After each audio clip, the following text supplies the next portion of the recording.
All right, hello, welcome. Flesh is a design flaw. You know what, UED Commander? I'm so fucked. Okay, first of all, everybody, I didn't even fucking delete the old message. 2 days in a row, I didn't delete the old fucking Manifestod message. Because I just, like, after my stream, I was just like, alright, fuck. So, what happened with the reason why I was going to yell at UED Commander specifically is, I didn't even fucking turn this off.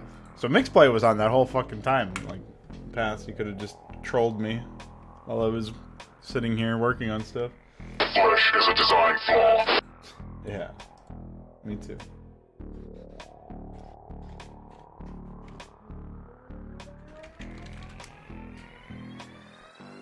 Flesh is a design flaw.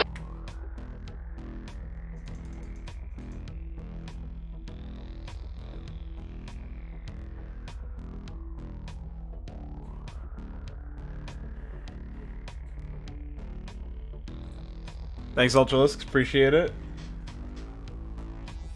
And hey, if you need any help with your title defense, just make sure to give him a mean right hook, you know?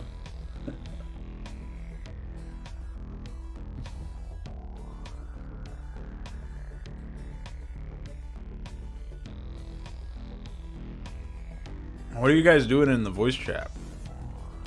You guys having any fun?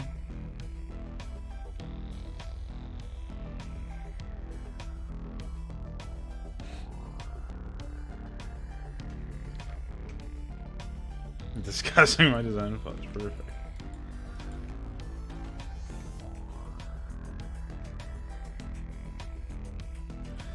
I don't know about that one.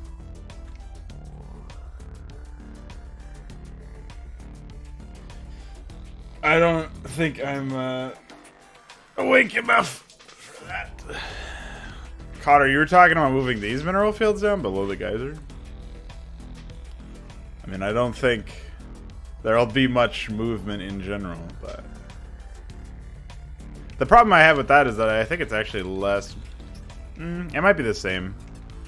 They feel farther away to me, but it might be the same.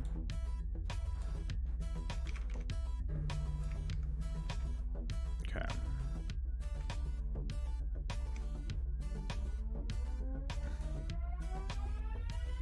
Oh, you just want more space in general. Well, I think his base is open enough for troop movements. But the problem is that when he, as an AI, builds up everywhere, things don't always go very well. So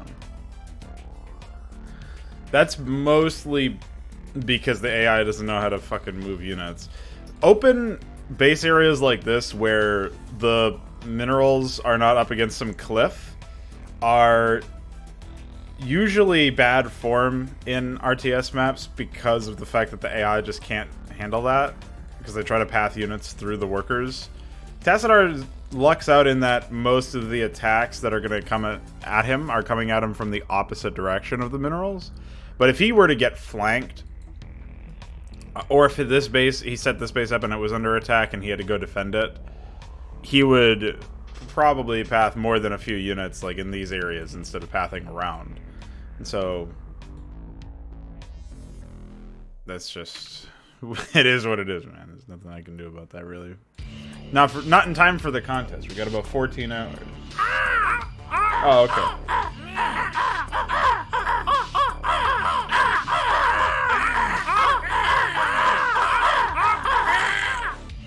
If you mean as a player there's not that much space, that's the reason why this upper area exists, is to give you more building space.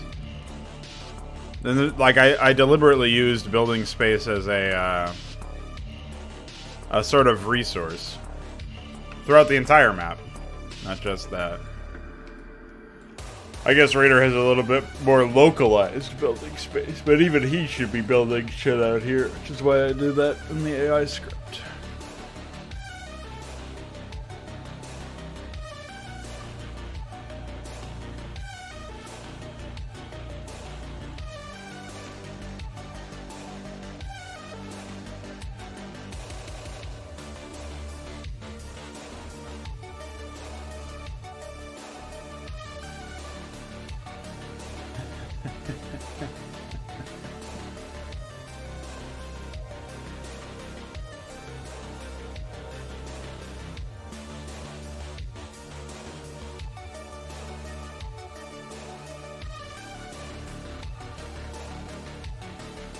You said even just clicking on the Academy crashed. Like the Academy upgrades, or clicking on the Academy itself? I just tested that earlier today, I think.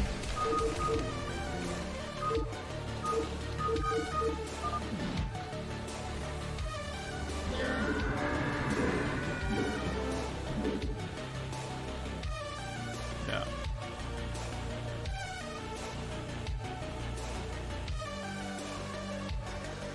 Only crashes for me when I use the hotkey.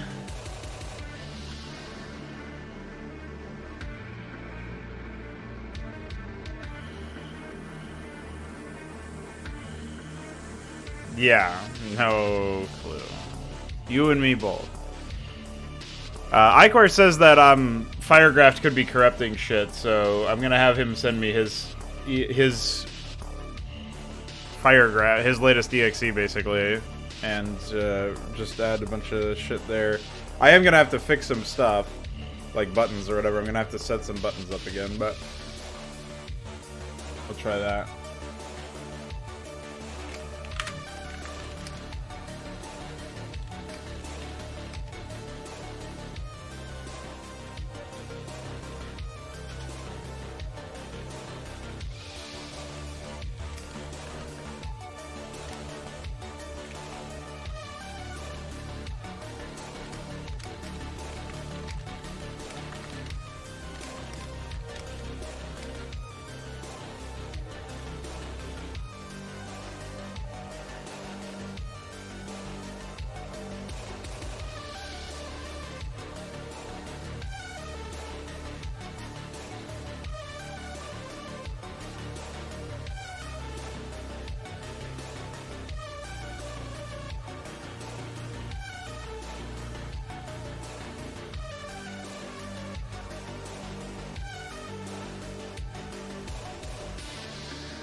Get punched, idiot.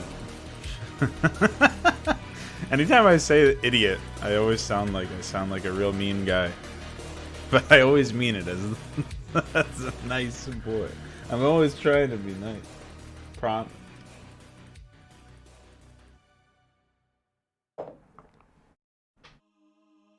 You fucking mongoloid retard idiot asshole moron!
Alright, time to see if we can track down what's causing Phoenix to fall over.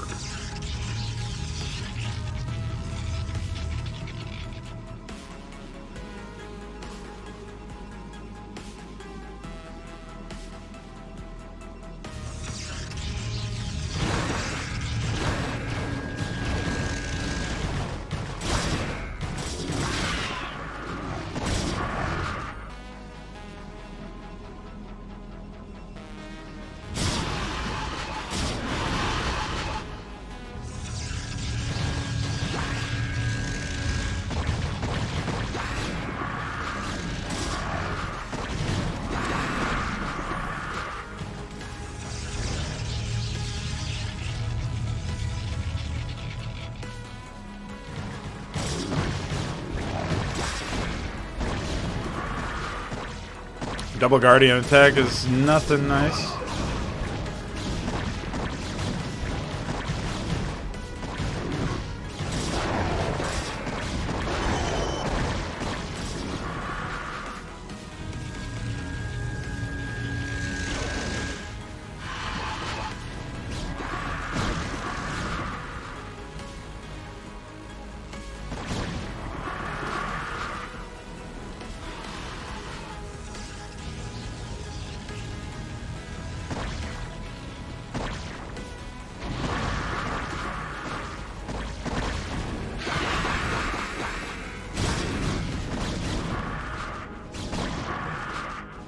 I mean, he looks like he stays alive a decent amount of time, although he is stacking structures now, which is XD.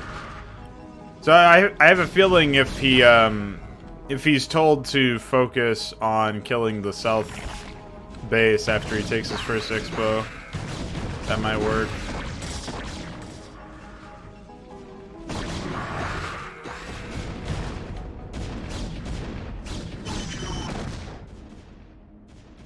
That's a bug with the creep system by itself, by the way. I don't know if that's what you were encountered earlier, Connor, where there's just like an area with creep.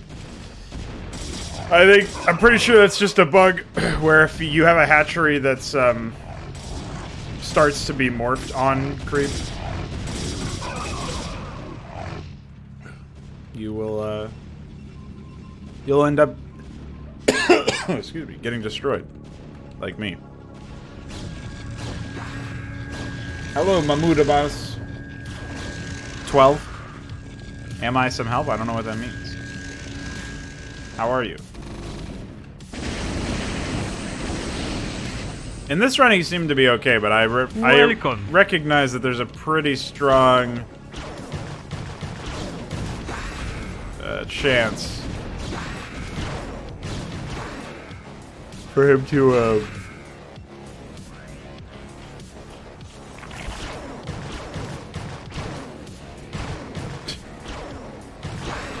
almost. There's a pretty strong chance for him to just fall over otherwise that we just didn't see in this particular case.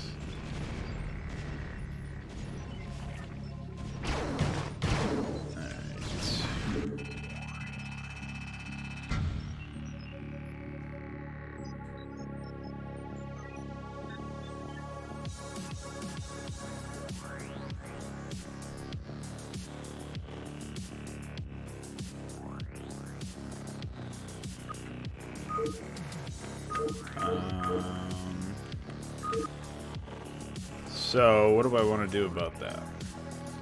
I do want to take Connor's suggestion of making the Zerg expand with their first new hatchery in their main.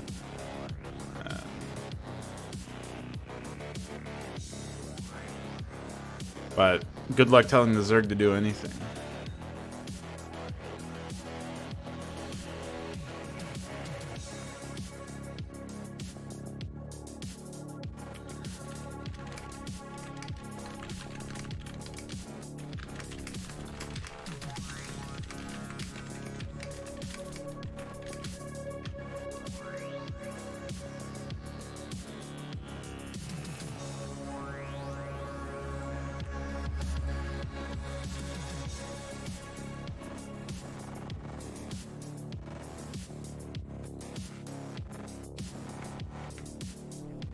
At some point, I gotta move all of the project files out of where they are and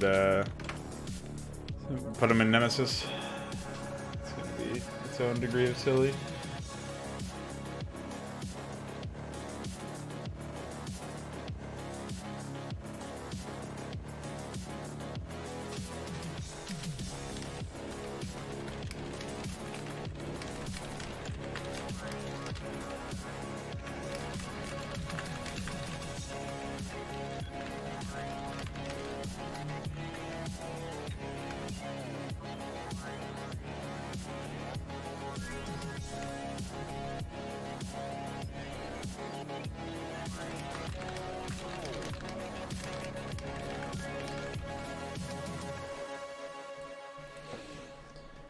Gun range upgrade doesn't show up in the tooltip for the Hierophant, or isn't it meant to?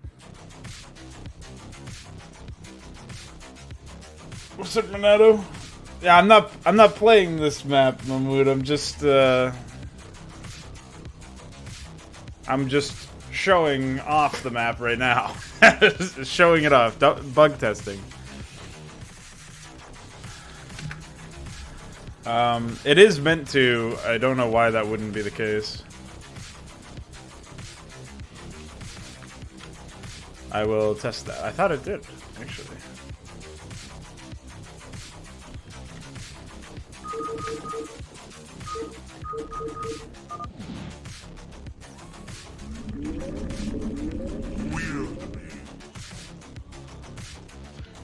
I mean, it clearly shows up here, right? And yeah, then it doesn't show up there.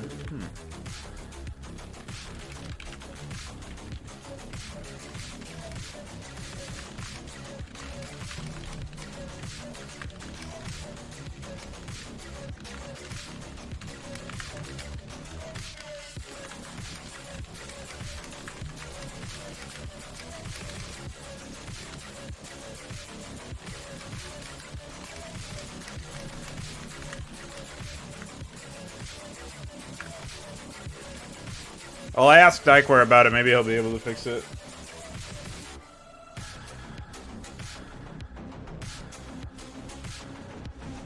Yes, this is my map. I made it. With the help of a man known as Dykeware. He did most of the coding. I did the AI, but he did everything else. All the systems, all the new units and shit. All the engine improvements. Nice guy. You see him on the street, just give him a pat on the head or something.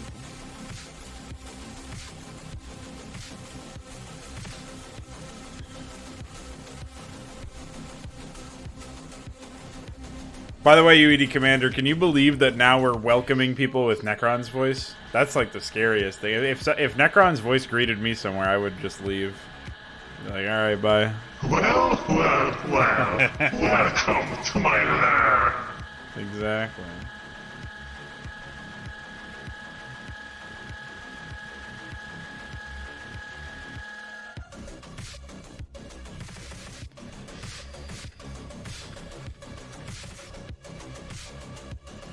Oh, what a disaster.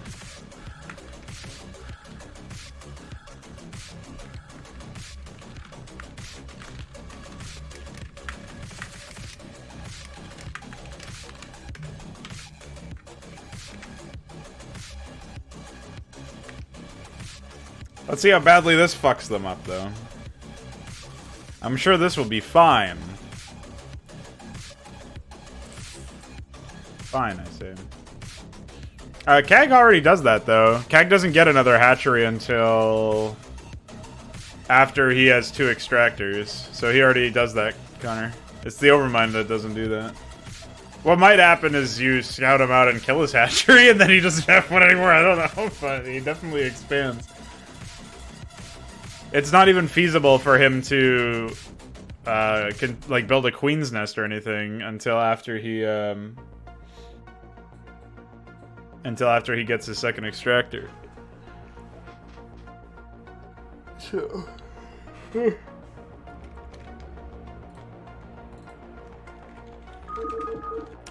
I am known by many names, many faces.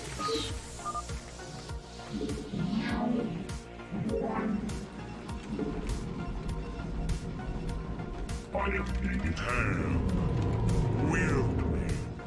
Where do our enemies cower? Where do our enemies cower? Wield me. Thinking of making the Principality require a forge, but I feel like it's not really there's not really much of a point to doing so.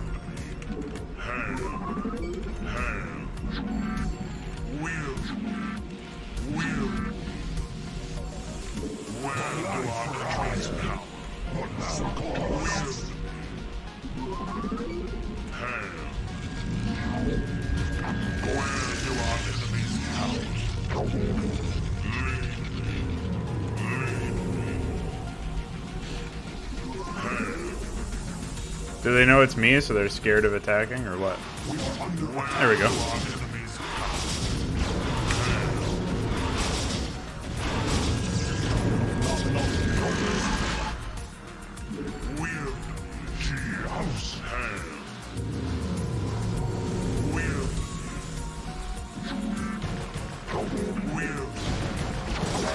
Where do our enemies cower?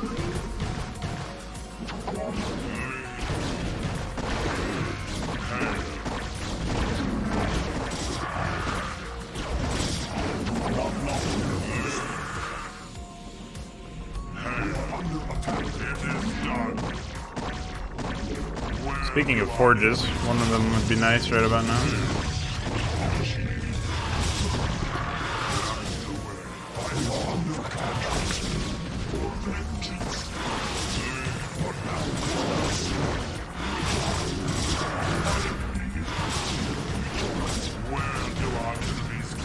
Okay, bye.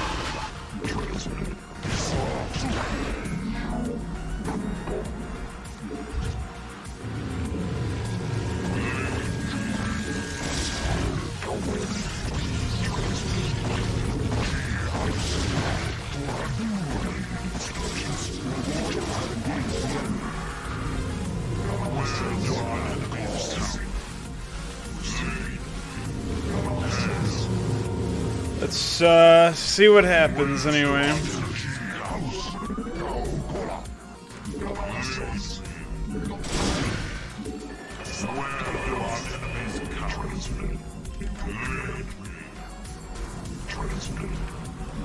Where do our enemies cower?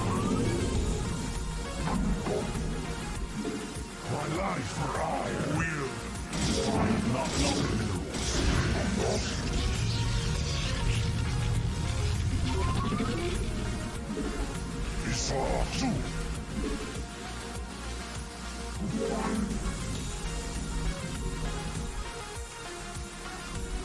Yeah, so I definitely think an issue right now is the lack of, like, the fact that the proxying stuff happens and it does so inconsistently is definitely an issue.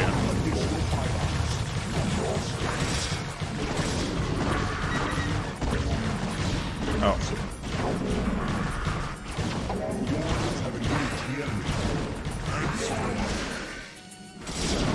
This is really dumb.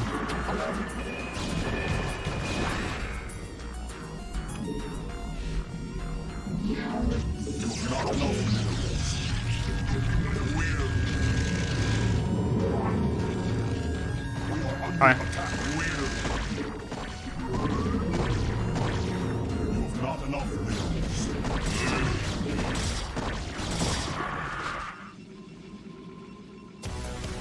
Yes, it's called a cheat code. I disabled those. See? Does nothing.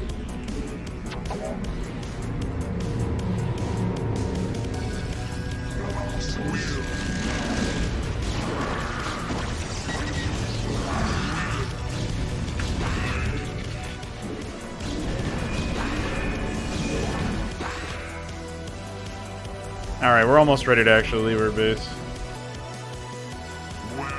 Oh, it looks like Raynor Hardy annihilated this. Pretty happy.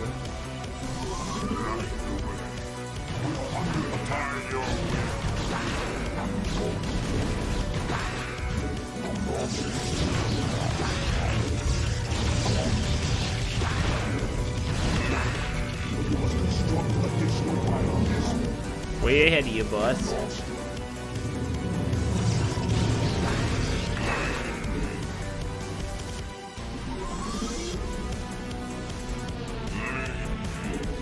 Where do our enemies count?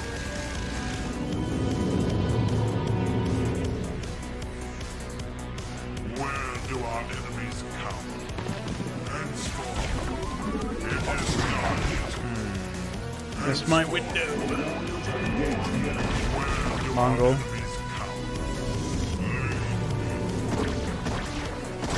It is not. My life for hire. My long for combat.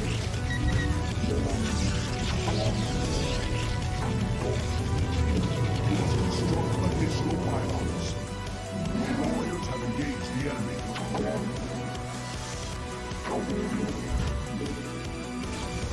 Not enough warriors. Where do our enemies? We are under attack. Upgrade complete. Broodlings. No! Not the broodlings!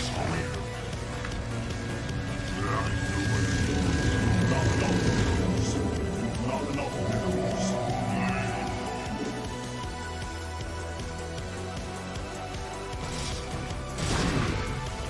Yeah, if I can stabilize the renegades before launch, that would be really nice. Where do our enemies count? Otherwise, I just need to focus on have Phoenix attack the lower guys. At some point. Your will. Life for hire. The way.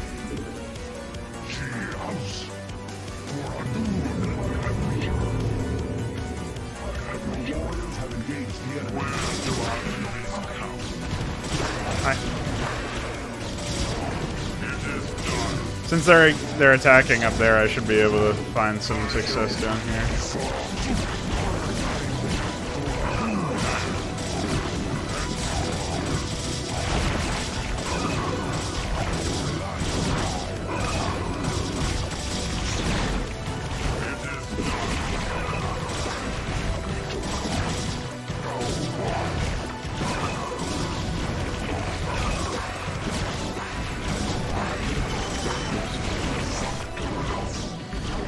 A little slow on the draw there. Warriors have engaged the enemy. Cheers.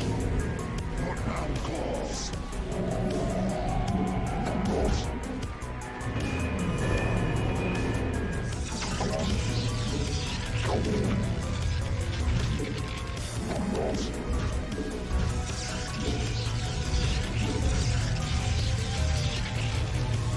Warriors have engaged the enemy. My life for hire. What now, claws?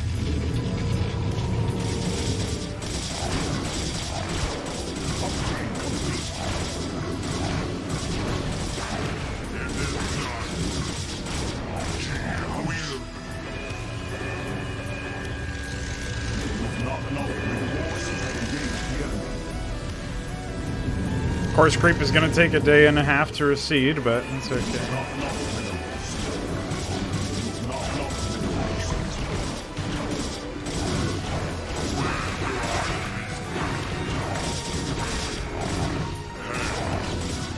By your will. The warriors have engaged the enemy.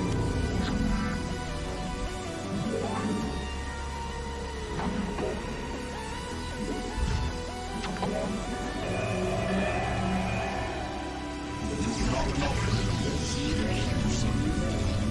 Wheel instructions. Upgrade complete. Yeah, I'm definitely not feeling any pressure anymore, which is unfortunate. Might have something to do with Phoenix or Rainer annihilating Gagden. Where do our enemies count? Where do our enemies count?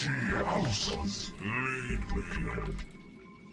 Where I wonder if your AI allies are too strong after all. I did hypothesize that that would happen. do our enemies And yet here we are.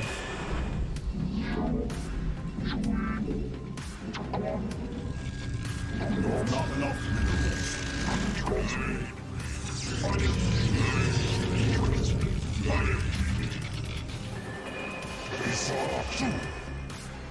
My life for hire. I have returned for vengeance.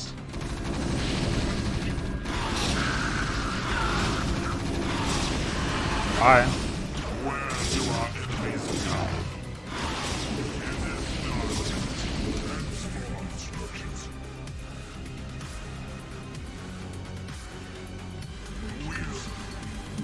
Yes, I turned them off in my mod.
Holy shit, I'm already at T2. I'll take it. You have not enough minerals. You have not enough minerals.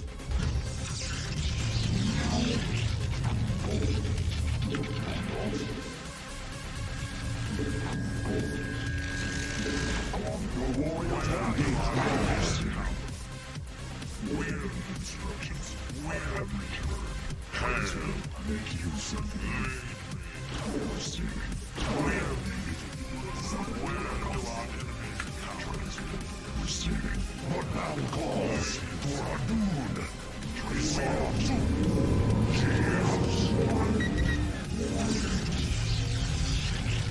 Your warriors have engaged the enemy. Henceforth for Hadun. Where do our enemies come? I don't need the cheat. I don't want it. I turned them off for a reason. Poor guy.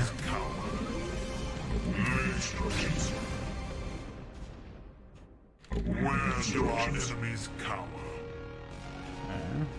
Oh boy. That looks like they just killed Aldaris. That's what that looks like. He seems to be still alive. Where do our enemies cower? Where do our enemies cower? Confirmed. Your warriors have engaged the enemy. You have not enough minerals. You have not enough minerals. You have not enough minerals. Your warriors have engaged the enemy.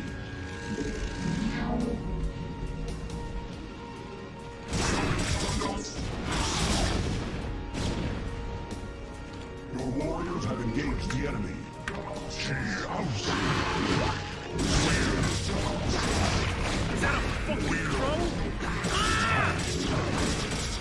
Hell yeah, it is. Instructions. Where do our enemies come?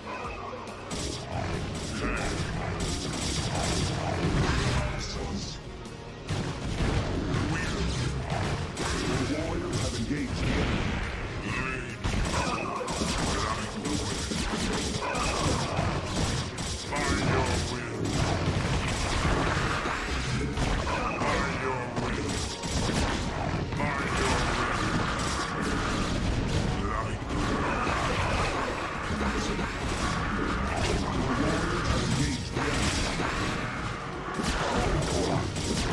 Get him.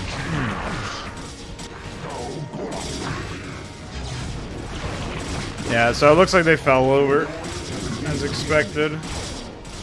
No money for CAG, no gas for the overmine. Which is weird, he should definitely have gas.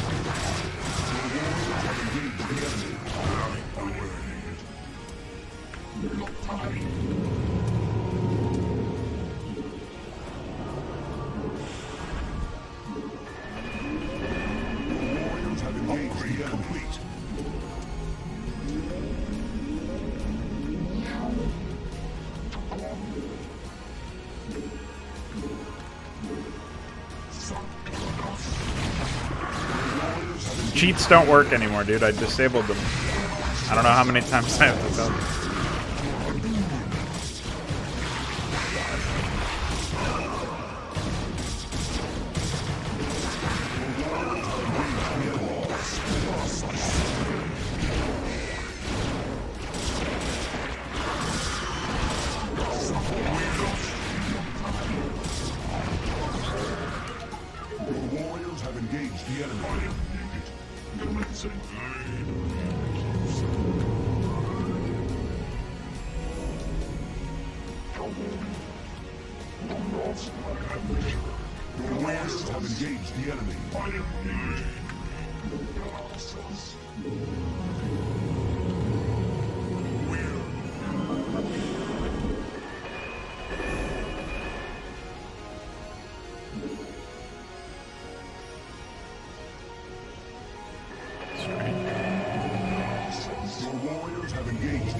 I must have gotten an upgrade by accident.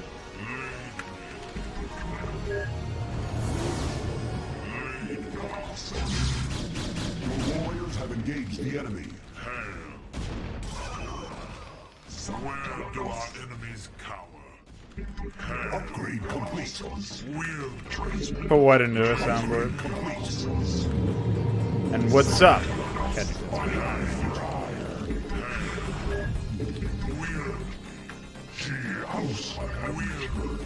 Hey, you can't put two Nexuses here.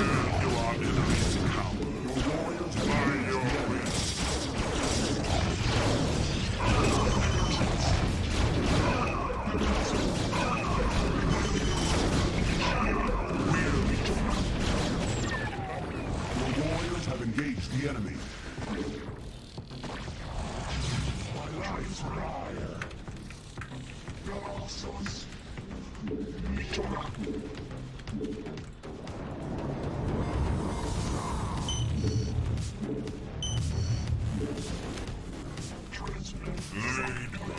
Your warriors have engaged the enemy.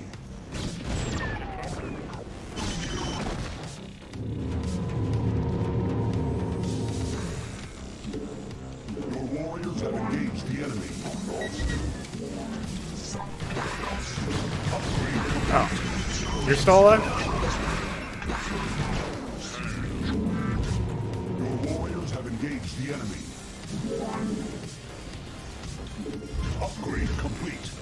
Hail to the first one. Initiated. Wheels.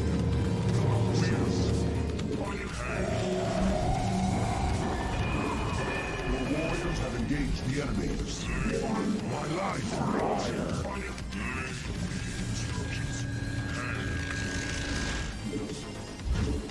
Your warriors have engaged the enemy. Upgrade complete. Your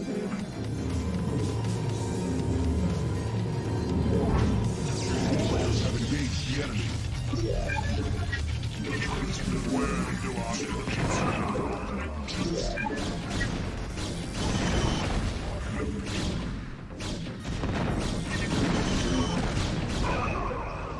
Yes, there are lots of them. So it would seem.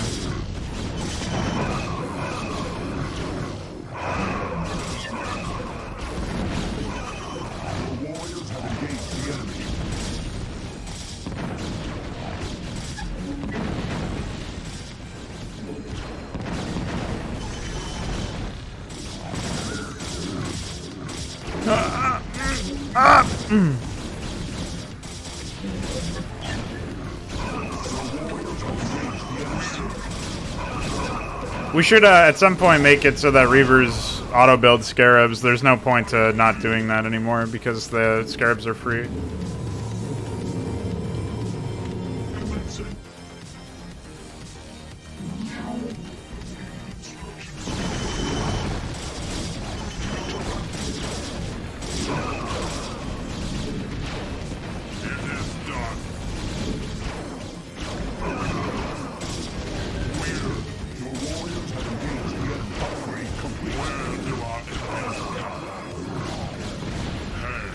Annihilated.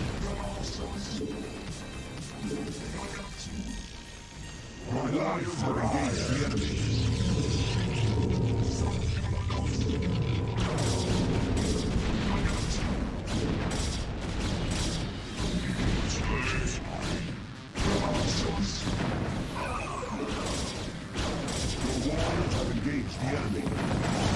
I wish they would respond to their target when you give them an order and they don't have any scarabs. Seems like such an obvious thing to do.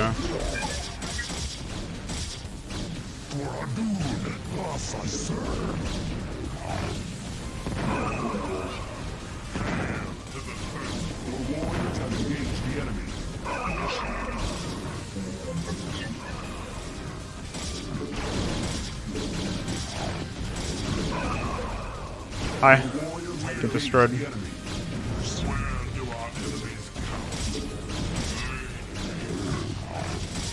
Oh, this Reavers finally died, it looks like. Your warriors have engaged the enemy. Upgrade complete. Require more Vespine gas. Your warriors have engaged the enemy. Where do our enemies Guess come? this! Oh, fuck. Your warriors have engaged the enemy.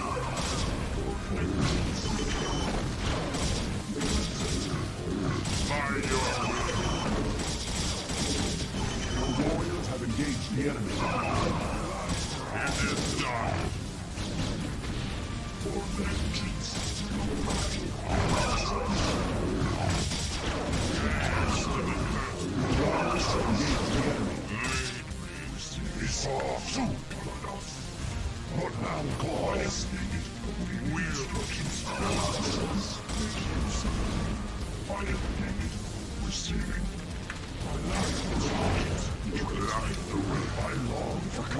Your warriors have engaged the enemy. I like the pathfinding, it's pretty good.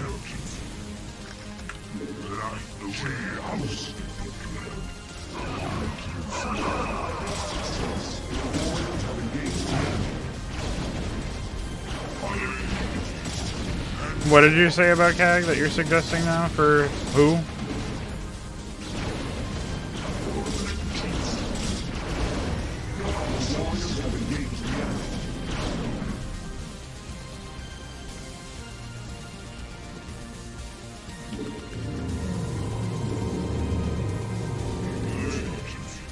Yeah, I guess in theory it could be disabled by right-click iCore. I don't know what the value of turning it off would be, though. It's not that there's no more money. It doesn't require any money, so I guess maybe if you don't want your Reaver to attack anymore, you can turn that off. But that'd be the only thing that I can think of.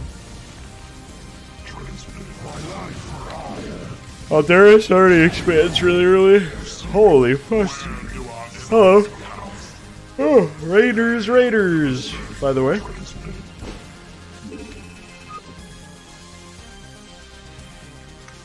Alright. Let's try and figure out what the fuck is going wrong with the Overmind.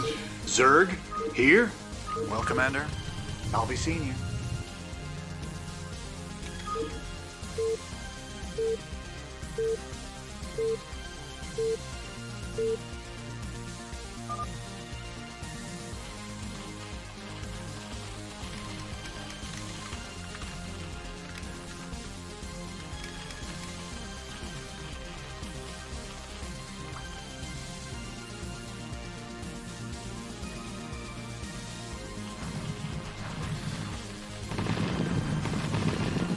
See what happens. He should get his expansion really early.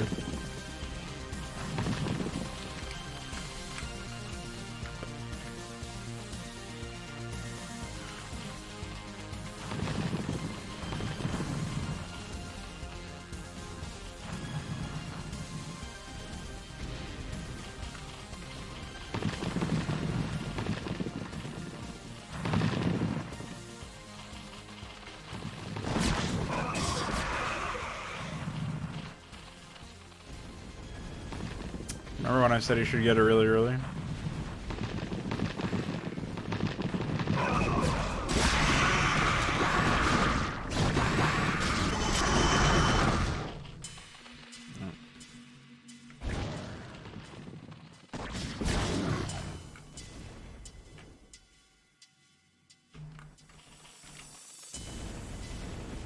I wish he would just use fucking Overlord transport.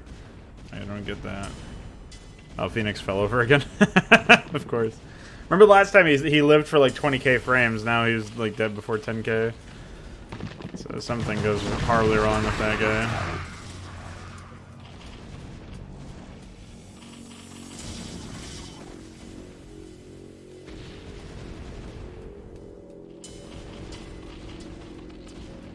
I guess I could convert this into a ramp. That would probably be a positive change.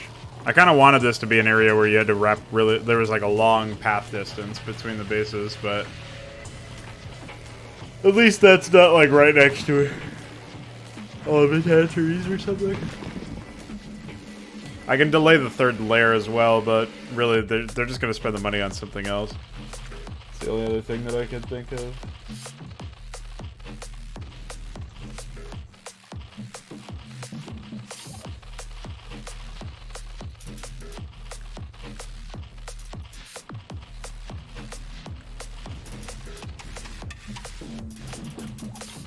I got your message. My name is Old. Thank you.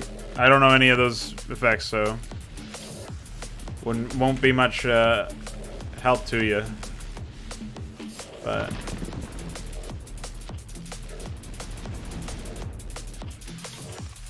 I'm sure you'll recognize them at some point.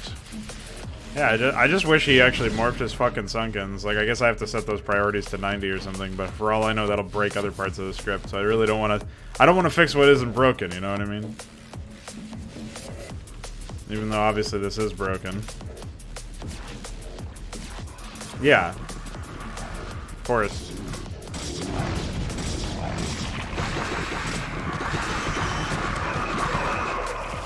See, like, shit like this would never happen if the Overmind actually finished his fucking town thread. There's no way that they would even get anywhere as close as to what they just did. Because he would have Sunkens all over the place on the southern ridge. But of course he just sits there and spins.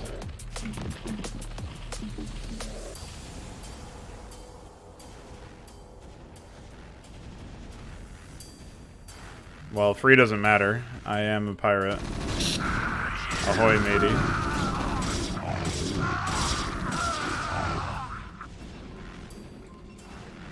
I don't know what happens with... Oh, Darius seems fine on this playthrough. This is funny, though.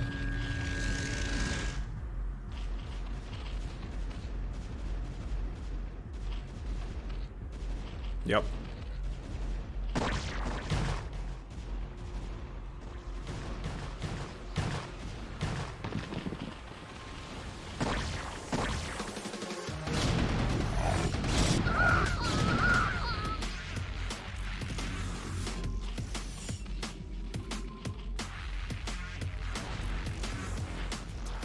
And then he just, like, look at his main. Look at how he's just ignoring it completely. He's not rebuilding creep colonies at all. So clearly he has other priority, like higher priority requests or something, but what the fuck are they? Because he's not spending any money. He's got a bunch of drones trying to expand and they refuse to for some psychotic reason. Epic.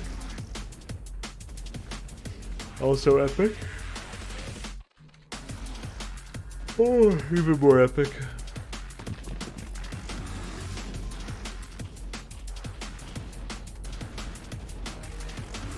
I don't even know what that means. Terran 01 and Terran 02 are definitely not working right now. What a disaster.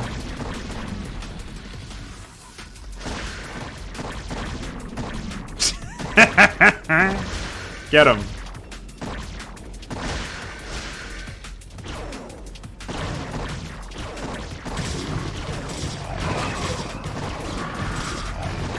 Roadlings.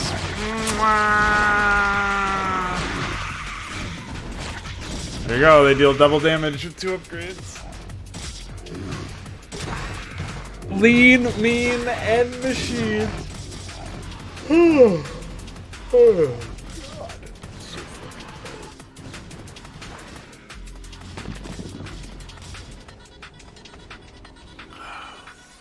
Hi. Many men. Many men, but no fucking... None of our 20k minerals can ever go to creep colonies. Nope. Certainly can't go to morphing them into Sunkens. If by some fucking trick of the mind I see a creep colony being morphed, I can know for a fact it's not going to morph into a Sunken.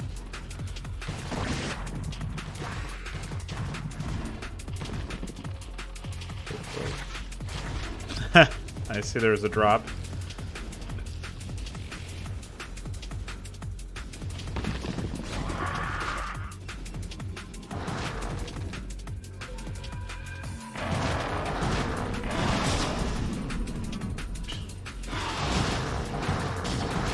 I mean, it's working. The expand command opcode is just so fucked that it just doesn't give a fuck if there's already stuff here. They'll just try to expand anyway. I feel like it's more broken now than it used to be, though, so...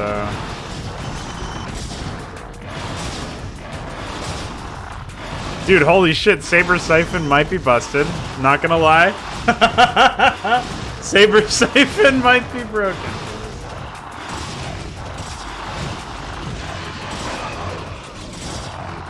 Let's see how long this guy lives. Slow his attack speed down, please.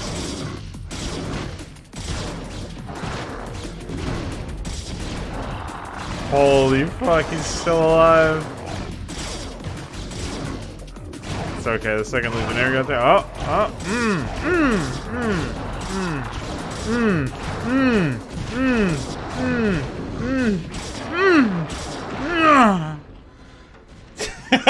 Holy fuck.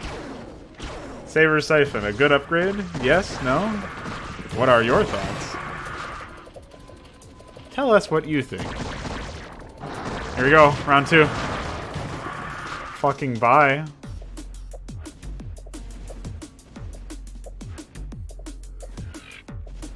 That's way more interesting to me than them just being fast. Also, when they get an indomitable musculature, it's going to be even more psycho because they won't be affected by malice. So you won't even be able to slow them. It is your end. Your end is coming. Alright, bye. Oh, never mind. My end is coming. I don't know why I did a little dance for them, but... That's like when you have the you're playing a MOBA or something and you like spin to try to look flashy and then you just get annihilated. You're like, ah, I don't even need to focus to kill you. I'm dead.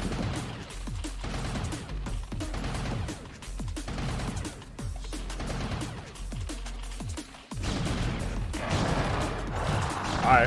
I will now get all my health back. See ya.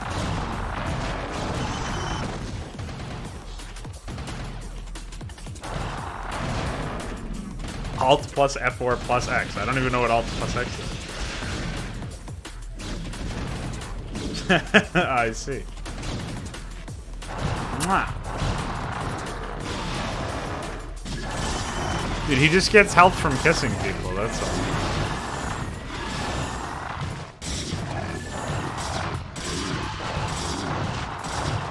This is psychotic that they hit. I wonder why I'm always seeing Ultralisks with 10 plus kills.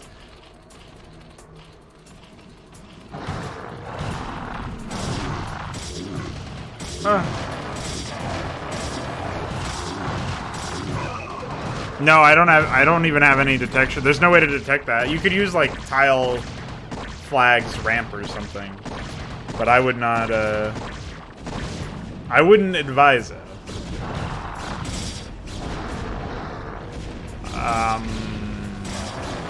Dude, have some fucking decency. Jesus Christ. Yeah. I'm glad you say so, Grand Benja. Do you see anything wrong with this? Remember the comedy show you were talking about? It's continuing. Oh, yes. The Women's March is back on. Good thing the street dogs will clean that up.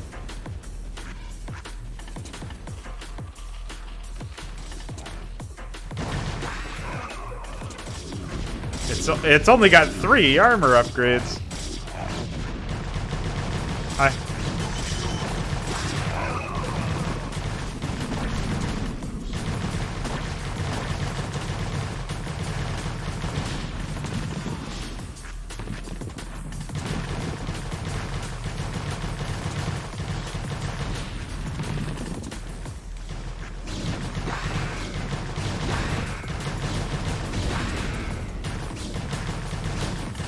Now, my idea for the Tarrasque would be to make it bigger than the Ultralisk. They have a new model for it.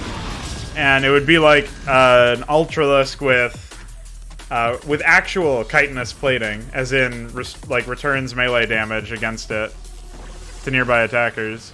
So, like, the spiked plating thing. Spiked carapace or whatever. And, it would cleave units in an AoE in front of it. So you would have like a cone of damage every time it attacked, and it would have it would be able to trample over units. I think that would be good if it could do that. So that just means that it like deals a little bit of damage and slows them or something, but it drains energy while that's active, and it obviously only works on units that's right next to you. We can detect ramp, but most of my ramps don't have the ramp flag because it's useless otherwise. So I never bothered to implement that. I just gotta wash my cup out and get some water. I'll be right back.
Alright. Map is definitely meant to be played. I would like it to be played by humans. But, you know, having it be played by AI is also fine. So we gotta troubleshoot Phoenix for sure. And then These guys need to get troubleshot. And I think that's it.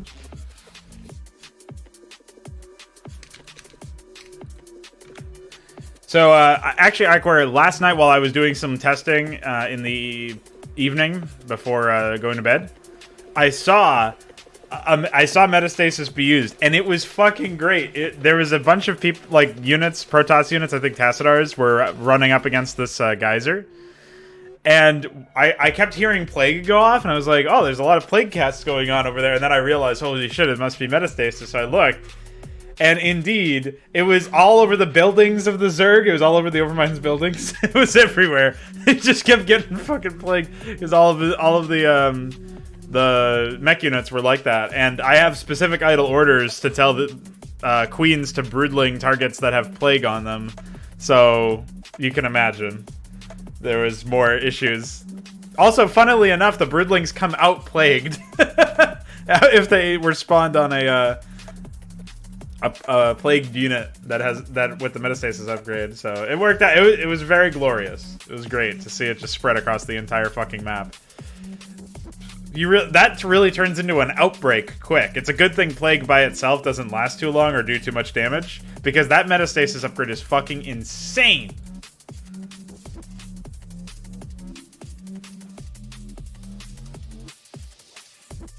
Also, Graham Venja, you talked about it not being great for Terran, or against Terran, rather.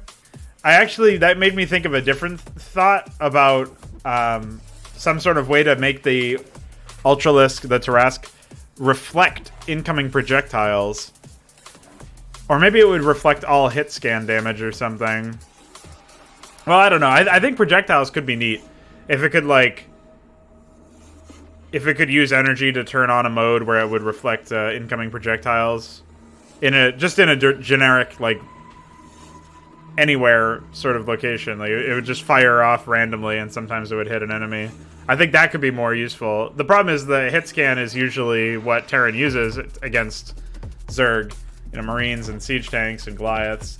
But the Goliath missiles will be reflected. So...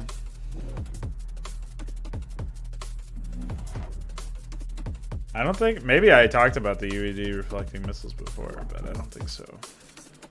I don't remember. That would be in my concept document for Nemesis Chain.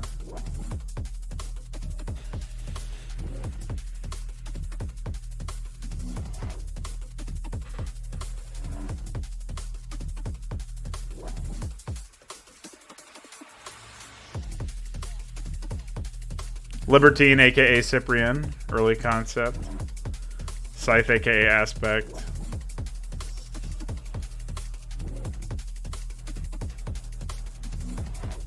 I kind of like the idea of the Purifier, but what I would want for the Purifier, obviously a better name for one. For another, I would want this unit to, like, sustain fire for, like, as long as it had a target. And also attack while moving, probably. But be fairly slow.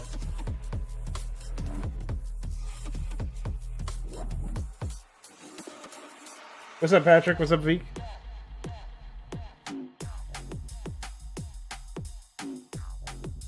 There's a bomber I didn't end up implementing.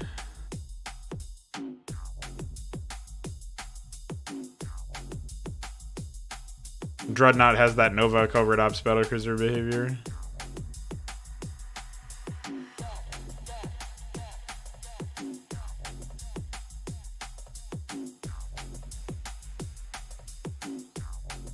It looks like it can change its payload or something. I don't see anything about reflecting missiles in here, though.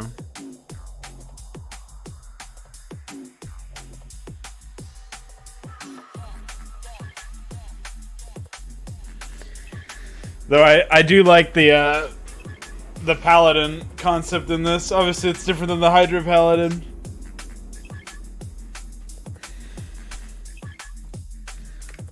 But I remember the idea that it was the shit for that was like it would fire this insane payload of missiles on the ground and just fucking basically like napalm the entire area. And it would be supported by medics so that they could restore it after it cools down and help it out. So if it got to the point where it was firing, your best bet was actually to attack the medics, not the not the unit itself, because good luck killing it fast enough.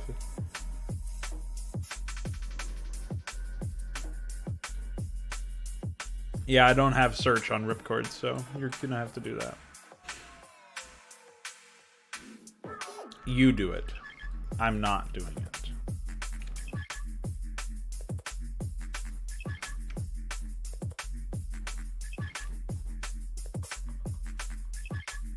Apocalypse stream? Yeah, what's up, Alexander?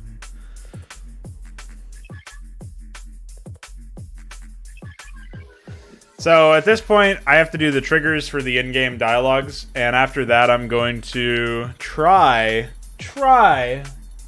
to finish the AI off and make them more functional. Ikeware, at this point, I think that the AI really... The biggest thing that holds the Zerg AI back is the fact that they constantly refuse to build on drones. The drones refuse to build hatcheries if there's other drones there. That and the AI just hang up in general. So, like, the AI not expanding because they don't have enough money or something is what's really holding them back, I think.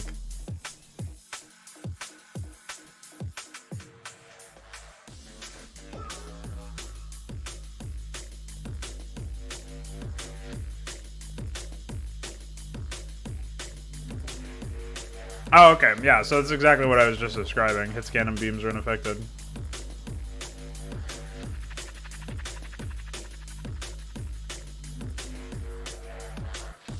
I think that's probably going to be their version of D-Matrix.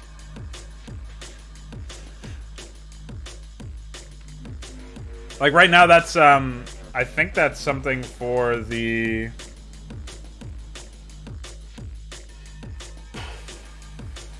Magistrate science vessel. It's like reflector matrix or something.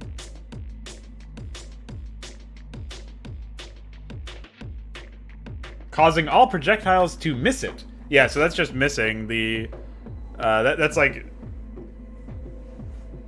that's more like point defense drone or something than anything else.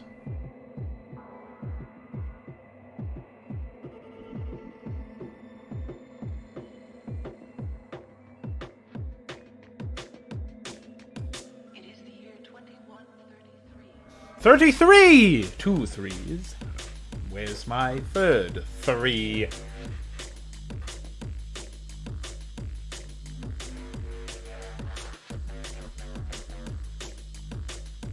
I like the shrapnel cannon passive for the Magistrate siege tank. That's pretty fucking impactful, actually. The idea that when it's on the field, your siege tanks get increased flash rate against too is that's fucking psycho.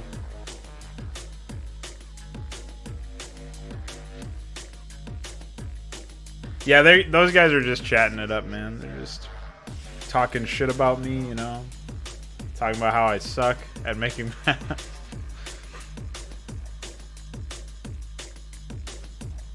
JK.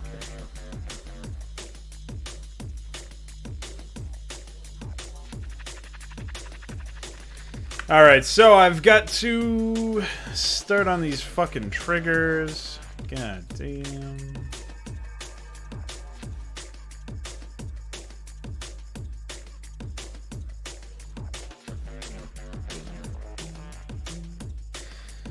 Alright.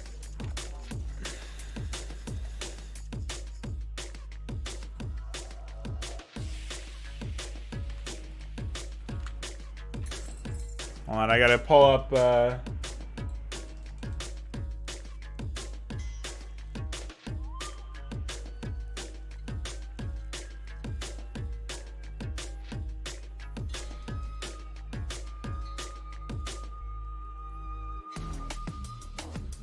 Pull up the DF guide to writing triggers for transmissions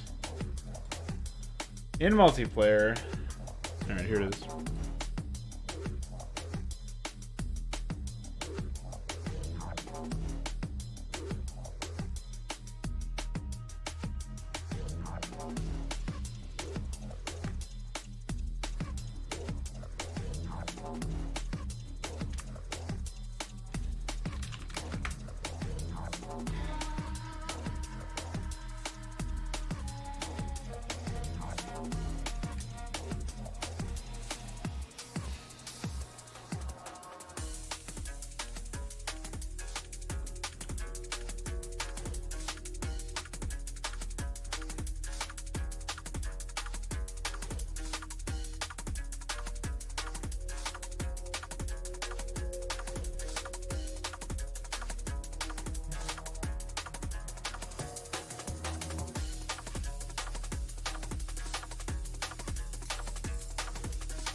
Oh, okay. I see what he's getting at, I think. I'm not really sure how they get subtracted, but... Oh, I know, they don't... I guess they don't need to.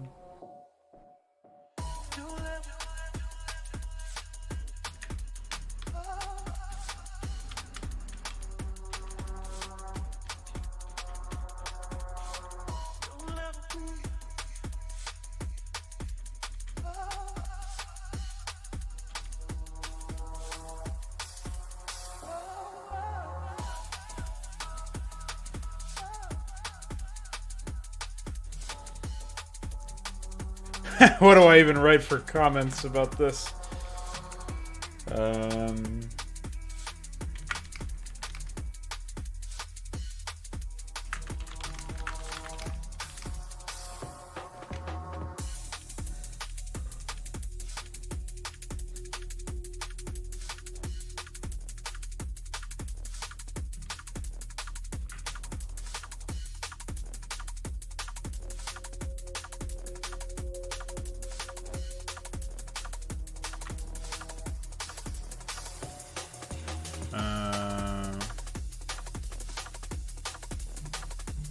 Oh, well, the conditions for that are going to be set through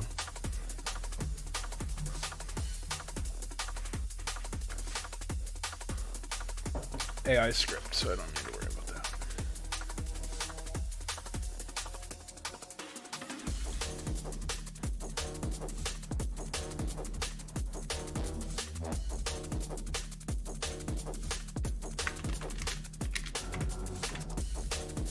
Oh wait, I wanted to do these in a specific order, didn't I? Okay. So why don't we do it a little bit differently? You have to do this in such an asinine manner. Yeah, I saw it. You have to look. You have to do this in such an asinine manner because of the way switches and deaths and all this other shit work with multiplayer. So it's gonna be a while.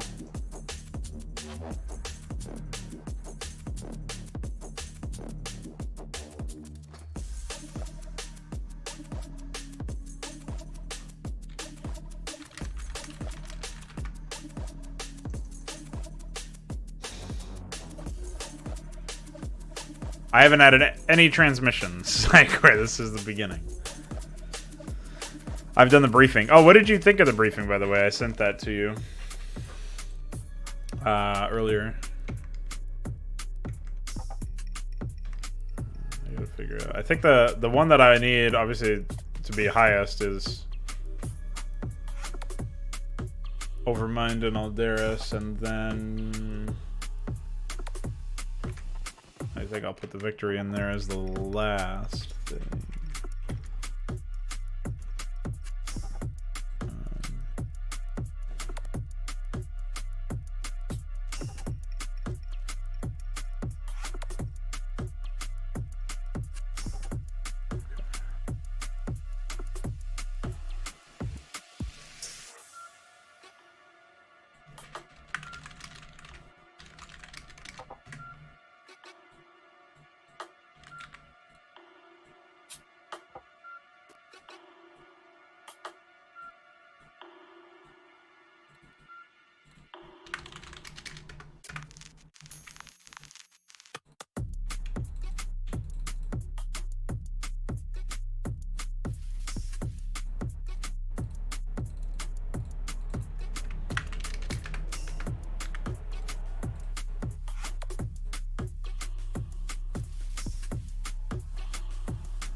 So in the descending order that I'm setting them up here, they will...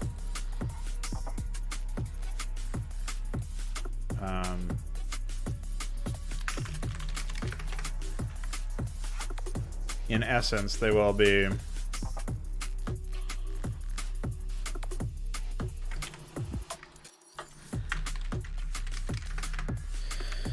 firing in that priority, ideally. So.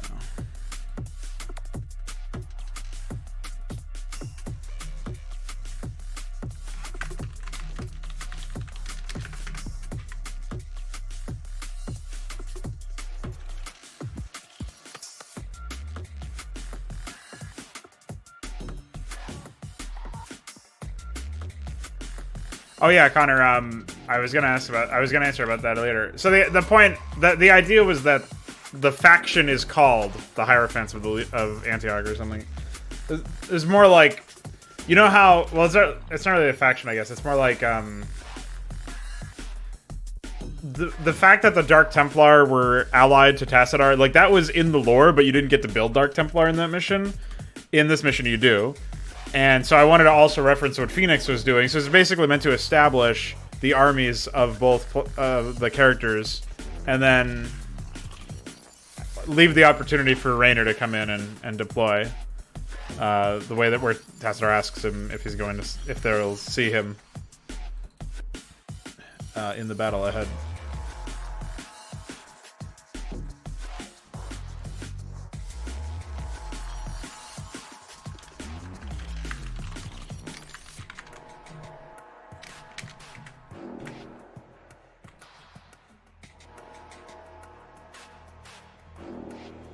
Their High Templar put into a Dragoon shell type thing, a Strider. At some point when I redo their voice processing, it'll be more apparent because of the filters.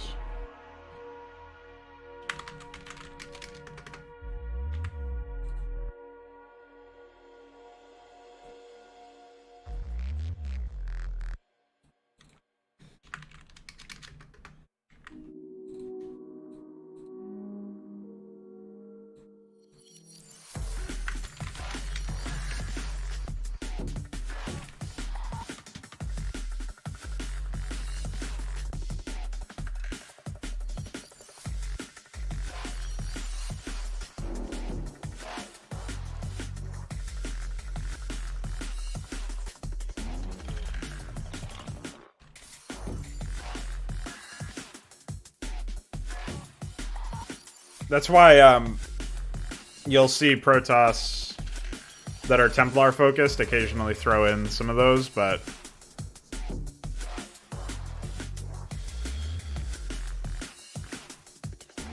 do Legionnaires need an explanation? I feel like they're fairly self-explanatory. It's not anything like gimmicky or whatever, like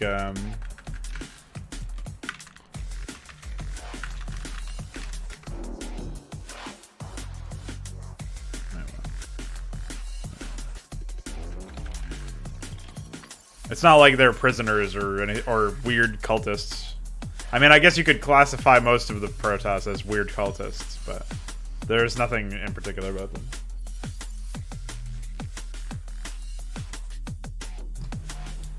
Zealots are more like what I wanted to specify. The only distinction I wanted to make between Legionnaires and Zealots from like a power fantasy unit fantasy type thing was Zealots are meant to be like the well-equipped army, chosen of the Templar, like stewards of the Templar in that sense, where they're meant to be like, it's more of a respected role, even though they seem very expendable in game. Legionnaires are meant to be even more expendable, and I suppose even less well regarded, which is why they constantly shout about glory and stuff. Like they want victory, but they also want the accolades that come with the victory.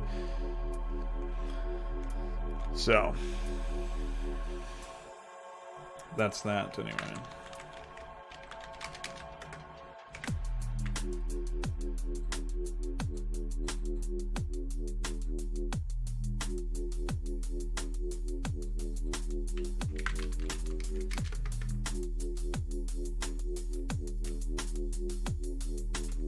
Well, Cyprians are meant to be like freedom fighters and you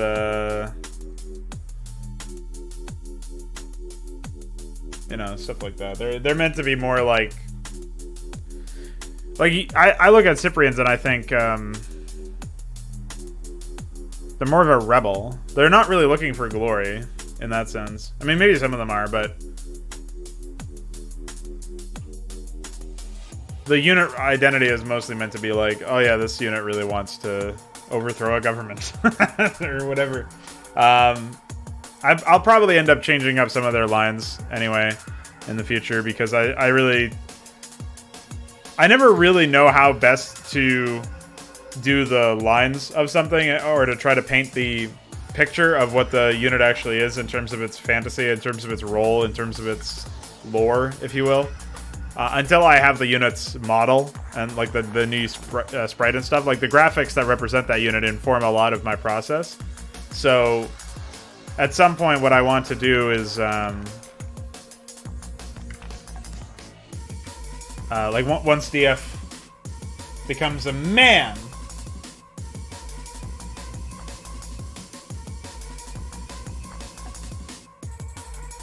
and starts making models all over the fucking place.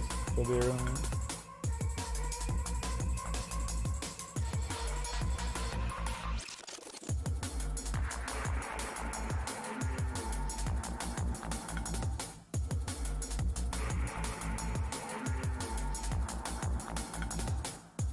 Hey guys, are there any other good, are there any good mods to play other than CIS conversion?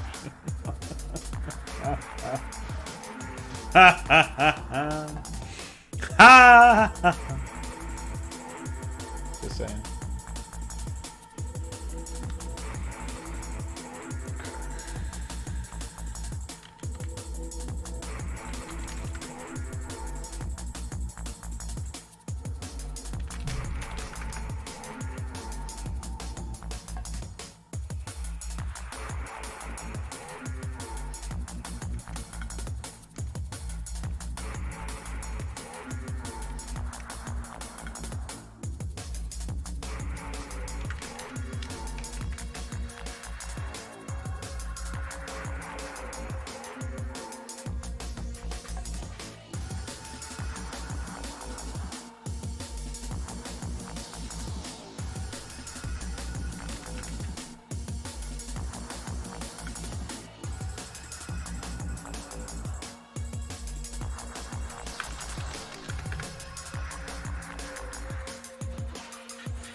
Okay.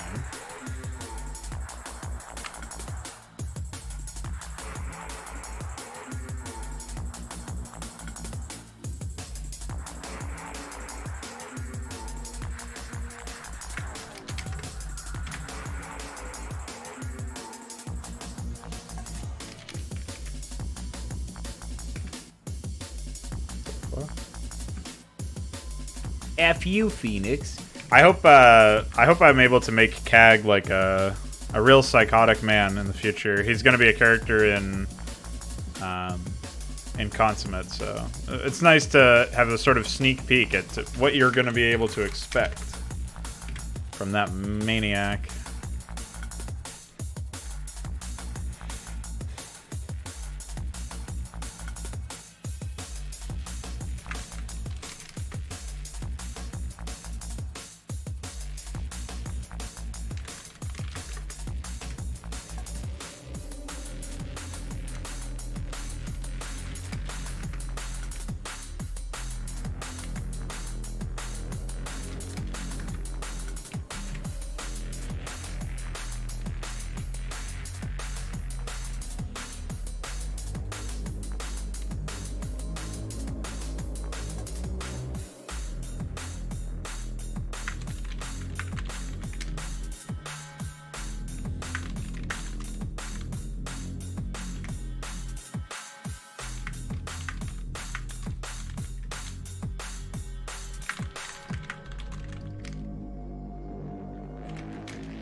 There will undoubtedly be some testing. Yeah, we're gonna try to figure out what's going on with the desync.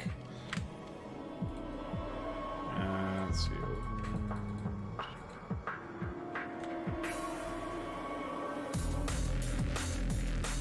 Oh, the contact ones are done elsewhere.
Bing, bing, bing, bing.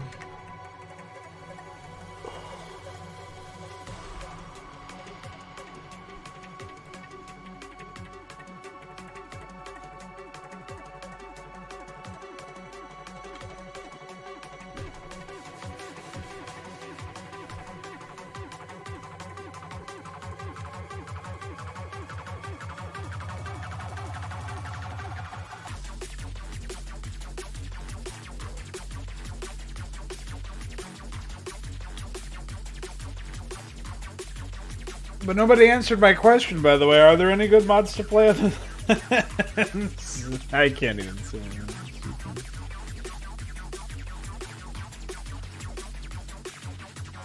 Did anybody answer his question? I never got any other context. UAD Commander, tell me. Tell me who provided an answer to such a pressing question, and what was their answer?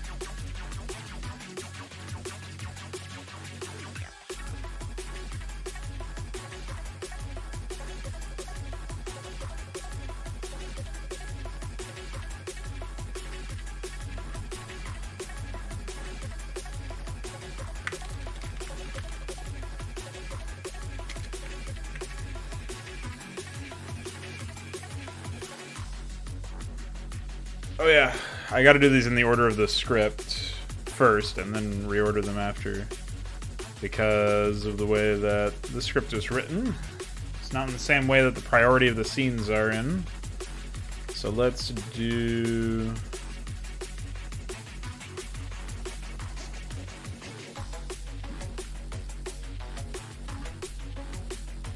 I don't even know where Renegade Contact would be, but...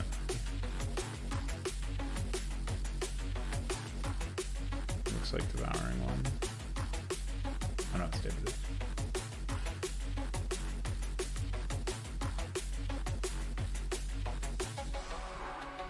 Forgot I can do that. I can open up multiple triggers at once.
Yeah, I know.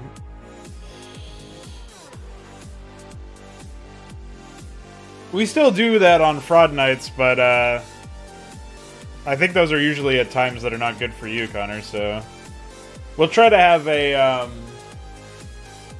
I guess a one that's a little bit further out.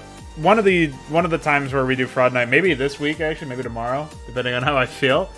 We might do like a fraud night in the afternoon, and then we'll break, and then we'll do like a fraud night in the evening, and that's obviously my times. And that way we can have people like you, people like Voyager, maybe. Depends on who's interested in doing that, though. If there's enough interest.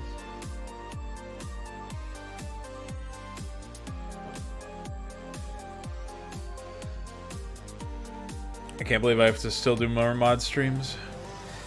The mod streams don't end, boys.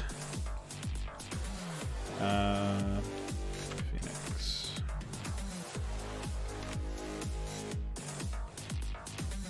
Look at all these sound files. Yes.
Yeah, I'm happy about it. Honestly, I'm looking forward to making more of these, which is, I know it's something I just complained about, but it wasn't real complaining.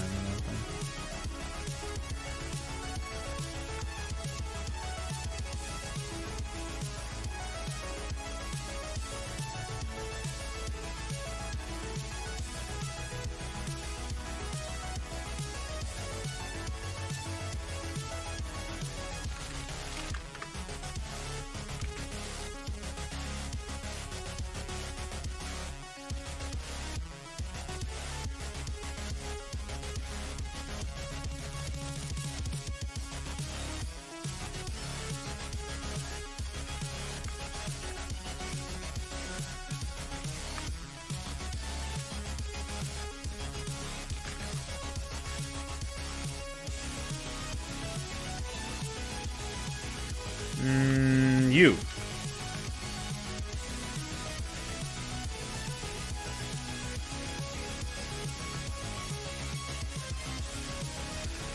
Okay. We got our first dialogue event in, guys. Actually, how many are there? 1, 2, 3, 4, 5, 6, 7, 8, 9, 10, 11, 12, 13, 14, 15. There's only 15 actual dialogue events. Everything else is psychosis. So, just saying. Cocoon Gorgolath.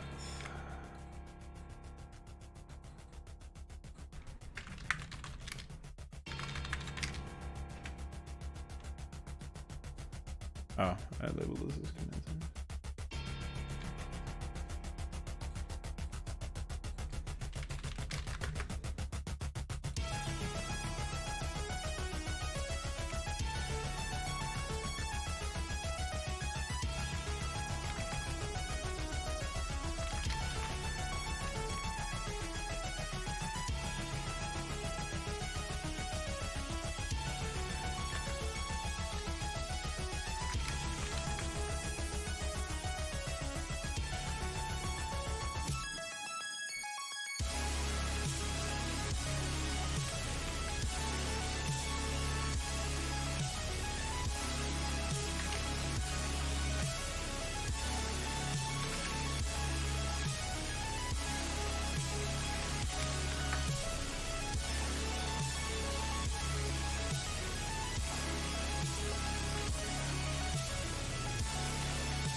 CAG is...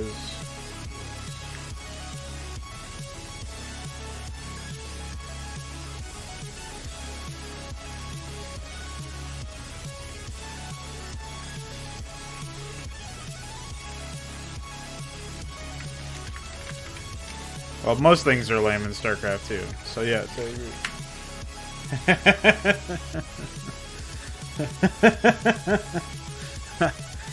That's what he'll say at the end, Dikewear. I'll just heavily process Rainer's voice so that it sounds like it's coming from him. What do you think? Should work, right?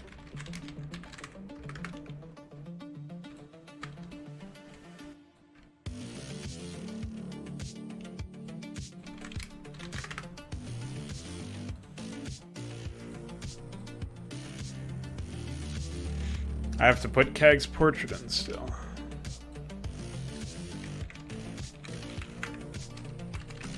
Lag, by the way.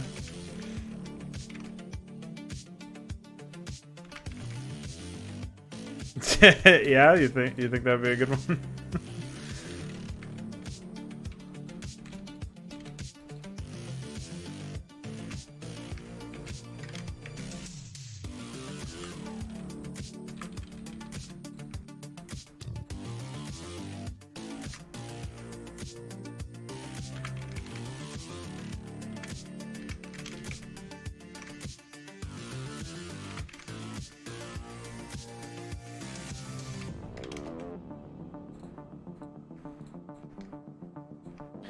Where I have to break out Audition to preview the tracks.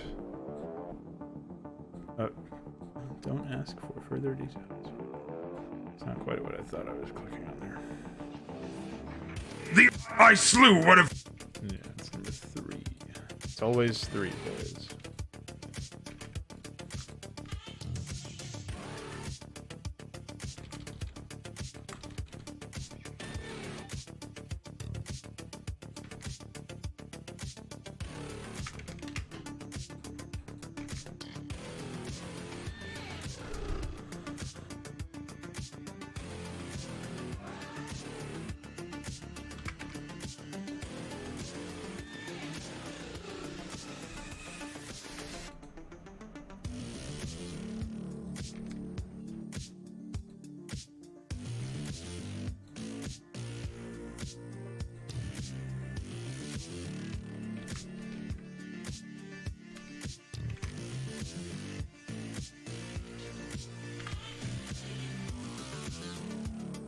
Contact is Cocoon Guardian.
Not that my impersonations are really that great in terms of trying to be on point.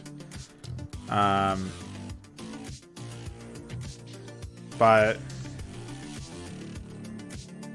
it's funny to me that if I was able to generate this kind of quality of audio and script writing back in the days of Inconsummate, like, if you showed me this, right, and I probably would have thought it was impressive, even if I would have been able to, I'm sure I would have been able to see some of the flaws of it back then, but I still would have thought it was like, oh, it's cool. Whereas now I'm just like, no.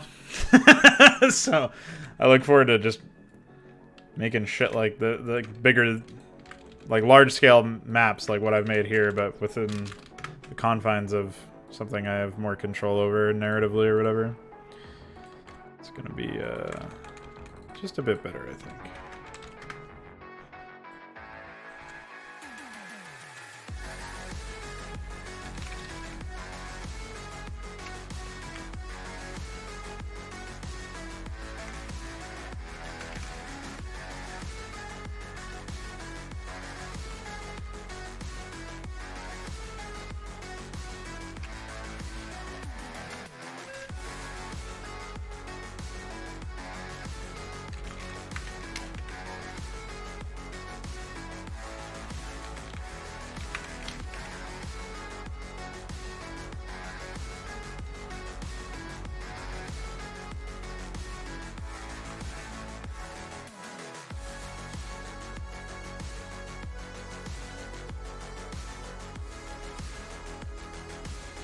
This is 4.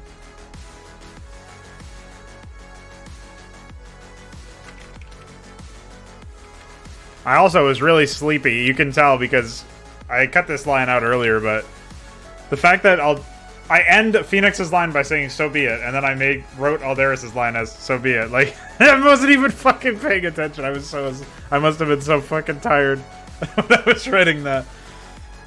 Wowie. What the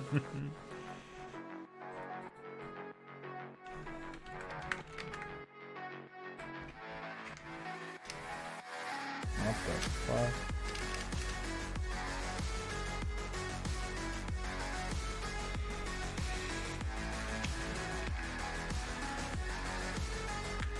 Anyway, this is why you don't rush a script. Of all the fucking things you could rush. I guess it's actually one of the better ones, considering it's just there ancillarily. Like, it's not, if that's even a word. It's not primary shit, so. Scouts is devouring one.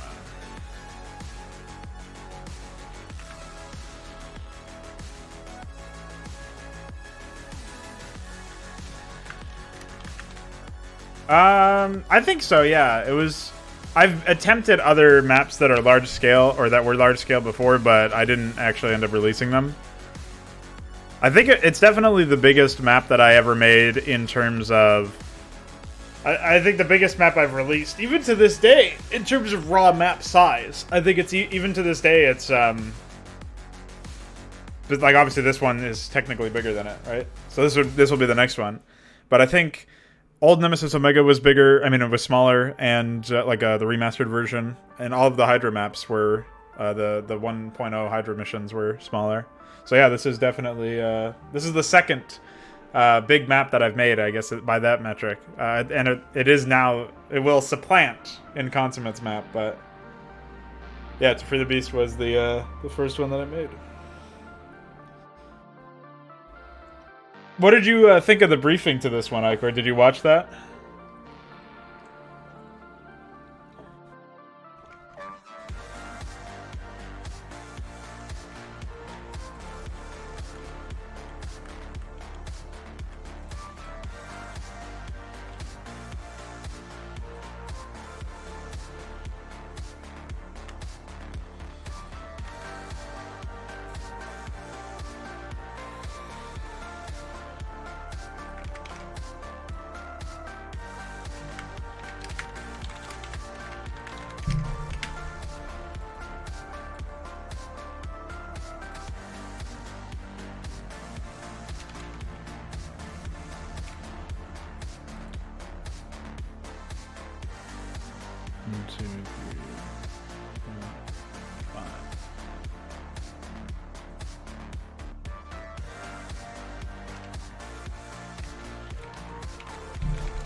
Wish I could get the player colors that we use for the players to be more accurate with the player colors for the for what we're using here.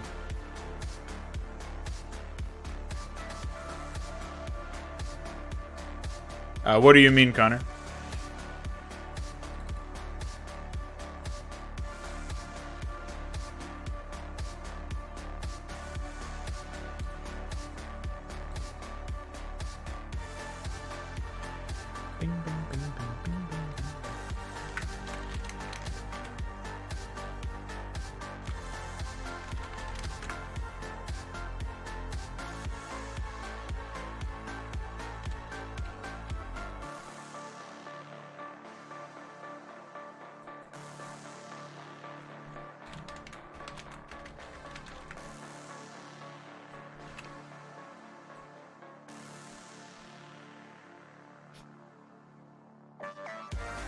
Yeah, I think it's nice. It sets the pace pretty well.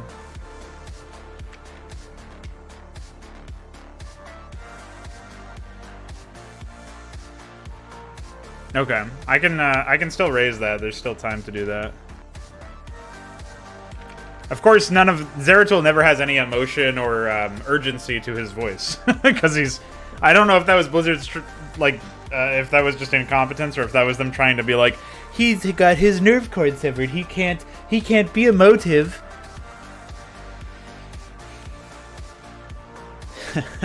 So I don't know.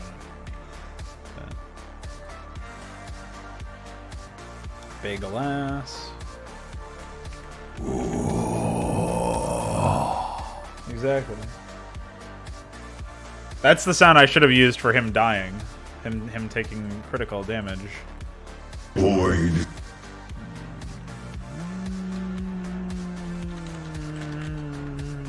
Void.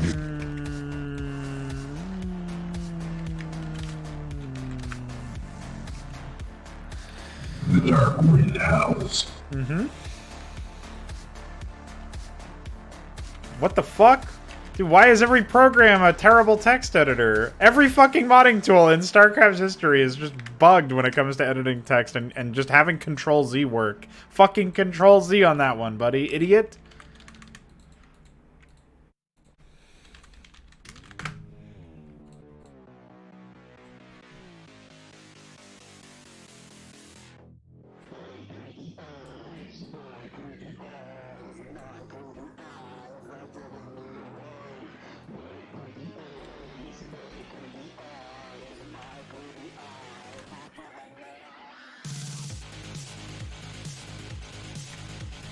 Alright, I will. And what did... I don't know, I still don't understand what you meant by what you said earlier, Connor. To Free the Beast was released in 2017. The new version is not out, of course. I'm talking about the old To Free the Beast is still, all the way from back in 2017, to date, is still the biggest map I've released, this being the one that will replace it, in terms of map size. In terms of, like, number of AIs on the map, I mean, I guess, you know, Famous Last Name would be up there. Maybe the last Hydra mission would be up there as well, maybe the last two.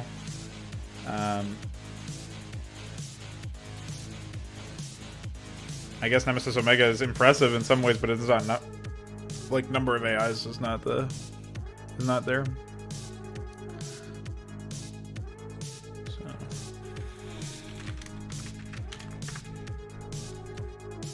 Phoenix, I think they're at 6 now.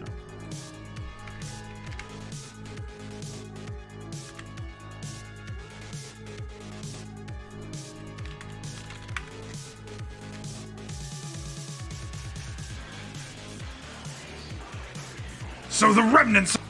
Yeah.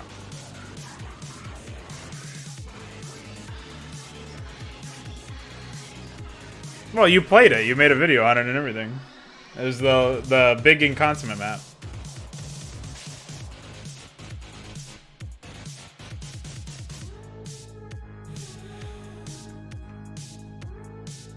That's what To Free the Beast is.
Check out my pretty eyes, dude.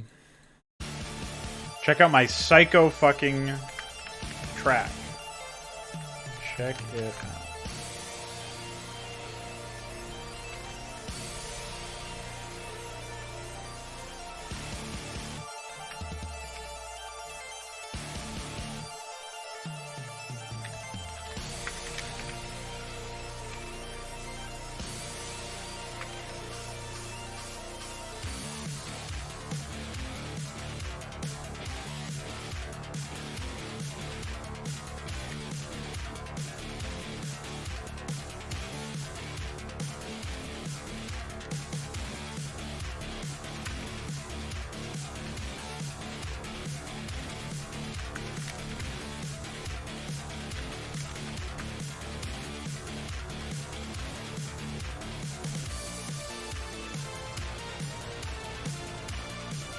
Wait, you mean we're not going?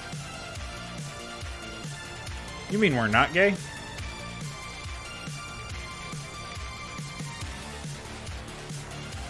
Yeah. Well, it's strong enough foot, I suppose, to start off on.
Oh. I just forgot to delete that.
See you later, Kaji. Thanks for hanging.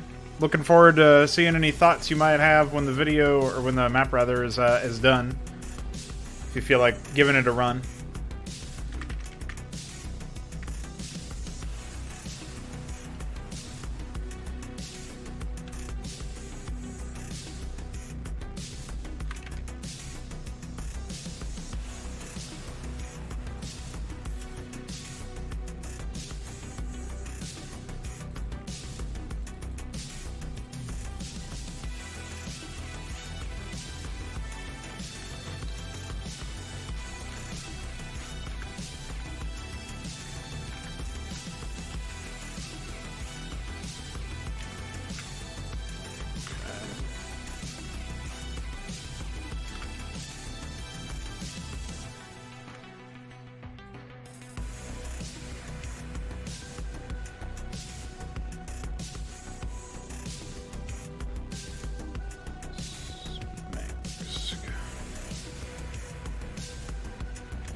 Just a couple more to hook up here.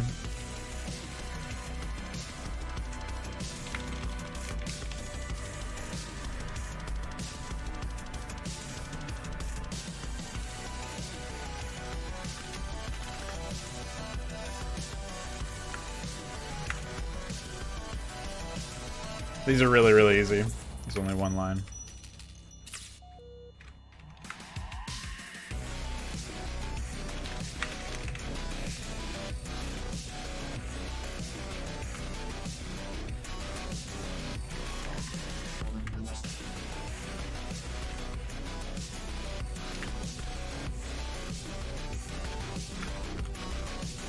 Imagine getting victory because I forgot to fix that. So when your ally loses their fucking base, you're just victorious immediately. Seems reasonable, right?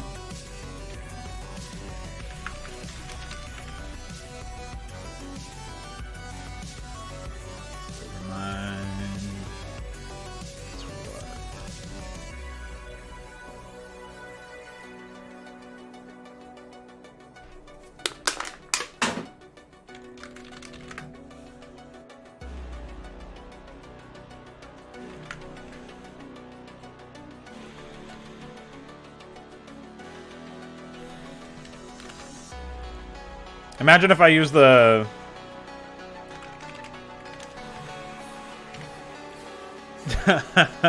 Imagine if I used the... fucking... what's it called? the should have stayed in bed this morning line to just for when Raynor died.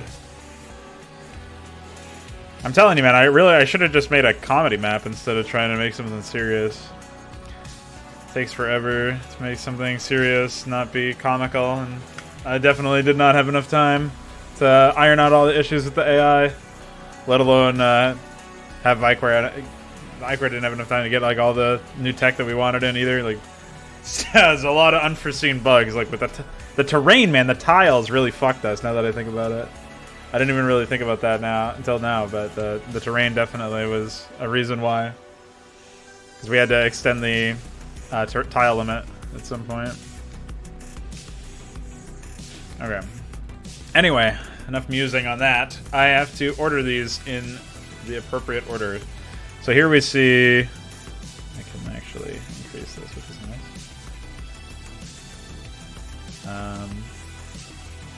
It's kind of annoying to look at. Alright, so we start off with Overmind Destroyed, that being the biggest and most important setup here. So we'll do Overmind, then Aldaris, and then Cag. Oh, you know what? It doesn't look like I did the Renegades Destroyed one. So which one is that in here? That is the Alexei Stukov Death. So we'll do that.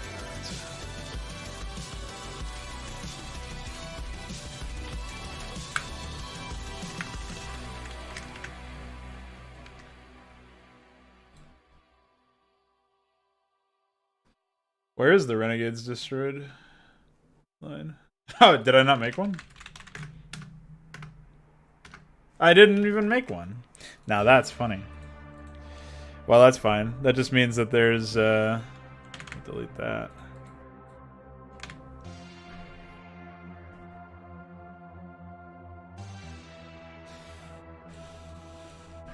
Oh yeah, I mean, like at the end of the day, we still have made some strides. Like I'm not complaining about that.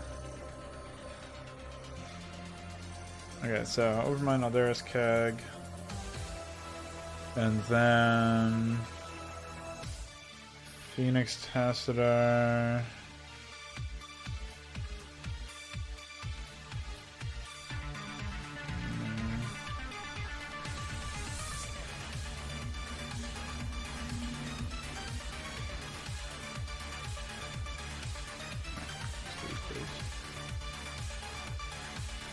Okay. Nice. So then we have, Overmind, there's Cag, Phoenix, Tassadar, Raynor. And then we have Renegades Pacified, I believe. And then the Contact.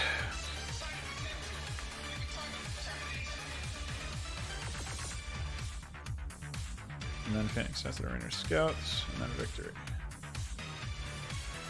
Okay. That seems appropriate.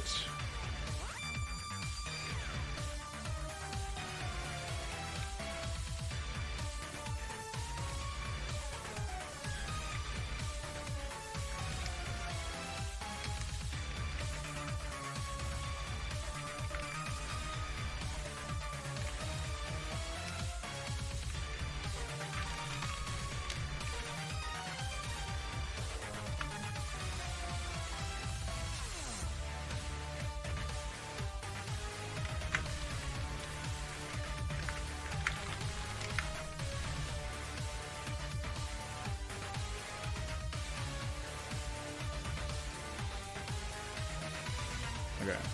So the only thing we're missing now is we need to set deaths in the AI scripts based on kills. So I got to get those into loops. And then after that, we're going to be messing around with the the conditional for the Renegades dropping over control. It's just those two changes need to be made. So I'll be right back. Got to use the bathroom, and then I will get back and do those.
Hey, Connor, thanks. Take it easy, man.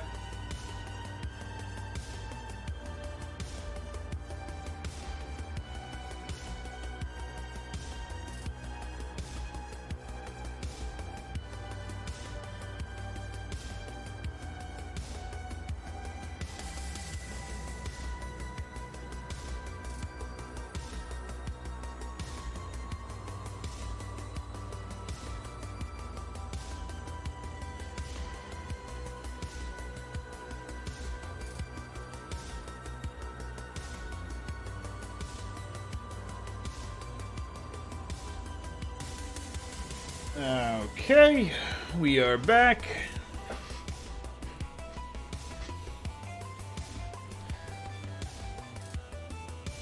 Alright. So let's handle the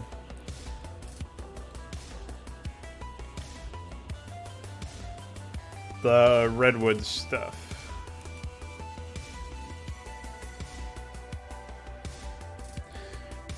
I don't actually know what would be the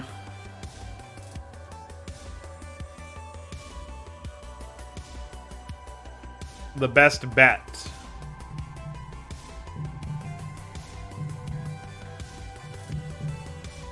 For making the Overmind and the Renegades ally.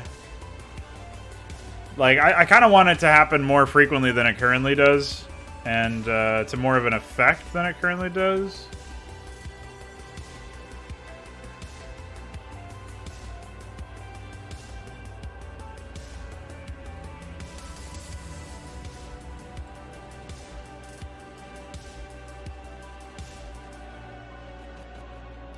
And I have such a fucking headache. Alright. Hopefully that goes away soon. So one idea that was pitched for the Renegades was Nobody can control the dreams they have. it was making it so that after they suffered a certain number of deaths of overlords, that would contribute to their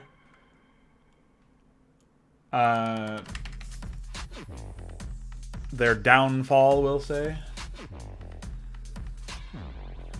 Where is my... There it is.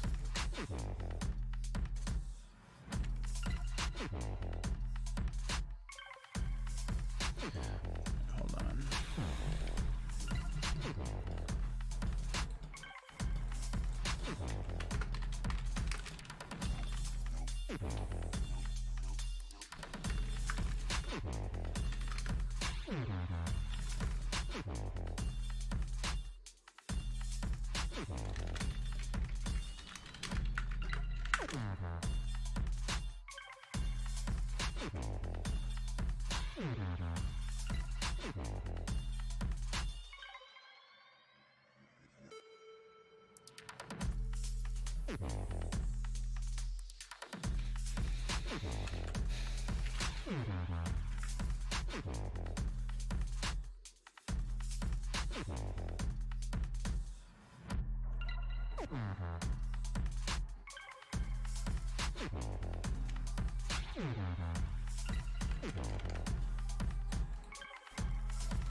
Control the dreams they have.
I have to reference the deaths for the contact here. Everyone contact. Fuck me if I know what the Gorgoleth cocoon is called in here.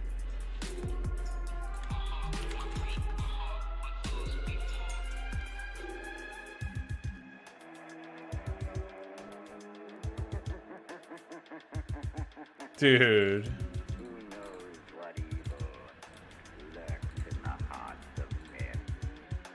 Let's see what we can figure out.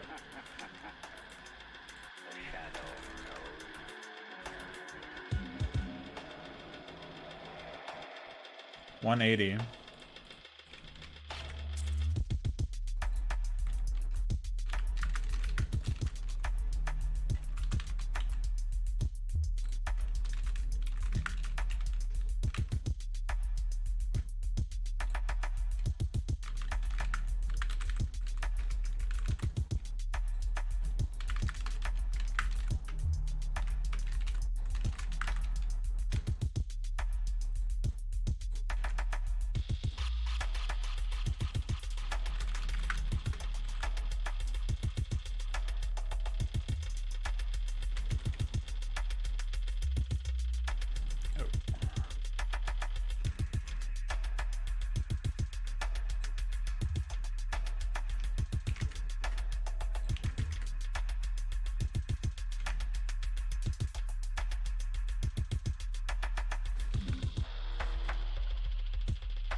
I think the chrysalis is used by something too, though.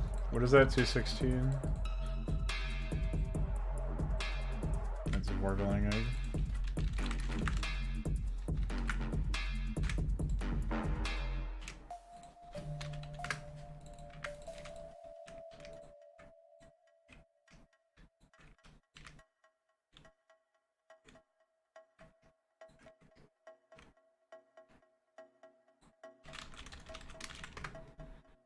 It's 98.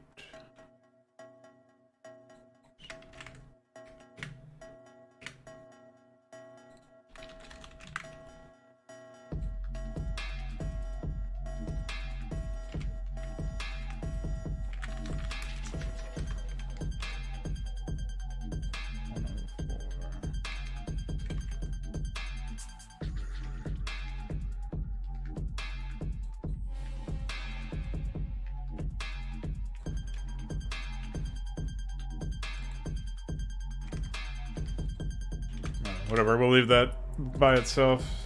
Oh, I know. It's supposed to be 103, isn't it?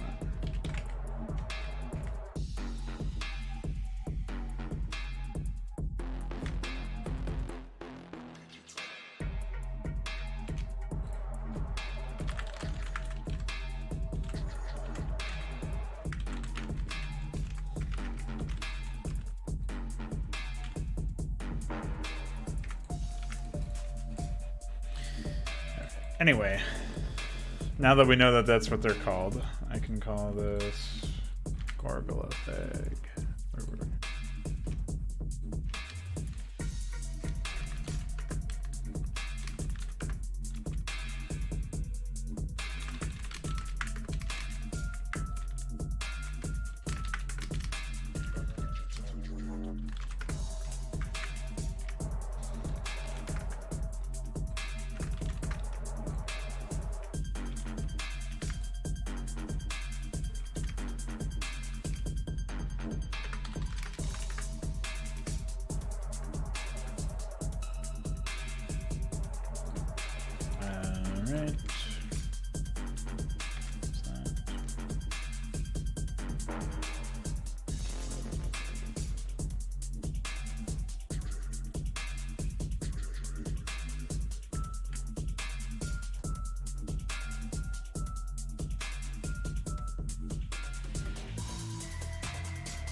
Oh.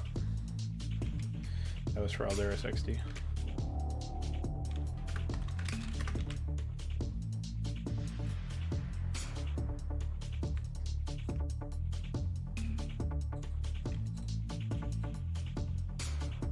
Dark Swarm.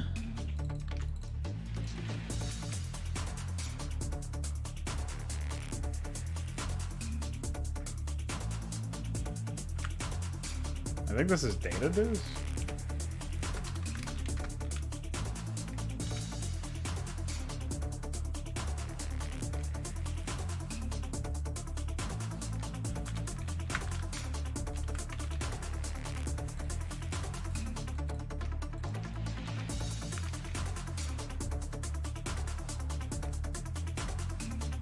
Oh.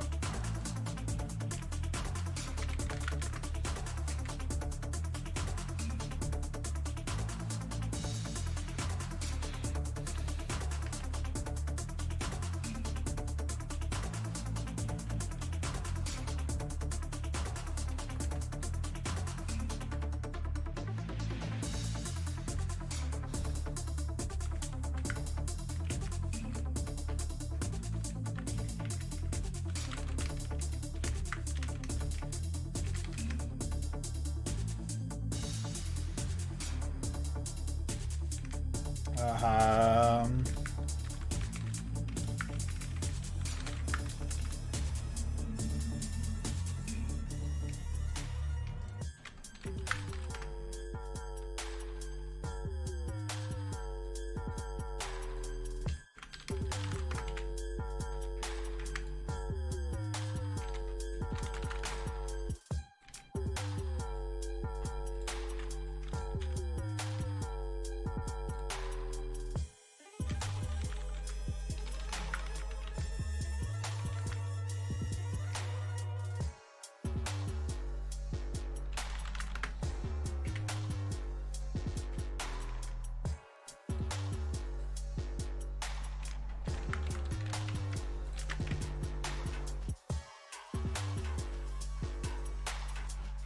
oh, that's called something different now, isn't it?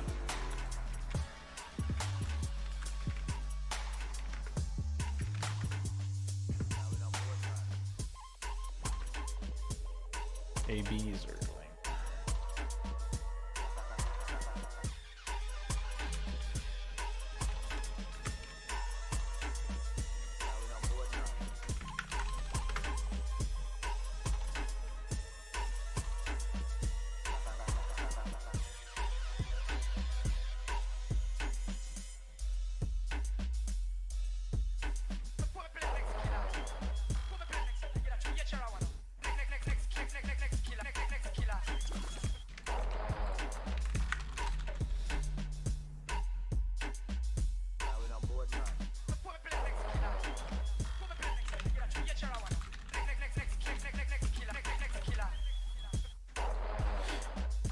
Actually, I'm not sure what the other aberrant should be. You've got Zergling, Hydros, Mutas, Queen Ultralos. I was thinking of a Defiler, but that's for later anyway. I don't have to worry about that right now.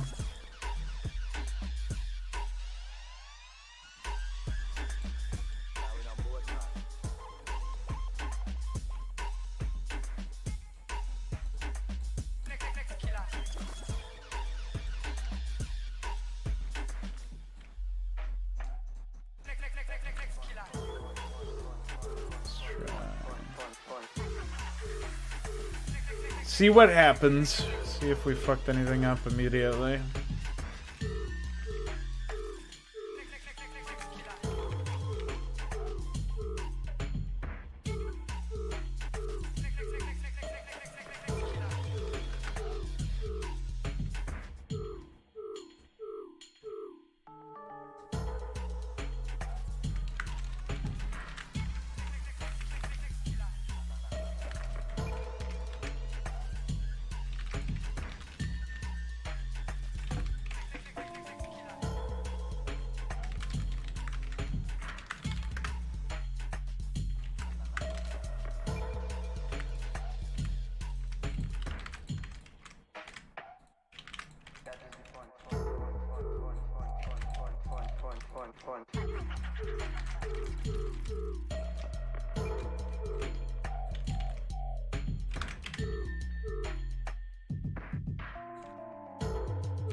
See how we did.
Bing, bong, bing, bong.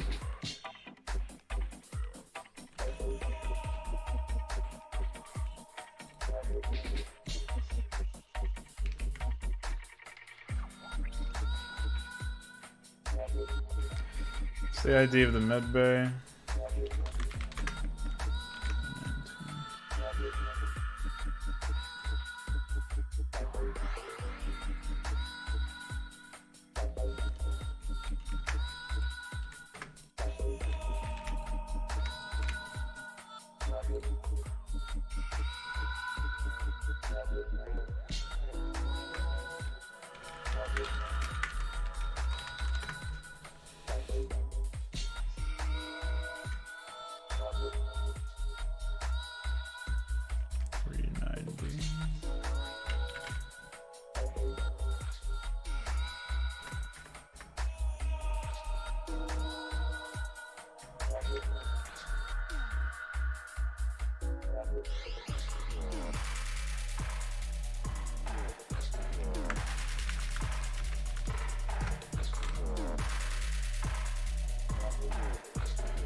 I actually don't remember if there was anything else.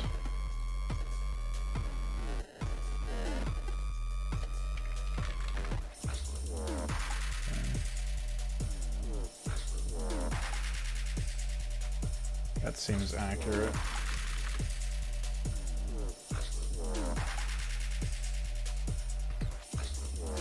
That's accurate as well.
Iquare as soon as humanly possible. Holy fuck! Just blew a hole in my arm trying to open this. I knew I should have stayed in bed this morning.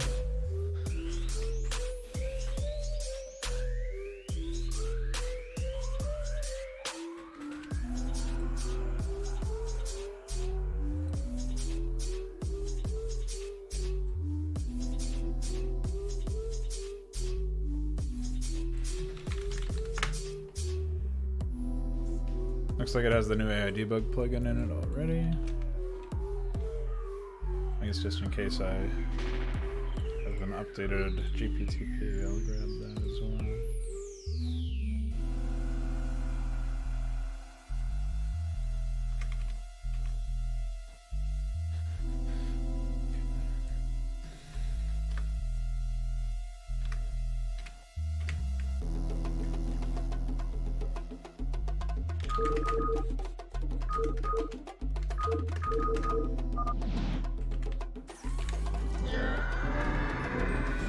Well, iQuery, that still breaks. I'm gonna test without any changes. Just the exe you sent me.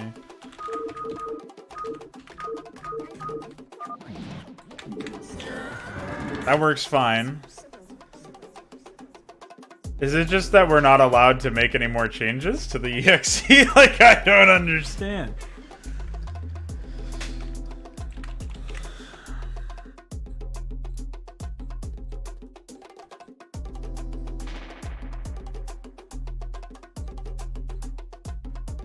Epic.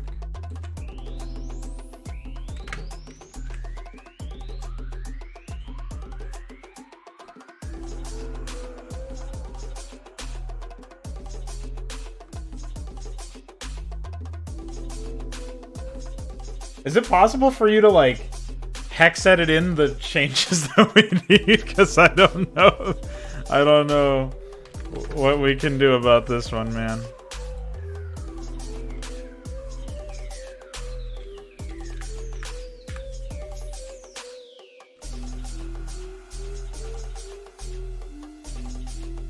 I'm making that change and that change only. Then I am closing. And then I am... What? Why is this here?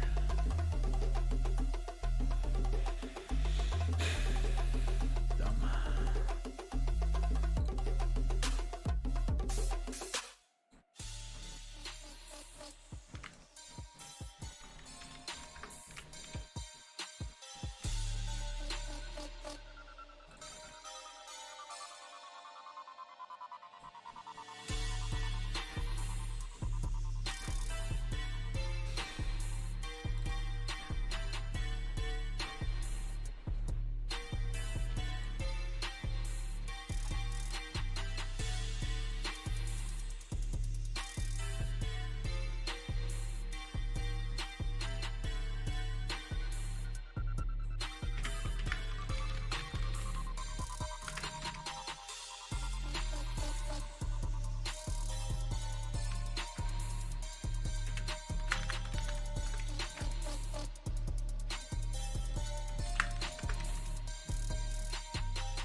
Firegraft is fundamentally broken.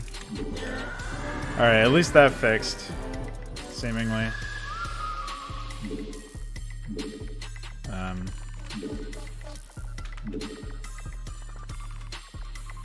Apparently that didn't get fixed, actually. Yes, sir. Speaking truth to power. Well, it uses the latest res file. So that stuff got in there already.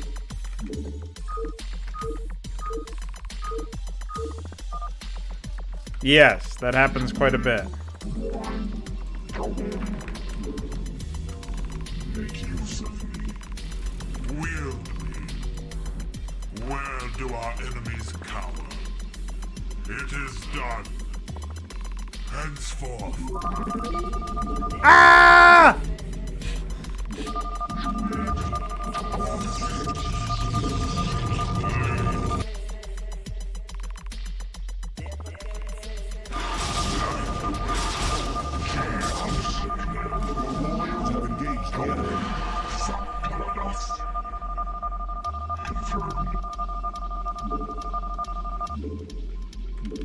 I'm gonna go out on a limb and say my MPQ changes didn't actually take into effect.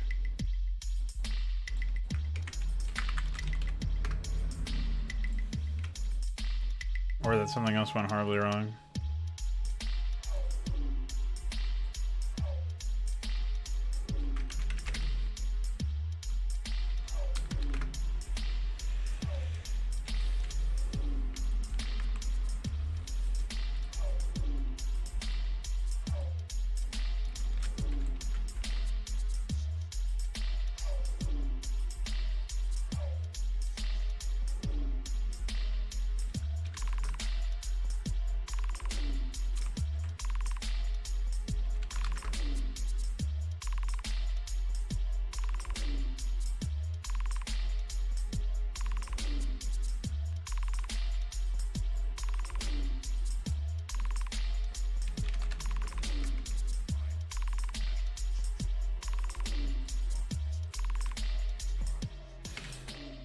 I'm sure I'll compile a whole list.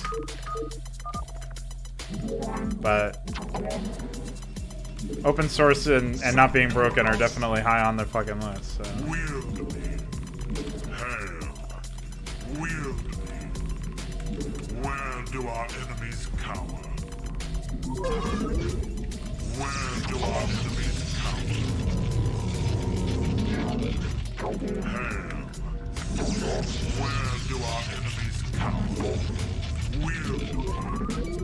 Where do our enemies cower?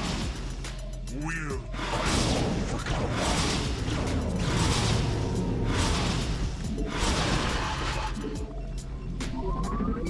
Where do our enemies cower?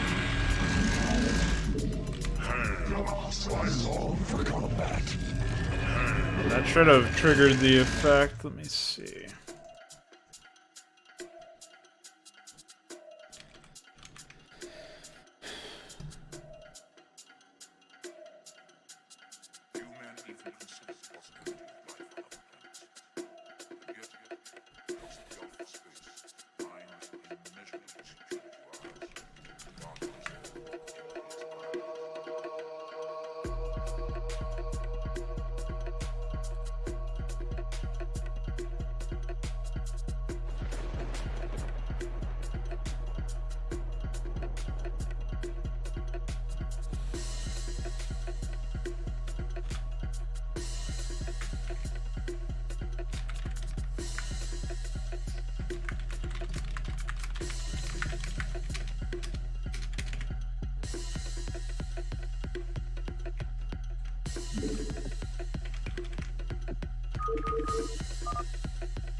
Okay, so the problem seems to be coming from the AI script then.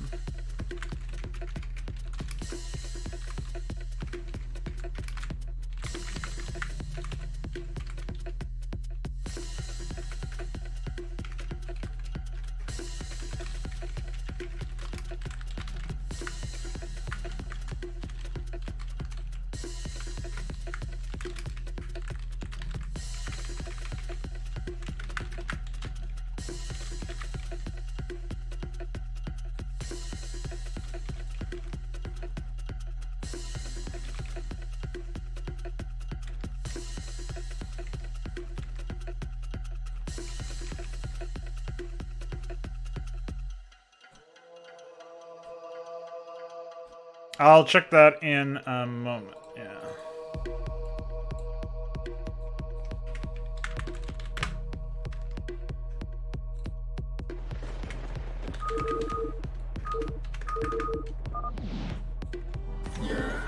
That still is better. 51 must be disabled or something retarded on this map.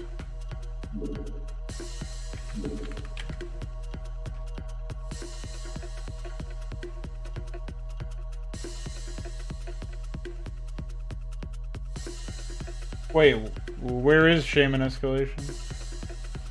Oh, you mean on your EXE it's supposed to be fixed? Because the button didn't even show up. I mean, the button of Shaman showed up. Which you said wasn't supposed to happen, right? Upgrade complete. I can't build there. Wrong escalation, calculated no escalation values.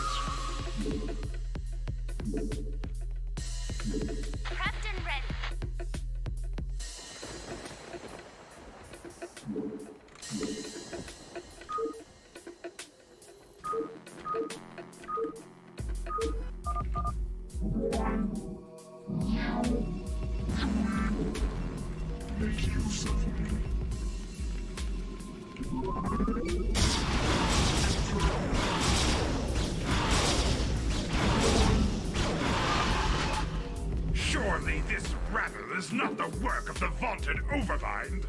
Indeed, Phoenix. The Zerg we've encountered here are but fodder compared to the ranks of the Ouroboros brood. Still, the mindless swarms of the fallen Cerebrate will delay the approach of our enemies. Be watchful. I knew I should have stayed in bed this morning. Seems like what probably happened there was the AI scripts actually weren't updated somehow. Let's see.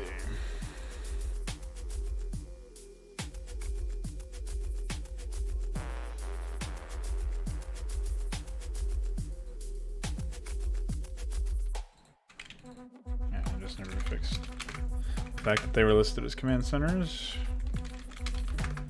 There we go. Save that. Other than that, I don't have any particular ideas as to what could be broken.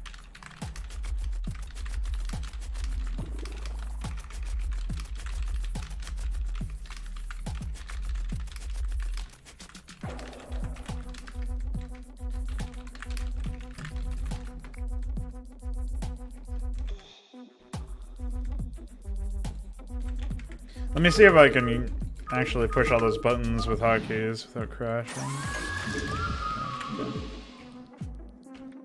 Upgrade complete.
One thing I probably have to re-import is... Oh no, I think that was an iScript issue, so the Cyprian actually should be fine.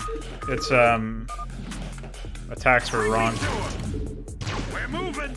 Let's blow this popsicle stand! Reconning!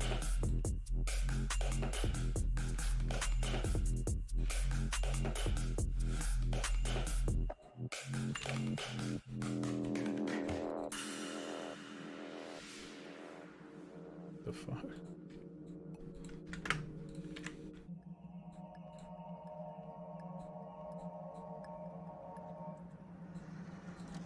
I think human consciousness is a tragic misstep in evolution. We became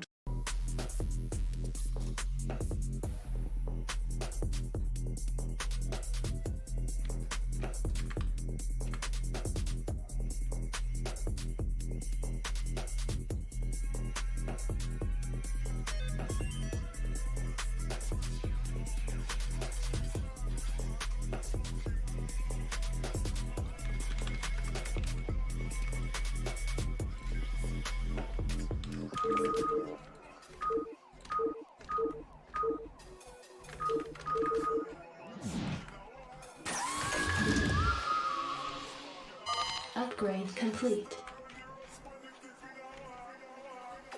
Did I not put the right file in? Confused.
Try it now. Upgrade complete.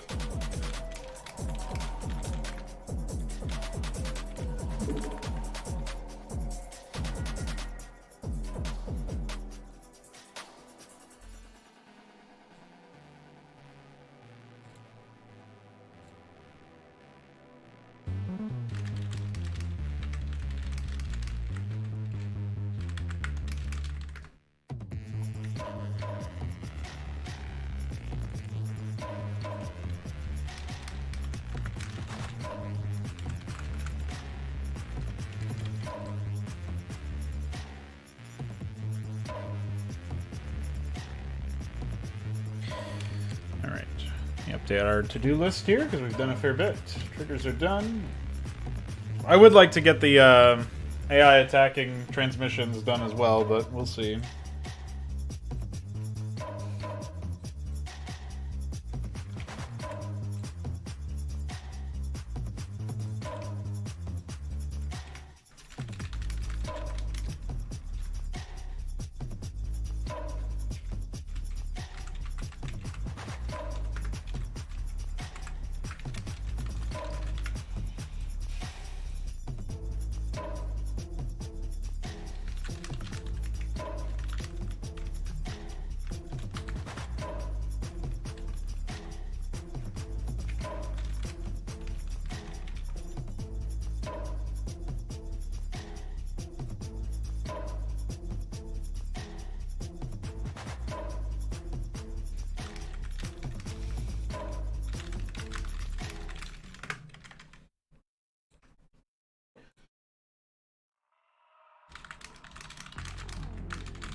Alright.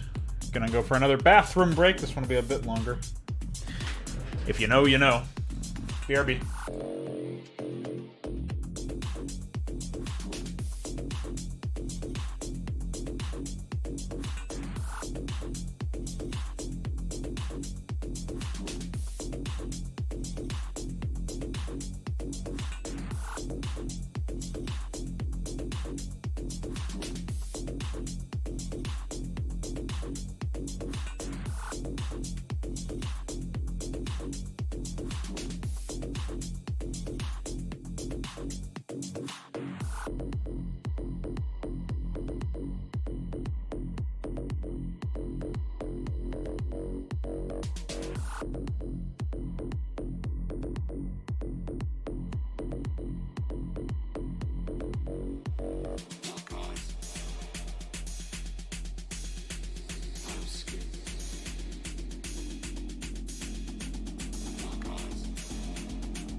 You.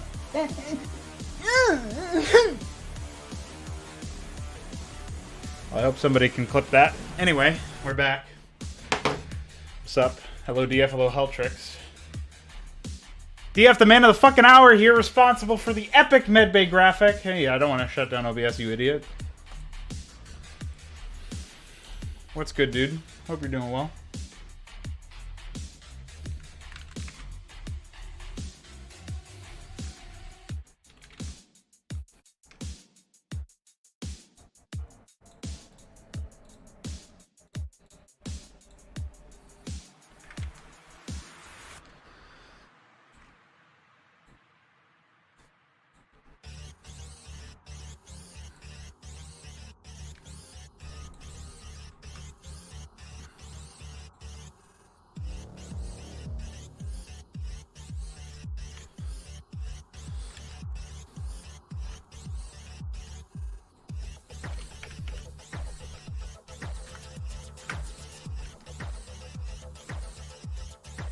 Show the cool graphic? I will in a second.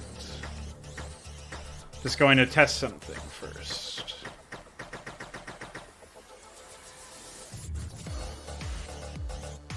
It's actually going to be tested on that graphic, so you'll be able to see it already.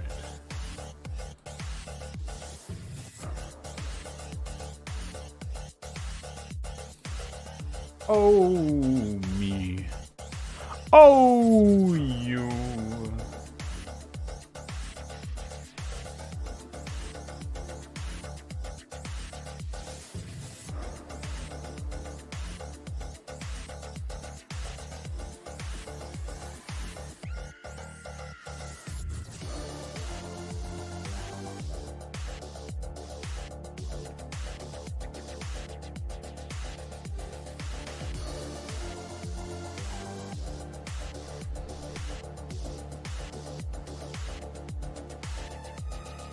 Eggs in this game, man. Holy shit.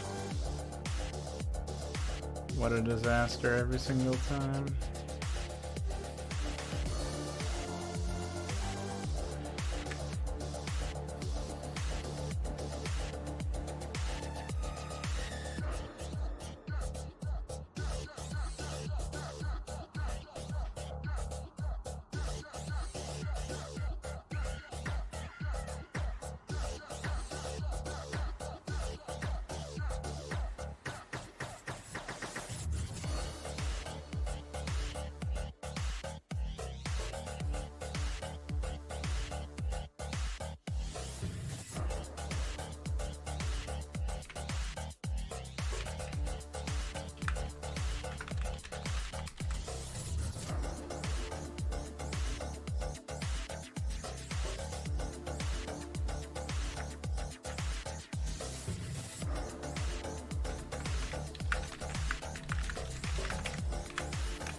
I like Pie Eyes just fucking closing on me. That's pretty good.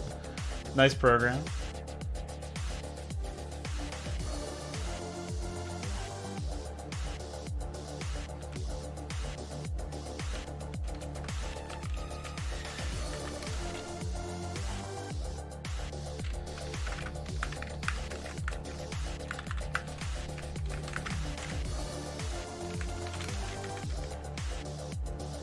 Graphic is this? Lurking.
Oh, this is the wrong one.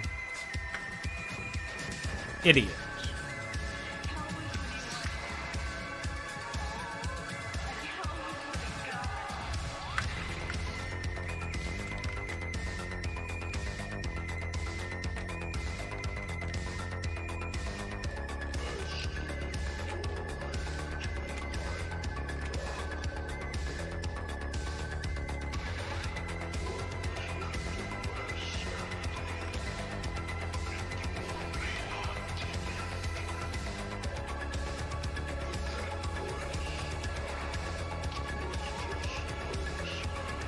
$11 hours to do 4 wireframes. Yes, DF!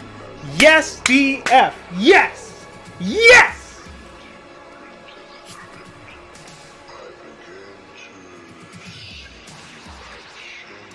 What, today, Health Tricks? I started at 9:30, so 2.5 hours ago, I think? Or is it 3.5? It's always fucking 3, isn't it? Yeah, it's about 3.5 hours ago. Ball Project is a collection of non-canon SE stories. No, Stormborne is, I think it's just gonna, like, Nemesis maps are just gonna do that in general. They're gonna fuck around with the lore so that you have more opponents to fight. Carpal tunnel. Yes! Yes!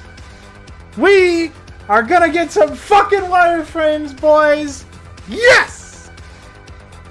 I'm so excited for wireframes. I'm a grown man excited for wireframes!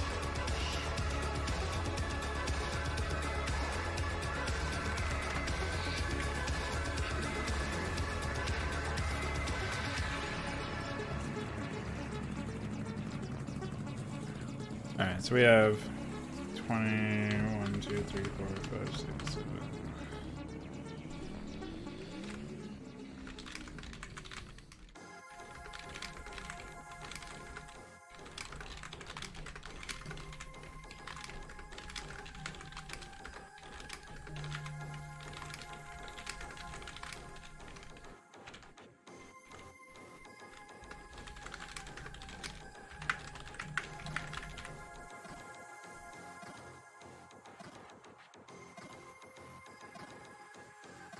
This program is PyIce.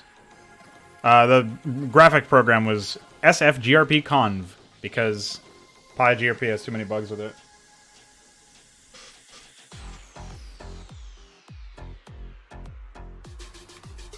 I quit. Where are you? Okay.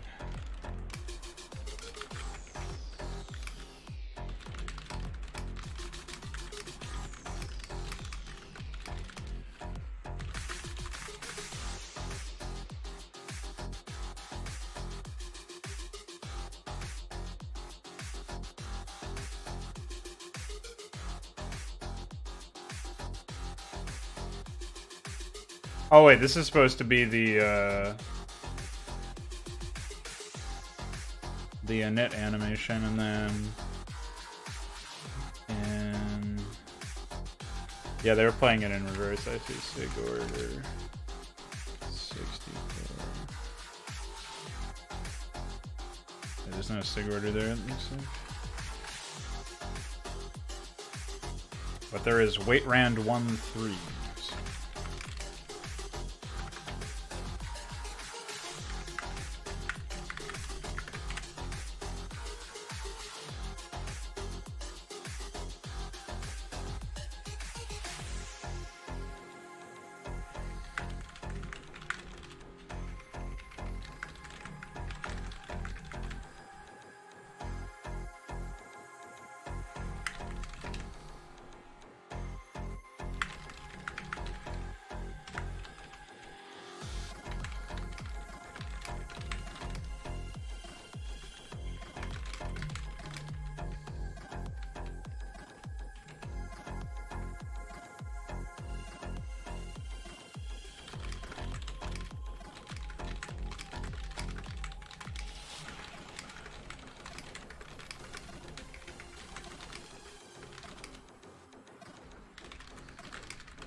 It has a lot of bugs. Like, one of the bugs that it has is that it'll randomly change your, it'll, like, fuck up the command icon, pixelage.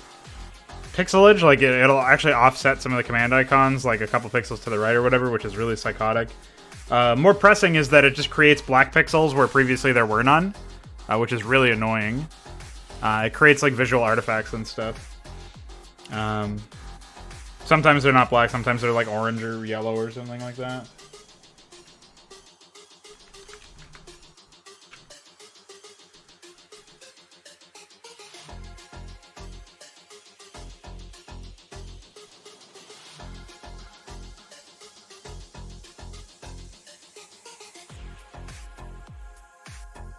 SFGRP Con sometimes just crashes, though, so... Shadow Flare's shit is not... It's more functional when it comes to actually producing working shit at the end of the day, but it's not more functional from... Like, it's not a good look, man. The whole thing is a disaster. Alright, so I need to add... Unit... Zerg... Okay.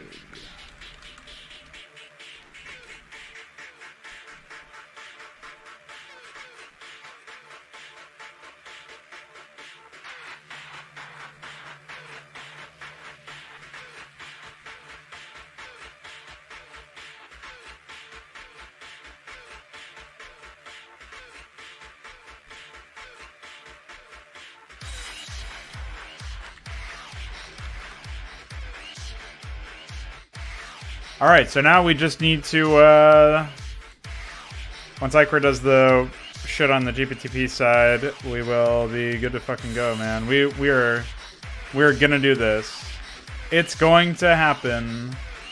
I'm so excited. Even though I sound like I've been fucking lobotomized. My excitement cannot be quantified in human emotions.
Distortion, igniting, effect, selfish, greedy, base shifting, bleeding, prepare for abduction, the chaos is breaching.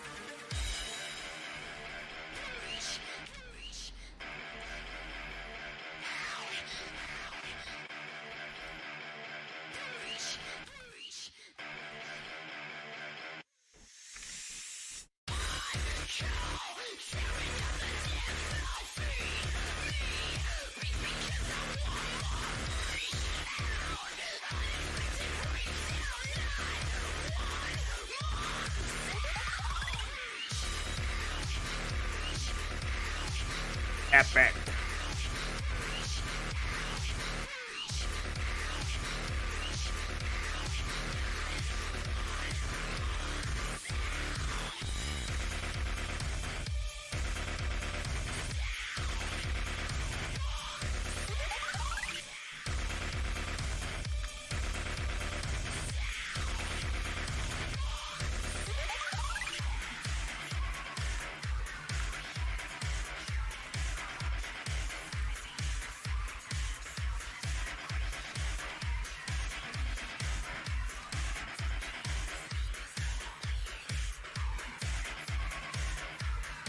There is actually a high dirt doodad for what I was just trying to mess around with.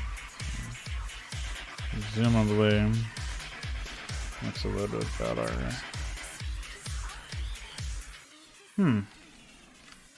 I kind of like mine better, even though it's more contrasted, but this blends in more with the rest, so we'll leave it at that.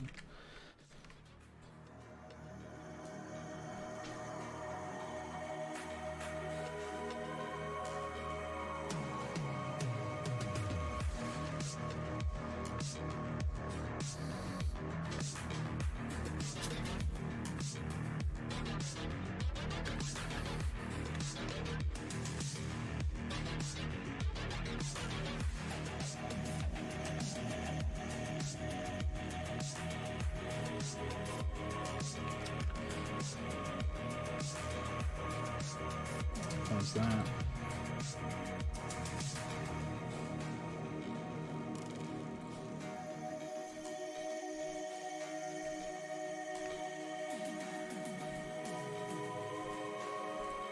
I can't believe we're actually doing this, guys. I can't believe it. iQueer and I did it. We won. The thing is, like, that's the thing is I'm not trying to sound all high and mighty or anything. But it's hard to imagine a map that's going to be more grand scale than this one in terms of the in terms of this shit. So hopefully iQueer gets that fancy Discord role. That's all I'll say. Where the fuck is Game Works?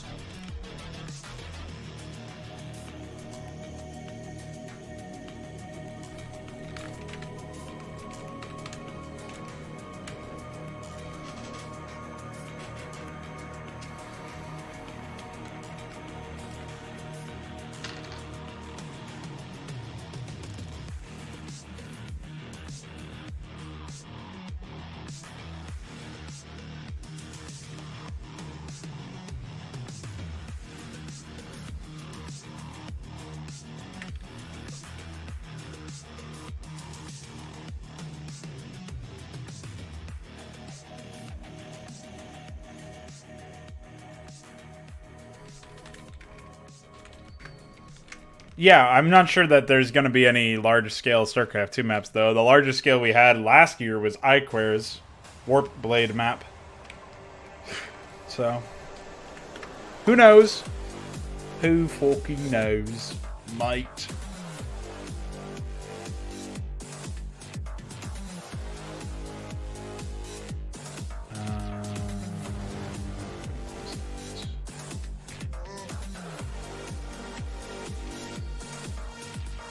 Pop into iScript. More like you script. Let's do it. No, you idiot. What are you doing? Stay thy hand, wretched briefing. No! No!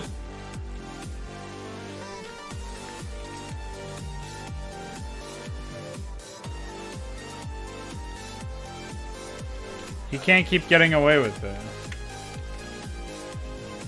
Yeah. It's like one submission per person per team or something. That would be pretty funny if it wasn't.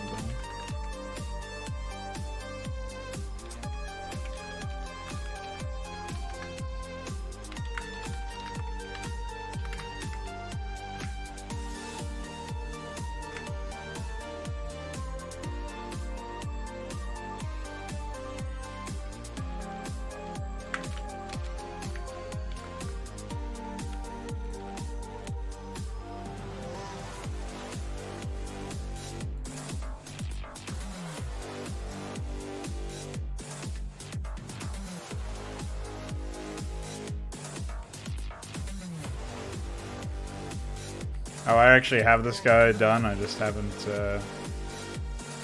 processed him apparently.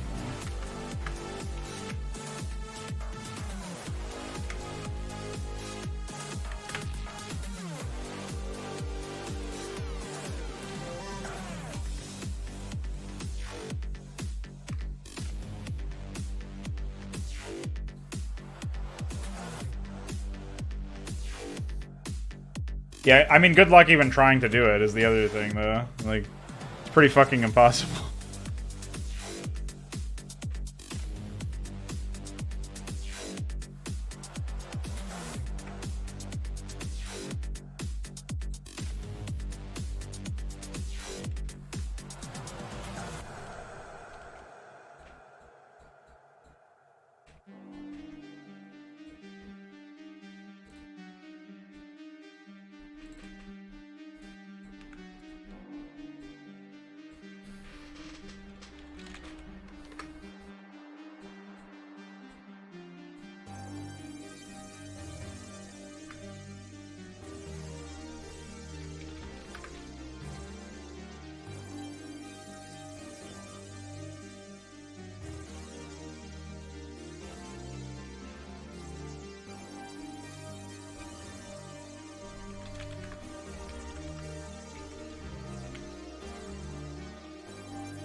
What the fuck?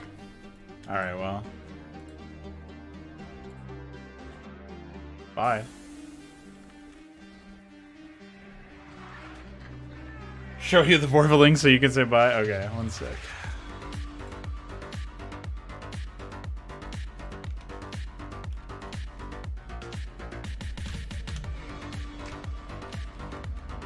I don't remember what the hotkey is to just go to my desktop. There we go.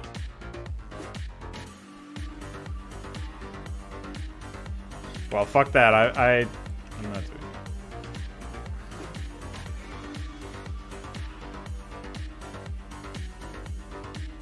Hold the phone.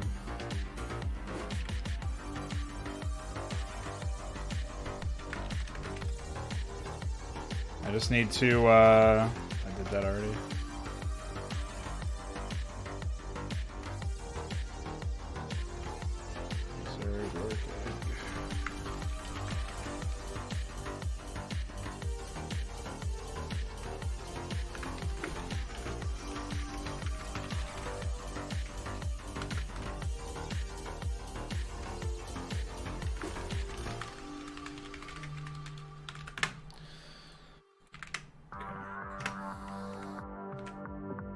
Oh wait, I think this one needs the latest plugins though, to actually work properly.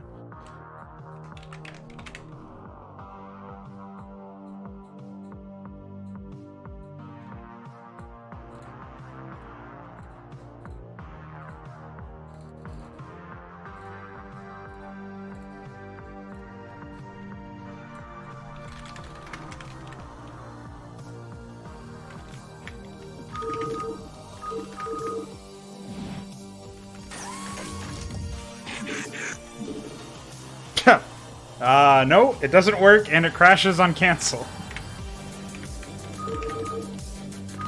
Let Let me make sure I have the right eye scripts though. Oh, that crashes anyway. I'll have to replace the other shit.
This is very Yeah. interesting.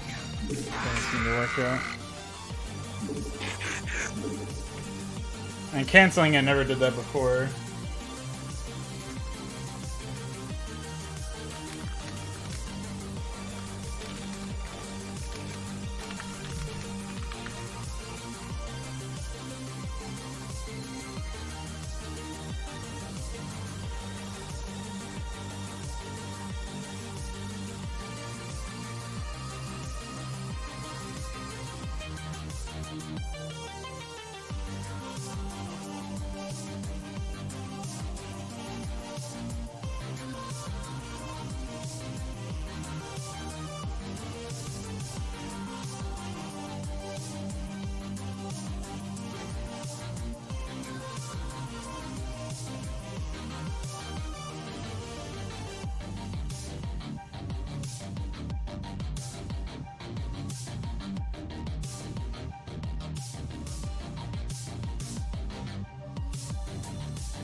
Okay, so reverted that. I gotta go into iScript and change out the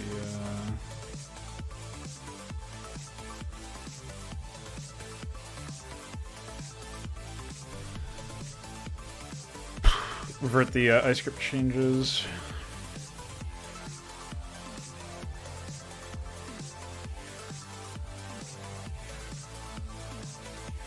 And then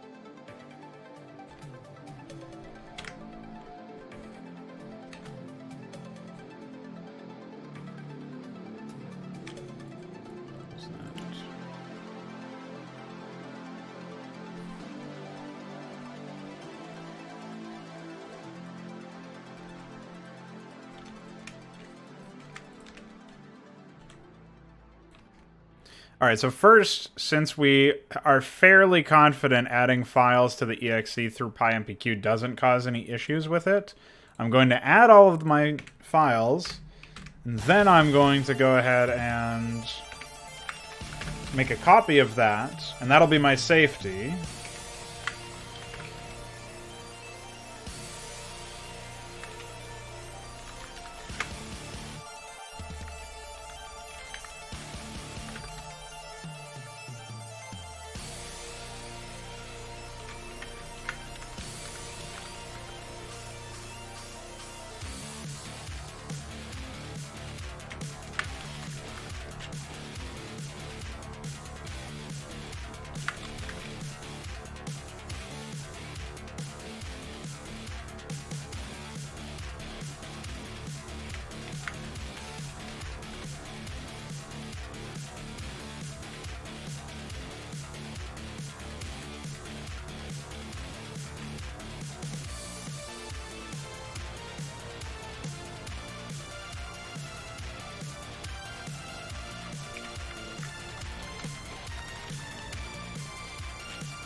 Don't need to add the lurker egg. Oh, command icons, of course.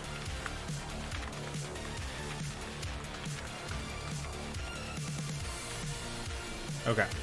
So now we're going to take this and make a copy. And with the old one, the one that we just made the copy of, I'm going to open it in Firegraph.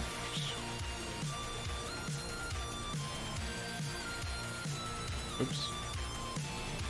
Don't put Firegraph in my network, it'll just crash everything.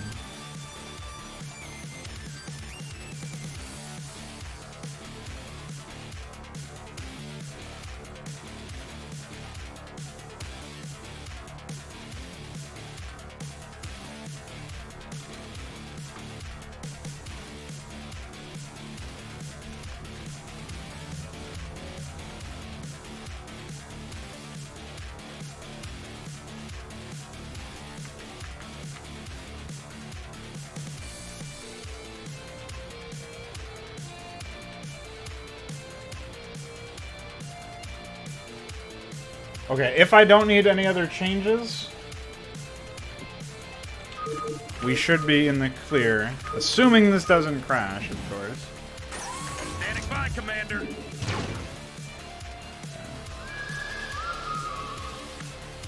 Of course it crashes. Just to verify, I need to make sure that my, or rather my, this version, that I just fucked around with. This doesn't crash either, right? Okay, that one works fine.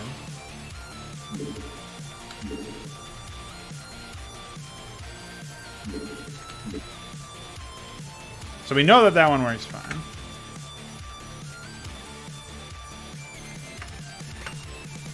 So now we need to try to sneak in enough changes without Firegraph corrupting it.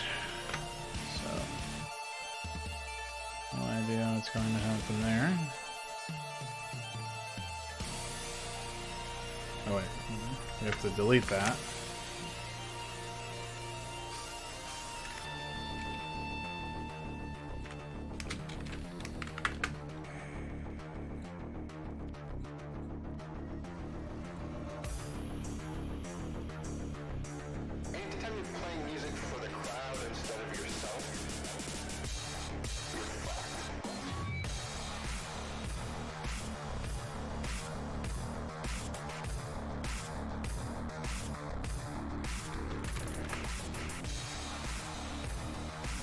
I'm just gonna try to do the same thing and see if I luck out in some way.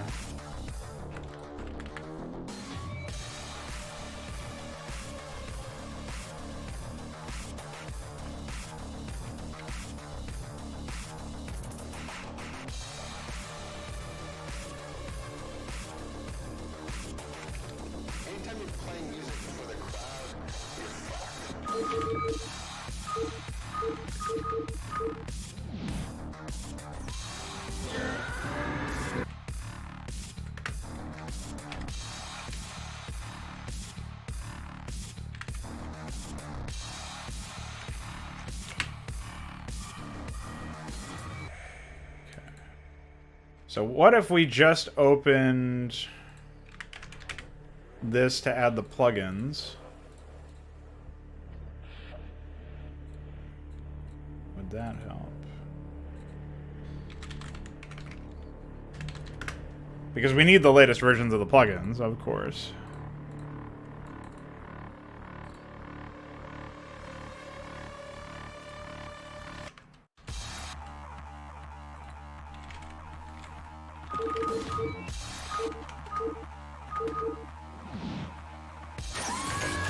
So even trying to put the plugins in is crashing us. I'm not really sure what to do about that. That wasn't always the case. Didn't always happen that way.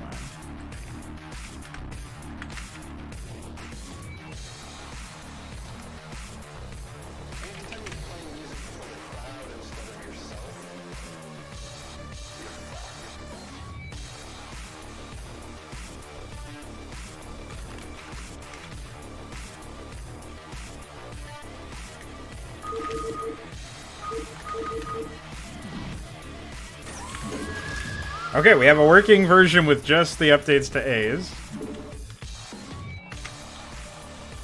Now I'm going to open a copy of that. We're going to try to add the other plugin, which I ought to. Anytime you're playing music for the crowd instead of yourself.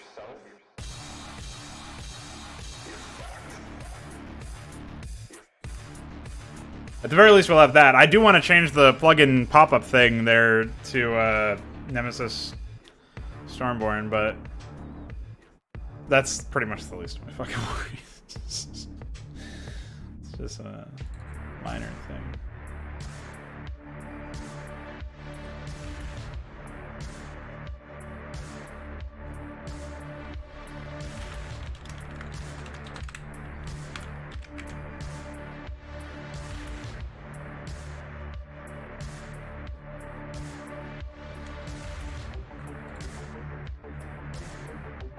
And then after that, hopefully, we could just add script changes. And maybe some triggering stuff.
So any takers on this bet? Will we get it without crashing? I have a feeling it's gonna crash as soon as I add this. Firegraph is such a piece of shit, man.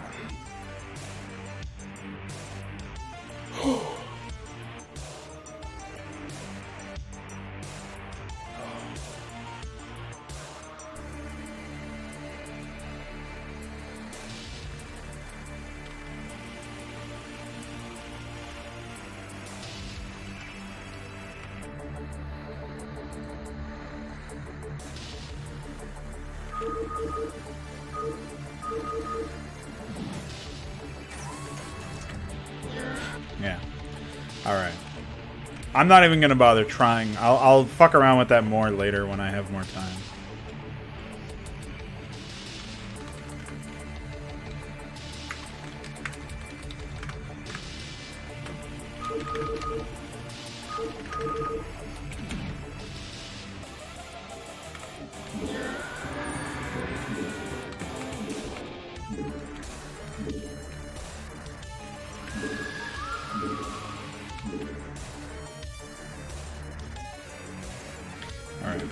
I do want to try one more thing, which is to fix the button set things here. Otherwise, you're not going to be able to actually get this upgrade.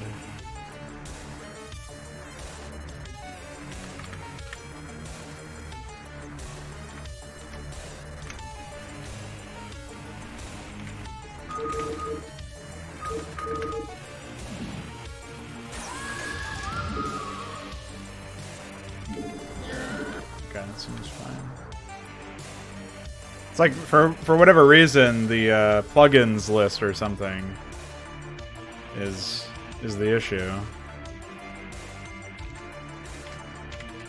I don't know. No idea.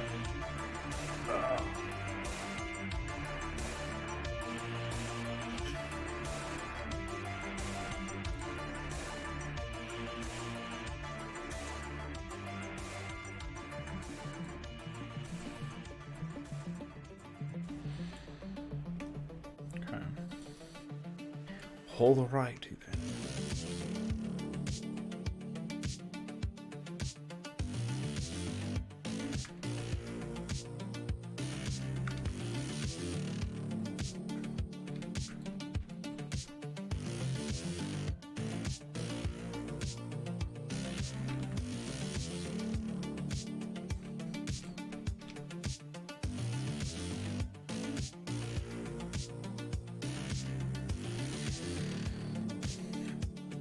Oh yeah, I was gonna add that ramp over here.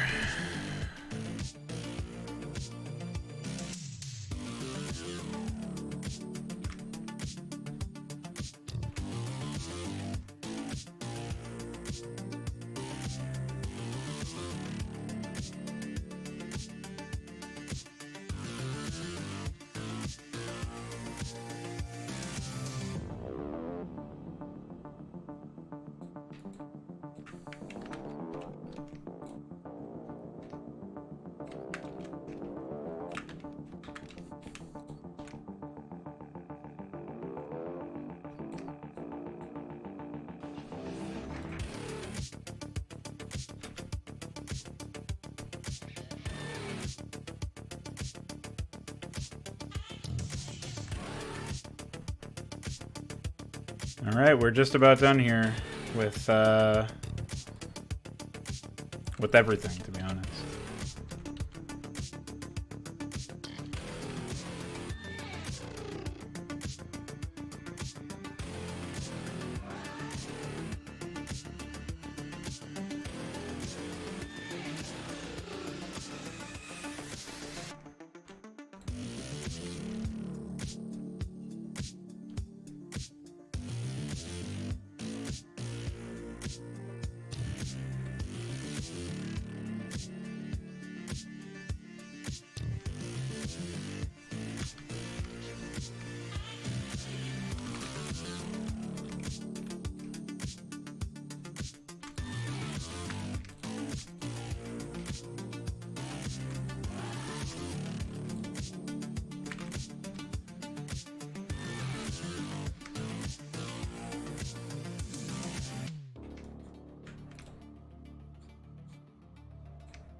There's really no, I mean, I could put some ruins up there, I guess. I was gonna say, like, there's nothing I can really do to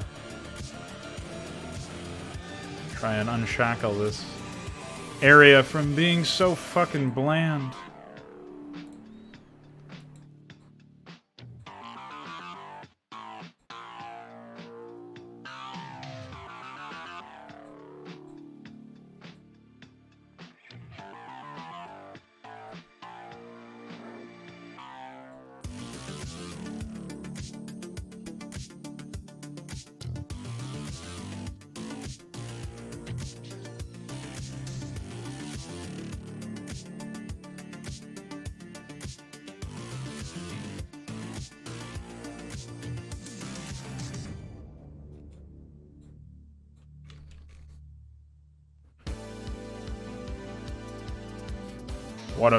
What does he change for the music?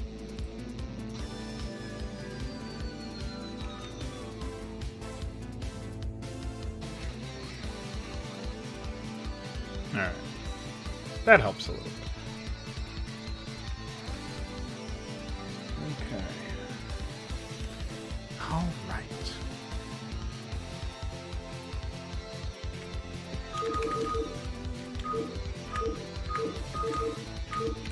So now it's time to actually get some shit done here.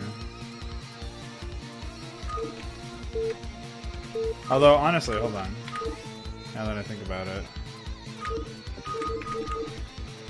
Maybe I should,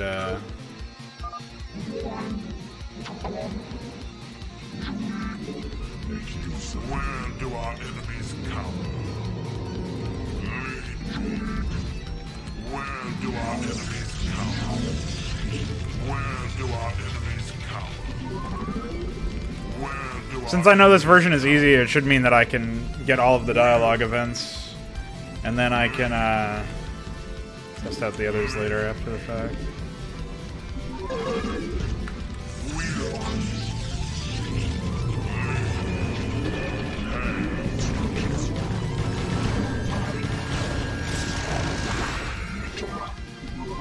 Surely this rabble is not the work of the vaunted Overmind. Indeed, Phoenix.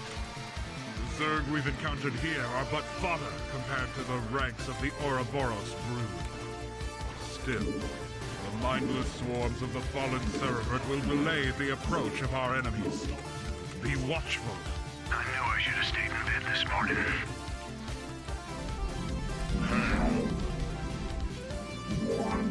Wield me. Where do our enemies cower? I will begin probing the enemy for weaknesses.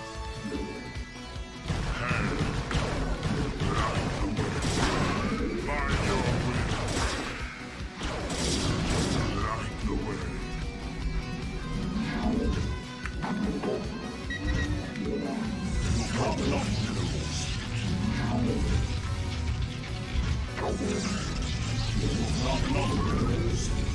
Where do our enemies cower? So far, so good, I suppose.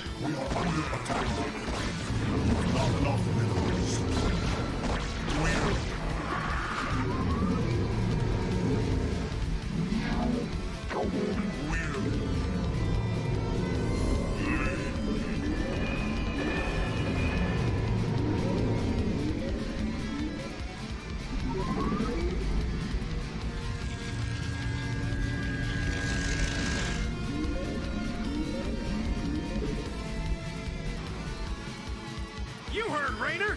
Get some eyes on our enemy! Wield me. What? By your will. The Overmind's forces are upon us! Behold, butchers of my children. The hour of judgment is at hand. Your purity is ours. We shall never be a part of your mindless horde, abomination. If we fall today, we do so for good. Not to be reanimated by one so vile as you. Resume your prayers, firstborn. Your penance is timeless. Soon, you will strike at your own, and reap what you sow. The soundtrack makes it sound anime, dude. Where do our enemies come? So, the firstborn's fallen have joined the battle against us. Speak not of fallen ones, Cerebrate. The end of you and your master draws near.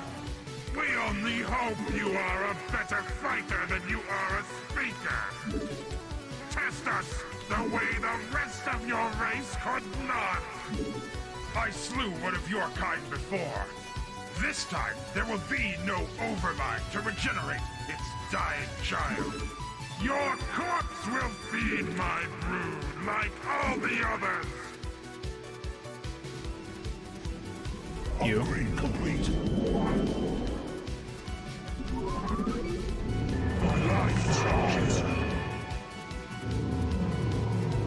Oh, I've got to fix the requirement.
Dialogue helps it feel a little bit more exciting, I think. Might just be me.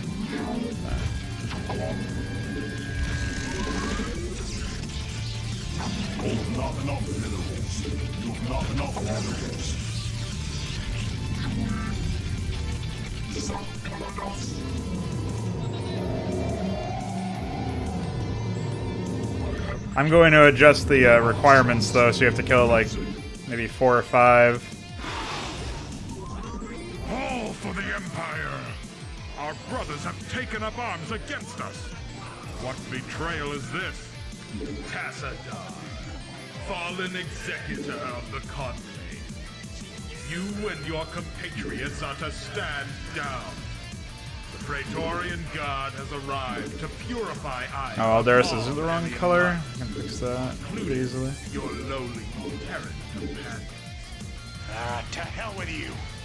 Praetor Phoenix, take your place at the side of the Conclave and terminate the Terrans immediately. Aldaris, you have broken your oath to serve the Protoss more times than I can count. You are not my Judicator. If we must destroy you and the Overmind, so be it.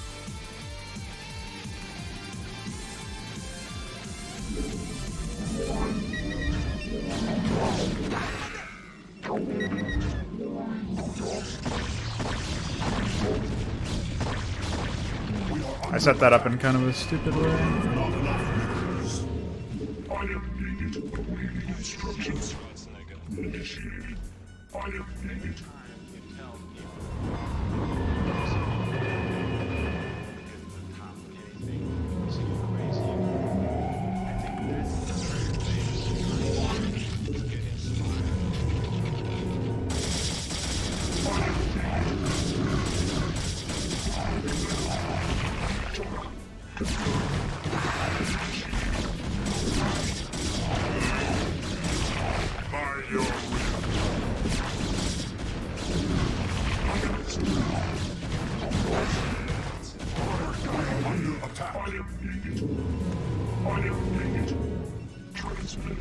I am naked.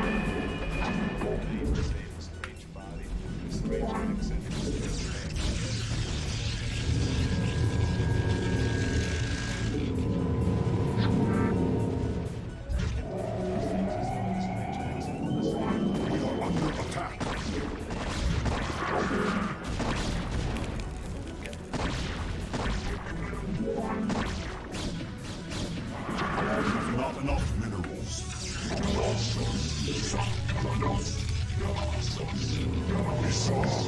You're all suckers. We are legion. I serve. We march.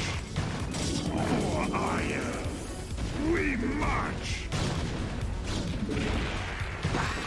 We march.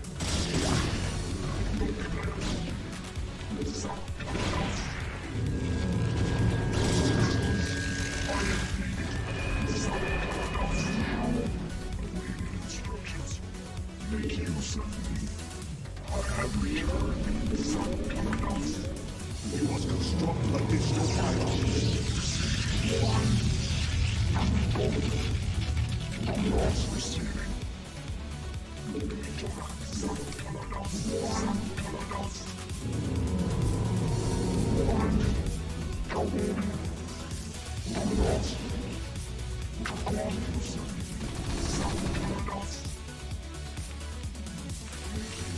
Rainer takes a very late expansion. It seems.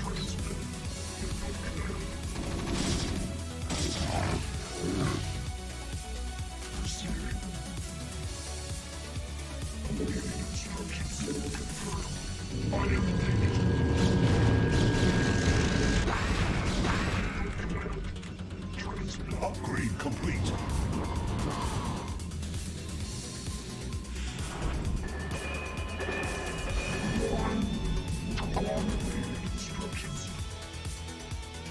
You have not enough minerals. You have not enough minerals.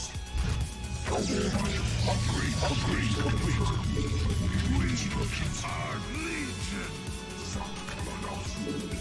You have not enough minerals. We are under attack.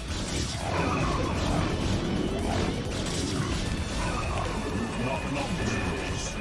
Not enough minerals.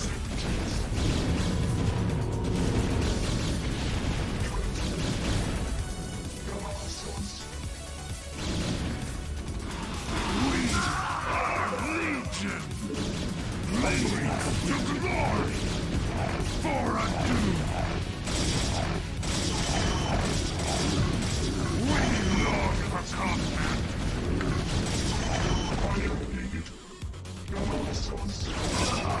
Make use of me.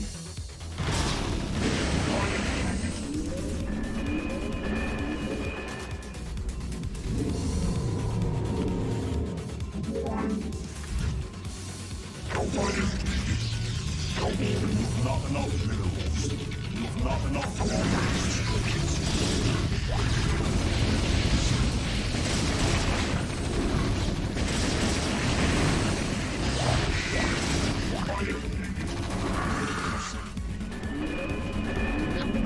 We are legion. Grant me your will. We long for combat. Warriors have engaged the enemy. We long for combat. Sit up. I am legion to glory.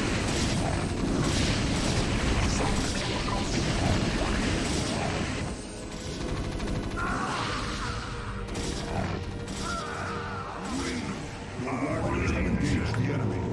Lead us to glory. Upgrade complete. Lead us to glory. Grant me your will.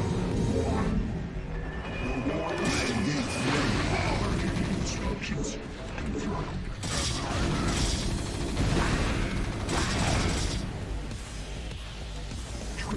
Lead us to glory. We are legion. We long for combat. the enemy. Set up for a doom. Your warriors have engaged the enemy. To glory. We are Legion.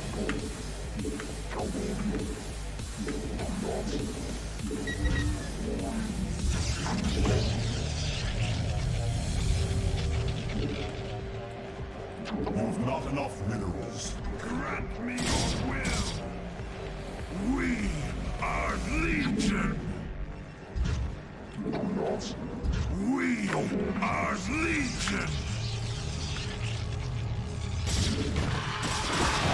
Hi. Thanks for the dark swan.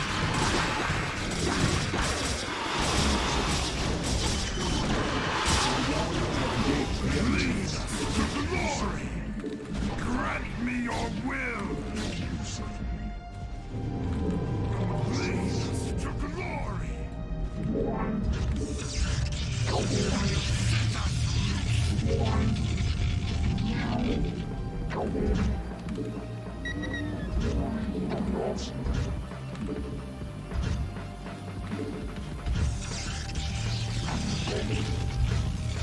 Grant me your will. We long for combat. Grant me your will. We long for combat. We long for combat. The warriors have engaged the enemy. Upgrade complete.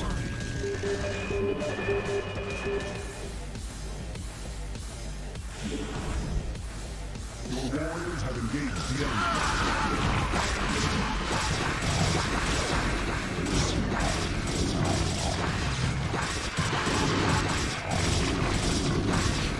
It's got quite a number of zealots, apparently.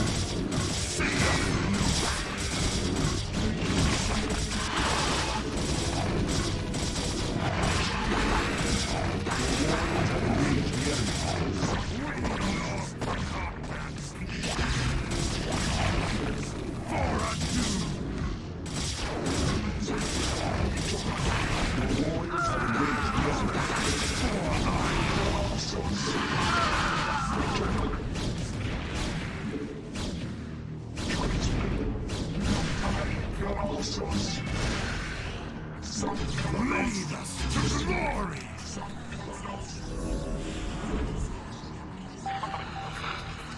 Grant me your will! Engage the enemy! Set us loose! Upgrade complete! Set us loose! Warriors have engaged the enemy! You've not enough minerals! You've not enough minerals!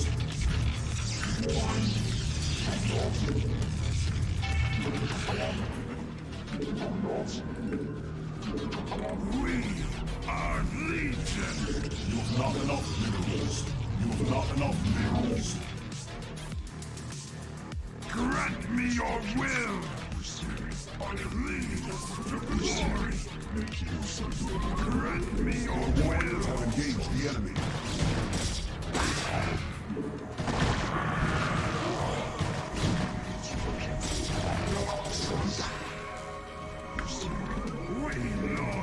Your warriors have engaged the enemy. Set us loose for vengeance. Grant me your will. Your warriors have engaged the enemy.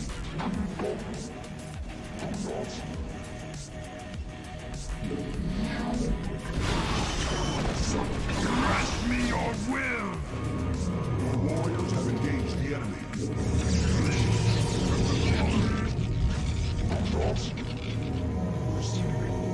We are Legion!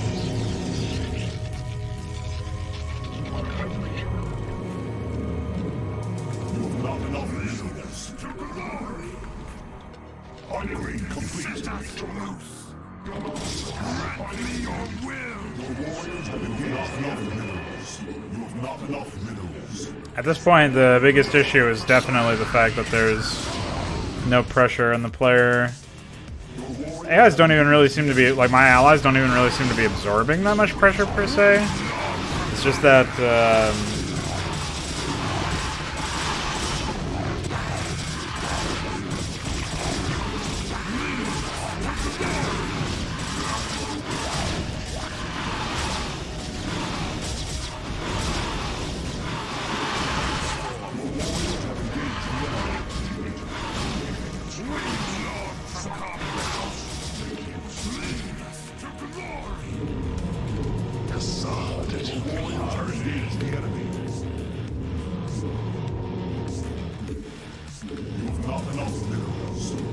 not enough minerals.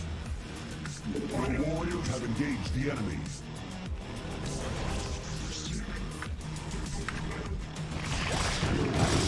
Grant me your will. He's got so much money, he's just not using it. I assume it's the same thing for the Overmind. Yeah. 21 out of 6, so his shit's depleted.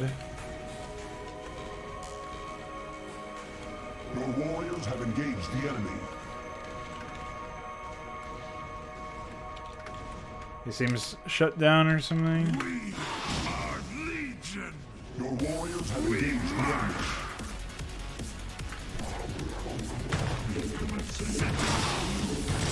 I serve. We march. Grant me your will. Your warriors have engaged the enemy. Yeah, looks like they never took that base.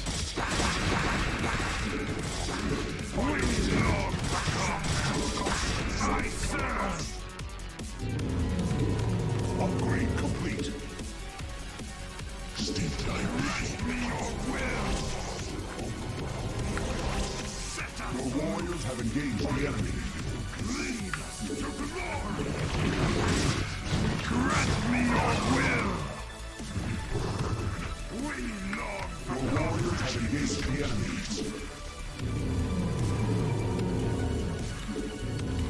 We are Legion. Cassandra glory.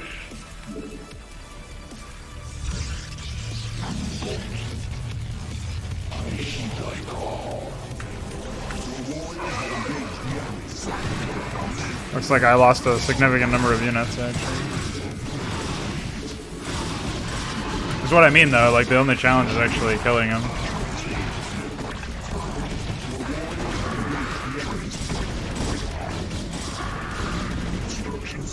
Still being 2-2 as well. He's 3-3 at least. Air upgrades, on the other hand, are not doing too hot.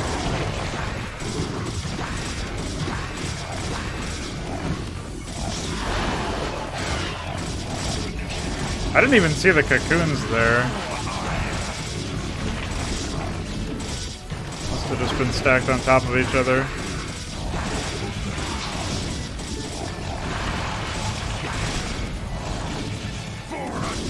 Your warriors have engaged the enemy. Grant me your will. Your thoughts.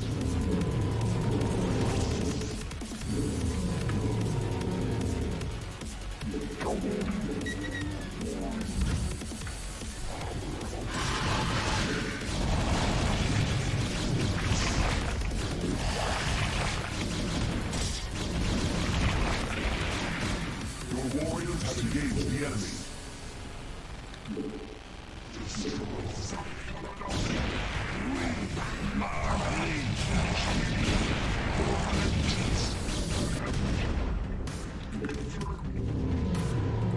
Instructions.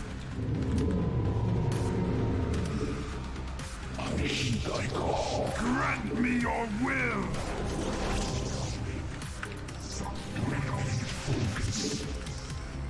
Draw some calm. We need focus.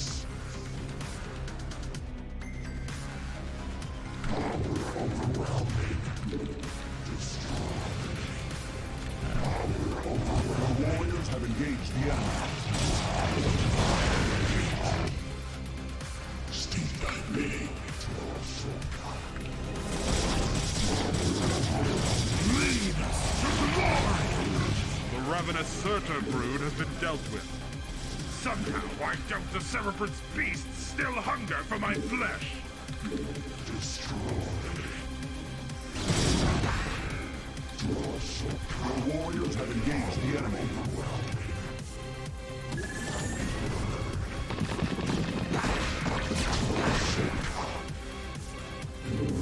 You require Vespine gas.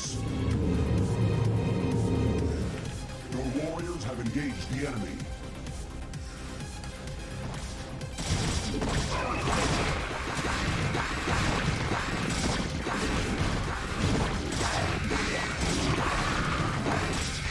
I think the biggest issue is undoubtedly related to the AI is just not doing shit for whatever reason.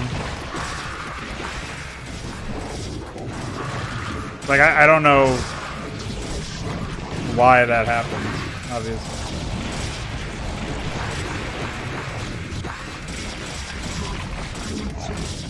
After a certain point, they just stop attacking entirely.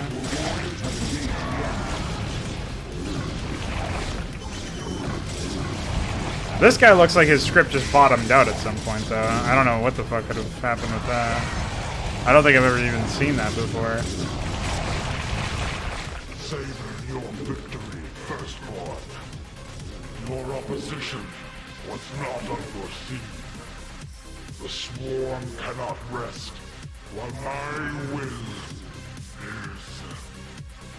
So, the great destroyer has finally been silenced.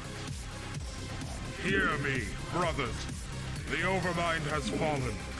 The remnants of its brood will strike out against anything that draws near.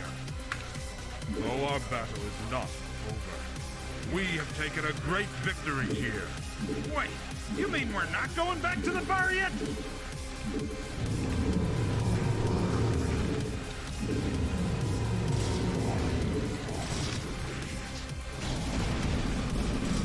At least I was able to test the dialogue out. I knew this version was going to be bugged. Figured this would give me a little bit more insight as to what's actually bugging out in the scripts, but also give me a little bit of time to test the dialogue events as far as whether or not they work. At least in single player, I know they work. I have no clue if they do in multiplayer yet. We'll have to test that out next.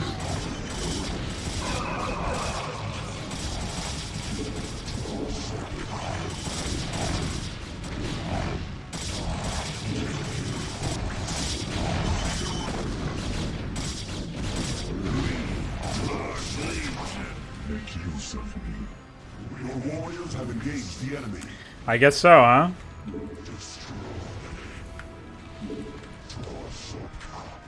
Lead us to glory! Your warriors have engaged the enemy.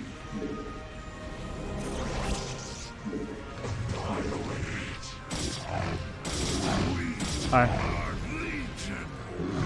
Set us loose! Suck my Legionnaire, bro. Nice double Nexus. Nice ramp. Your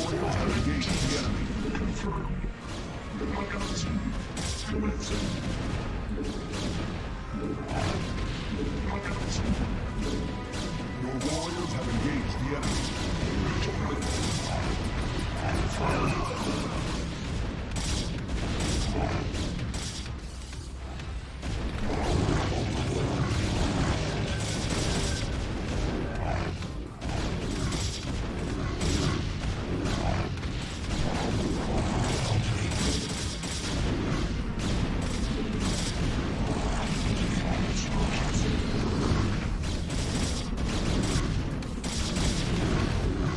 Retreat, warriors of the Conclave.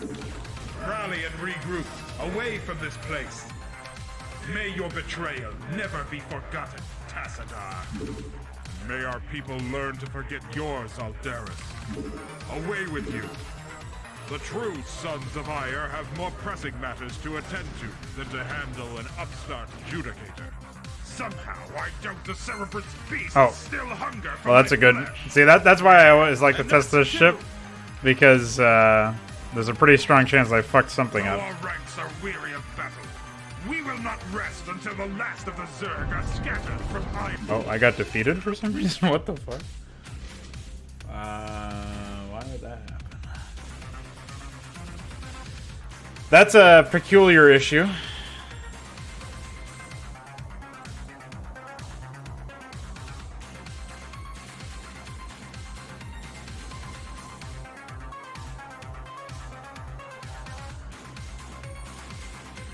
Hold on, maybe shared victory isn't on? No, allied victory is on. What the fuck?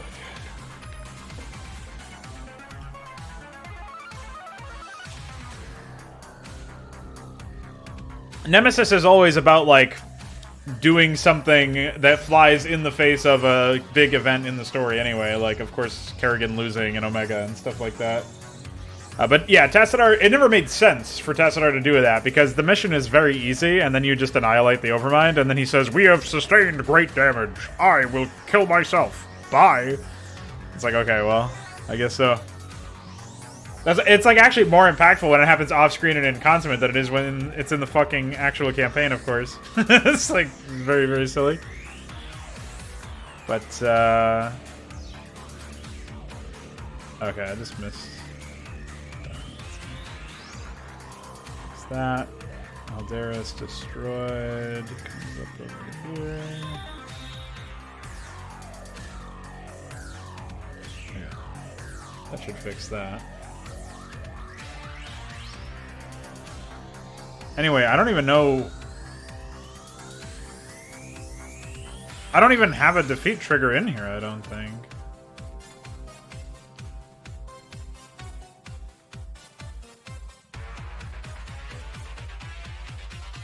So I don't know how we managed to lose that. Hold on. Time to go hunting in the map. Ah, cannot find the text defeat. Okay, so let me check victory then. We'll do victory. Yeah, the only time victory even happens is in this victory trigger.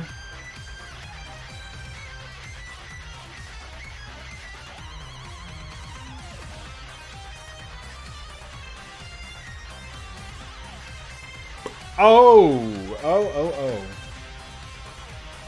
I think that's okay. So I know why that happens. So that's fine. It's actually okay that that happens. I know why that happens. The reason why this happens is computer players don't follow waits. So waits in the triggers are always going to go. They're going to execute first. The reason we got defeated was the computers actually didn't bother waiting for any of these transmissions. Instead, they just got the victory trigger, right? So what I'm going to do is I'm going to set a switch, or, well, no, that won't work either. So we'll do deaths. Set deaths for Force 1. Add 1. And then what was underneath Duke Turret? 2. Edmund Duke itself. And then we can have something like this where it's Force 1 suffered at least 3 deaths of Edmund's Duke. That's when we do victory.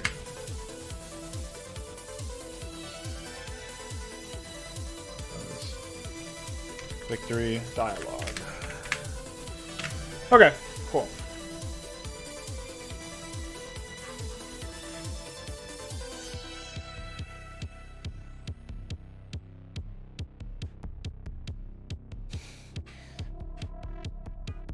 Well, we would have skipped all of the stupid tism that was Zeratul in Legacy of the Void if we managed to do that. So yeah, I agree. Absolutely should have been that. But as far as like when did the Overmind rules behave? Like, I actually, the thing is, in vanilla only, you never see the Overmind die or in any mortal danger. Yeah, you also never see him actually put himself in harm's way until the very end of the campaign, right? And to me, I feel like it would be more compelling if the Overmind was more vulnerable than the Cerebrits even. It was able to resurrect the Cerebrits, but the Overmind itself couldn't be resurrected by the Cerebrits. So the Overmind stepping out of bounds and going into the onto Ire, right? That would be considered like a very crazy plan. And so that's like one of those things I'm gonna mention is that, you know, the Overmind, like I don't agree with the Overmind's plan to do X or Y, because like the point is that I want the Cerebrits to feel worried about that because he could die, and he was putting himself in harm's way.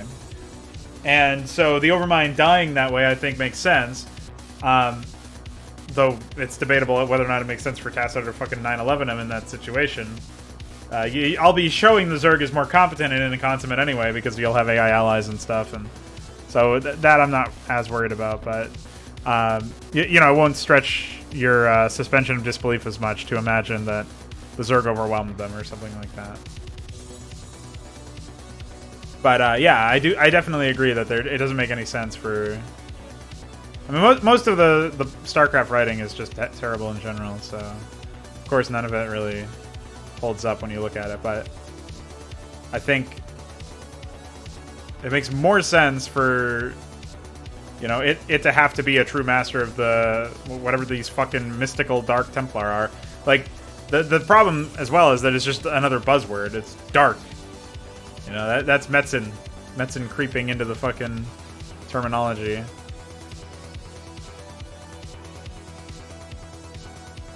So.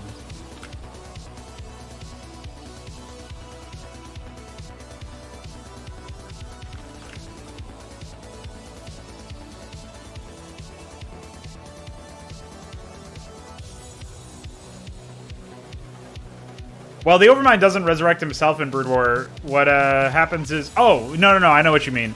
So the Cerebrits merge to create a new Overmind, and that new Overmind,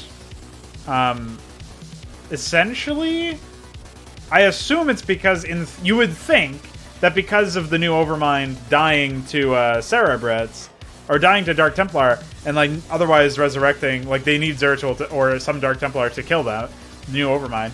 The reason why you'd think that would make sense is, oh yeah, well, of course the Cerebrits behave that way and they resurrect from the Overmind. And then you remember the actual Overmind that was resurrecting them is fucking dead, so they can't resurrect. Well, we already went over that fucking plot hole a while ago, months and months ago. We talked about the, Oh, what's up, man? I thought you were Utica. Didn't look close enough. Yeah, the fact that the fucking the Overmind and the Cerebrits are impervious to all attacks besides Dark Templar, even after the Overmind fucking dies. Also, the UED are just able to kill Cerebrits XD by themselves as well. I guess their technology is made of void, just like their fucking world building was.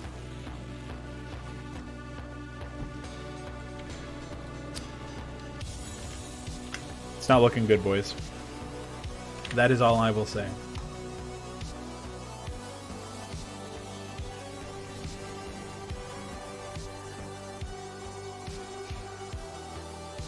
My void shells, yeah.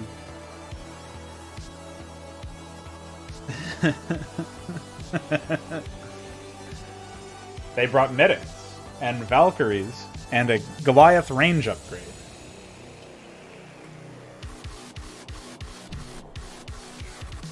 That's what they brought.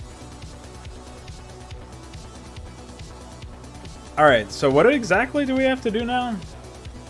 I tested the dialogue. I fixed the victory trigger issue.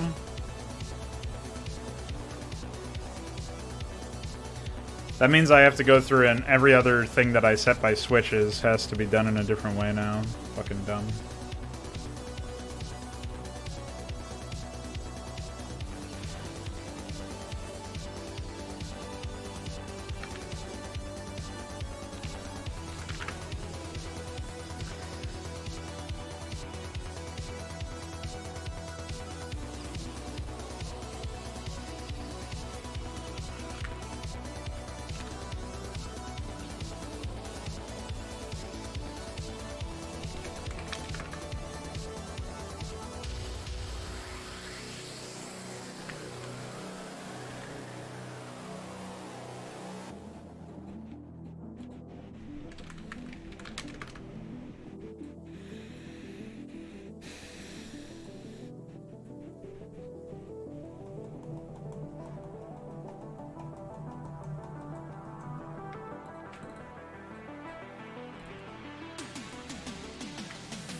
Okay, woman.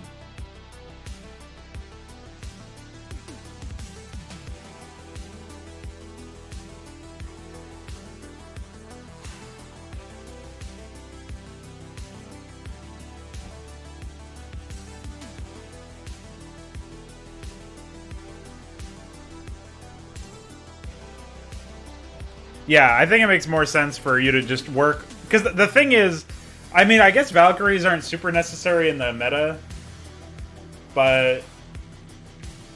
Like, you don't want to make it so that essential tech, like medics and Goliath range upgrade, are fucking just locked away to a specific subfaction, you know? The Valkyries are only useful in very, very specific circumstances, and you could probably change them so that they'd be a bit more exciting to work with and to make. And if you ended up doing that, I'm sure people would give them more of a shot. But then they could be more like a proper UED unit. They are pretty pricey. But I think the reason why most people don't make them is just because they're actually not very useful.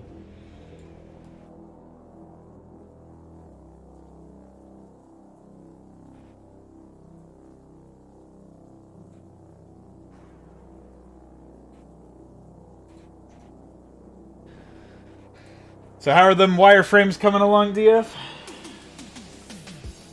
It's not quite 3ing, it's more like 2ing, but you do need to make 4 of them, and between 2 and 4 is 3. So it is 3.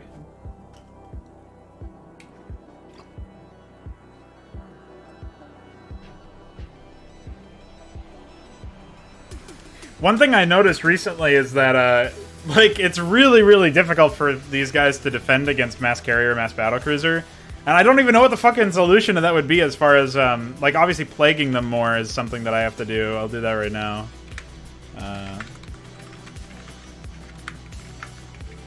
Holy fuck.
I have actually seen Valkyries against a pure Muta Harass opener, and they transfer away from Valkyries into, like, he was trying to Wraithport or something, and then once he, like, before he even could build his Wraith, he had to switch over to Mech, and he had a Starport with a control tower, so he just made when he made an armory, he made, like, 1 or 2 Valks to help deal with Mutas. But that's, like, a very, very specific situation where you had to make an adaptation after trying to do a specific build.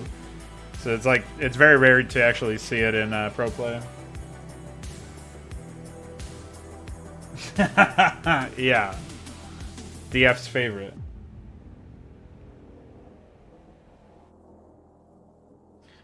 Fleet U, Plink. Idiot. Bye! Did you like that magic trick? I bet you guys didn't see anything.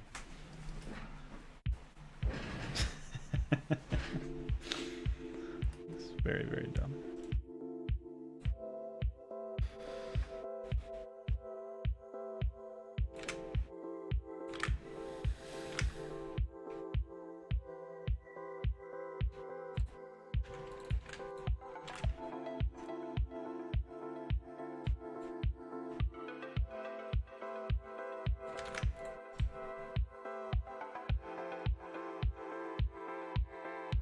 Alright, that we should see more Broodlings from CAG and more Plague from everybody on Battlecruisers.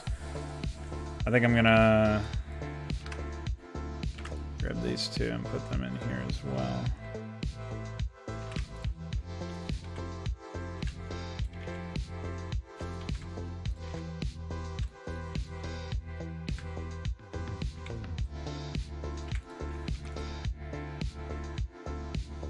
Oh, nice. You are the man. 3 more to go. We have less than 12 hours, less than 10 hours, I think. I think so. Yeah. Hurry it up! Hurry it up! Hello! Yeah. Yeah. Fuck you. Just kidding. Flesh is a design flaw. I said just kidding! Don't design flaw on me!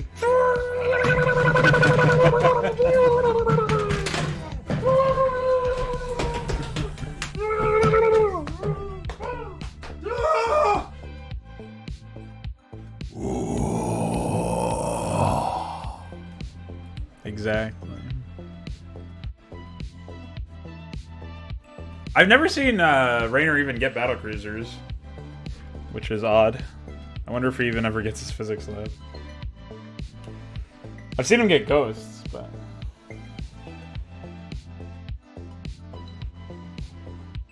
Alright, fuck you, Dean. What's wrong? Yeah. What else am I doing in that clip? That's exactly what I'm doing. I'm actually spinning around my room, smashing shit, screaming. That's what I'm doing. That is what is happening in that clip.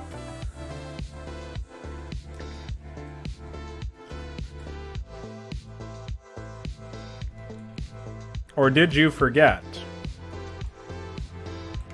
Oh, okay.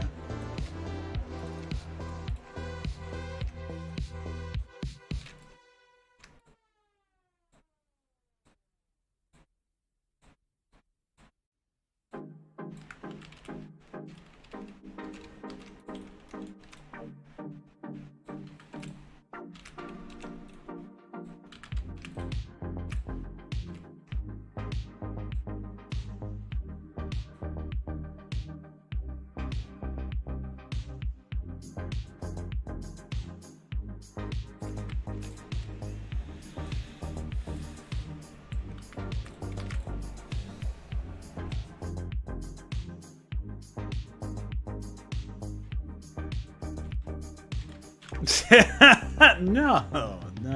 I hooked up the delay to spin. I like how you guys are conspiring to find the way to make the stream a prison of hell.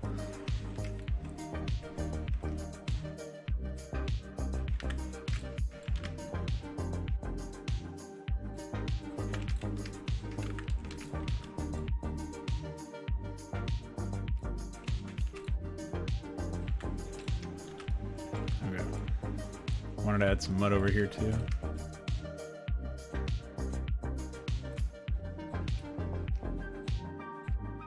Dude, there's hidden terrain everywhere in this fucking map. Holy hell.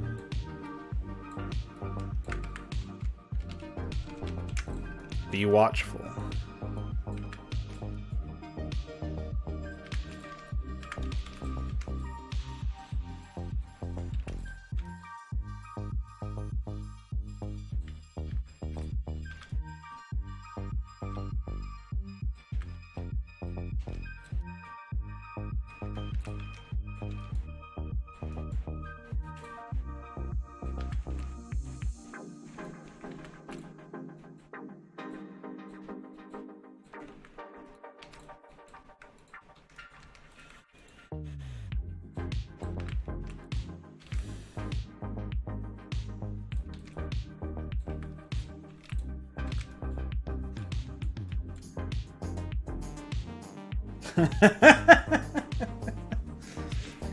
Oh yeah, I was thinking about that yesterday, UD Commander.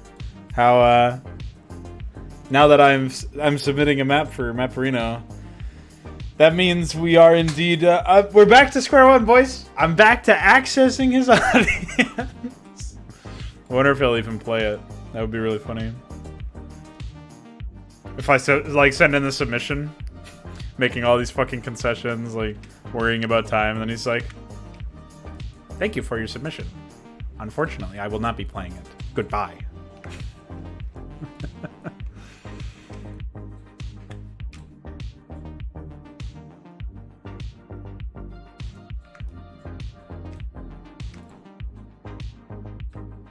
I could imagine a world where that would happen, man.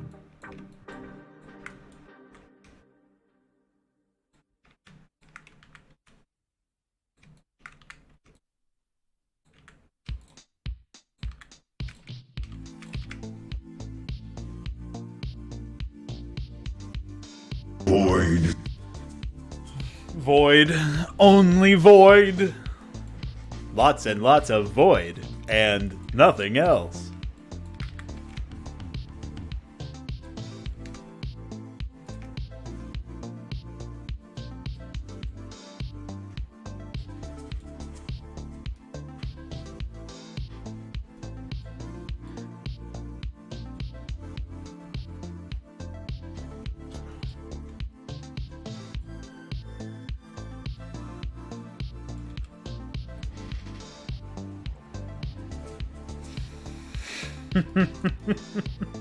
Hey, man.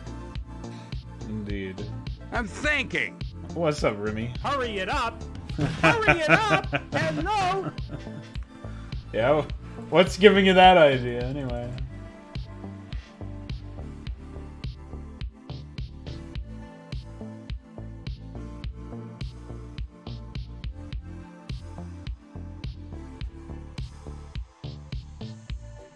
Uh-oh. We have a Mapperino update. Okay, so I've What?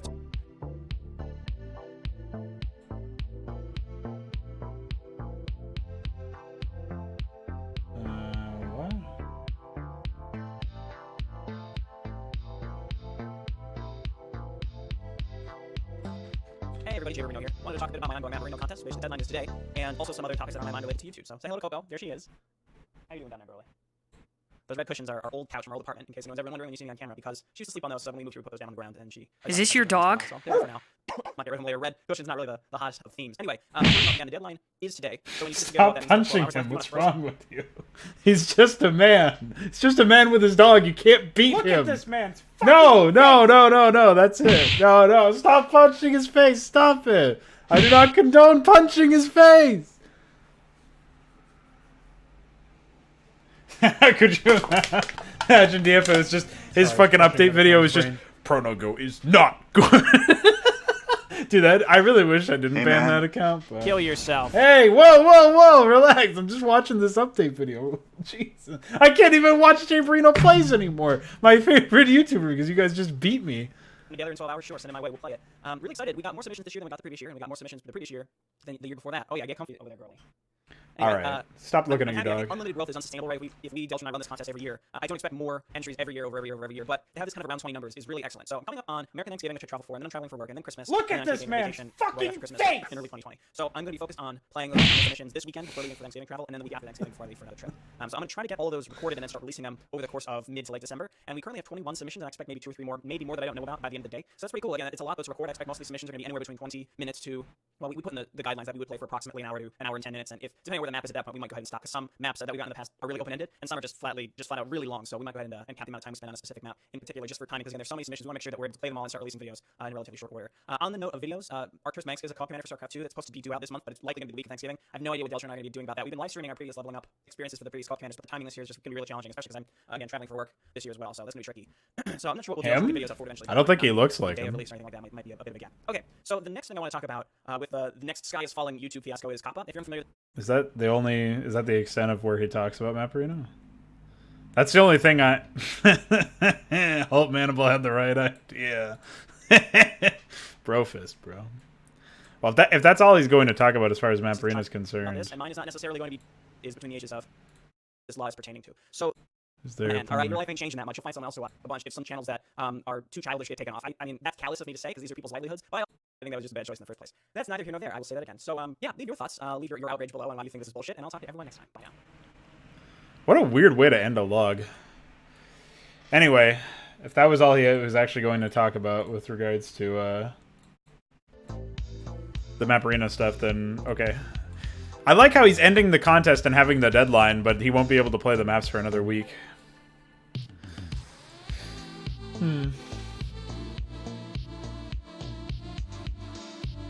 He talked about the rest of the log was about the child protection thing that's making the rounds on YouTube now, and potentially shutting down a bunch of content creators or something. I don't really know that much about it. I haven't looked into it that much. It seems like if you don't specifically, if you don't update your channel's metadata with regards to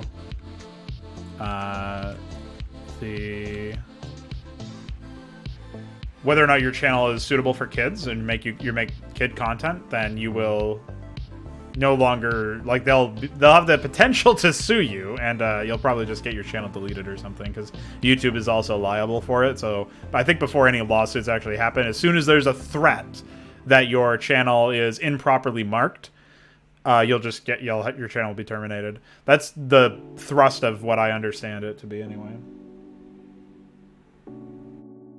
Yeah, so basically, it's another one of those, like, the SOPA PIPA Digital Protection Agency Act or whatever the fuck, like all these laws that have been attempted to be passed partway down the last couple of years, I guess, have mostly had the same issue, that even if they're trying to get something done, and in theory that something is, you know, something you would want to have done, it still ends up being a shit show in terms of how they wind up communicating what they want. And so that's usually the problem, I think. So, if I had to guess anyway, that's where I would expect most of the confusion comes from.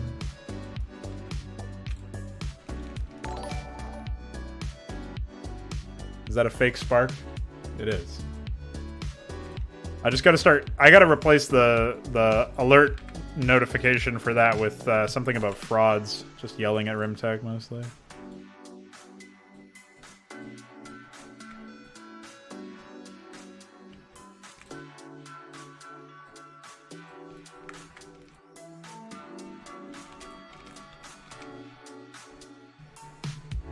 I have no idea. It's a mohawk, I guess. It actually doesn't seem... It seems like it's supposed to be more transparent. Like, there's black pixels on it that aren't alphaed out.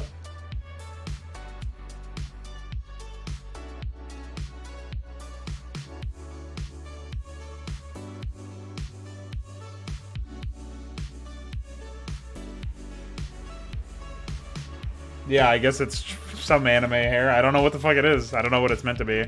I don't know where that graphic even came from. I think, you know, you'd think that it looks so similar to a Dragoon, it might have been from a Starcraft clone or somebody's fan mod or something, but I've seen it in some of the Korean mods, and that's where I saw the graphic from, and it was called the Robust Dragoon. But I've never seen the source for it, and I don't know anybody who knows about it, so I couldn't tell you, like, maybe that it fucking glows bright red or something when they attack in the mod that it comes from, and we just don't have those graphics anymore or something. I don't fucking know.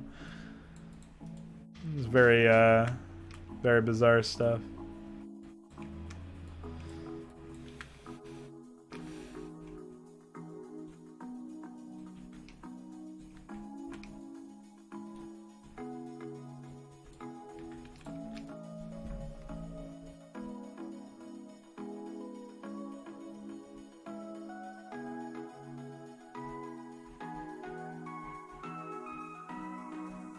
Yeah, it's definitely a placeholder graphic. I also feel like it needs to be better in a better perspective or something. Like, the perspective is not great, but can't really do too much about that. And Haltrix, no, I'm not done.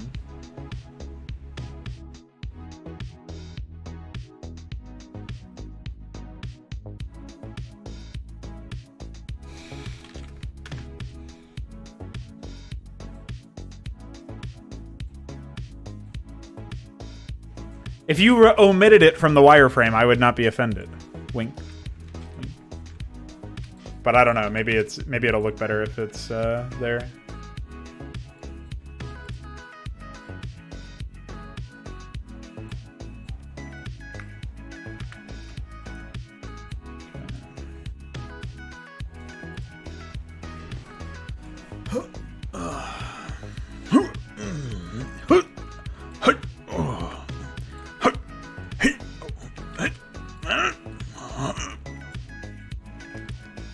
Grunting stream.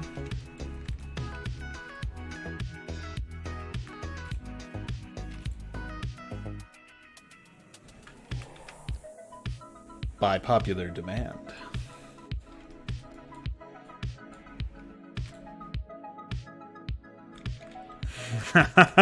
Could you imagine if the Vorvilling made those noises? What the fuck?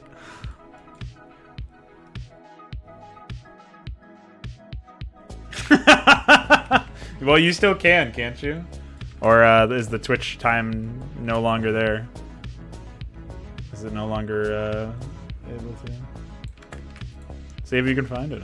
That sounds like a good bit to me, man. I don't know.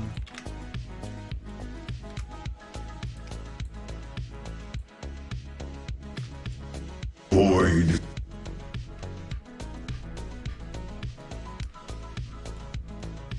I thought you were already in his server, though. Did you leave at some point after some tism? Or were you never on his server? You were only watching his YouTube channel?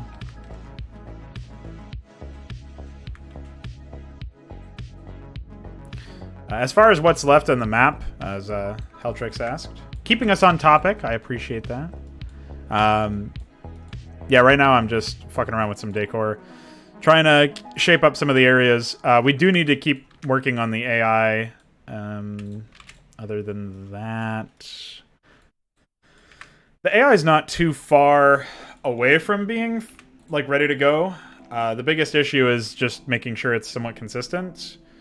I didn't find any crashes when I played, and I played until victory. I tested and fixed some issues with the transmissions. I've got to fix up some more triggers. And then after that, it's just, like I said, just debugging the AI, trying to see if I can get them to work a bit better. Which, naturally, is not really likely, but...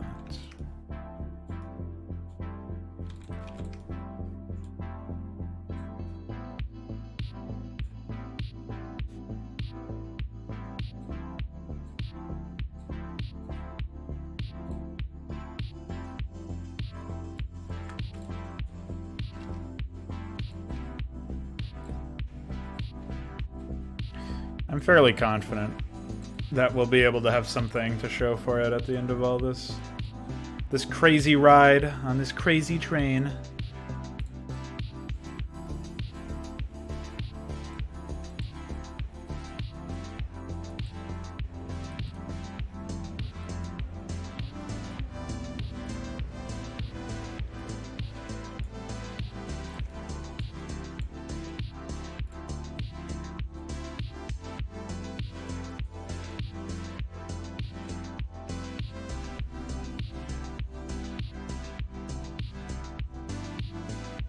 What's up, Vinner? Yeah, well, we have to submit this map by tonight, so any randomization that happens needs to be done so with the understanding that it has to be a strong element, you know what I mean? And I have no guarantee that anything that I end up changing or adding at this point is going to be positive or anything that I change at this point might be a little scary. Might be a little scary to fuck around with it.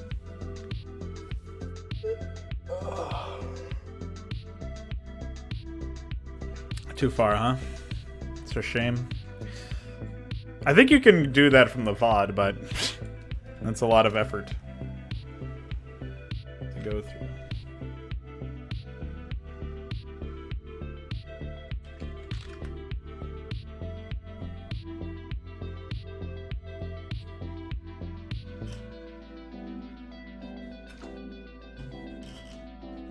Feeling like I should break for some lunch soon. So let me finish fucking around with the triggers. Oh no, I did that for the well, no, I did that for the defeat, but not for.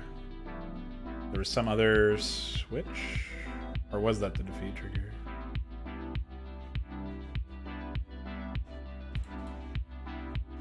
Welcome.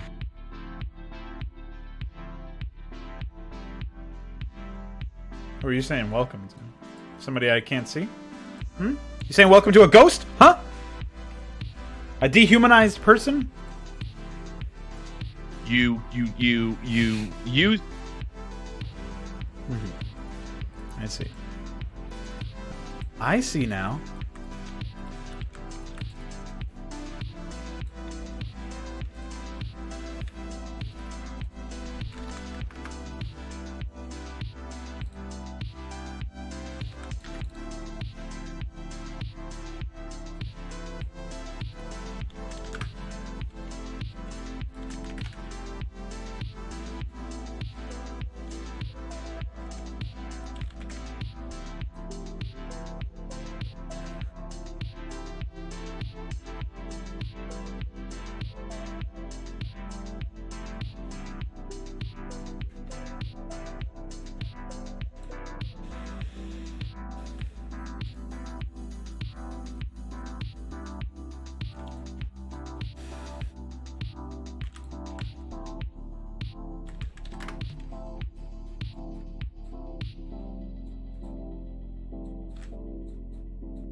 Okay. All right, so that was the other thing that I had to make sure to fix. That, otherwise, the victory condition would potentially trigger too fast. Though I don't think that would actually happen in practice. It's just a way to make sure that it's safe. All right, so now we're going to try and really break down the Overmind script and try to understand where he fails, because there is some issue with the way that he's set up right now that I would like to resolve as soon as possible.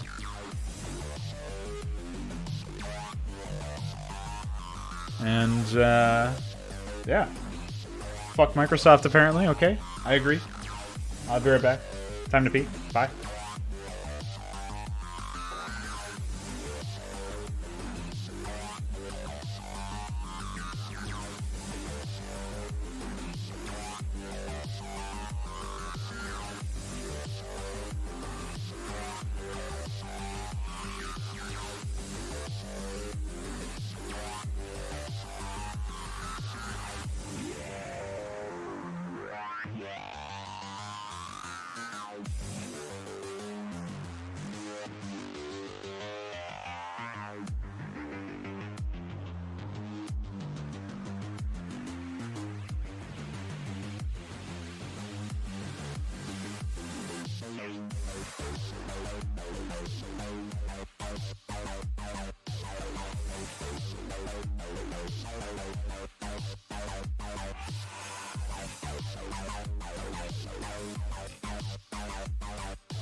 All right, I'll put the cam on in a sec. Just running around, doing some making some fucking bagels. Fucking bagels. But alas, here we are, looking at the Overmind, our arch nemesis, as his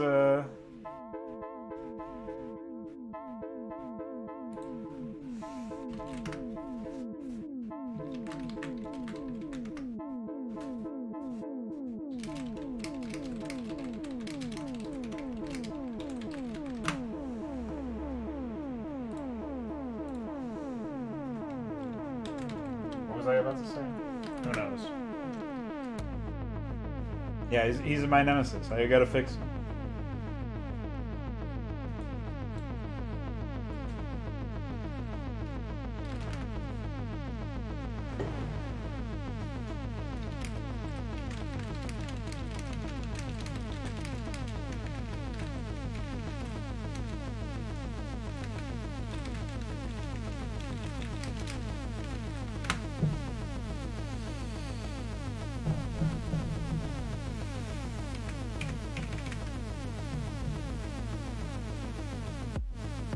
Yes, my arch project nemesis.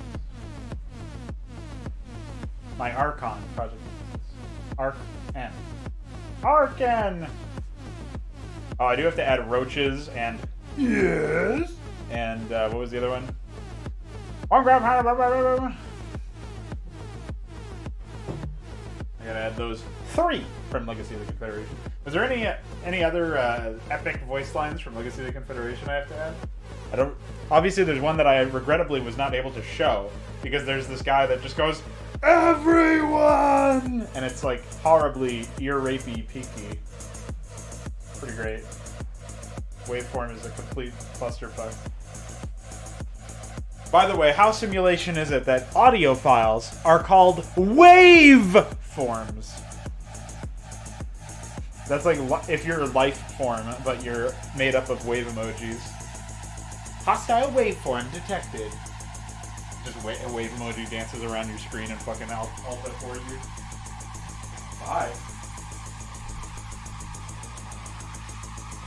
Alright, so I have to deal with this. I have to figure out what the fuck is wrong with him. I mean, theoretically, I could just pre-place his entire base, but that seems gay. I could pre-place his colonies only. That also seems gay. And he wouldn't fucking rebuild them anyway. So what's the point? Doesn't fix it. Needs to fix it, man. I got to fix this problem. I have to consult an engineer.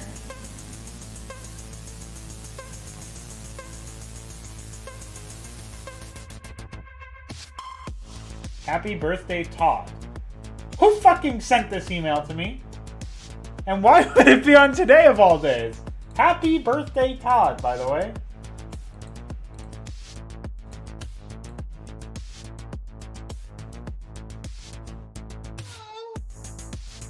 Look. Happy birthday, Todd. We hope you have a great day. Fuck you, whoever did that. I'm marking this as a phishing scam.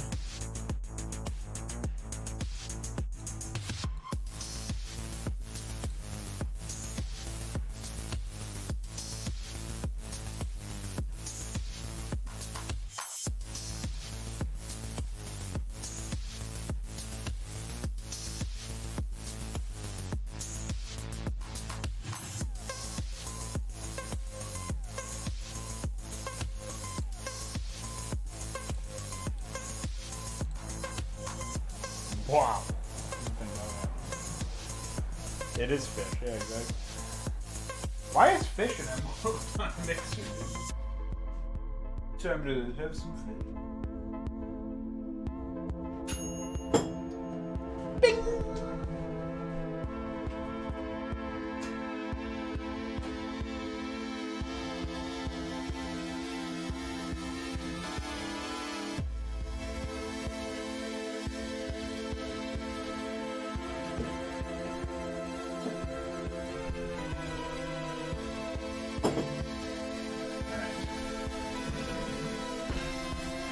Come on, once I'm done eating here.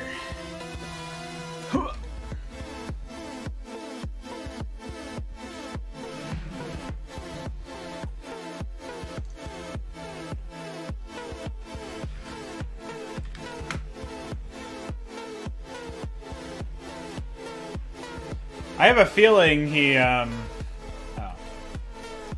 It must be because of this.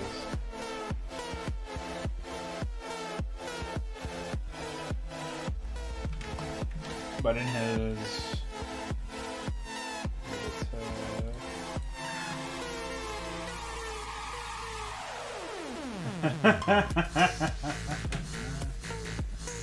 Just a bunch of fucking smiling marketers. Is that unironic, or do you think this is psychotic or something?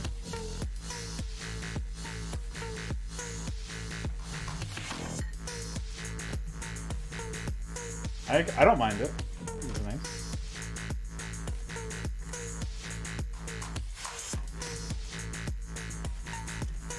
A bit nicer before, but it's still nice.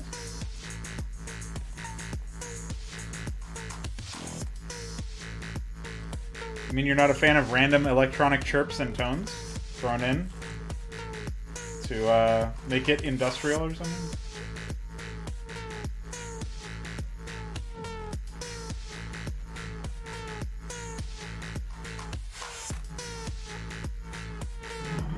I can put on some industrial depth now. That would be more exciting, probably.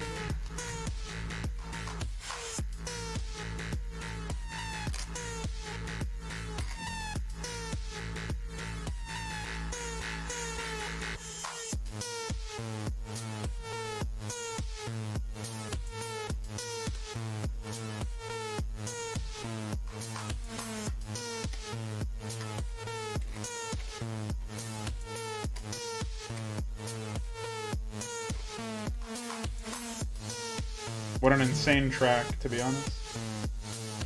I like how it went back to being... Like, they had random, like, samples of mechanical shit happening, and then they forgot about those, and... Back. Like, I'm waiting for something else to come in, so that there's more of an impact. I'm not... You ever listen to a song and you're like, why does Like, what is the intended use of this song? Like, it's not good to jam to, just to listen to, you know? It's not good for, like, a, you know, a movie track or anything. Like, it's, what is it?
Okay.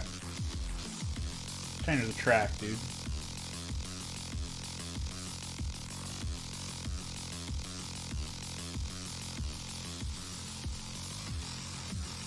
I have to find something that's, like, fairly...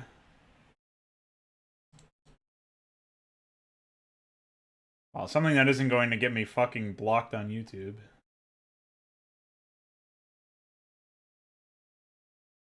Oh, wait. Dude, I can change it to my, bump, bam, bump, bam, bump. Where are those guys, anyway? It might be an instrumental. There. Here we go! Wait, hold on. Let's do it through Fubar.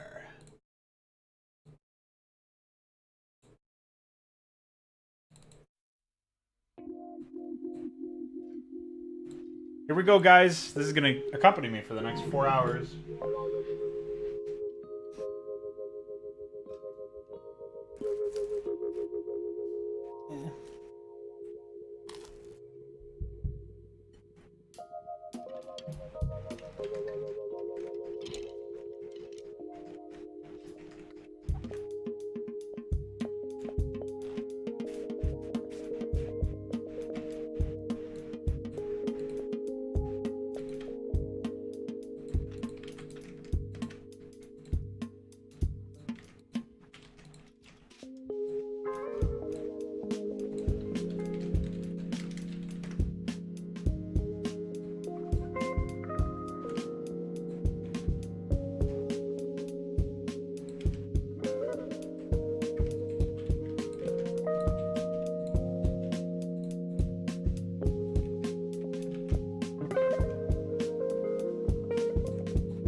Something in his scale that breaks at some point? I don't think so.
think we're just about good to go for another test. We'll see if the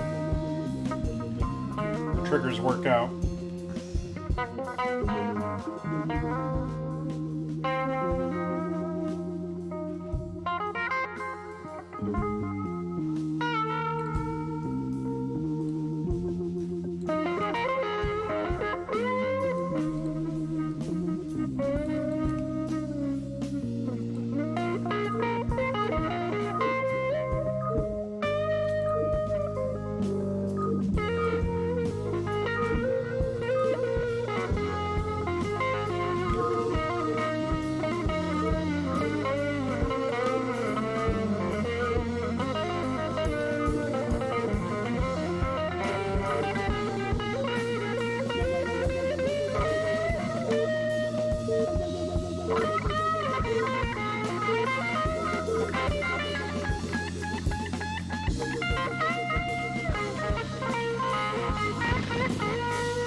Holy fuck!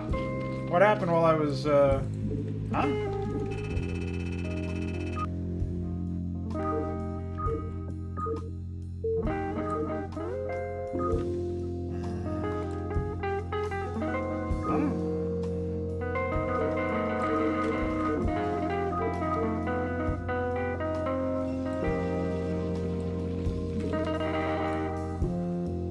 Looks like iQuery disabled that function again. Hopefully I can re-add it without having any issues.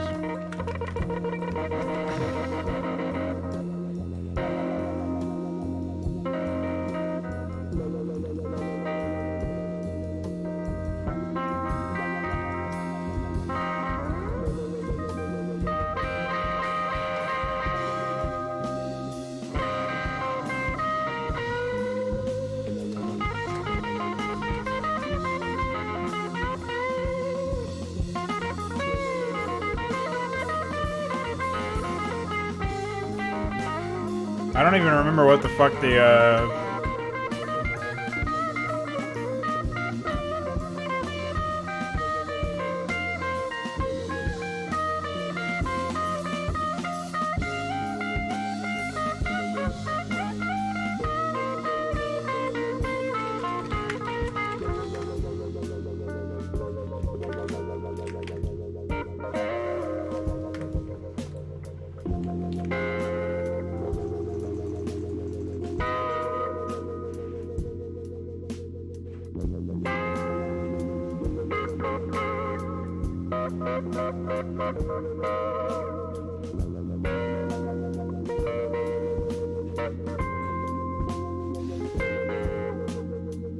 yeah, Firegraph was the real spy. Can't even add another plugin without it fucking crashing. When you use hotkeys on certain buttons. Makes a whole lot of sense.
Oh. Big dummy.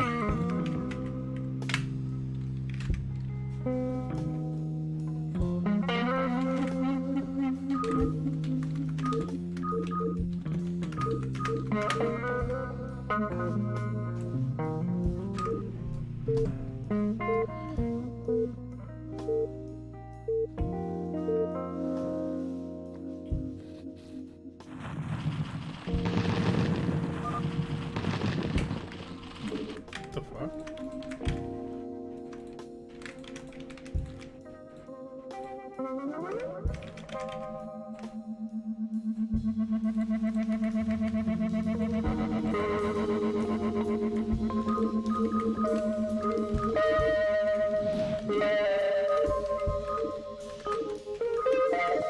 What's up, Alexander?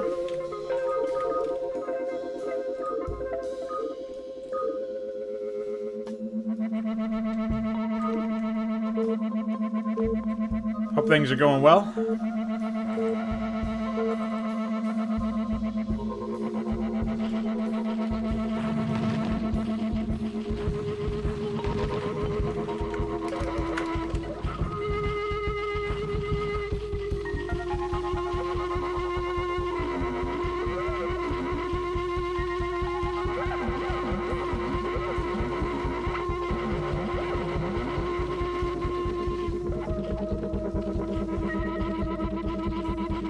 Should I put our tours in the special thanks, by the way?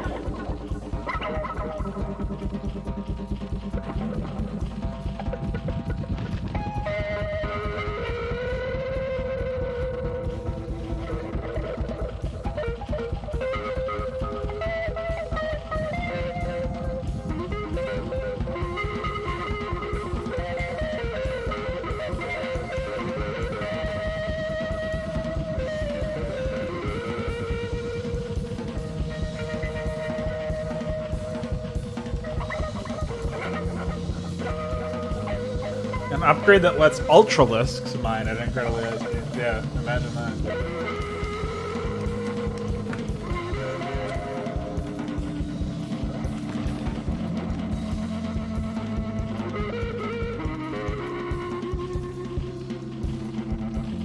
They just attack the mineral field once and they start returning. Alright. What the fuck am I missing? Did I miss a debug message? I did. Okay, it was my incompetence, not a conspiracy of schism.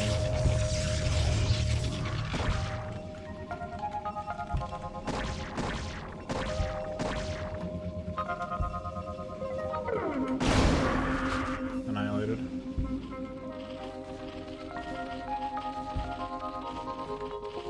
Why do they still do that? Haha. Haha.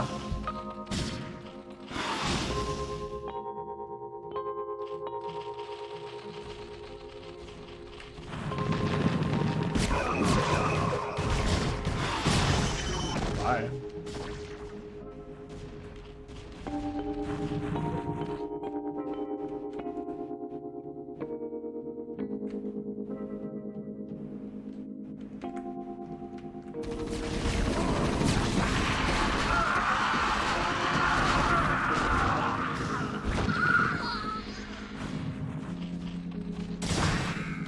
It was the best of times, it was the worst of times. It was the Todd of times, it was the dad of times.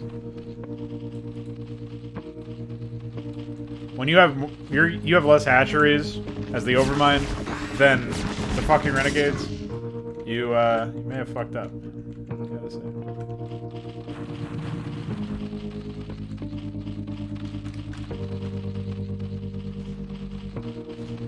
I feel like I really botched his build through it somehow. Oh, I know why. Okay. Fix that. Nice and easy.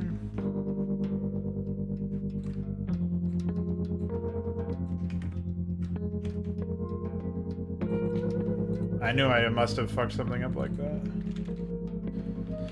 Map is not ready to be sent anyway, in case that wasn't enough of answer just watching that. If I can get everything done, what I want to be able to do is just improve I just want to make it so that this guy's main actually finishes at a reasonable rate. And he actually finishes his main town. And I want to make it so that the Renegades finish building their proxies a bit faster.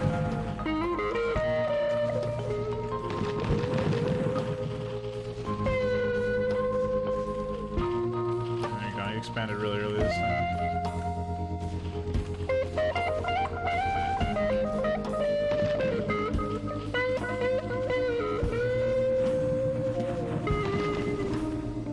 Though now he's got no hive, which is kind of bizarre.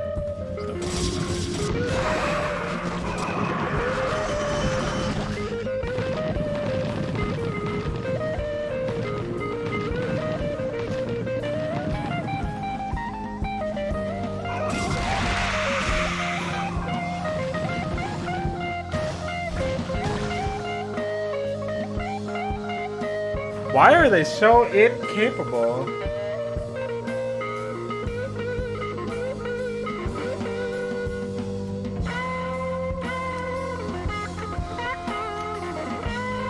He even has plenty of money too. He just breaks at some points. Like, there's no reason for it, of course. I mean, if he had fucking workers that were doing something, he'd probably continue building his thread too, but...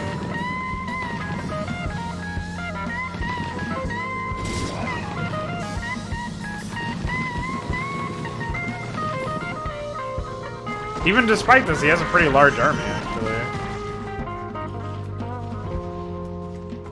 And he's expanding. It's just his main town gets fucked because he can't rebuild hatcheries for some reason.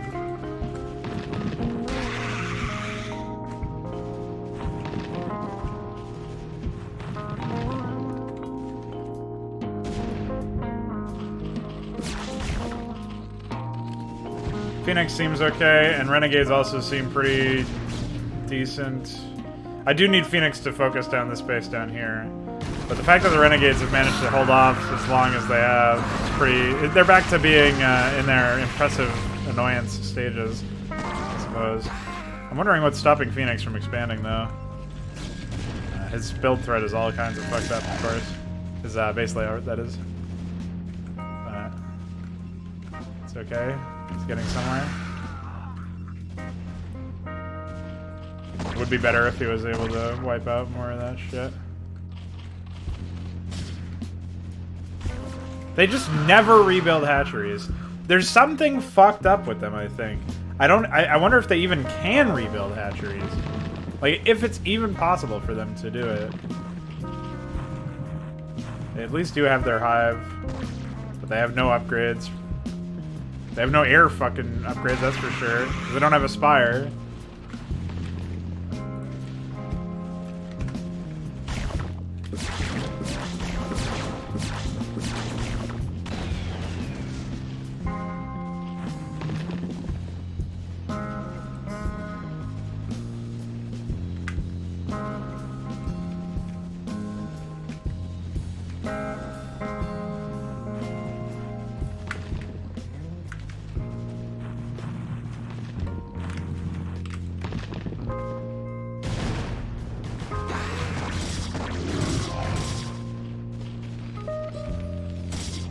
Phoenix still not taking any expansions is very worrisome. I don't know what's up with him.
He has initialized the town to his natural, and that's it. And that was a long time ago, and he never went anywhere, I assume. Yeah, that's this idle probe right there.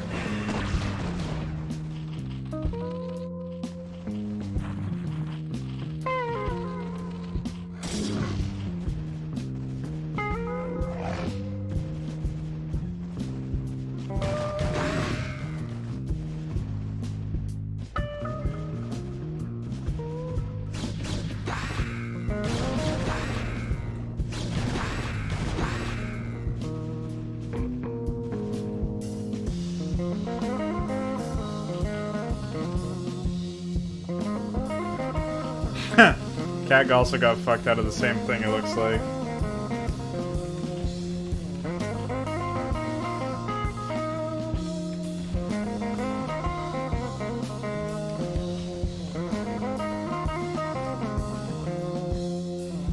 Cat has way more money than I thought. Way more money than he really should, but he's also not doing anything. He's not even training units to attack with. He's got like one Zergling. He's not rebuilding his hatches. Wow, man. I've never seen the AI fuck up this badly, and it's all because they refuse to rebuild hatches.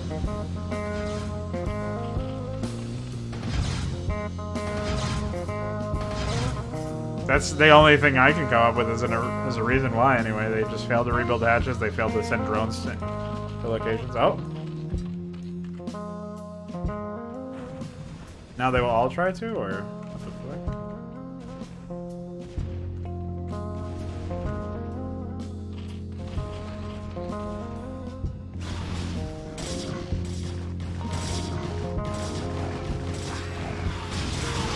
That would be pretty funny. Maybe because he got attacked, he'll start doing stuff? No. Okay. He rebuilt this finally.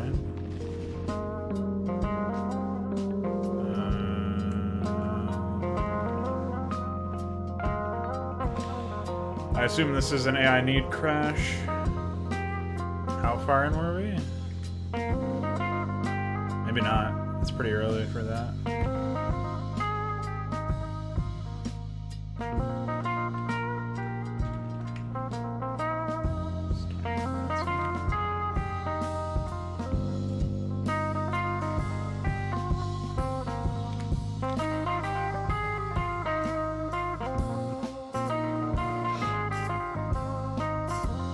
Truly is the apocalypse.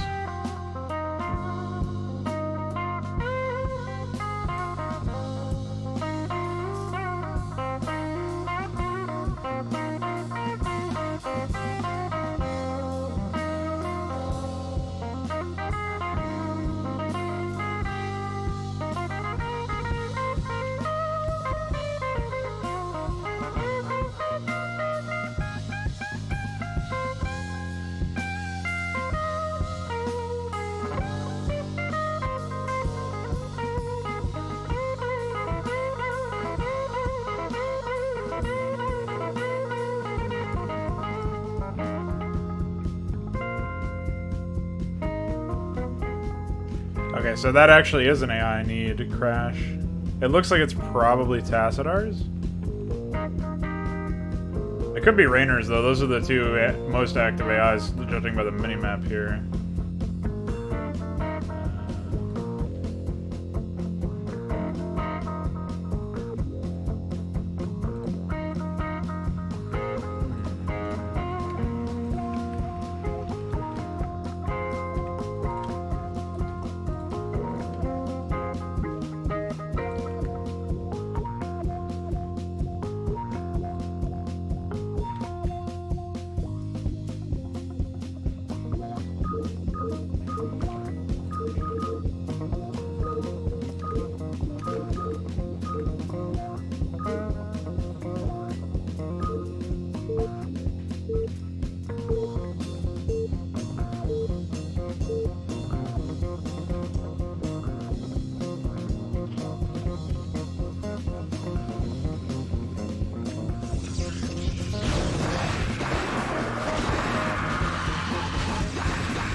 Phoenix so cucked he can't even take on the Renegades. SMA.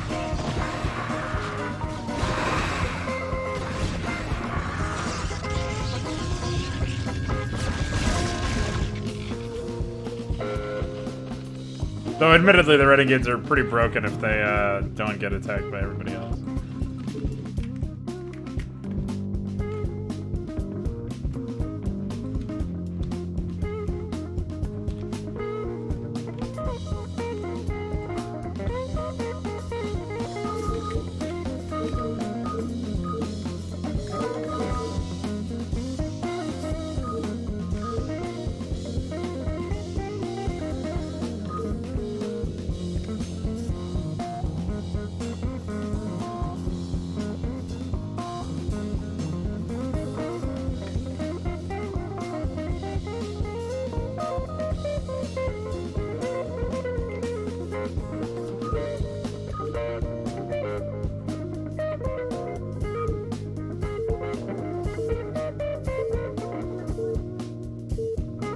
Oh, did it again, didn't I?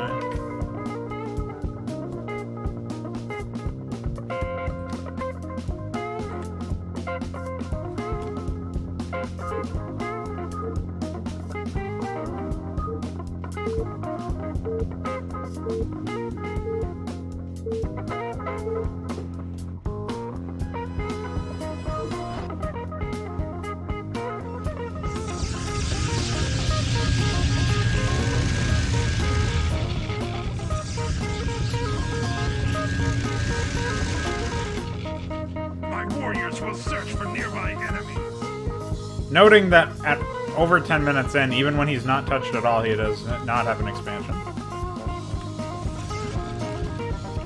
Very epic.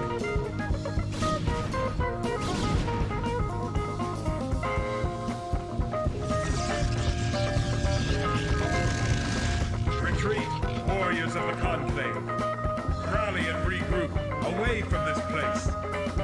May your betrayal never be forgotten, Tassadar.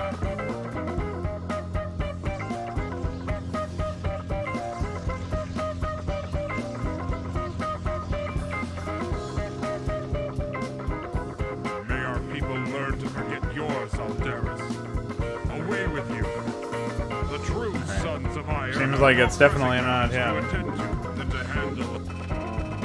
Let's try this time with Acidar. Well, I could just do the same thing, but stay in slot 1. I will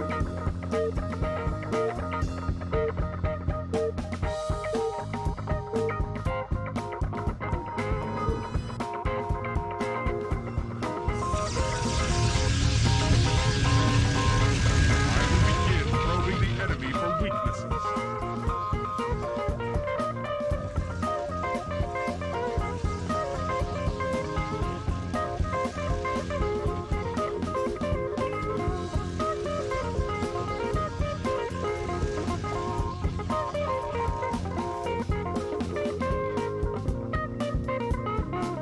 Around 3600 is when the crash happened, and it seems like it would have been an AI need crash.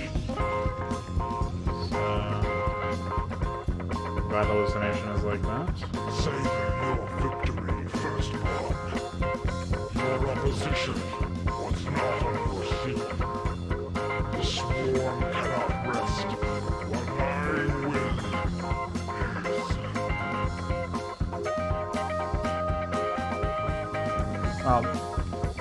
Aside from the fact that he builds his gateways improperly for some reason. I'm actually not sure why that happens. But clearly it is not him. Alright, Rainer. Pretty sure it's you now, so...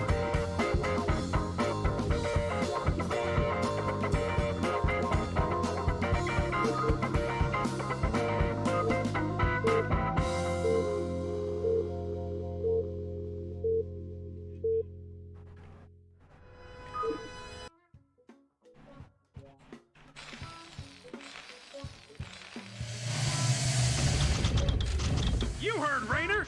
Get some eyes on our enemies! Gotta fix that line.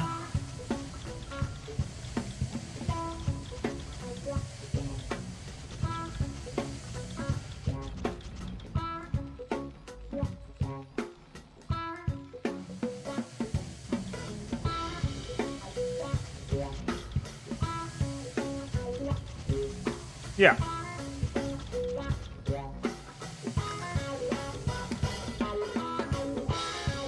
I can show it after this.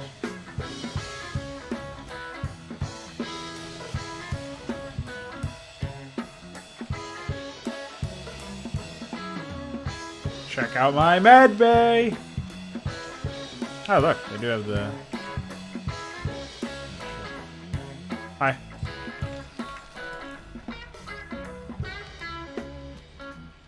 Rainer's a pretty good man. It looks like he's fine too. There's no issues. Savor your victim. Savor you, actually.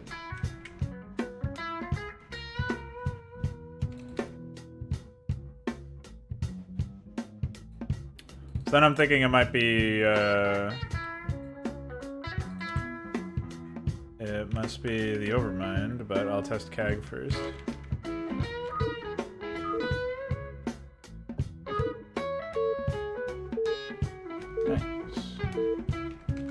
I'm showing the briefing real quick. Just gonna crank my volume. And I'll mute.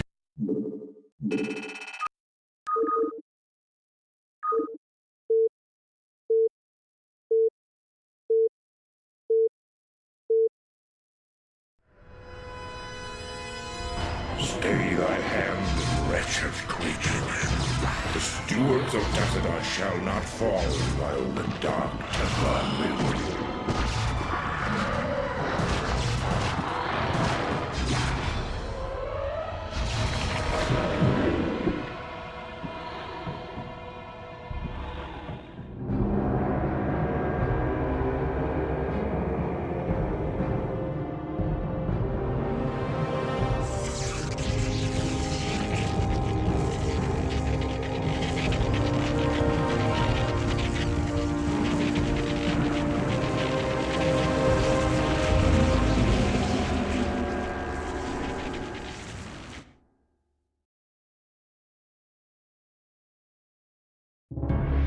So, should it come to pass, I will cleanse the Great Terror from ire myself. It sounds like you've already got a plan. What are you thinking? Greetings, Raynor. It is good to have you and your forces with us in this final battle. I fear Zeratul sustained critical injuries in his battle against the Cerebrants, and must rest for the time being. This keeps getting better and better. Falter not, James Raynor. Zeratul's brethren have pledged themselves to our cause, and the Hierophants of Antioch are here as well, yearning for glory. My friend, will we see you and your raiders on the surface below? I want a piece of them, all right. I'm in. Then let our blades sing an overture of victory upon the battlefield. In our final stand, we will deliver a killing blow to the most abominable of the gods' creations. The Overmind has threatened our homeworld long enough. The time to strike is now. Entaro Adun!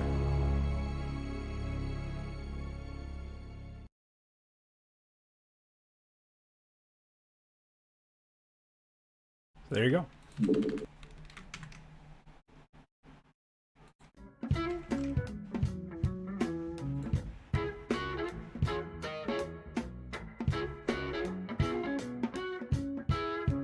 Yeah, Tassadar is, he needs some work, but the intonation is pretty close, I think. Phoenix definitely could have used more work, but I didn't really have time to investigate. My Name is All actually went in and made a bunch of edits himself and was able to make something that was pretty similar, but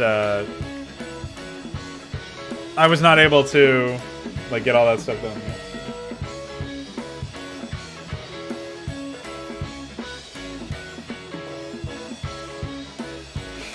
I'm glad you, your reaction to the Nemesis was on point, Rimtech. Yeah, there's like very particular words and cadence that I'm able to imitate pretty well. I know I can do better if I give it another try. But he's already in a decent enough level that if I were to have time to do some retakes, it would probably be on somebody like Phoenix or Aldaris. Or even like maybe the Overmind or something.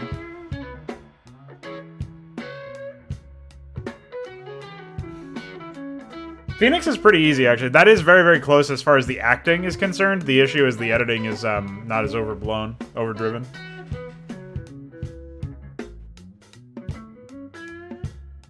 Because he's just an orc, so it's the same thing. There's a little bit... What's more difficult for me is when he's not in the middle of battle, which is why that briefing sounded a bit less like him. Although in general, he doesn't sound very great. The briefing in particular, because he doesn't sound like an orc when he's just trying to talk. But it's hard for me to sound like an orc that's just trying to talk, you know what I mean? Like, it's hard for me to separate that. But generally, I don't think that the voice direction for most of the StarCraft characters is very good. I think, like, Tassadar is one of the more memorable ones, probably, from Vanilla. Obviously, he's not in Brood War. I guess Duran's okay, too. Like, I kind of like Duran. I can miss everything about the UED and everything about the... Well, at least the UED feel like they are emotional, but everything about the Protoss, other than Tassadar, I think are just... It's a huge waste of time. Like, in this particular case, it would have been nice if I could sound more like them. But really what I should have done is just try to sound like an approximation of them while also trying to sound good. And instead I sort of half-assed both of those and sounded like neither. So that's pretty much the biggest issue with Phoenix.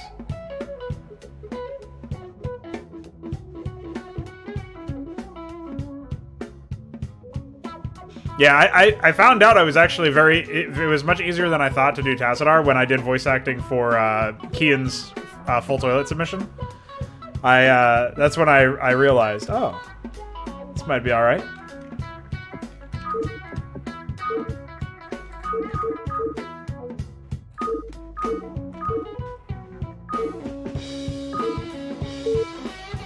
I'm gonna take it from this angle just to let him wipe me. And then I'm going to, I want to test the dialogue of...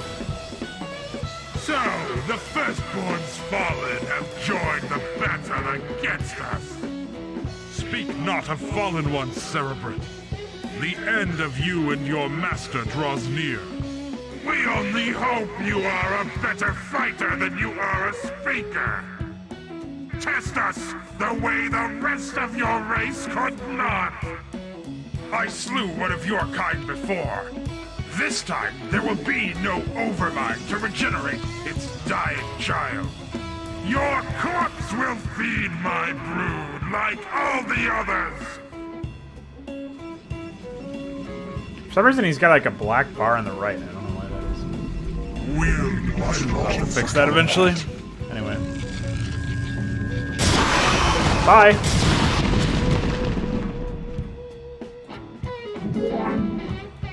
Hello? Oh, I'm alive.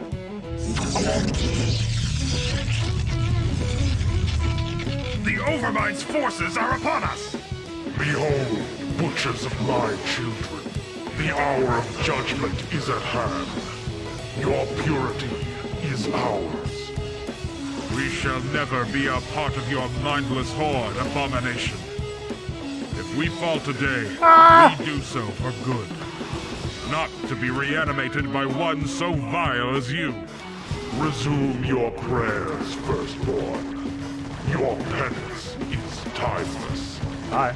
Soon, you will strike at your own and reap what you sow.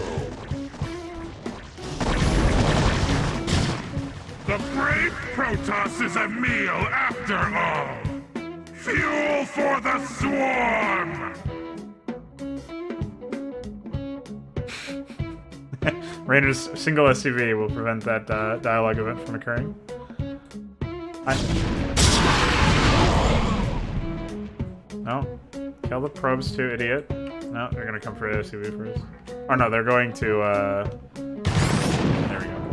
Retreat, warriors of the conclave. Oh, they killed Aldaris. Rally and regroup, away from this place.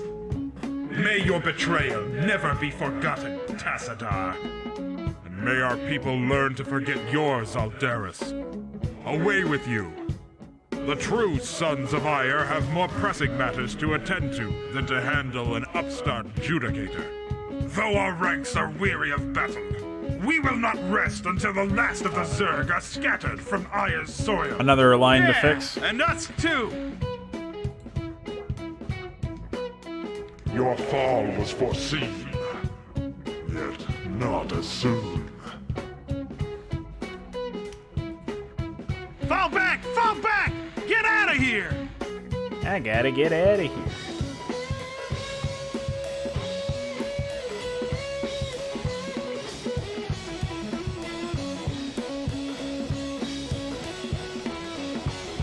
Okay. Those lines seem to work fine.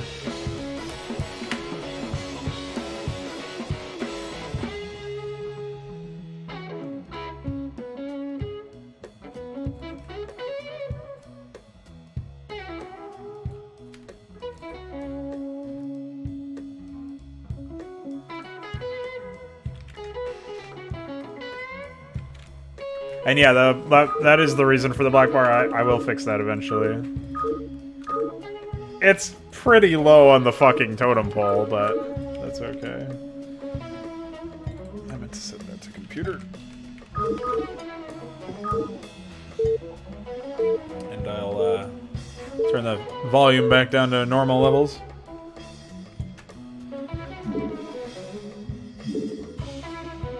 Not blowing people's eardrums out.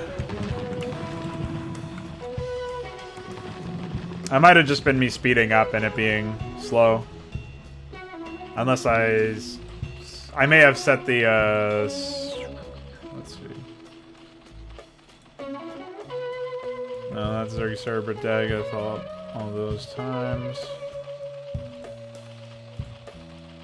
Oh, right here. Good catch. I would not have caught that. Okay. So we know Raynor. None of the player characters, none of the players are like the team players, the human players, the potentially human players. None of them are responsible for the crash that we saw earlier, as far as the those things are concerned. Though it could be that Raynor, when he continues incomplete buildings, those end up becoming requests or something. I could see that being the case, where like it only trips if Raynor's main gets attacked after he's already at like. After he has to rebuild the structure or something. I don't know. It seems very strange, though, that would happen. These guys don't ever finish their fucking main, as you can see. No matter what happens. They finished everything else. Well, no, that's not true. They didn't finish this. They didn't finish this. They finished this, it looks like. And they doubled up on that for some psychotic reason, but that's whatever. Finish this. Yeah, they just don't finish their main ever. Even in this fucking build where they're not pressured at all, they don't have a Defiler Mound, they don't have an Ultralisk Cavern, they have nothing. Epic. But, that means that they are ostensibly not part of the problem, as far as what we were experiencing. Do CAG next. I don't think he's part of the problem anyway, but we'll see. And then, I guess Aldaris is the last one. It's going to be difficult to test him. I'll have to move this player to another force.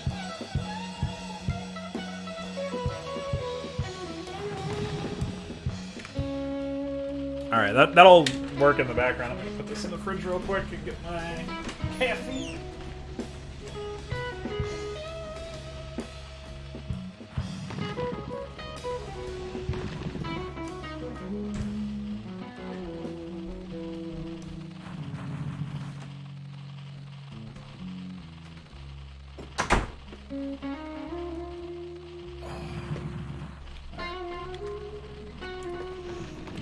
Well, it only took him, 20 minutes to get his main finished. Or 30 or something. Yeah, only took him 30 minutes to get his main done. XD. Alright, so we know it's not that. Time for you, actually.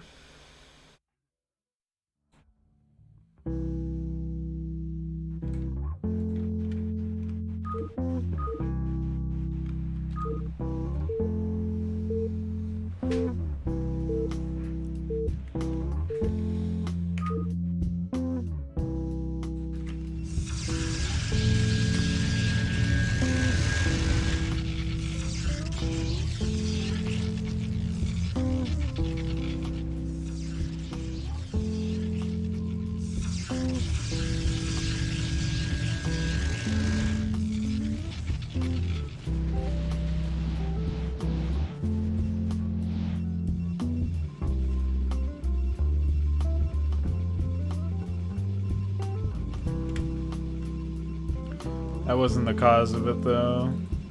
Well, it might have been, but he definitely had. He had more than enough extractors to pass that check. So then the only question is... build 4 hatcheries there.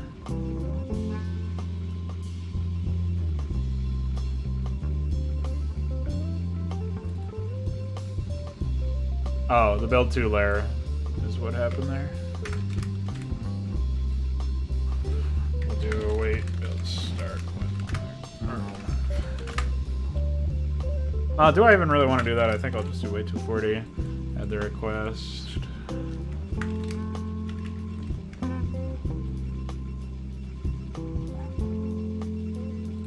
Basically, any wait builds with this guy are fucking scary to do.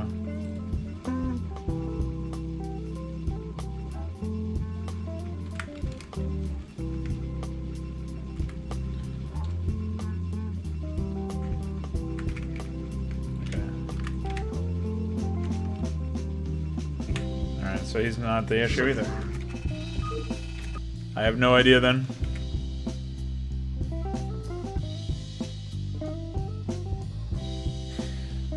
There's a couple of other things that I have to do to make sure that everything is good to go, which is to oh,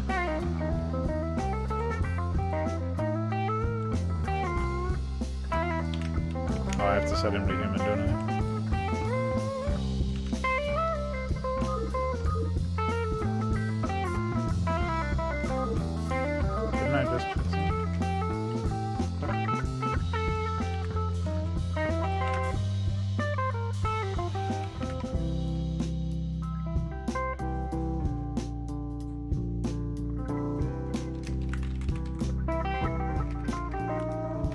Will that even show up in the, Oh! I like that. I was just curious. Alright, so... there was something else that I wanted to do for... testing, but I guess I'll just wait until the... I'll just implement this now. Oops. Ranked.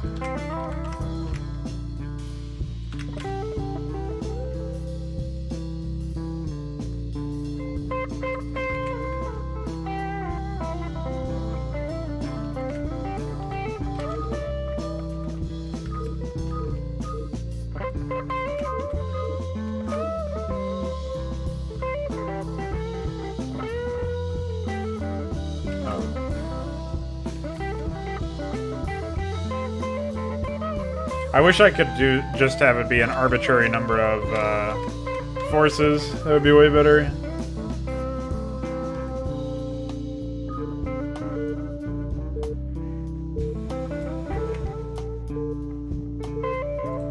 So a couple of things that I have to do for the triggers. I have to make sure that there's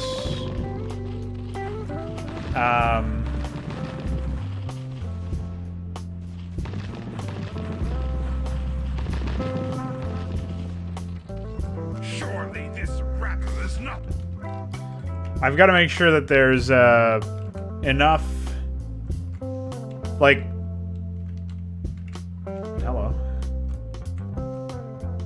annihilated, annihilated.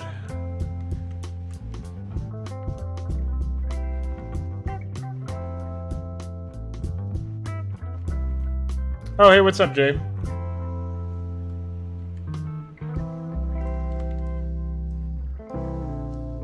Yeah, iQuare is not going to be up until 2 p.m. or 2 a.m. our time. Is usually when I get messages from him, and I'm planning on going to bed after I email this to you. It's up to you. If you're already planning on extending it, I know you're not going to be able to play them until like early December, from what iQuare told me. But, I mean, if I can send you what we have at the end of the day, and then if we have an update, I'll let you know, or I'll have iQuare let you know. But it'll be in the same download. I'll send you a mega folder, and I'll have like a subfolder for the day today, and then a subfolder for tomorrow. Welcome. Yes, welcome. So hopefully that works out.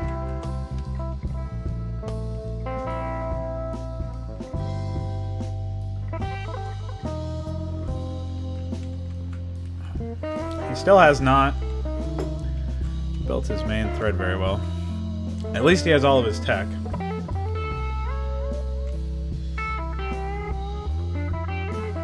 Surprisingly, Phoenix managed to actually take some expansions, though he's a little off. Oh, I actually think that that's something I can fix in the script. Oh, Howl. I wish, yes, Howl. Let's see. Yeah, I don't know. Not really sure what could possibly be the problem with the Overmind.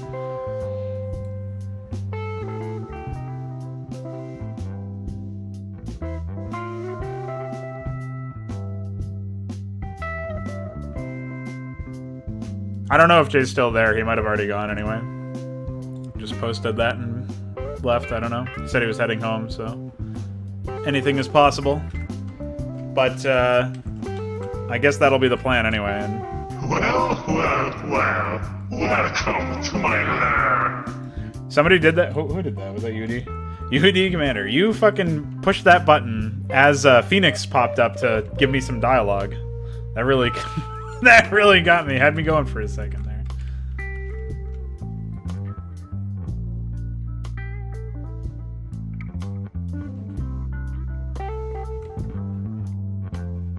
Oh, I forgot to clear that up. I think that's you, actually. I wonder why that contact thing never made it in before. How I never noticed it before. That's weird. Anyway, the fact that the Overmind is once again crying in a corner rather than helping the war effort is certainly confusing. He's got plenty of resources. Alright. We're gonna have to rethink our strategy for solving his problems. That's for sure. I'm just gonna lower the volume of the music a little bit.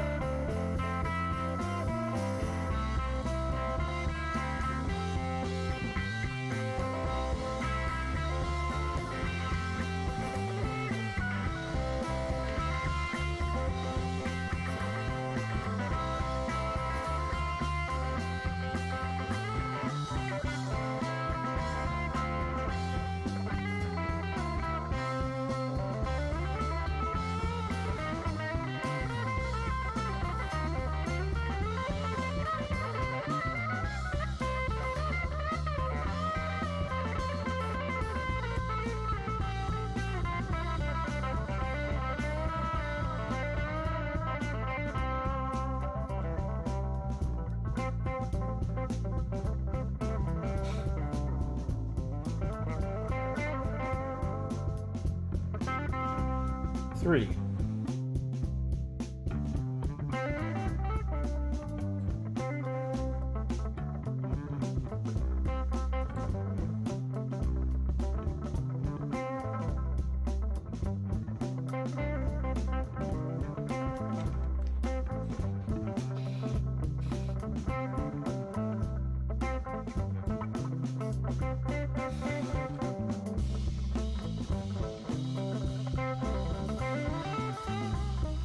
Somebody asking me for save games for Battlecry 2.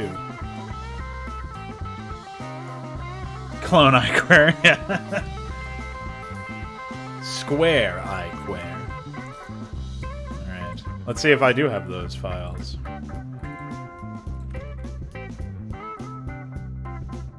Oh, it looks like I don't even have the game installed. I probably do.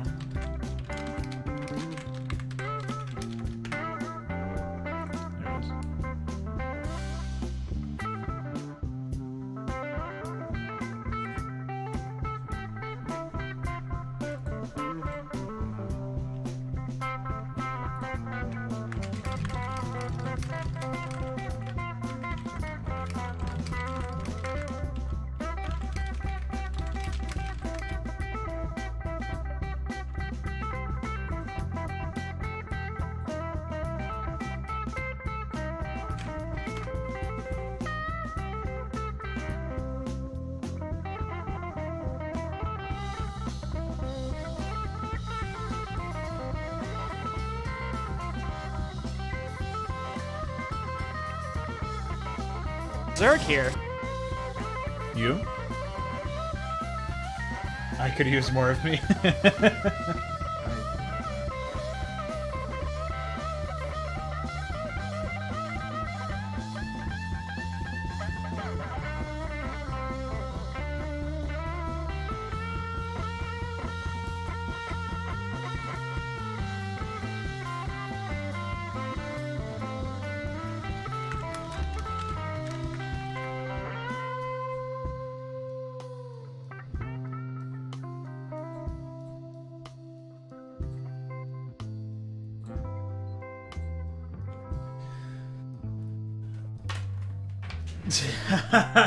Yeah, you could have. You could have.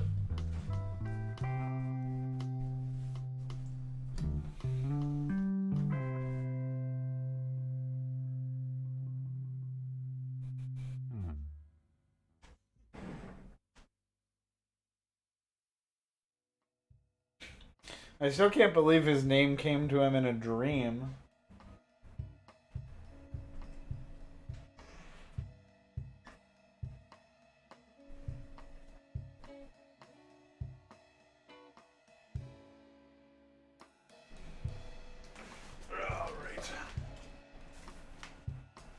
So, I gotta think about what my strategy is actually going to be.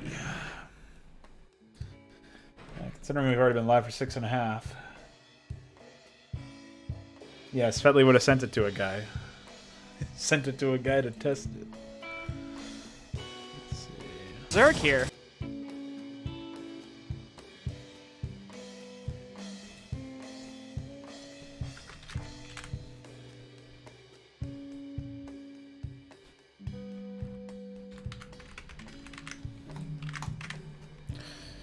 Well, we'll eliminate the last of the wait build starts in his script, and I don't think that's going to fix it, though, so I'll verify that, and then we will figure out what we're doing. So I will be right back. I have to use the bathroom again, and then we're going to keep fucking around with the overmind.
All right.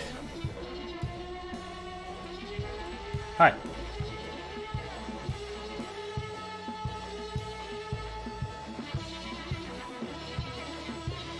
Well, my hair still looks really silly, but that's okay.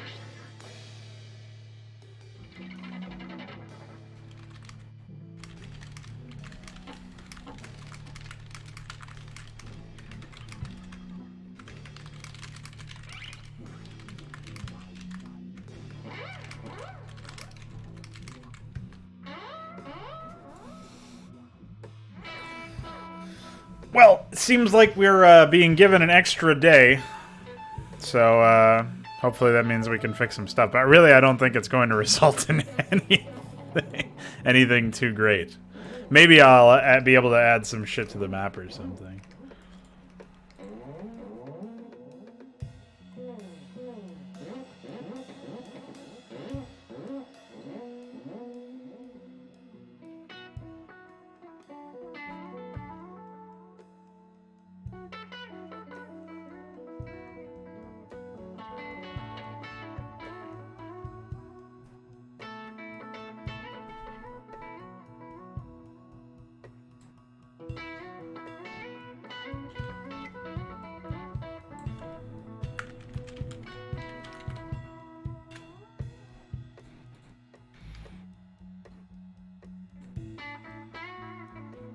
Okay, where was I at earlier? What was I doing? I'm trying to fix the overmind.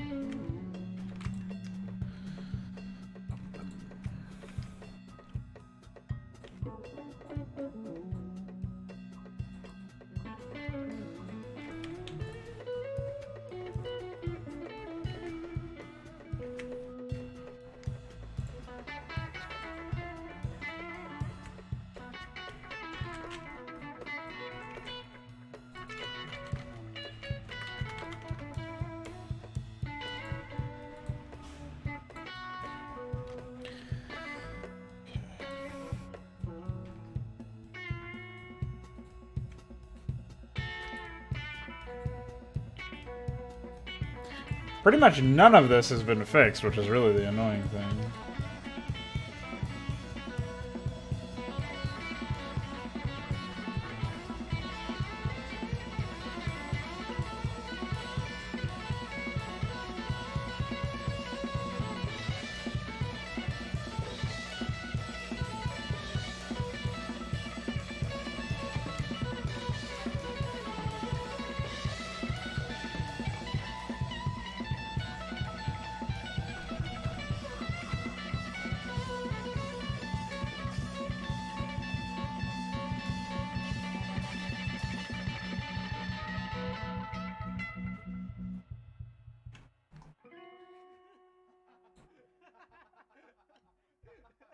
Renegades are pretty much dead.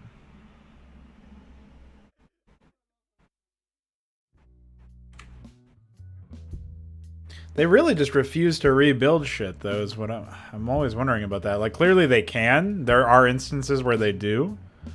Renegades do, CAG does, even sometimes the Overmind does. But for whatever reason, it's like... What must be happening is they're getting something that supersedes their requests in priority, and then after the fact, they decide to do something else. I don't know, it's just so bizarre. At least it seems like Aldaris has stabilized as well. Though I don't really know what could have possibly been the change there. Might have just been me calling him a computer instead of a human player now. Like, for all I know, there's some small thing associated with that. But who knows?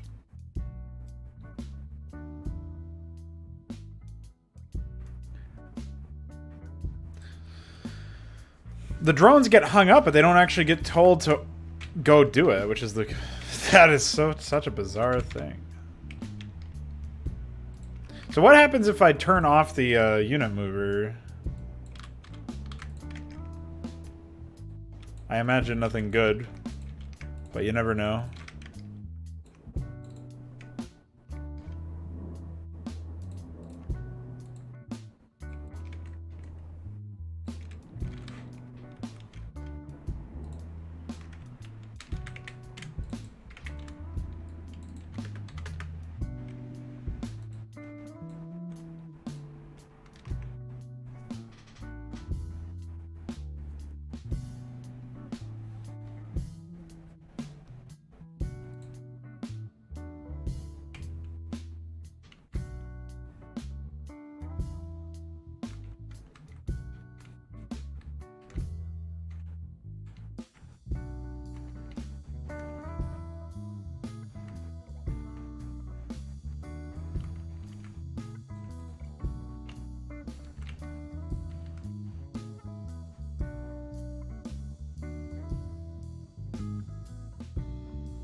I still see a few hung up drones here and there, but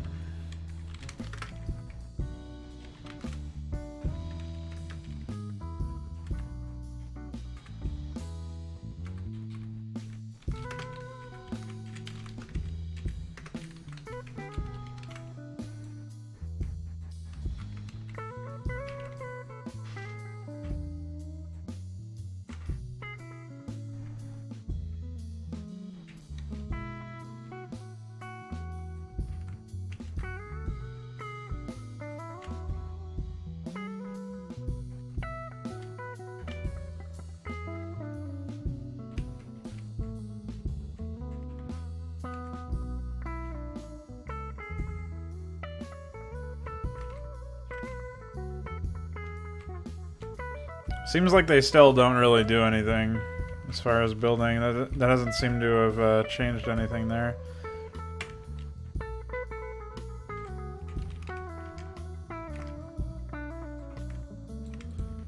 Step back.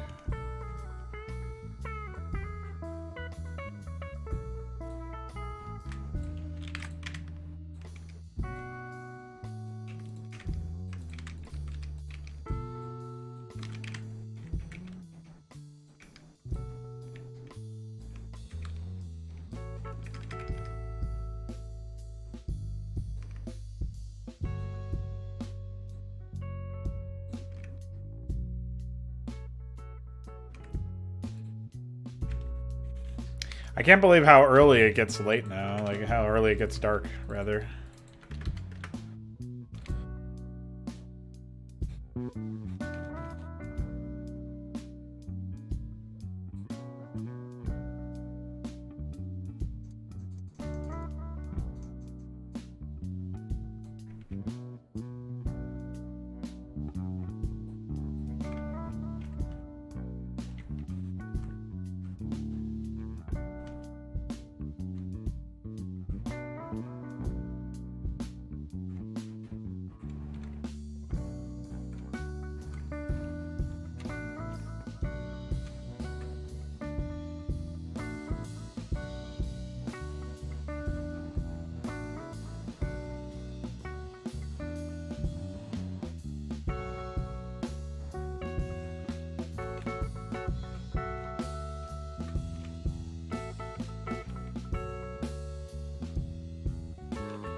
Pretty sizable attack. Probably won't get too far in, but we'll see. Might surprise me. His upgrades are pretty poor right now. Yeah, me too, Rainer.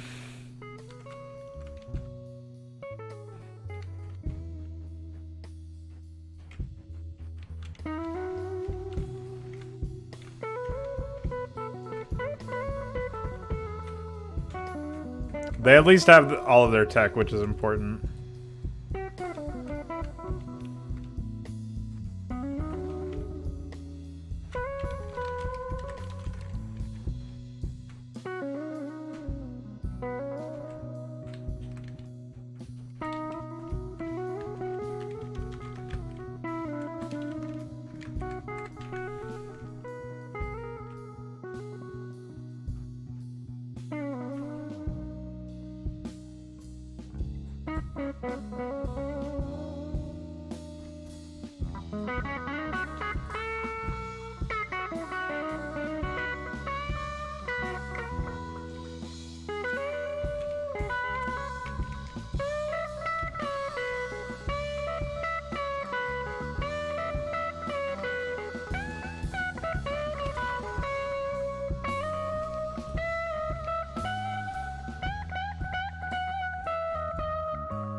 So that will stop them from attacking enemies that have not yet been revealed, which is fine.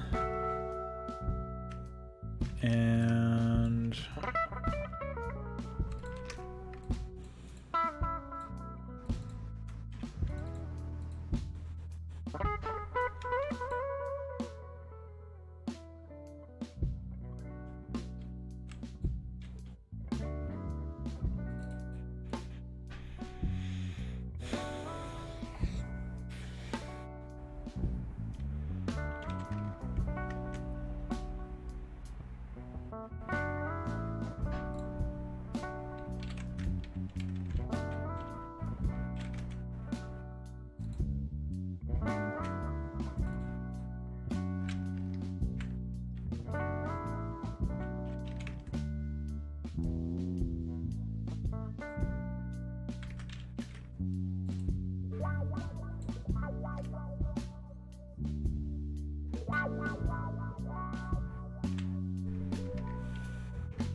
I actually don't know if hatcheries are considered factories. I think they are in the start at flags.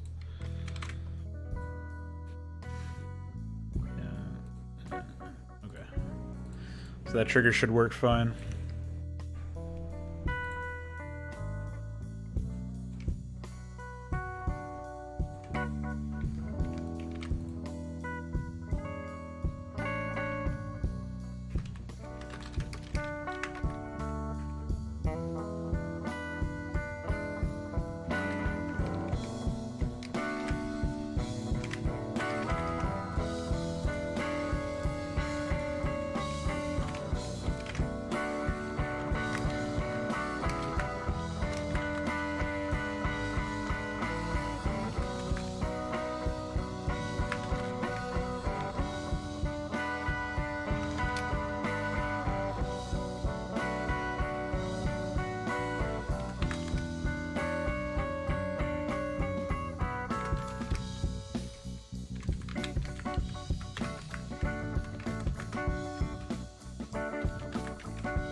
Alright, that will make him focus the south base.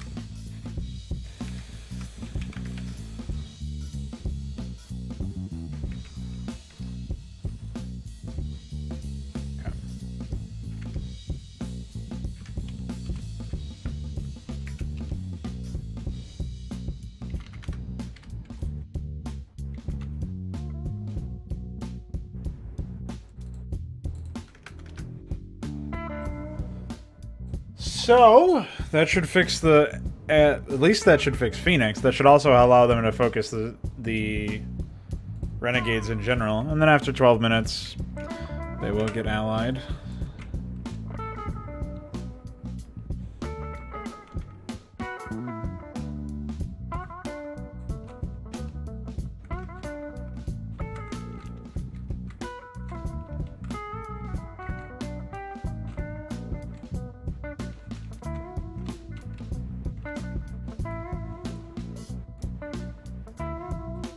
So in general, they should, well, now that CAG is active,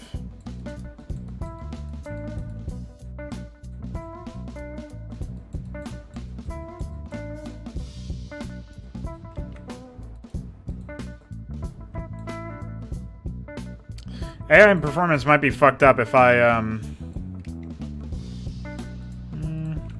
well, I don't know. I think the triggers should work fine, actually, so never mind.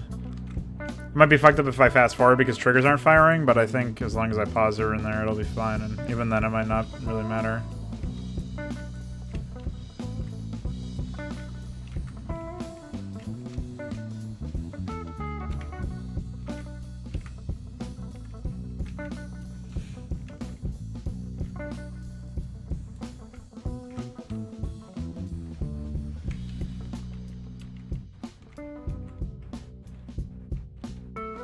He doesn't seem to be doing what I told him to do, though. Well, he might be attacking somewhere else. Admittedly, the only change there happens when...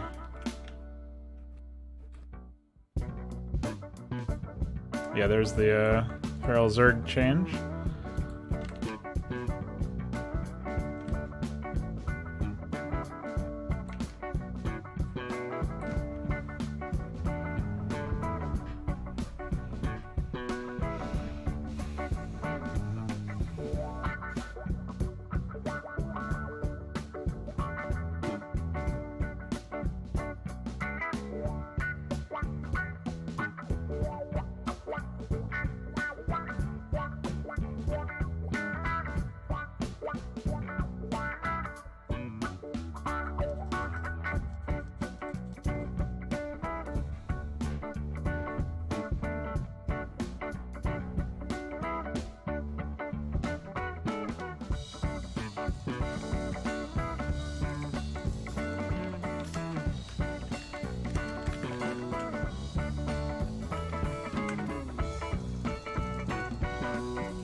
There you go, Phoenix is finally trying to wipe them out.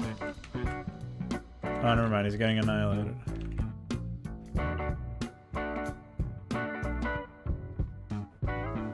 AI allies played a little bit more tepidly this time around anyway, though we're only 15 minutes in. Phoenix has a lot of units, actually. Oh, I have no idea where they're going. Some of them appear to be there, but most of them are just spinning in his base. Which is epic with a K.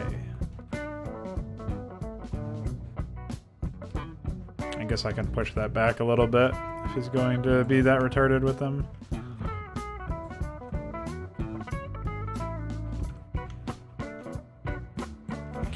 I may have to weight his randomizer to target Redwood a bit more.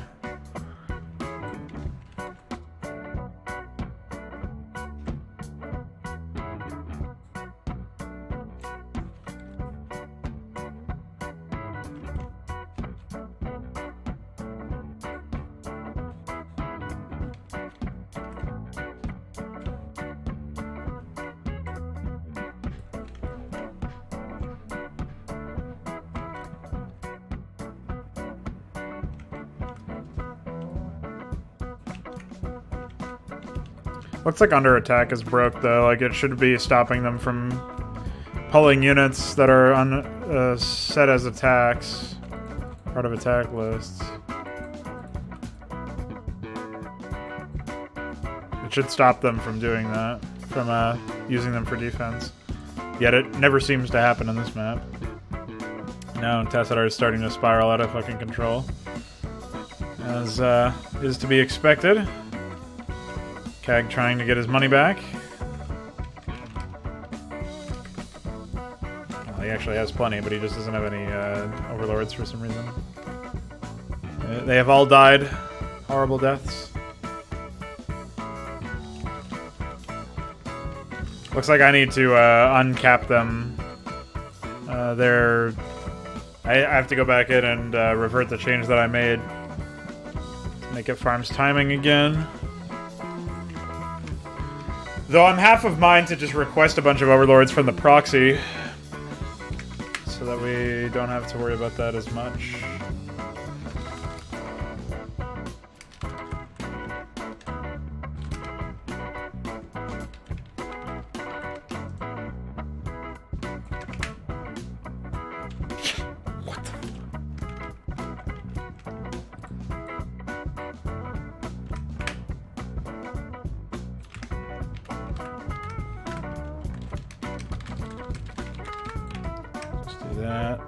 Phoenix is still cocked.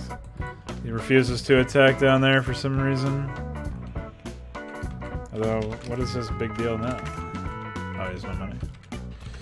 It's almost like he should have expanded to the 2 bases that were... What the fuck? Rainer? What's wrong with you? Bad boy. Hi. We don't know how to remove creep, by the way. What's up, brother? 3? 3? Oh, hello.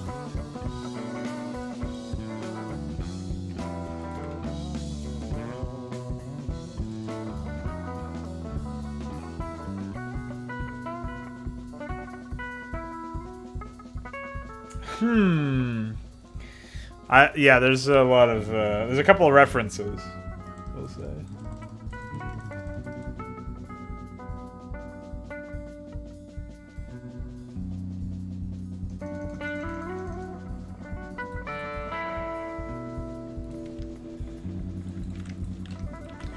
See if that resolves the issue there. And then for Phoenix and his target comp or target Zerg or whatever.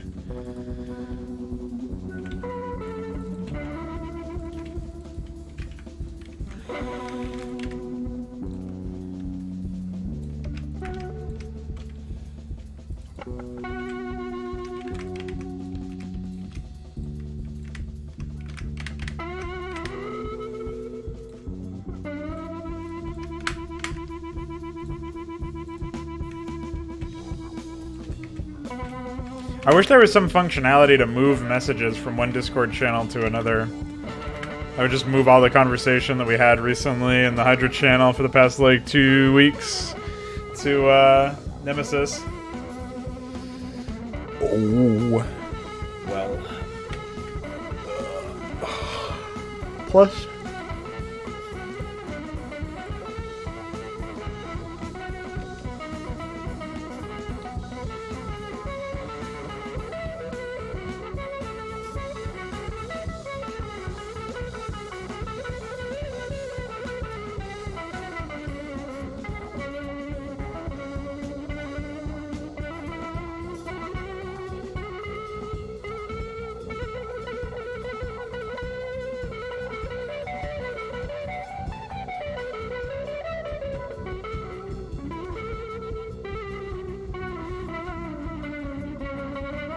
Phoenix has been utterly annihilated.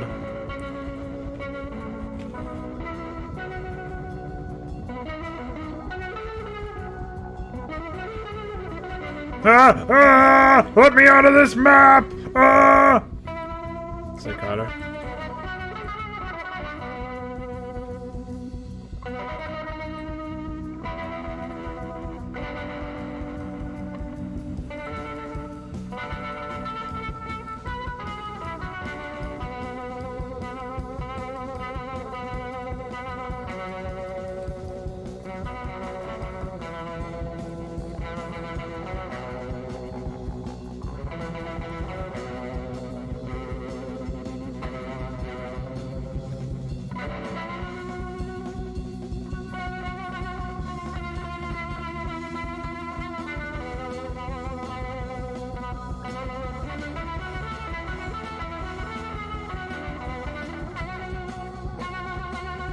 If only Aldaris was...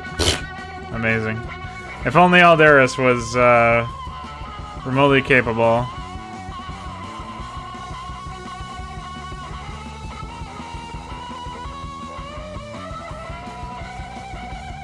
What's his deal right now?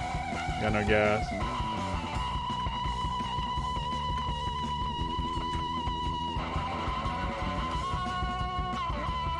I'll have to change the, thing to... Oh, we'll see.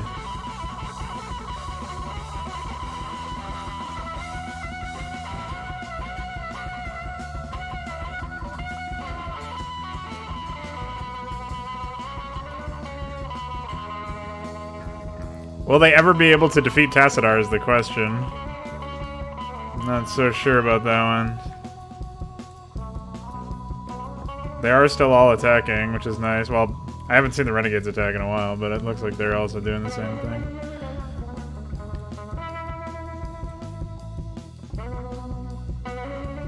Where the fuck? No, he's just spinning his fucking units around like lunatics. Alright, there we go. To hell with you.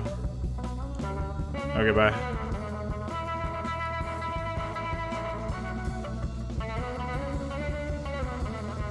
I don't know where the Ultralisk went. Epic. Epic!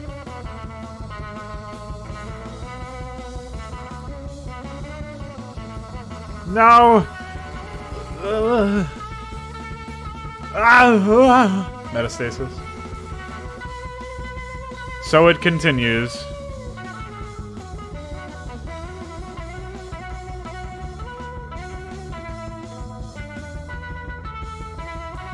This is, well. He's supply blocked, apparently. Who the fuck are his overlords?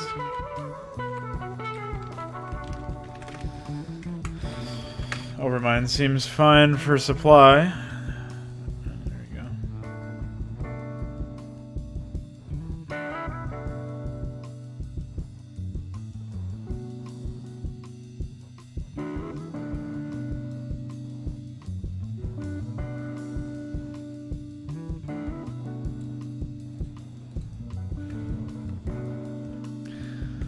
How the fuck are the other, like, how are the Protoss still alive? What's going on here, huh? I mean, Aldaris has no fucking money. I guess he's mining from there, but come on now. How the fuck are the Renegades the ones with the biggest army? Like, how could this have been so fucked to this degree? The Renegades are the ones that handle their shit properly.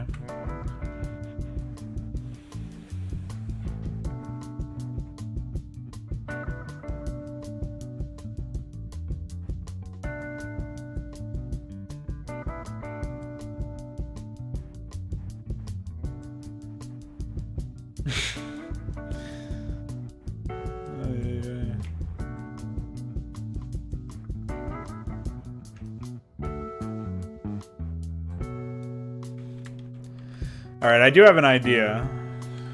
One that, if it works, may destroy the entire map, so I gotta be careful. If it works, remember, that's if it works. No, if it doesn't work, probably nothing will change.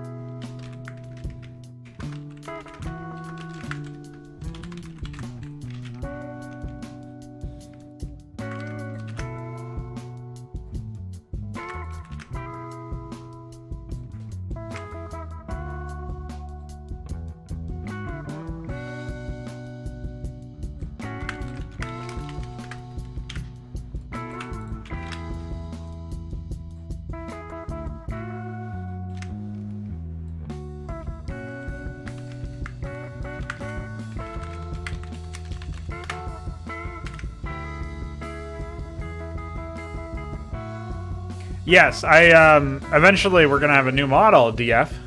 Wink. Wink. Ah, something's wrong with my eye. But yeah, you're right. You're right about it being confusing visually.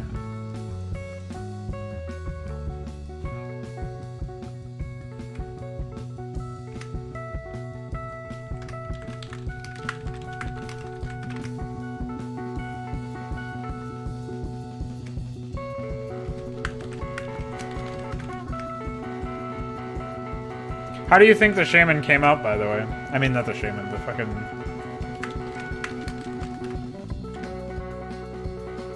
The,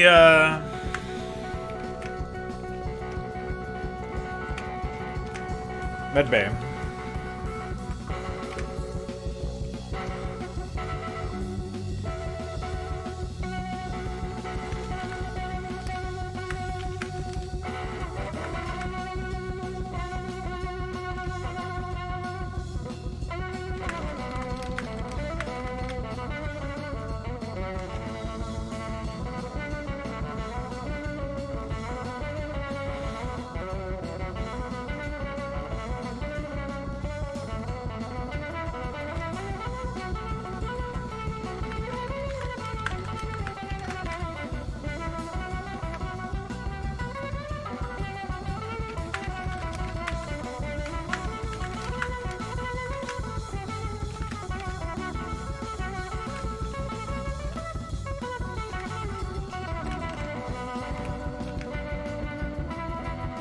What are your misgivings of it, or your criticisms of it? Like, what is it missing, do you think, for you to feel like it's won you over? Is it just more complaints about the lighting, aka texturing, or whatever?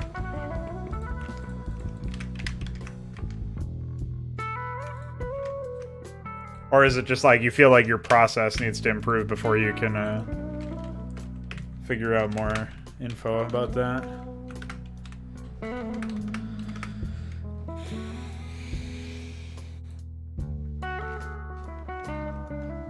Right. I think it's one of the better approximations I've seen, though. Or imitations, or whatever you would call that.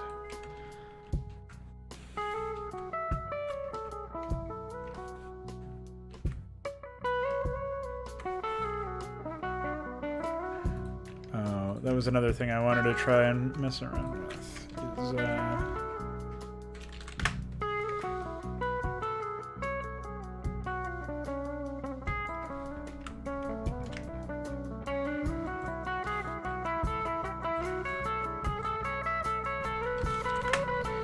removing the guard thread seems reasonable.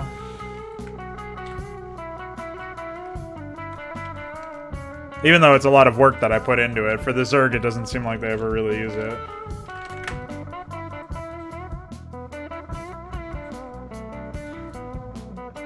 Because they're always so busy spending all their shit on other stuff.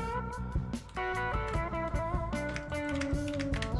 I will experiment with that in the future.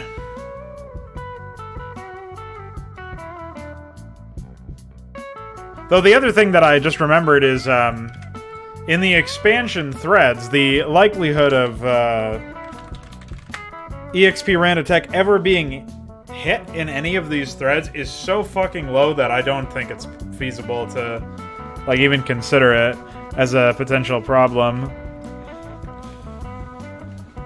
Maybe in some of the, like, the default expansion logic ones, since there's less going on there, but that's pretty much the only thing I can think of.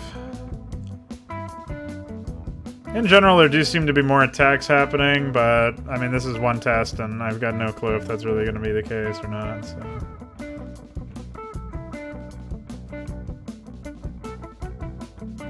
Something definitely seems fucked up with the unit mover. Turning it on or off didn't really fix anything, but turning it on was supposed to fix most of our issues when it comes to that stuff, and it obviously didn't.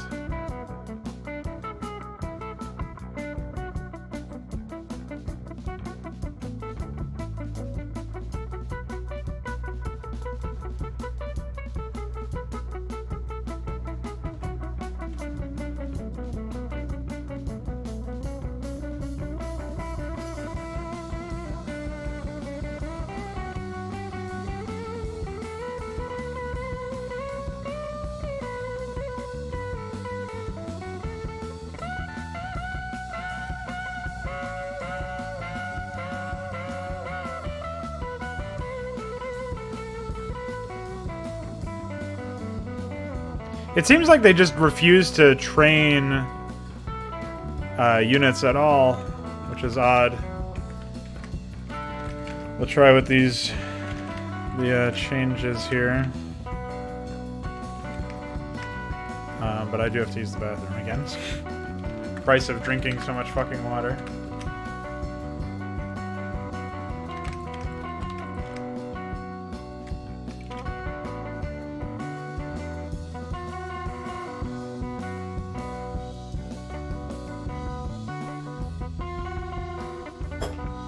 I didn't think it was too noticeable though. As far as like it being a disparity between them. Should be fine. Like you said, it's acceptable. I think for now it's a good starting point, right? I shall return momentarily. PPP.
Alright.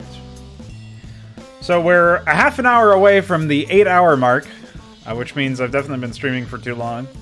I thought I was actually going to be having a stream way longer, but I'm a little bit more confident knowing I apparently have an extra day. So as a result, I'm not freaking out too much about that. And even if I was sort of accepting that even if the map wasn't great in terms of its difficulty or its level of efficacy, I was just gonna be like, all right, we're good. You know, we did what we could. We got it to the position where we got it to. That's got to be enough. So the fact that we have a bit more stuff to work with here is it's a blessing, I suppose. But it's one that I could have handled not having the opportunity to do, if necessary. So I'm just gonna slap these colonies down over here.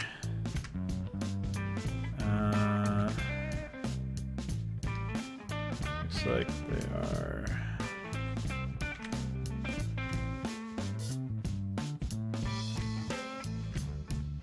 Okay. We'll slap those down there so that it gives the Overmind a little bit of a push in the right direction. Ooh, ooh. Maybe those top two can be spores.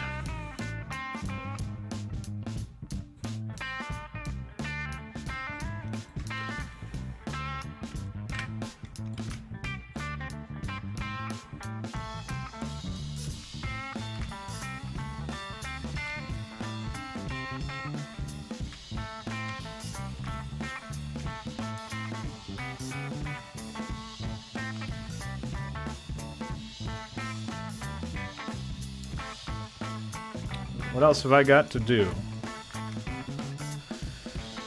Well, aside from trying to fix up some of the more minor issues, like,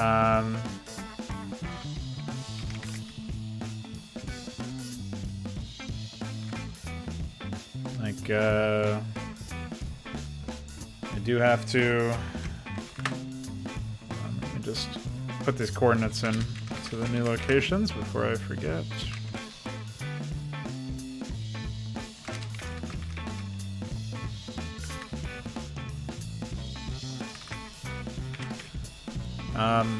Pretty much biggest thing that I've got to worry about is apparently Zerg here in my room, insects. No, the biggest thing that I need to check out at this point is just making sure that the map feels good from a multiplayer perspective. It would be nice to also track down that desync. If somebody wants to hop online in a sec when I upload this build, it would be really, really nice to be able to figure that one out.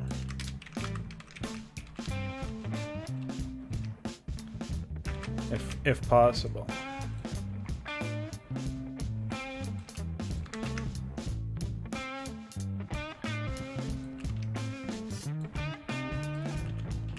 Apparently it has something to do with some Protoss structure is when we were able to narrow it down to. We thought it might have been gateways, but it doesn't appear to be the case. Appreciate that, V. I will do so in a sec. I just want to see how the Overmind takes to his latest changes, as well as Kag and the other Zerg. Again, like, the big thing is that if I end up unfucking them, like, I've given them so many other handholds or whatever, that there's a pretty strong chance that,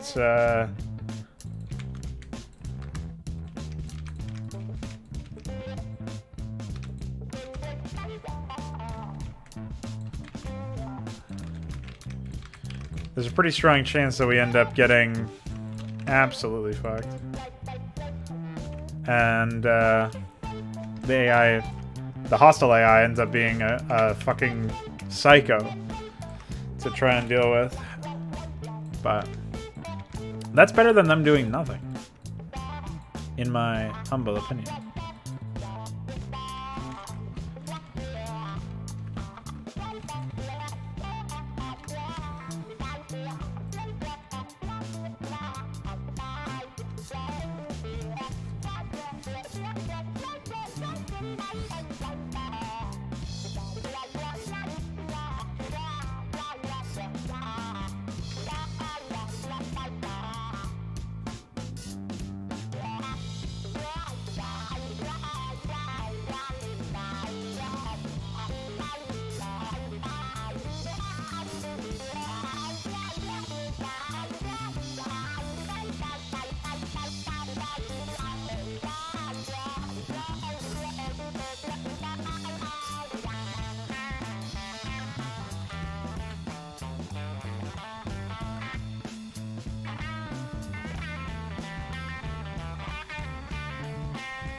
Very weird that they don't ever bother making more creep colonies than their main.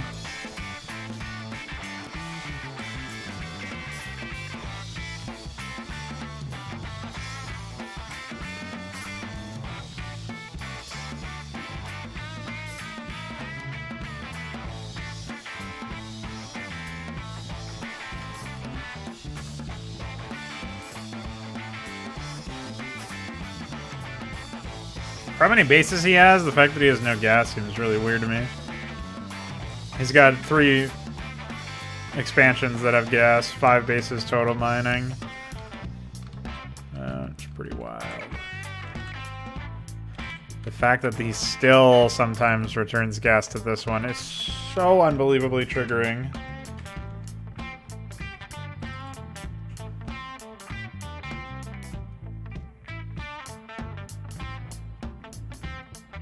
The biggest... I've never seen an issue where the AI just refuses to rebuild them, though. Let alone build them in the first place. Like, what do I do? Just axe their... like, just jump their priority up or something?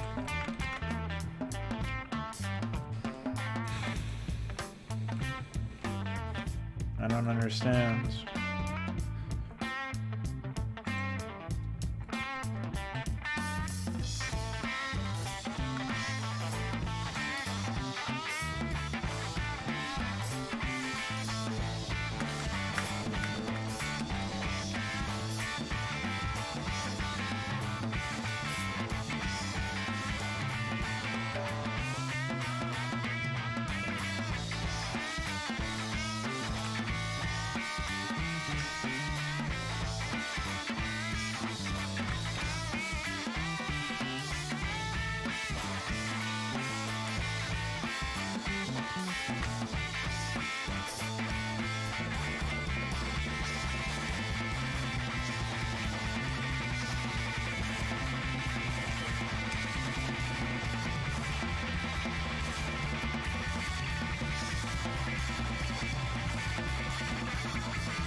I can't believe up one level instead of being like a menu button or a hotkey is just a folder. I never thought that that made sense.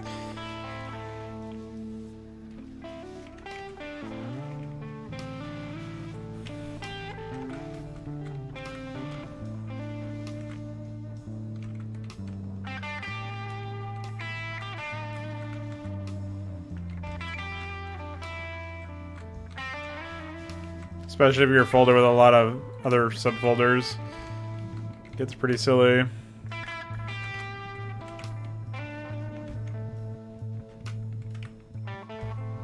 At least he built those a little bit better. A little bit more reasonably. I don't know why he's building that evolution chamber there.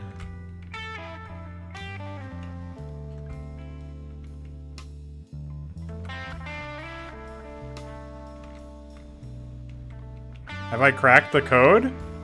Guys, I think I did it. I figured it out. Maybe. I mean, he's not morphing them, but...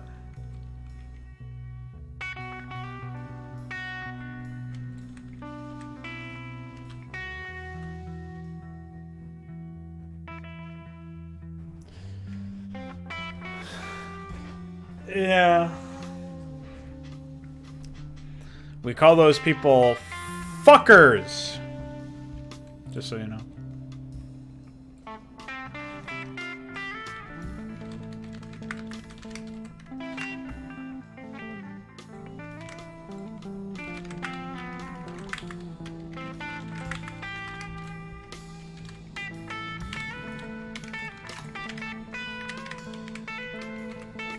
If this is the... I mean, this is only observational data. I put no stock in this whatsoever. I am a very... in the current position I am in right now, I've been trying to find a way to make this consistent and work properly for, like, literally weeks now. And as a result, I'm very invested in the outcome. So I recognize that. I recognize that there's an element of stress associated with this. I'm also tired. I've also been working on this map for 2 months straight. Okay, all these fucking things outside of the way. The hypothesis that I seem to have been able to put some stock in based on that one test that I just did is that the AI has a certain threshold of... Wait, hold on. Never mind. Never mind, false alarm. I was going to say that what's happening is that the AI needs them to be a unique priority. But that doesn't seem to be the case because I deliberately left the spore colony requests at 79, 1 below the Sunkens. Or 3 below the Sunkens and 2 below the Creeps. So... And yeah, it seems like it just bricked anyway. Unfortunately. He's got plenty of money, so that's not the reason. No, never mind. Even though that would have been such an asinine fucking thing, if that was actually the case, that would have been great, because then I would have at least had some fucking knowledge of how to proceed from here. But, yeah, I still just sits here and does nothing. Nice guys.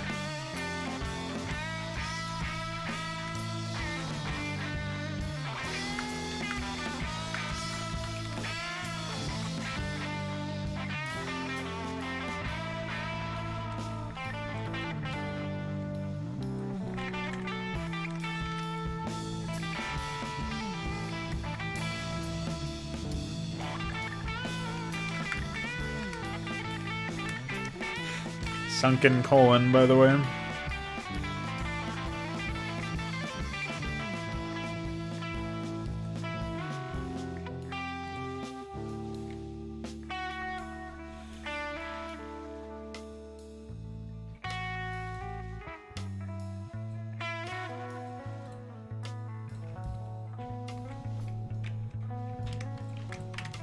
Well, the thing is, I can't really take a break until it's functional or until the due date is here.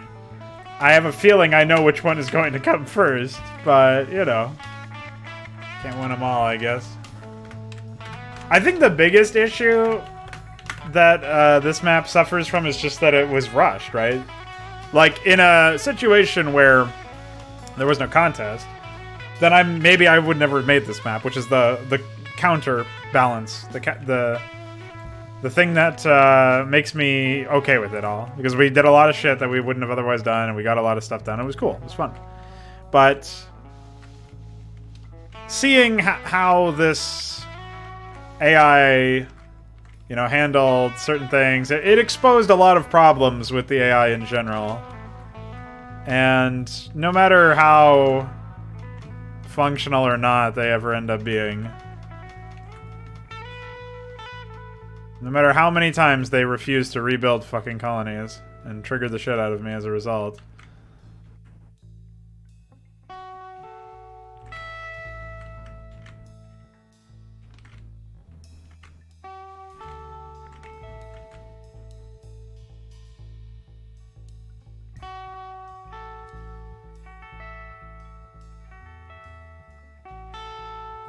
I still learned a fair bit, I would say.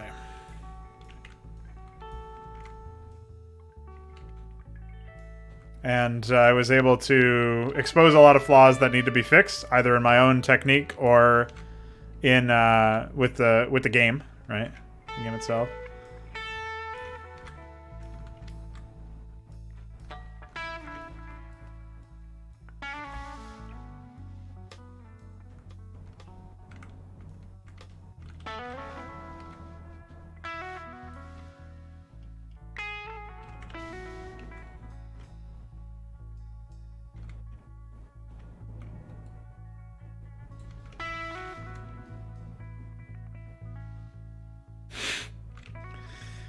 Three Ultralisks, of course.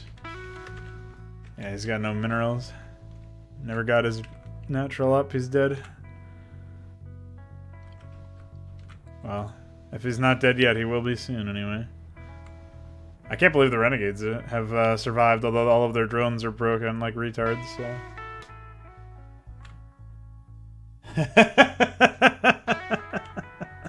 Can you use the outline of the anime one that you made for Toddborn, DF?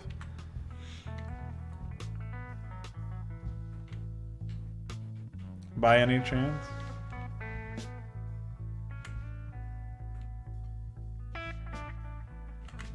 I like how he finally builds a fucking creep colony into a sunken in his expansion, and it just gets immediately wiped out anyway because he built it next to them. Tism. Meanwhile, the ones in his fucking... Oh, actually, that might clue me in. The create script ones may have like lower priority or something. But the most confusing thing about this is he just doesn't rebuild anything. Anything he loses never gets rebuilt.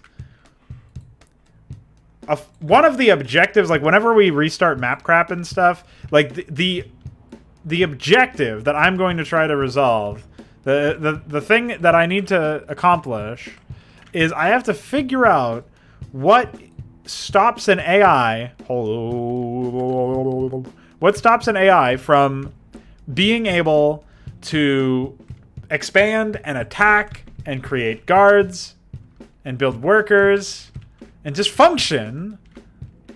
What possibly intercepts such gameplay, such functionality? Wow, is Trainer really gonna lose to a bunch of mutas? Where the fuck are his ghosts? Holy fuck, he's actually gonna lose to a bunch of mutas. I mean, to be fair, they are 3-3. And they just flung themselves into his main and died a horrible death.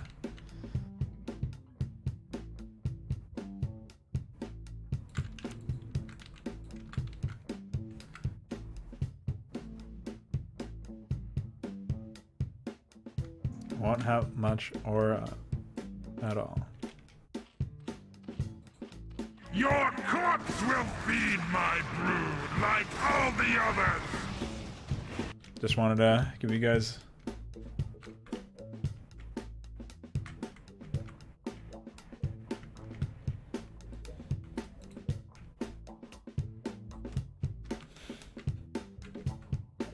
Overmind dies to 1 carrier, by the way. And about 10 billion zealots.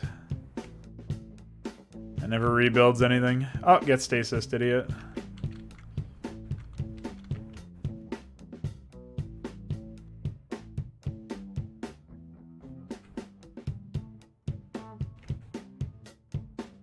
I guess the Overmind should also start creep growth or whatever. Ah, hello, Jabrino. So you have 4 kills.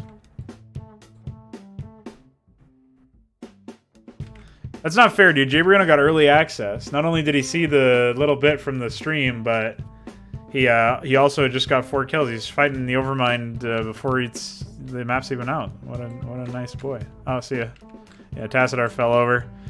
How long will Raynor endure the onslaught of orange dots? Hi. Nice battle cruiser. Bye. See ya. Hi.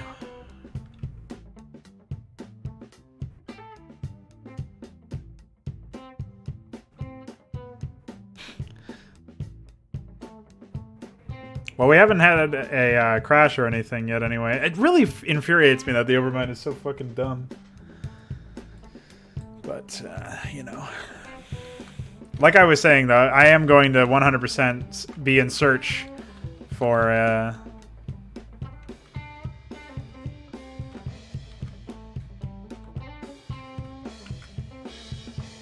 a proper...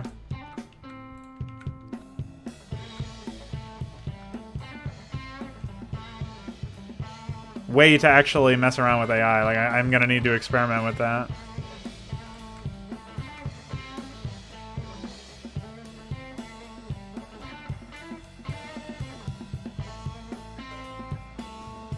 Oh no. Where's metastasis when you need it? So the problem is, until I stabilize the Overmind and to a lesser extent CAG, he seems okay right now. Until I do that, it's really unlikely that we ever get to a position where players can't just like trivialize this map by you know, massing carriers or something else. Which should be a valid strategy, but it's kind of a catch-all. Aldaris seems to have satisfied all of his base layouts so far. Oh yeah, I was going to give him a base layout for this so that he didn't build his gateway in a dumb position, but the more I think about that, the more I could just like put a single unbuildable tile somewhere over here.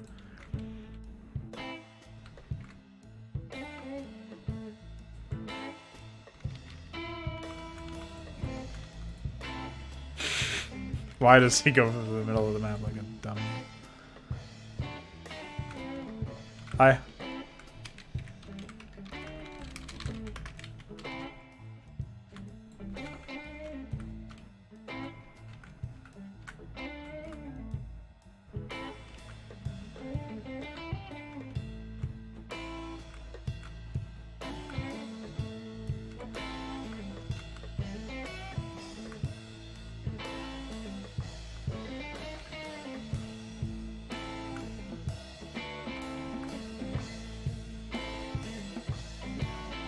Any other silly things happening?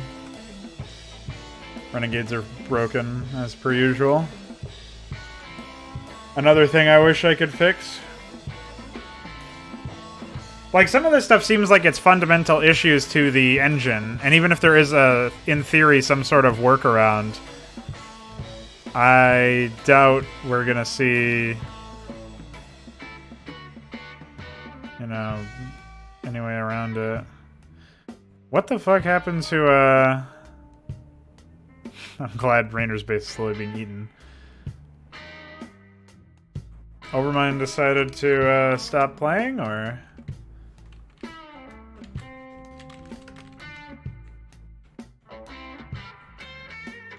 Yes, attacking with a single Hydralisk. So he is indeed done. He's AFK.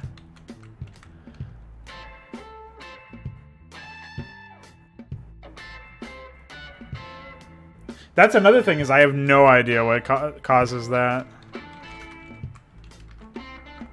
Like, couldn't tell you even for a second.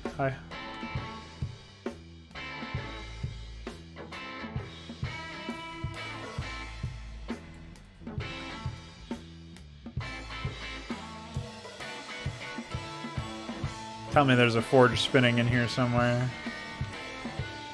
Pensive.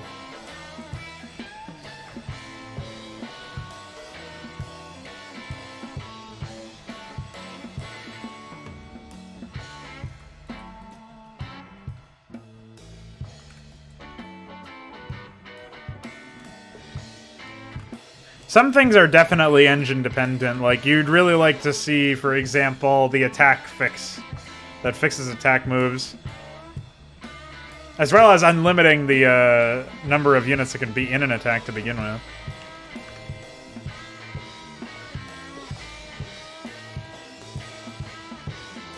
Is this base still slowly being eaten? The Ultralisk can't die as long as it keeps attacking. Epic.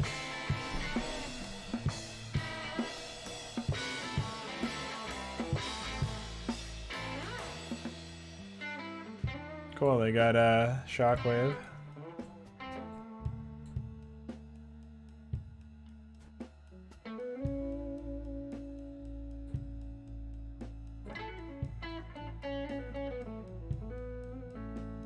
Ah, I see some Scourge have decided to join the attack for some reason. Did we ever figure out why he's... No, he's got so much supply available.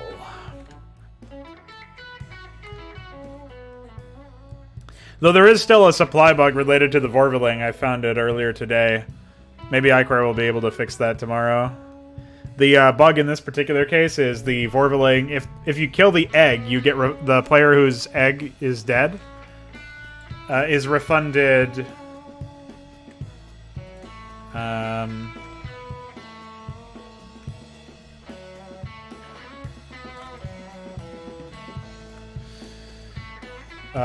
supply instead of half a supply. And it should be half for obvious reasons.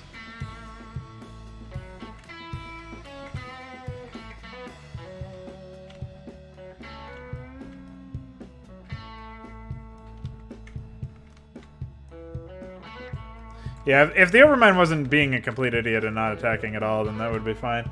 I have to see what the priority is of attack units, like attack ad or whatever.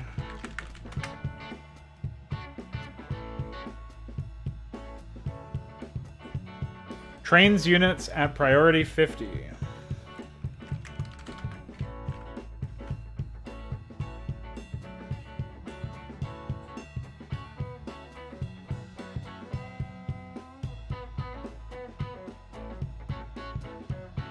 Train is also at priority 50.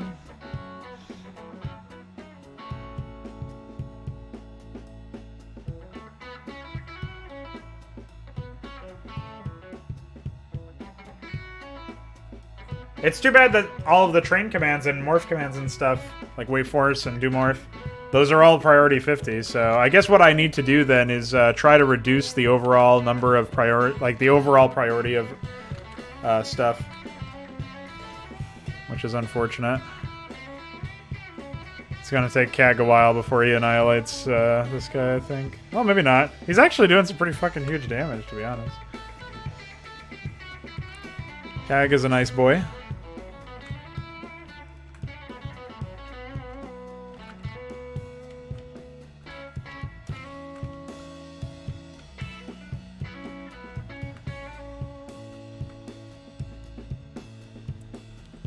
You have won 3 Zerglings.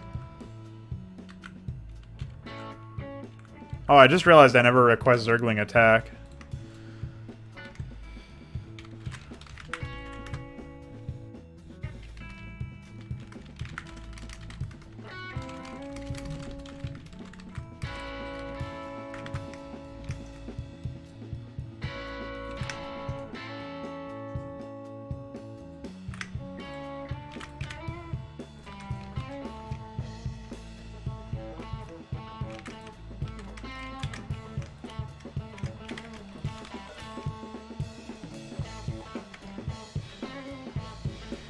Anyway, since we know most of the AIs work in this version, we should be okay with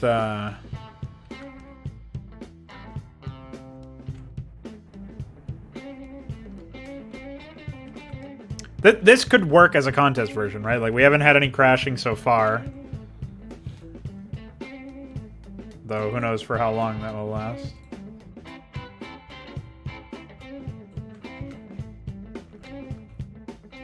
I was just thinking, I could probably get observers to have an idle order to move or stay in range or something of cloaked units or borrowed units or something, and I should move up my comsat request or idle orders or whatever.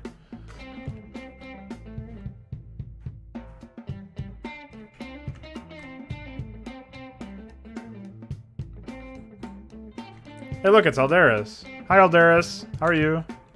Where are you going? Aldaris, don't leave me. You can't escape. Hi. That was a great cast there, Aldaris. You did a great job. A single Phoenix Observer, by the way. Hi. Dude, what the fuck? Where's the, There's no Overlord? Are they just gonna spin?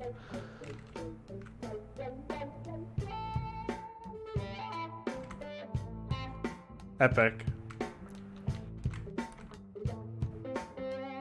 Alright, well.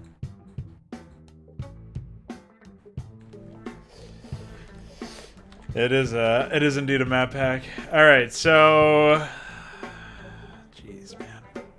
We may just have to rewrite the entire town thread of the what the fuck? I didn't think that was going to be the case.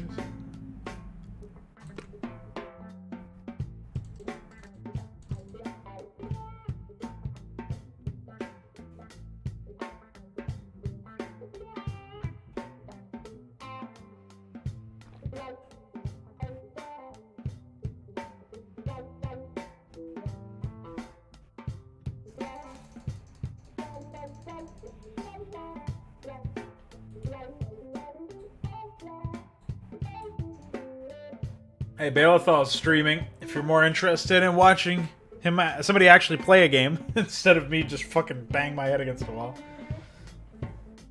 Just go pop that in there, man.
What's up, Rimtech? You didn't miss anything. I was watching the Overmind not attack. That was pretty much it. I'll definitely test the desync. I know it's probably pretty late for you right now, right? Just let me know if you don't want to wait, and we can do it now. Otherwise, I'm gonna keep working on this town thread. See what I can come up with here.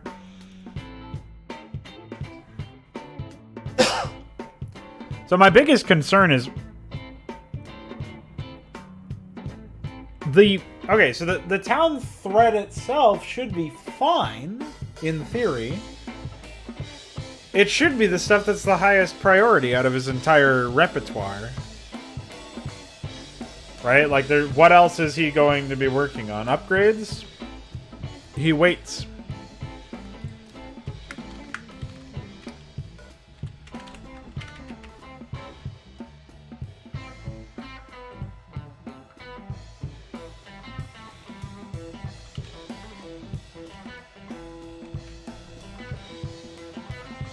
So that can't be it. I mean, he waits and they get it requested. It's not like they're clogging up his request log without that.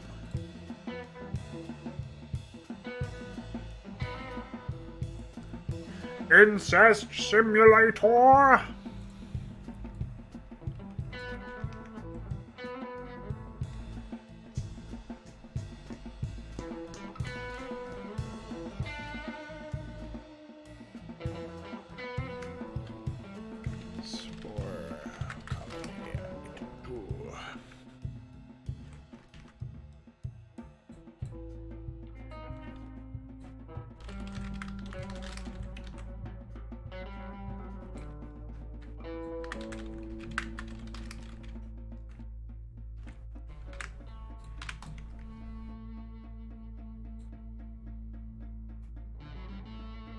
My friends, I have been simulated. That's it.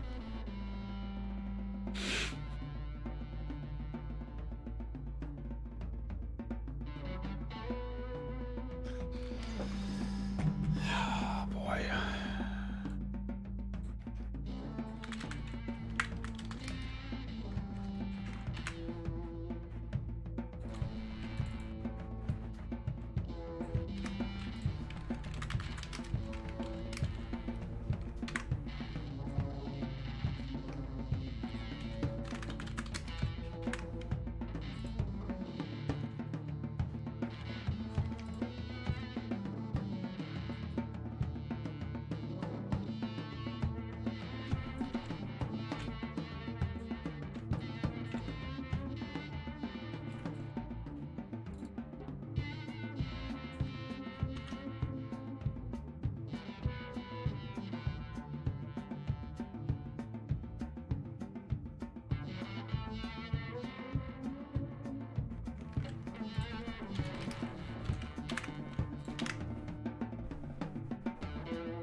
Well, there's like an average of 120 guards per player. I would expect anyway. Hold on.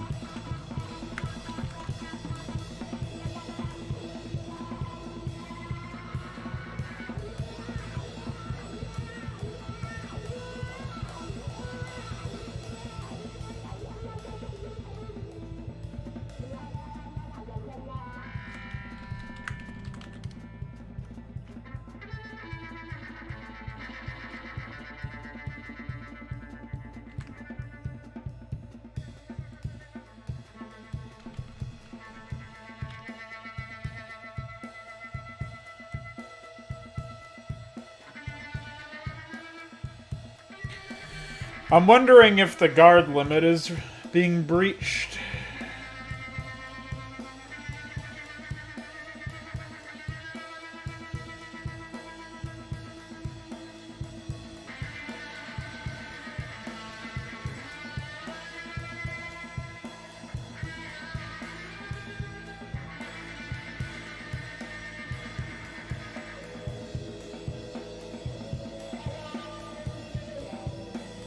I wonder if the crashes could be related to the number of towns as well, now that I think about it.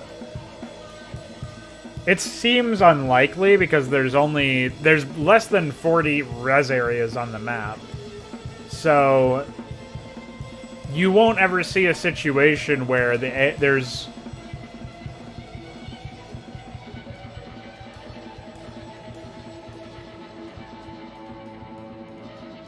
Oh, apparently there's a limit of 1,000 town buildings globally. That may also be it. That seems a lot more likely.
Hello, Wolf the Noob.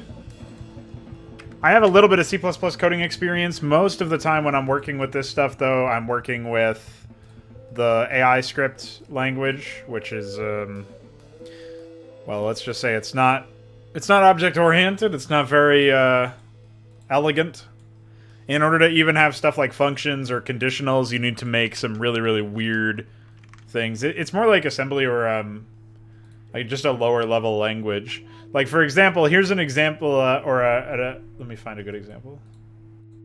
Here's an example of a function where normally you would set this up in C++, you'd be like, I don't know, again, the syntax is probably going to be odd, but then you'd be like, if, you know, attacking, attack status equals training. We'll have to wrap this in.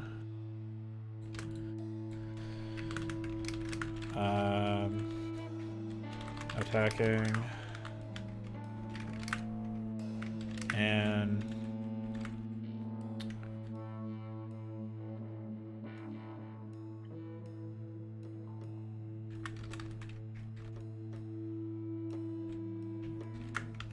you know, like, we'll say probe count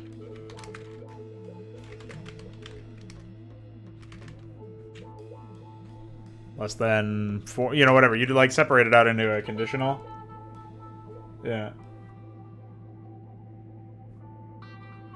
Well, whatever. Like I said, the syntax is probably wrong. The point is, like, you'd set it up somewhere to look like this, and it would be more like, you know, each one of these attacking, bring jump, or resources, all these would be just one line in a conditional, and then you would be like, you know, return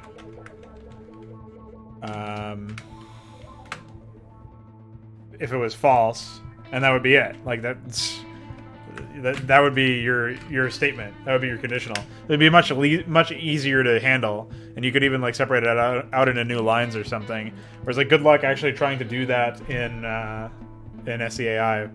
You have to do it in a very dumb way. Now, thankfully, we are going to eventually work on something that's a bit more reasonable. That's going to behave more like C++ or Rust or any of these other programming languages that I'm somewhat familiar with anyway. Hopefully it's more like C++, though. Rust is such a fucking pain in the ass, man.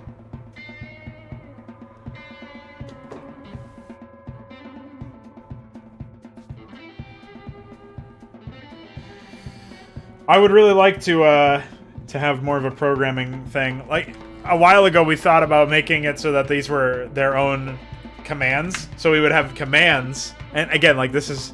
You'd have the command left brace as like a command in AI script, and then you'd like write whatever your shit is, and like a command and a command or stuff like that, like just psycho stuff. If you actually wanted to do that, I think I even have that in here somewhere.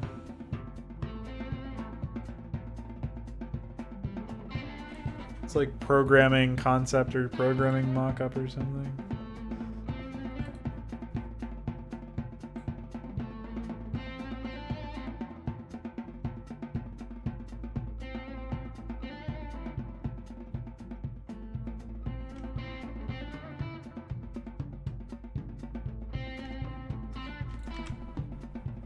I'm not sure where it is, but the bottom line is it was gonna be really dumb.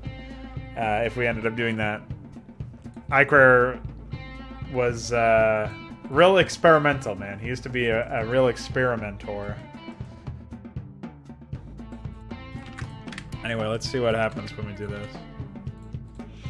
The other thing I was thinking about related to limits is, like I was about to say earlier, the guard limit of 1,000 could be being breached here as well, based on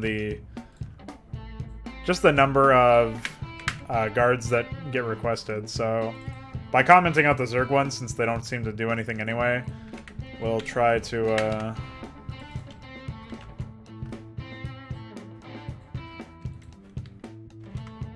see what we can do.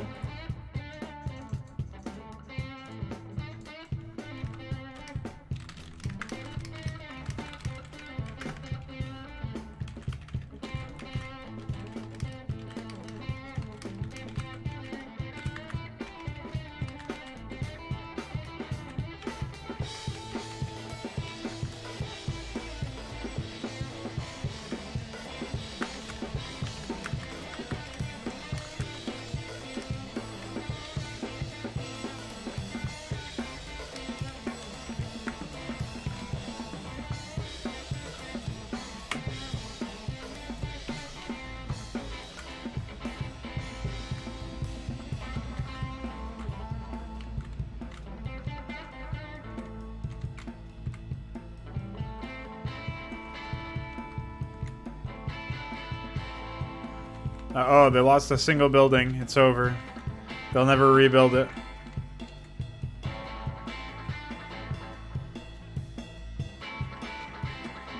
Interestingly enough, now they're not even bothering to rebuild the creep colonies in their main. I wonder if the colonies in their main will, if they gave those like 1 or 2 higher priority over the ones in their expansions, if that would help.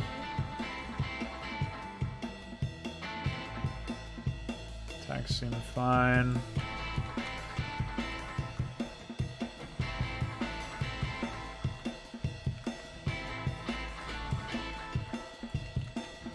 Maybe the hatcheries in the main could also be a higher priority, like 86 instead of 84. Let's try that. That's pretty much my only fucking idea at this point. Then I would like to use trains for this AI. I don't think I did that. I only did that for renegades. And they have a pretty decent number of units most of the time, so...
By the way, as revealed in an interview conducted by Necron, of all people, the person who designed SCAI, the person who made all the commands and stuff, was quoted as saying that he had the desire to make it so that the...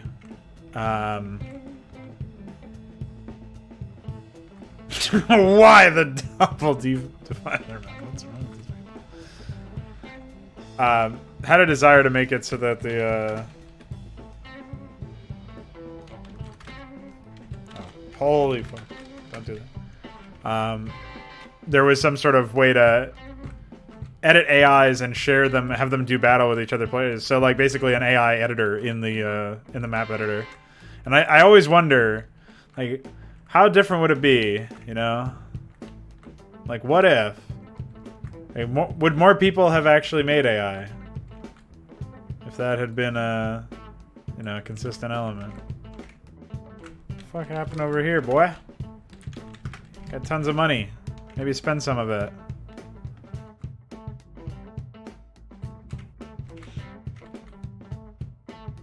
So yeah, just remember, just like that guy who gave the Overwatch source code, or the Brood War source code for Overwatch. Blizzard devs could have made it so that AI was actually a thing instead of this. And they decided, nah.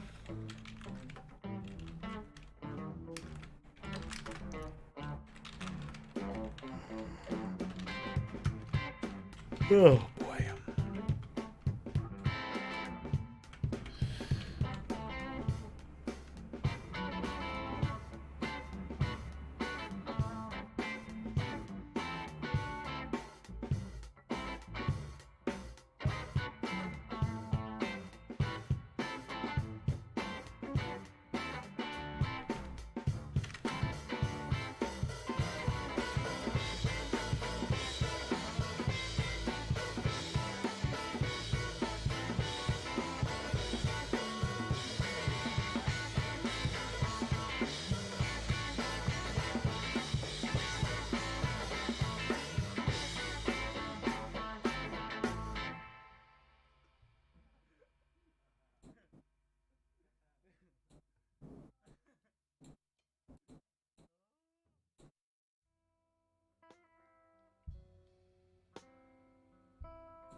I see units still, which is nice. Alright. Time to AFK some more.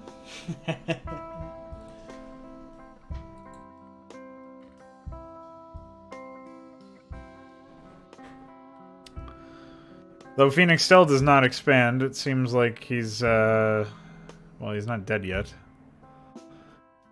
It's so weird to me that Phoenix bugs out like that. He's got the same system as everybody else, I'm pretty sure, as far as expansions are concerned.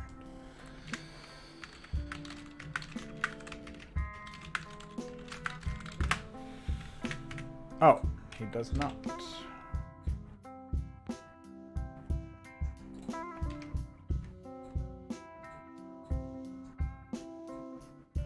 Oh, wait.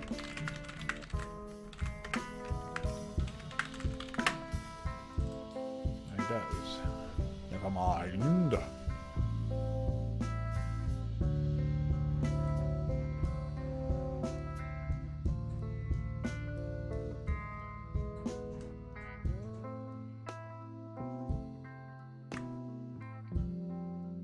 It's gonna be deleted.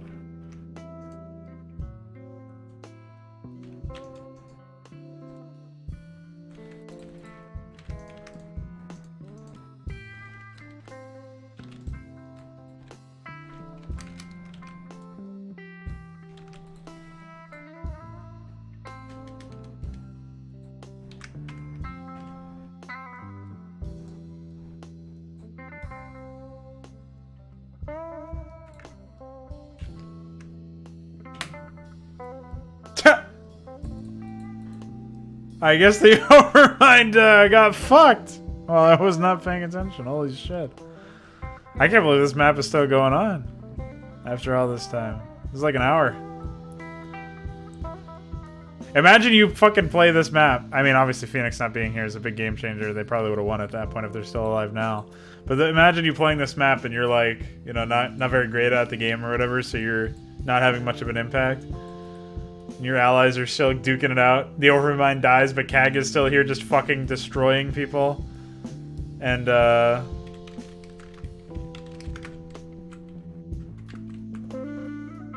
Raynor comes in and becomes a man. Holy fuck. By the way, did I disable nuke silos or something? What happened? No, they are enabled.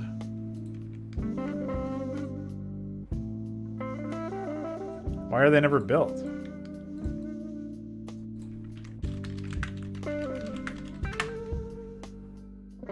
Oh, I never fucking built any in the first... Wait, really?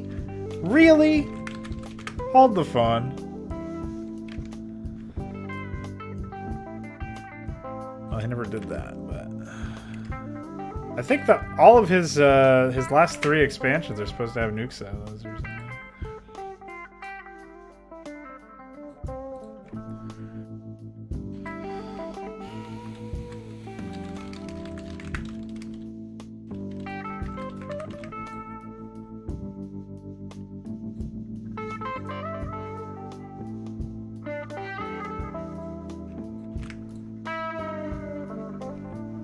Dude, if he gets nukes, then he starts nuking himself. That would be really funny if this like actually hurts him more than it helps him.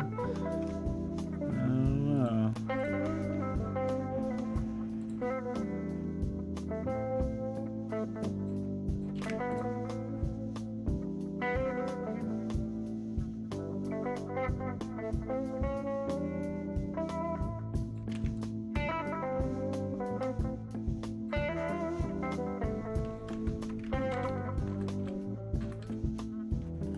Alright.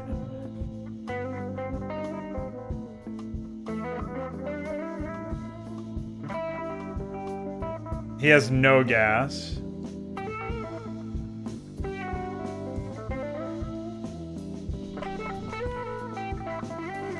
This is bullying.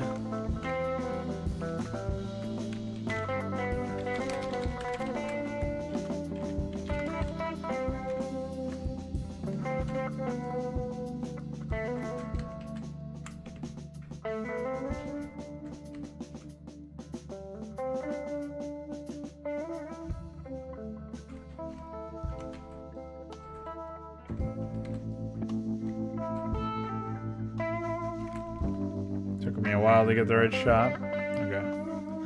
Well, that guy's dead. Oh, the +2 armor. Flank him quick. Whoa, okay. Madman.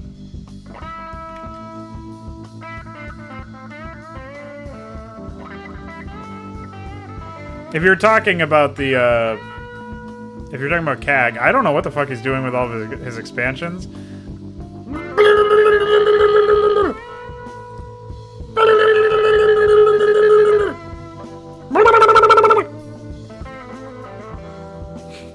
So I guess I need to wall that off.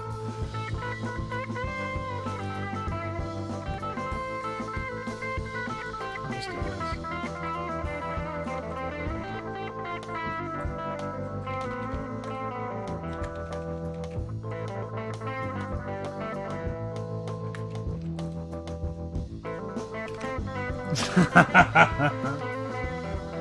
No, I used spin alright, man.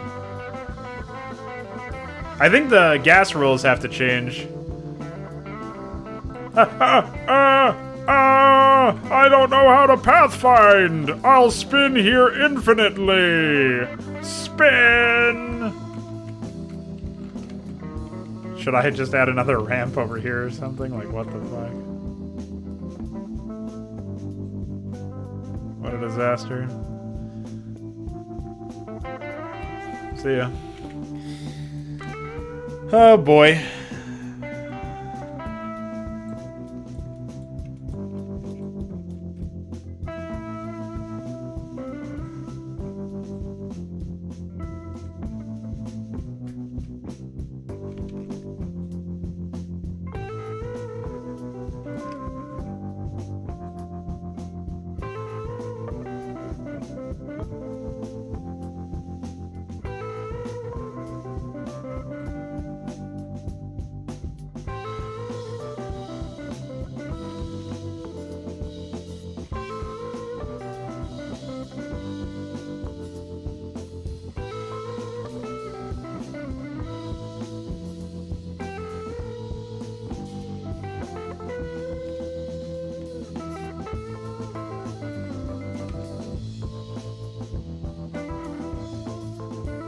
Oh yeah, it helps out a lot, doesn't it? I think it's a great addition. Works out well, in my opinion.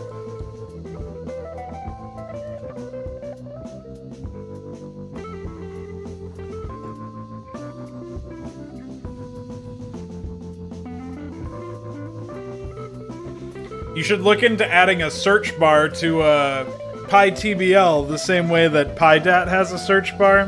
That would be way more convenient than a find but dialogue.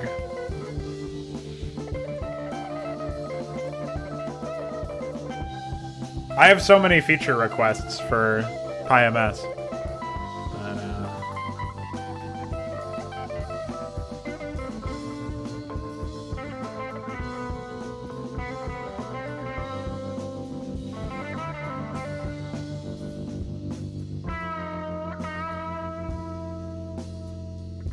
There's time for those yet.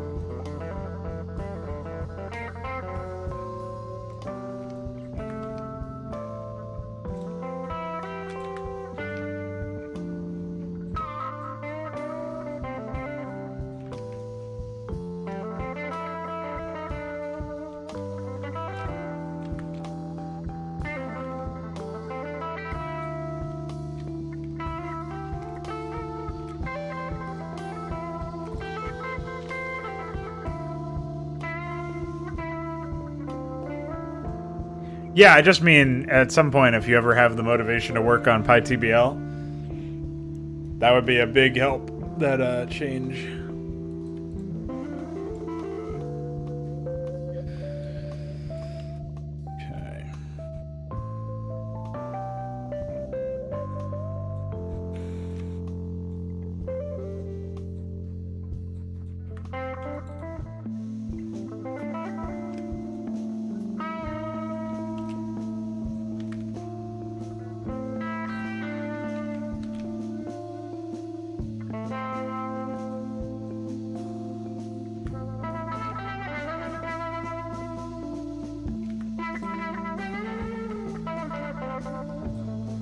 And besides, I have a feeling you'll surprise even yourself with what you're able to do eventually.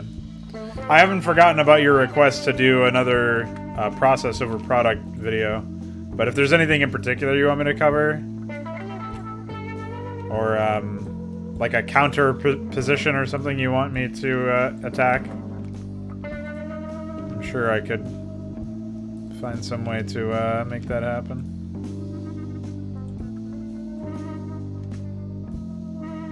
The fuck are you looking at? Mail order gamers, thanks for the host, man. I don't know who that angry person was. Don't listen to them. I appreciate you. Thank you.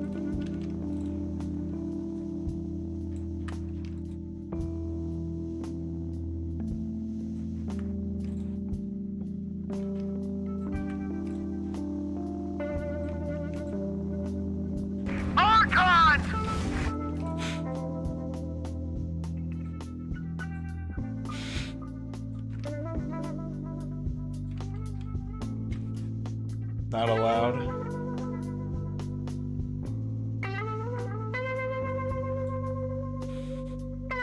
Wait, is that the Twitch one?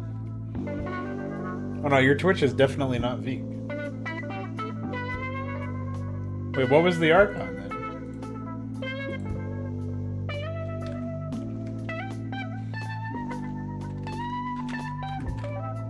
Was that a dono? Dollar dono? I don't know what that was.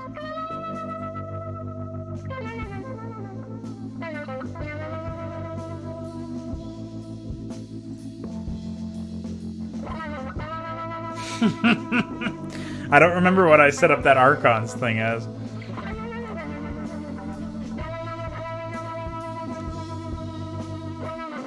If you're ready to do that test real quick, I'll upload my latest build.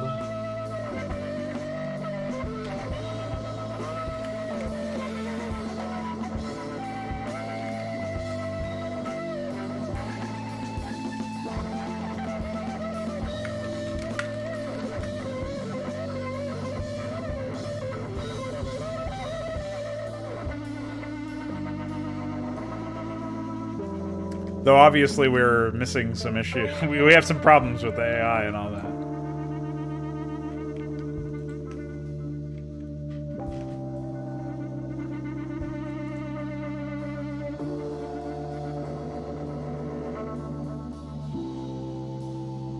Hello, Dan Barbillion. At this point, it's like second nature to me, I suppose. I know it's not a very satisfactory answer, but I mean, this is way less detailed than I actually want it to be. My ideal level of detail for this area is something like this, because I want it to be like an overgrown, lush jungle type area. I want it to feel really, like overly, well, exactly like what it sounds like, overly grown, right? And,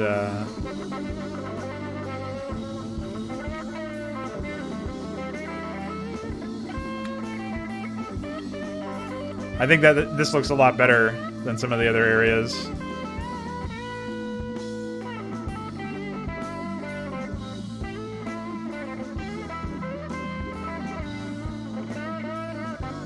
The link is just in, it's the public update in the the mega folder from pinned.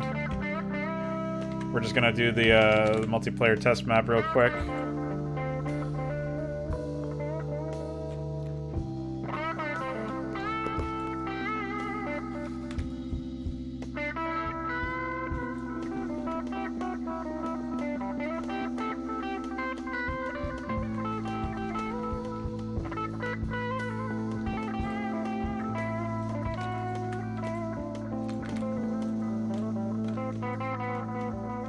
Another useful tip if you're wondering about how to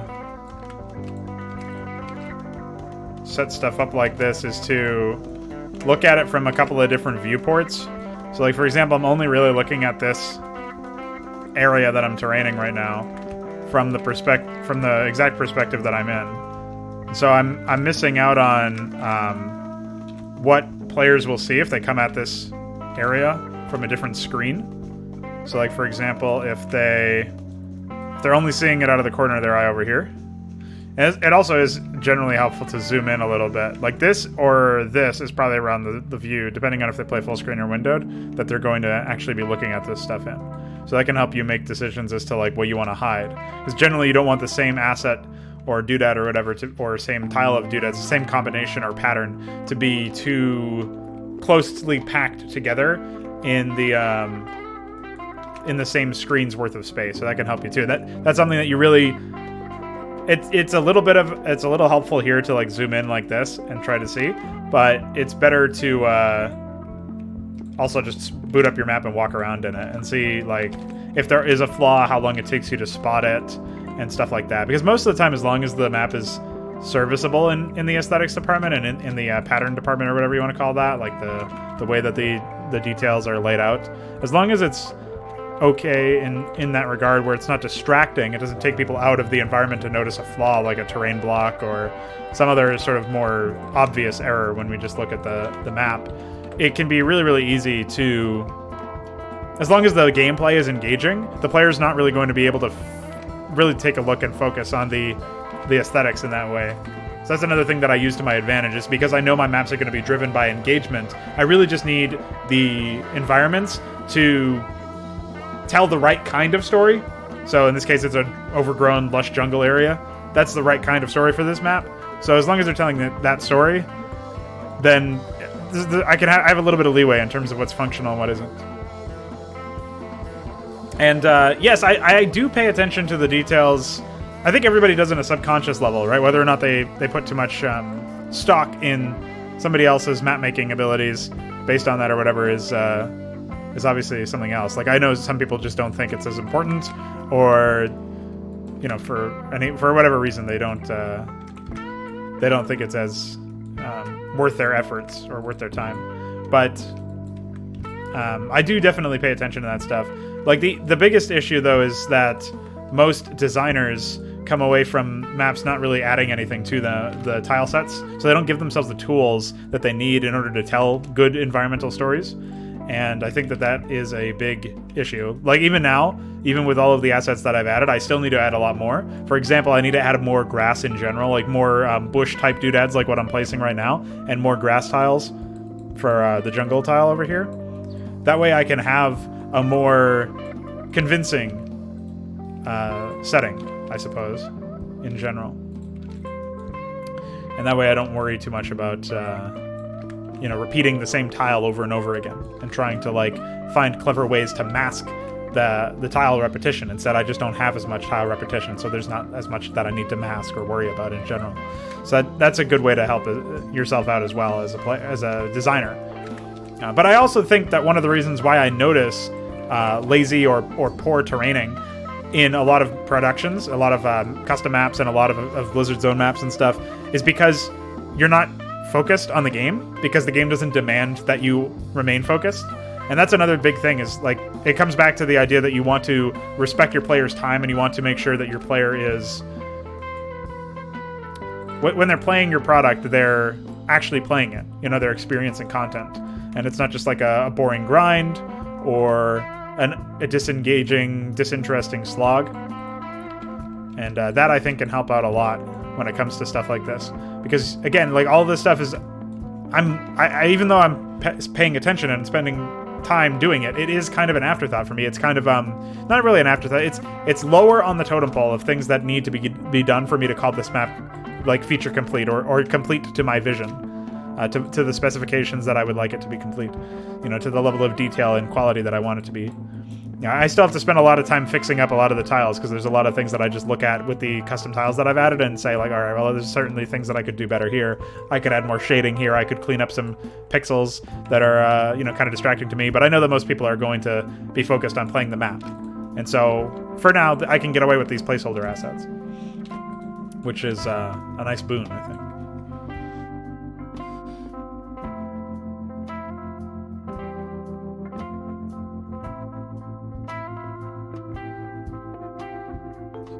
And actually, Vic, you were mentioning this.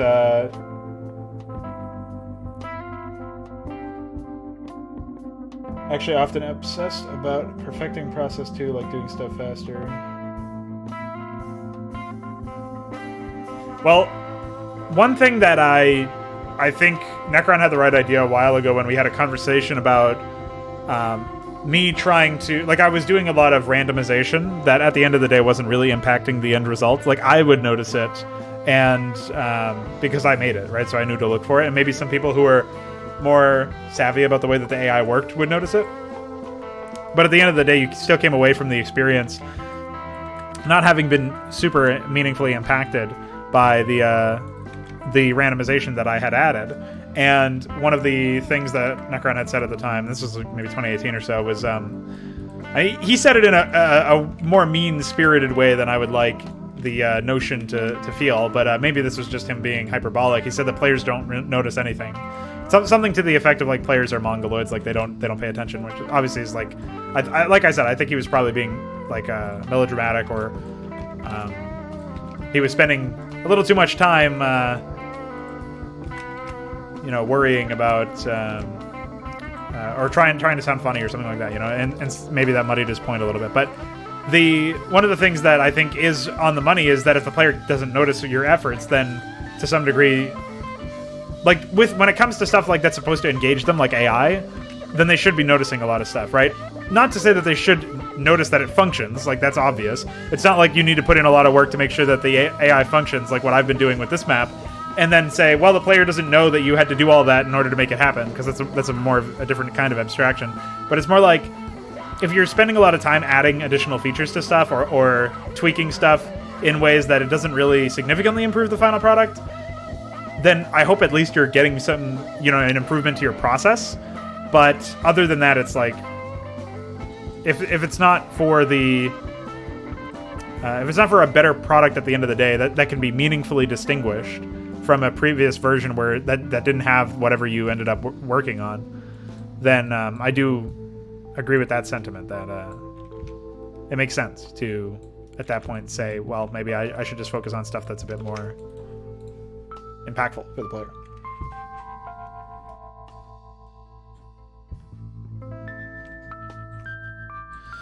Anyway, let's get this test started.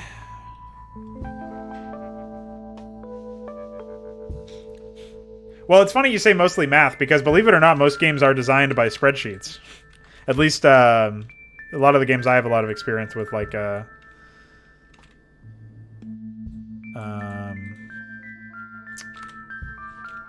Blizzard games and stuff. A lot of the later games for Blizzard were designed by spreadsheets. And at the end of the day, that means you're not really allowed to do much in a situation where the their spreadsheets basically work like you have to have this many minerals worth of units in order to progress or to win the map, or you're going to kill on average this many units in the map, so your hero in Warcraft 3 will always level up, stuff like that. Vic, we're just testing Protoss buildings and animations and stuff. So just build the whole tech tree and try to like build some units and kill some structures while they're animating and stuff. I just want to see if we end up getting shit like that. I see you've found some friends.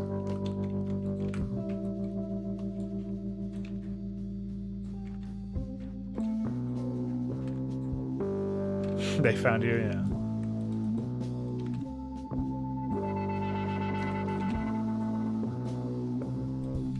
Yes, even in my test map, you get attacked.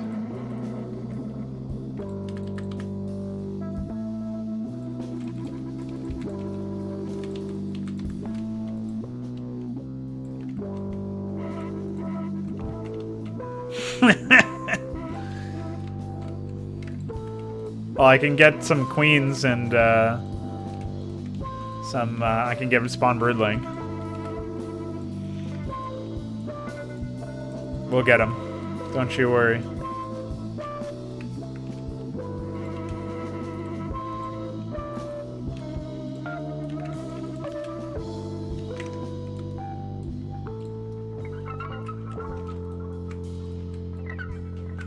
I'll just attack move them. give you something OP. What do you mean?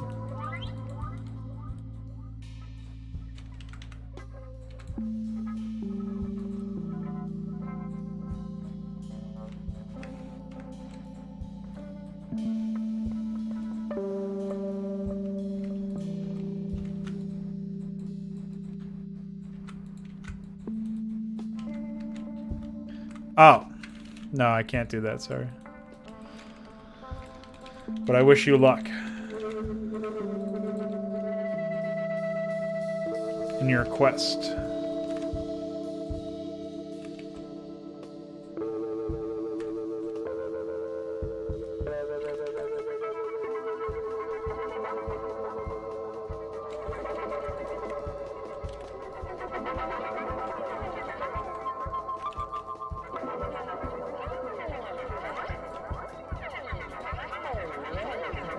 Oh yeah, I should make it so that allied pylons provide power. What do you think about that? You can already recharge your allies' structures and buildings with shield batteries, so I think it makes sense.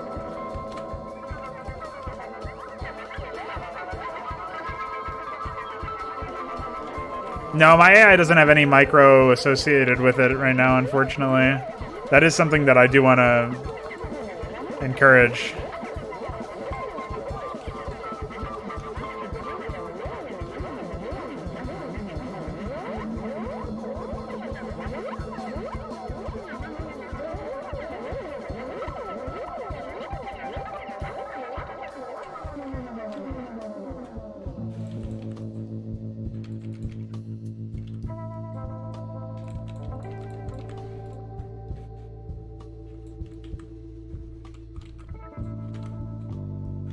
Where's my probe anyway? Where do I move it? Oh, it's hiding.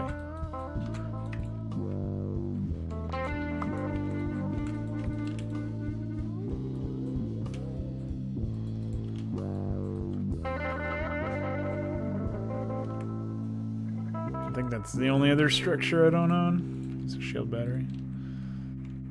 I'm pretty sure people have used shield batteries in general, though.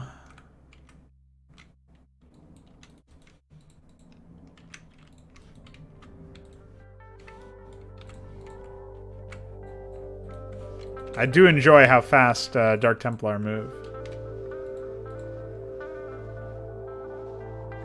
I was thinking about making it so that there would be an upgrade that would make them ethereal.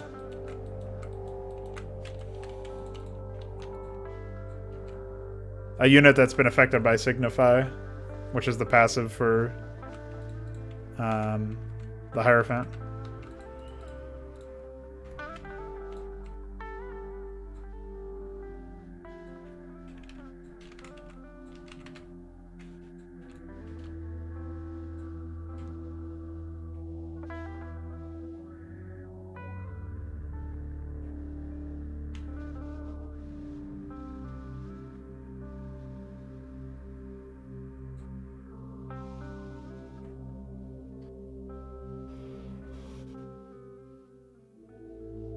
Clear combat data has to be run over the units that are attacking. Like on a location. I don't think you could do it on anywhere, but maybe you could.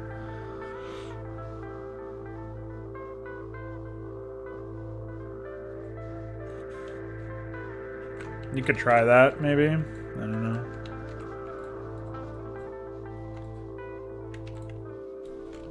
I don't actually remember what my... I had some idea that it might be related to a Terran thing, like radiation shockwave, but of course we don't have those units here. Anyway, we don't seem to...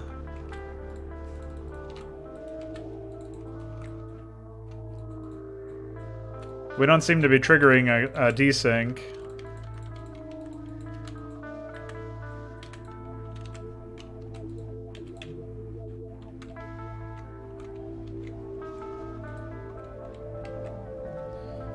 I'm not really sure what it would be.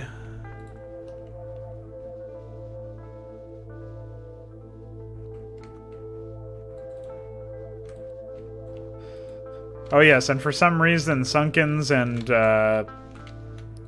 Infested Terrans have 2 on their icon, but I don't that would happen.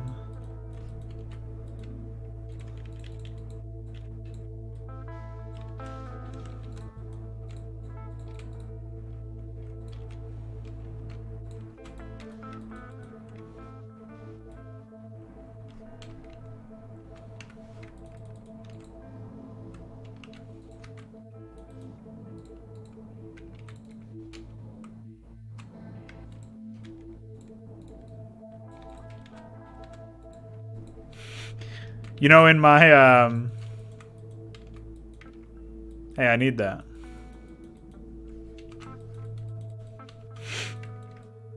You'll never expect this!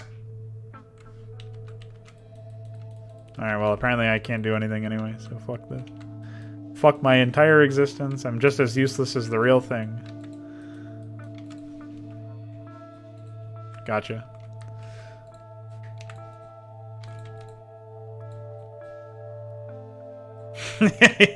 Yeah, the real end.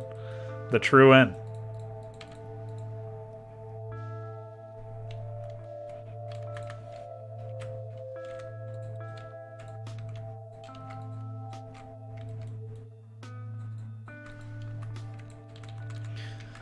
Oh, you're delayed on the stream, so you think I'm talking about you're probably thinking I'm like talking about you actually. Hey. Hey, I need that.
Hey, you can't unally me.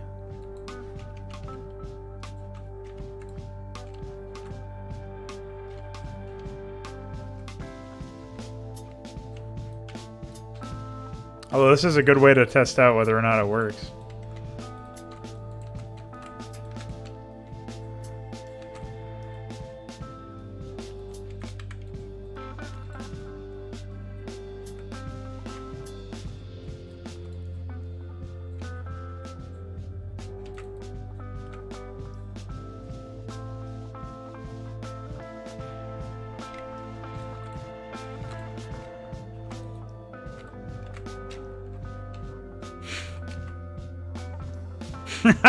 You give it back. You took it off first.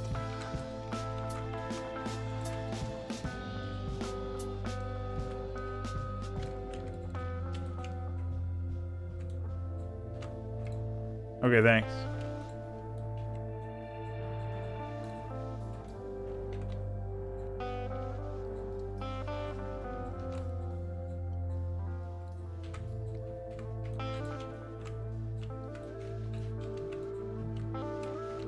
I don't know, it seems fine to me.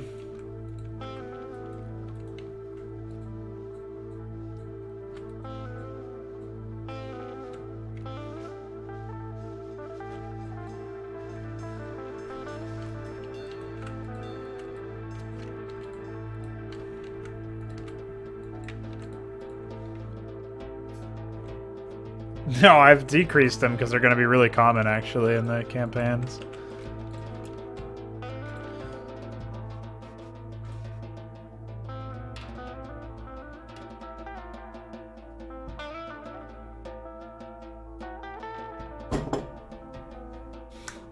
Fucking idiot. Also, what did you say? I have no idea what you were talking about, DF.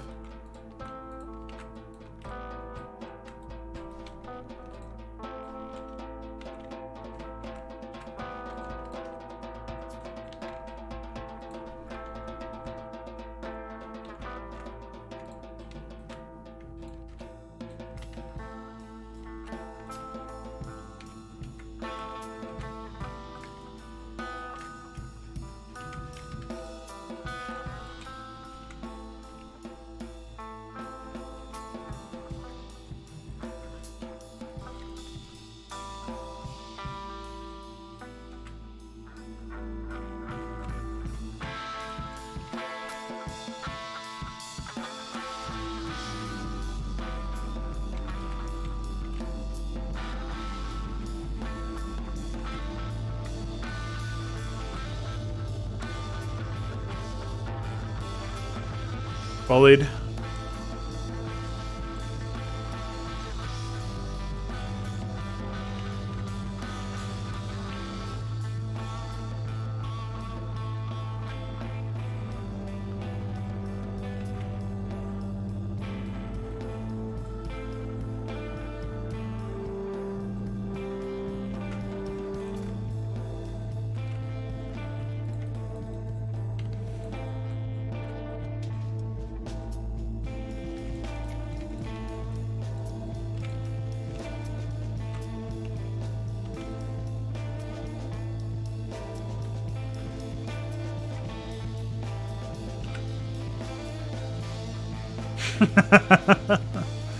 This is a good test. You should start building some gateways.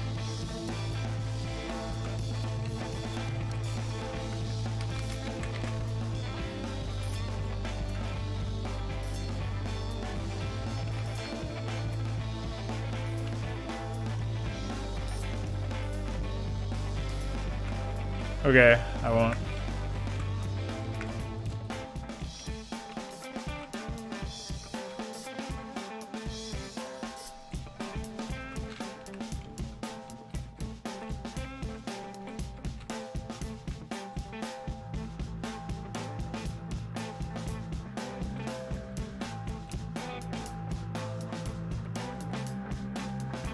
Ah.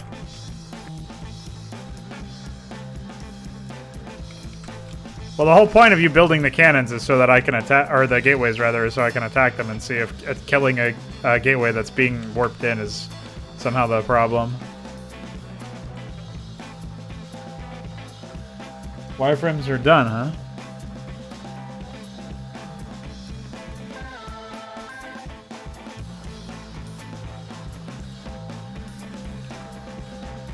That sounds pretty epic.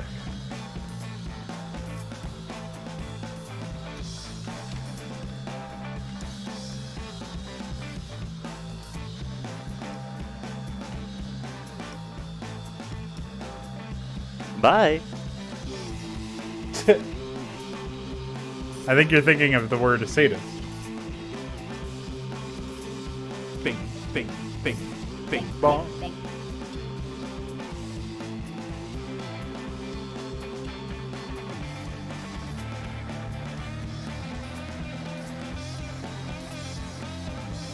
The other white meat.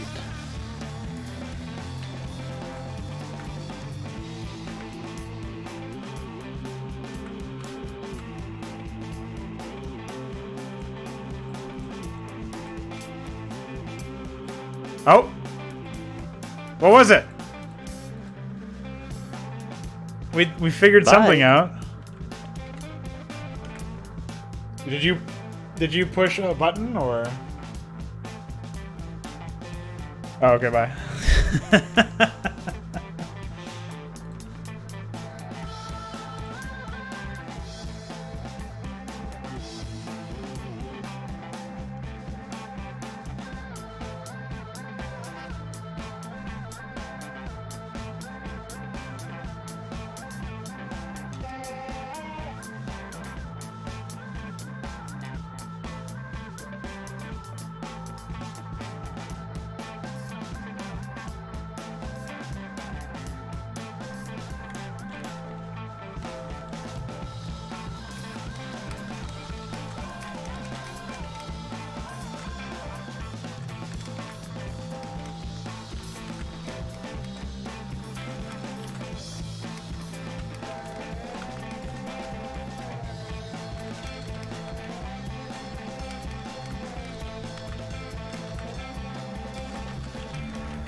What console?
Wait, you can spawn stuff with the console?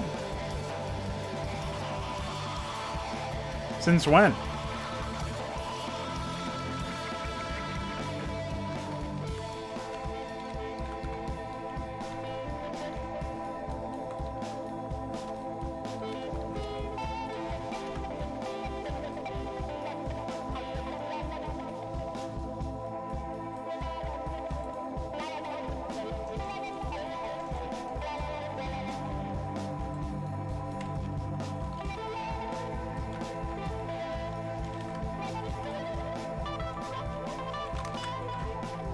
Holy shit!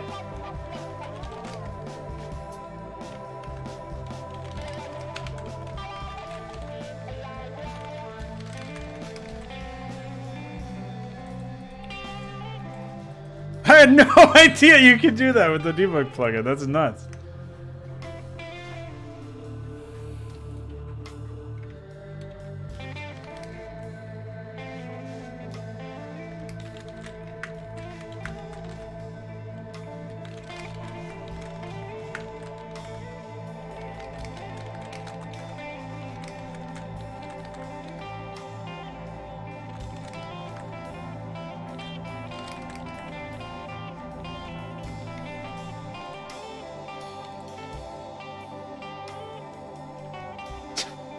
Reasonable.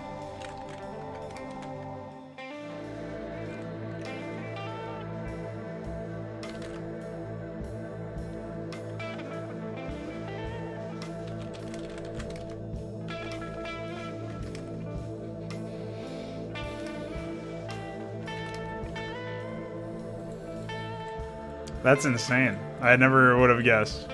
That's pretty fucking useful though.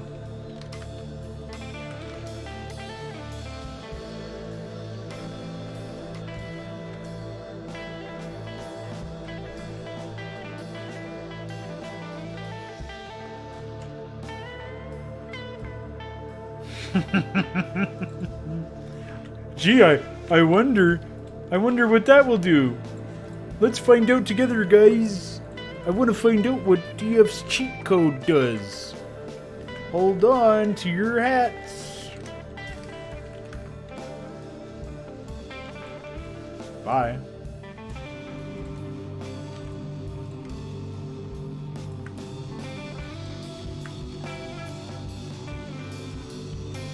Dude, look at the fucking infested Terran corpse count.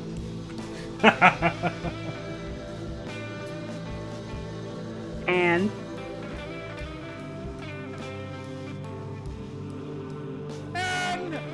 I know that 0 is P1. I don't know what you're talking about there. Yeah, holy fucking end, dude. And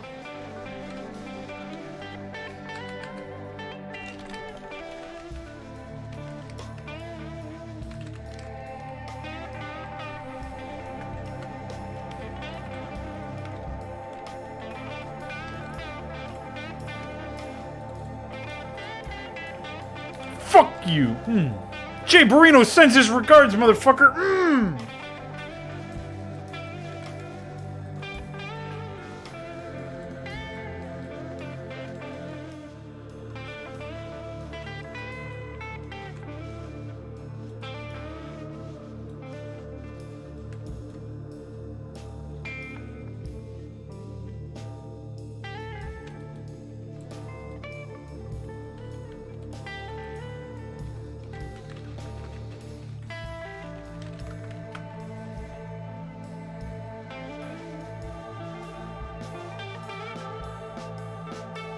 No, it's his least favorite unit. That's why I call it a Jay Barrino. It's funny.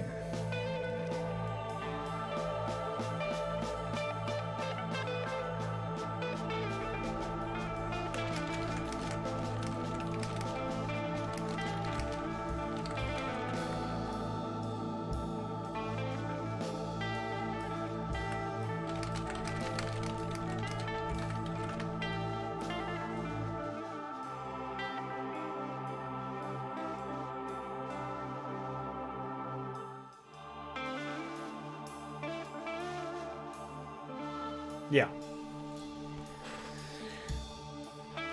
Let's see.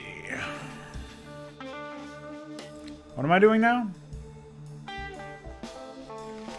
N.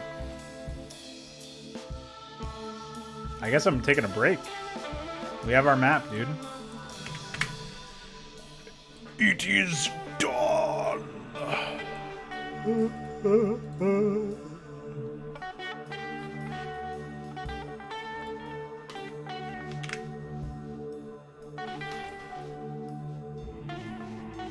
Oh yeah, he saw a dead reaver. He was like, I'm really happy about this dead reaver. Which is funny. It's a little psycho, but that's okay. It's okay. Do I have any contact? No, he sometimes...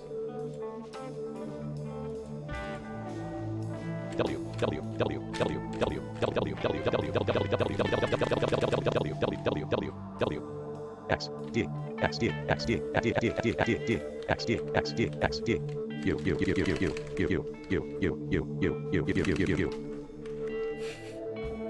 exiting narrator you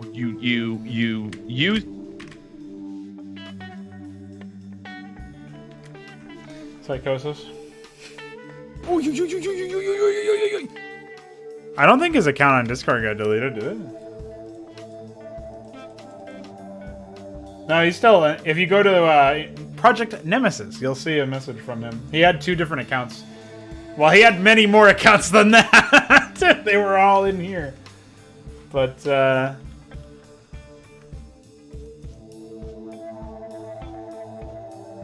that's not really what I was, well, that's not quite what I meant. He had 2 personal ones.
This might just be the big rigs over the road racing of Starcraft custom campaign.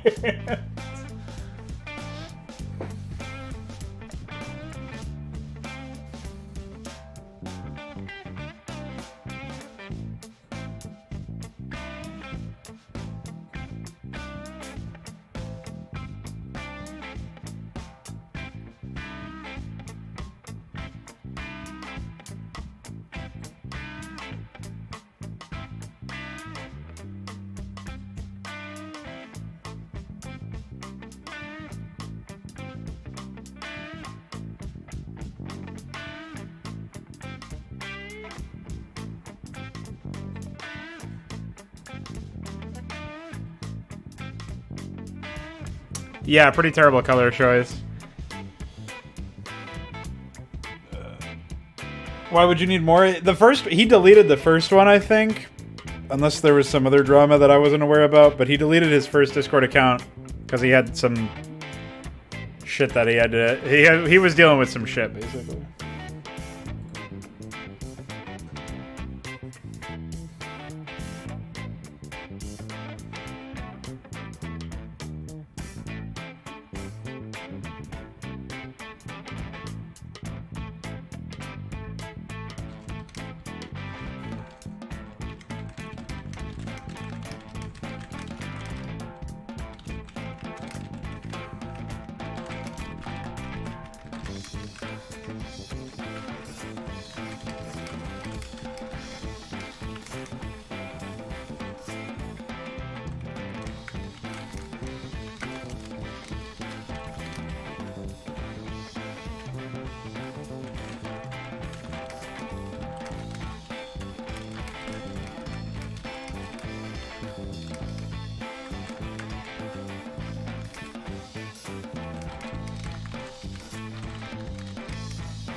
What's up, Aslan?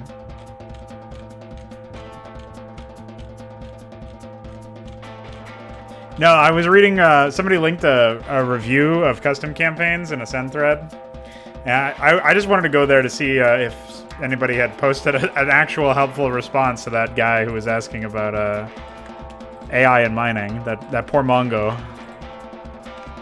Thankfully, you did.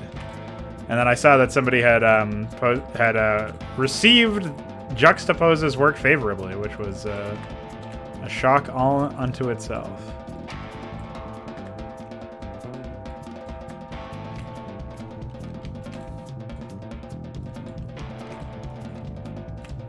But I checked out his other stuff. Unfortunately, he also rates Annihilation positively, so I can't really take anything that he says with without a lot of many grains of salt, we'll say. Although I did find it humorous when he was like, unfortunately, seemingly the only StarCraft 2 custom campaign that has any fucking quality, or something like that. He was like, just the way that he said that was really funny. The way that he wrote that. Well, I don't think he swore, but it was really some next level shit to me. Some good stuff. I'm a fan of that man, whoever he is.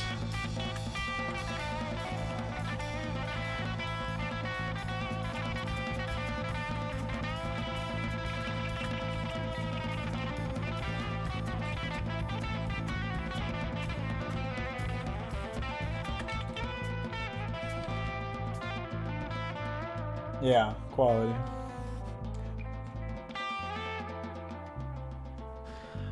All right. Do we even want to try to add more mineral fields to this? Ah! No, we don't. Cancel. Cancel. Don't do that.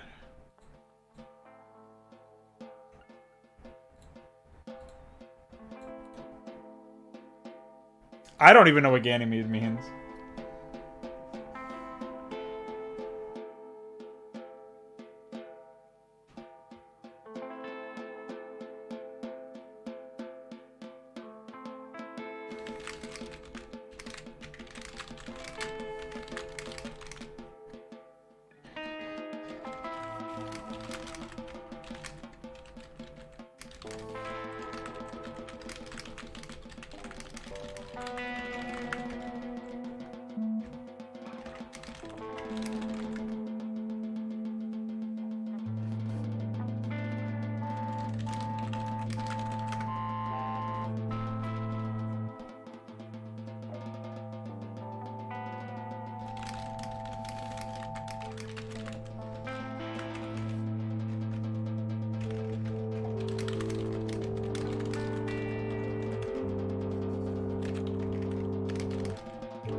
Necron is still alive? What do you mean?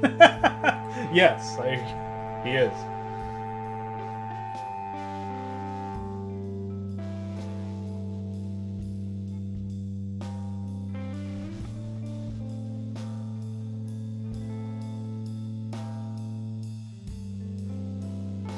Oh, he contacted you?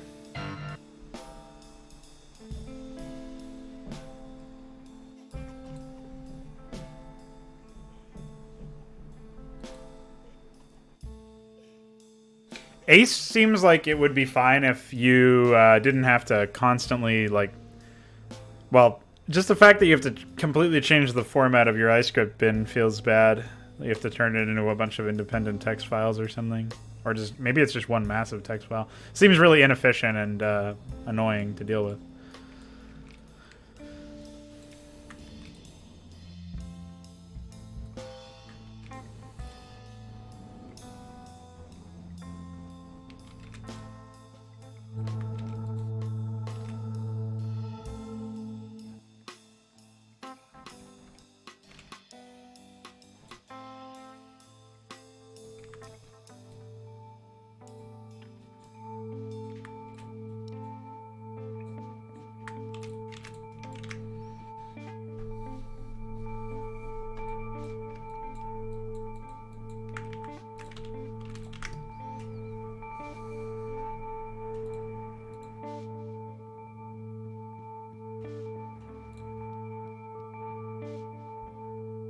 It's a plugin for yeah, he's alive. Fuck. No, it's a plugin that allows more functionality to iScript, but to do so it had to completely remove functionality of well, not functionality, but it's, I don't know how stable it is now. It wasn't very stable when it first came out.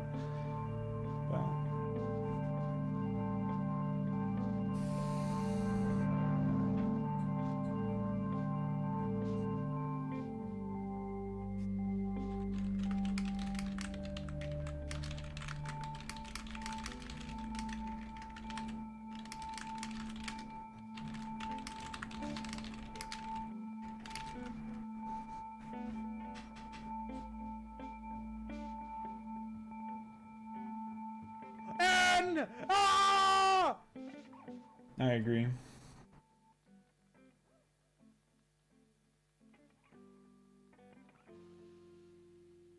Well, anyway, I wasn't able to track down the desync.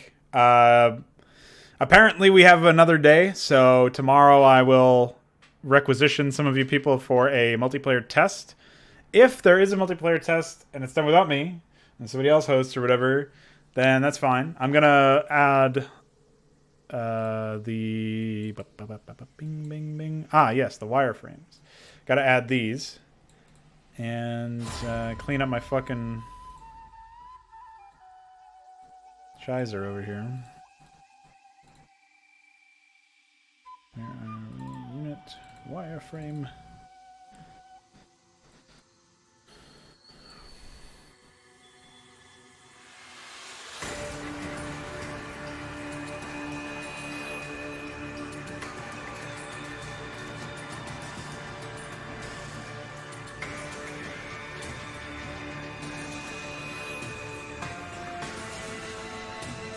I think this shaman is 15, so we can do 15.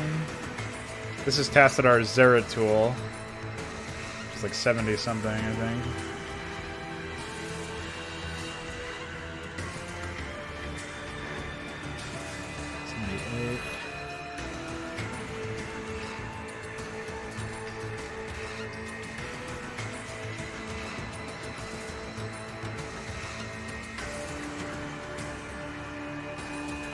Okay.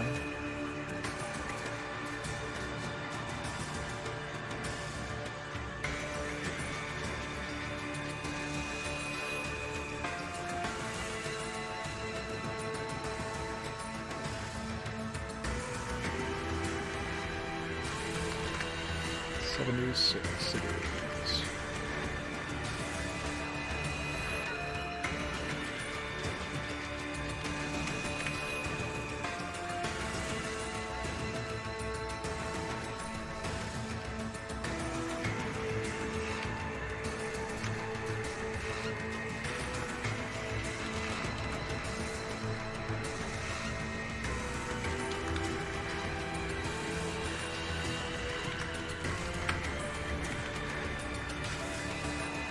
2.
Epic.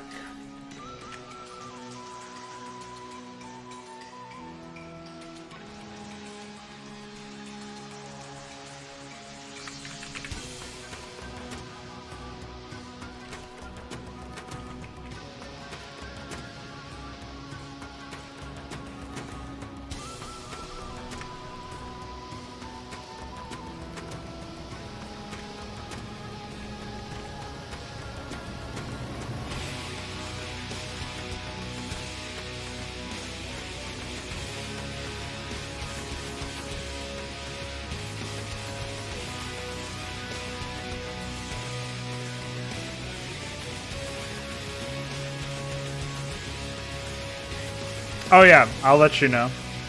That sounds like a plan.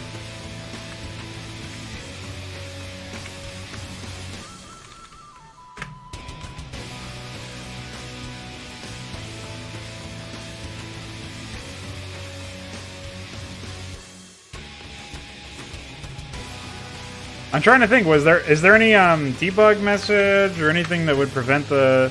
Oh, I know one, but I don't know if we can actually do anything about it. Time to find out, huh?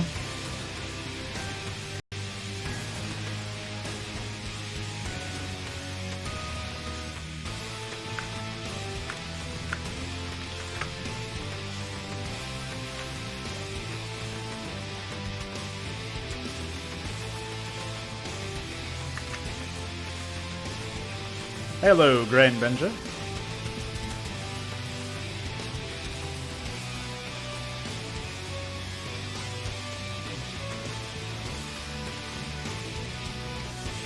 I'm kind of reticent to delete the iScript debugger. It does create a log, but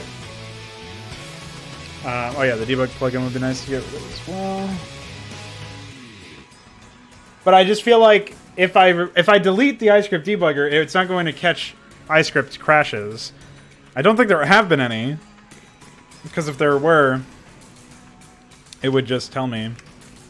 But I don't even know if we can make any changes to the exe like this. Last time I fucked around with stuff, it reintroduced that crash. Okay. No crash. I like it. Alright. So, why don't we now try to add in the...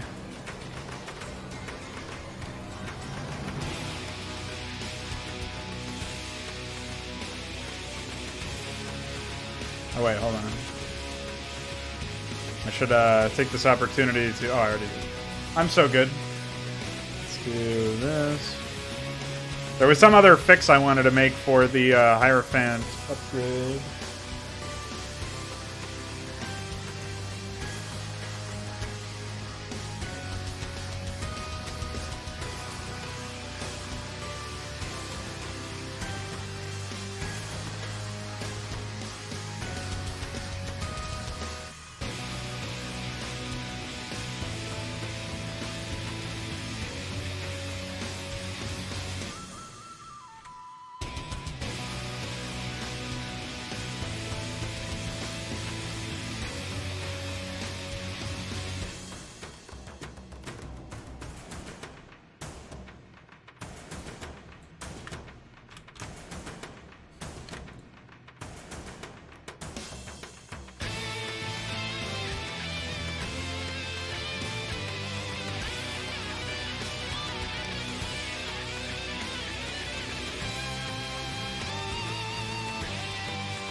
I don't remember what the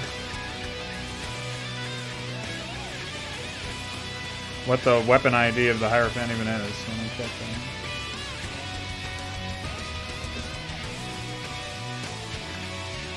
Unknown substitute.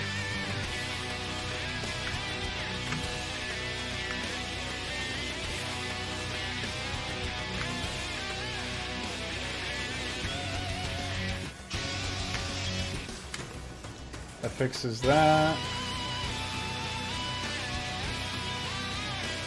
They are better. Overmind is not yet really functional, unfortunately. Cag is a fucking lunatic, which is nice. Alderis seems mostly stable. Phoenix is cucked, to put it nicely. He doesn't expand ever, and he fails to kill the renegades in a timely manner. But all in all, it is what it is, and we apparently have another day if we are able to make use of that day. Like, if we have it, if we need it, basically. So I'm going to go ahead and hope that we'll be able to resolve some of the AI issues. I also didn't end up adding any of the transmissions for the AI attacking, which is a big part of what will help that map feel more active when you're playing it. But the triggers for the actual dialogue events of the map have been implemented. So in that respect, we have a nice leg up, I suppose. Oh wait, I'm not supposed to be doing this. Yes, Phoenix is Warcraft 3 AI, exactly. He's a fish out of water, that guy. Fish out of his dragoon. Okay. As I expected, I would not be able to make that change anyway, so it's still going to say Project Hydra when you launch it. Which is very unfortunate. I'm not really sure why that happens. But nonetheless, I'm going to upload this to Mega. Replace the file that we have.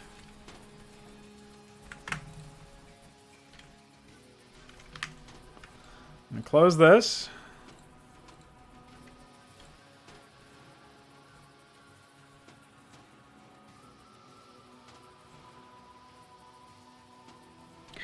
And then I'm going to make the actual commit. Let me move to here.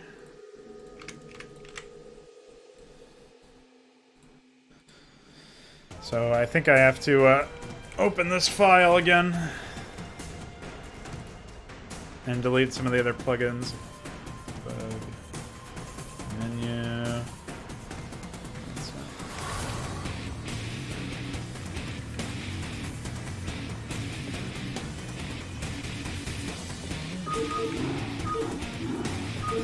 Yeah, exactly.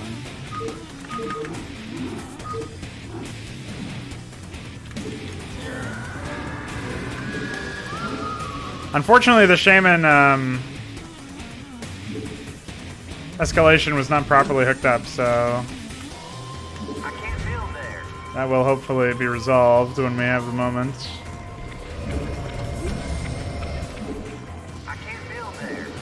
Unacceptable landing zone. Frank.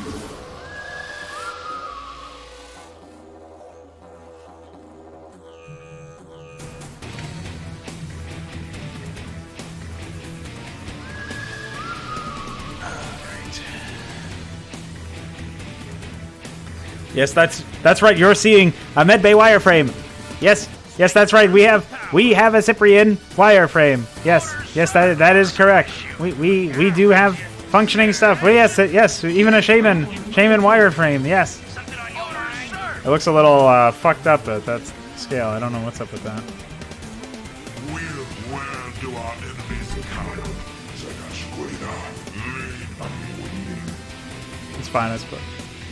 Speaking truth to power.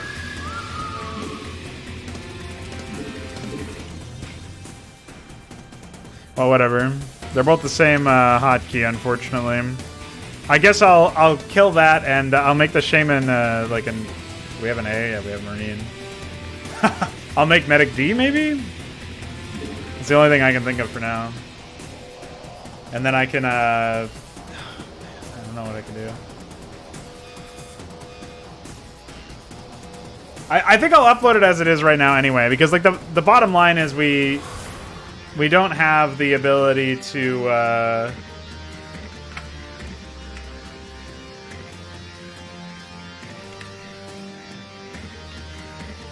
what would you even say with that?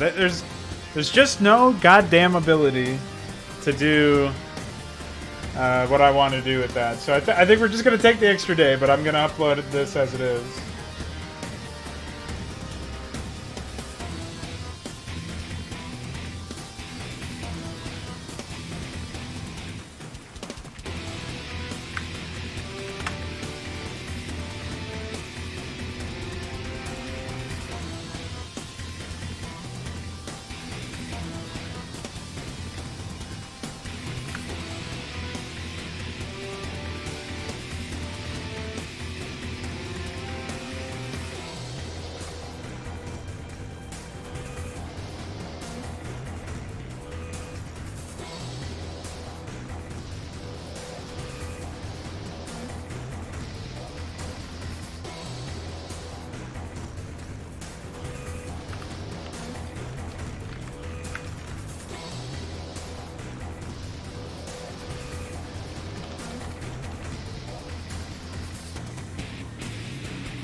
Just putting the finishing touches on this readme.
I really should bookmark my own fucking playlist at this point. It takes a while for me to navigate my shit.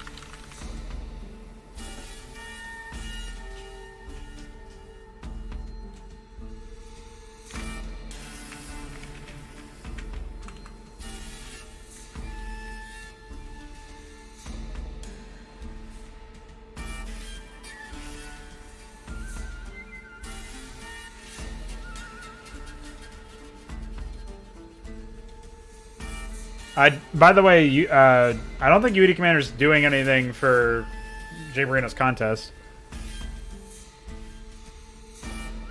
anymore. So if you want to give him the wireframes, he'll definitely take them, but he doesn't need them on a time-sensitive basis, from what I understand.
Oh yeah, he decided I think earlier this week that he was not going to do it.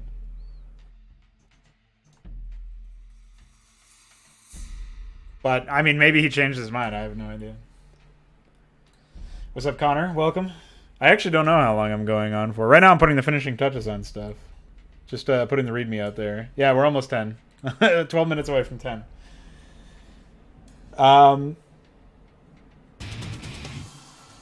DF, can you give me a registry file that only adds iCup if you haven't already? I don't know if you already made that, but I don't want to have to give people a shitty registry file. You know what I mean? If you can send me that real quick, that would be nice.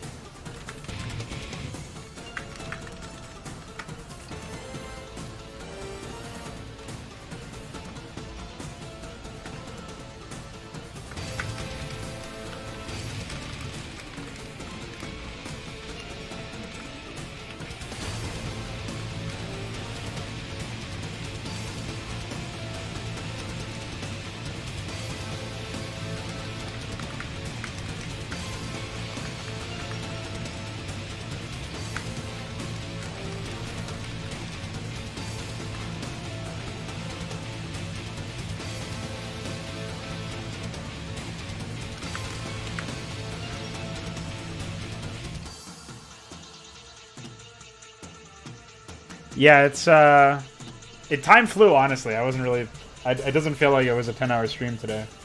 Which is obviously like yesterday felt like a 10-hour stream and it was only like 6.5. The previous day felt like it and it was 9.5. It was pretty close. Today didn't feel like it. Running on adrenaline, apparently.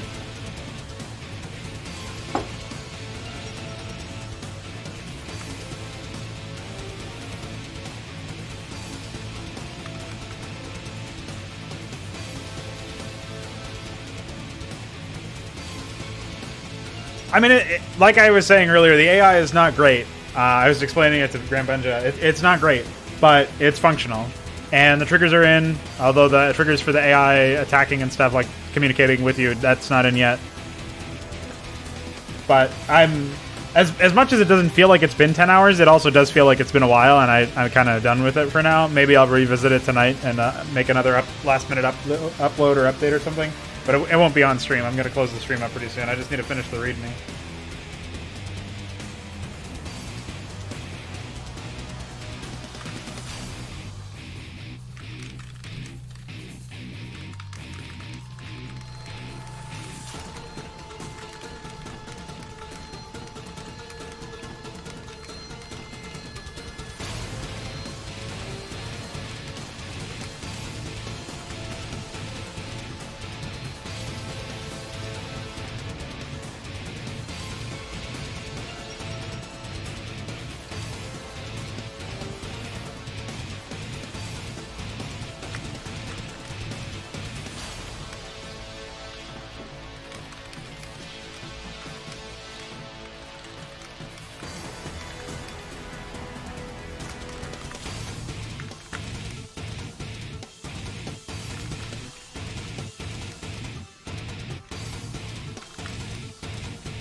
Academy bug, we've fixed it for now, but it came at the cost of me not being able to update the fix for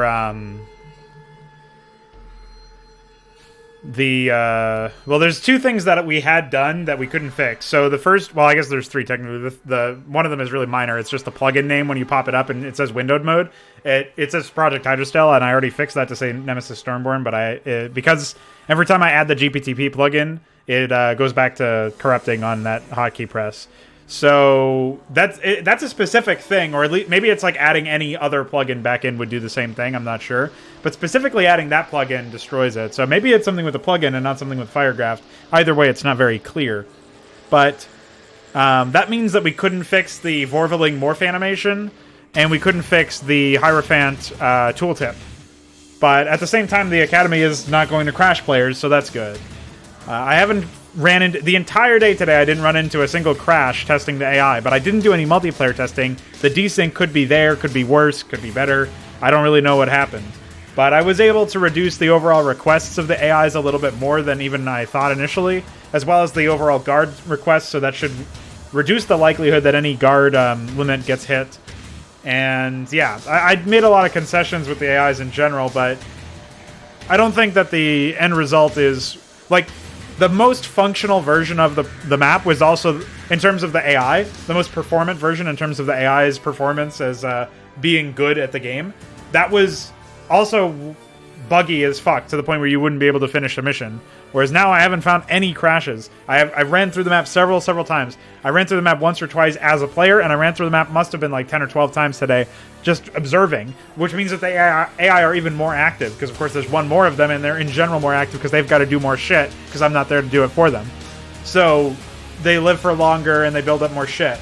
That certainly wound up showcasing that the AI does stuff, right? So there's no crashes as far as I can tell. Of course, for all I know, the first time somebody plays the map, it'll crash for them. I have no idea. So, no clue. They might crash 5 minutes in with no explanation. We'll hopefully have some more time for testing tomorrow. Because I don't know if I mentioned this to people who just came in, but Jay Barino said that we have an extra day. Everybody's getting an extra day if they need it. So, assuming that that is still the case, he came into the chat and said that, and then bailed before I could say anything to him. So I don't know if he heard what I said. He didn't reply anyway. So I just emailed him letting him know that we have a version that is functional for the contest, but if we have an extra day, we're going to use that day, and I'm just going to upload a separate version in case he wants to use that instead. And so we'll leave it at that for now. As for what makes AI actually challenging, let me finish writing this README, and I'll get right to you for that, because that is going to take some time to explain in a way that is going to sound at all competent. So stay tuned for that. We'll do a little a talking at the end of the, like a little reflection or whatever at the end of the whole thing after I finish this README.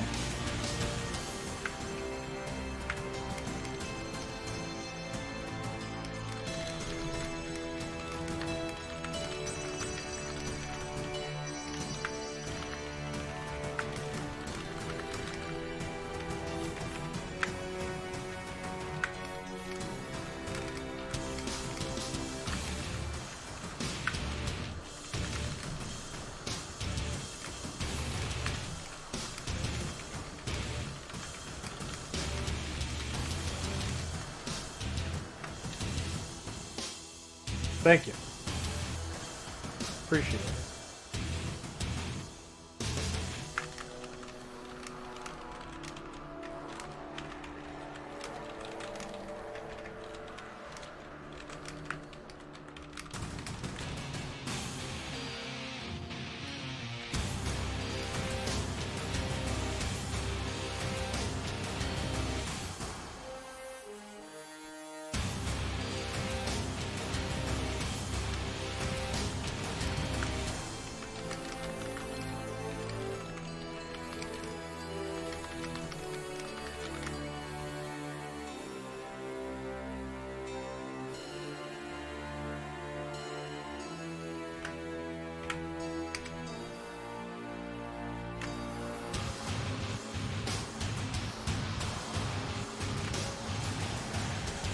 It's not quite over yet. I still have unfinished business with this one, but yes.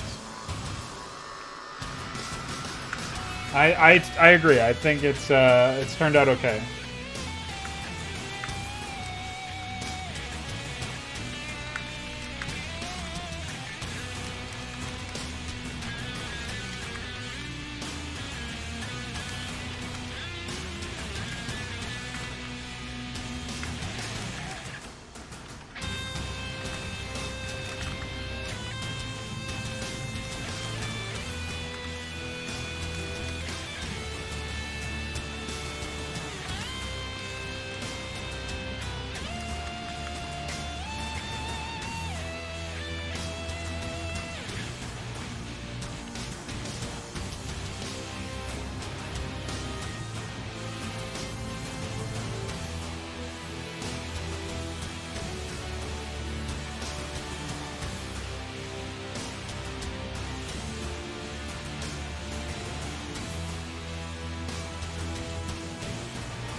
I think it's pretty much it's what it is a it's a tech demo. That's okay. It's okay for it to be a tech demo. I obviously wanted it to be more more out there, more on the up and up. But I think it's all right at the same time. It is what it is, as they say.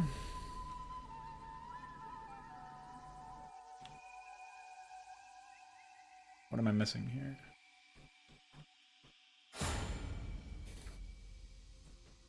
Pi AI, apparently. Guess I can close that finally.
So, I'm just going to quickly boot this map up.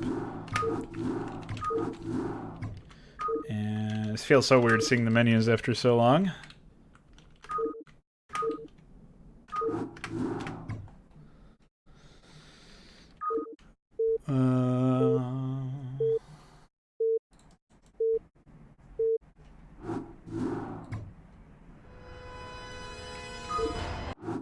Right, exactly. It's a beta for something better. I agree with that. Oh, I can't speed up the map anymore because I don't have the debug plugins in. Well, so much for accurately testing this. Well, anyway, I have a feeling that that probably didn't break anything, but we won't actually publish that until we see a test.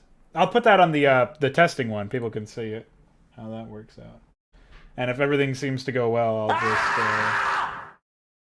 I'll just scream into the void. Apparently, I'll figure out something.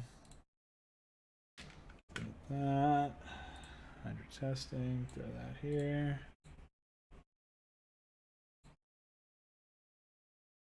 All right.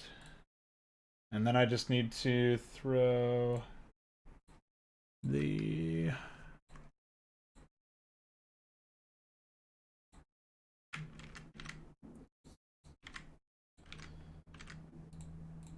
there we go. Perfect timing, DF. Smoochy.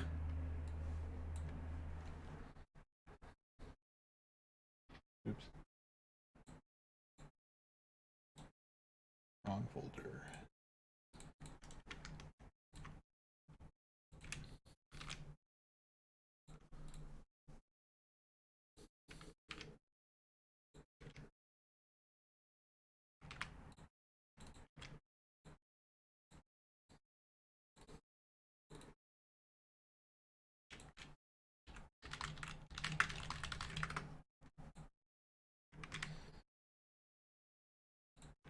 Okay.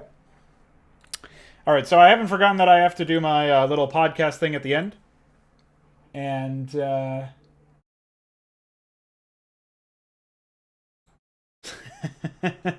yes. Sounds like a real man. I'm just gonna go to the bathroom real quick and then I'll be right back. So stay tuned. Enjoy the silence because I'm not putting any music on. I'll be right back.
Okay. Hello. All right, so Veek, if you're there, let me know because you asked for this. So I'd like to know that I'm providing it to the person who requested it.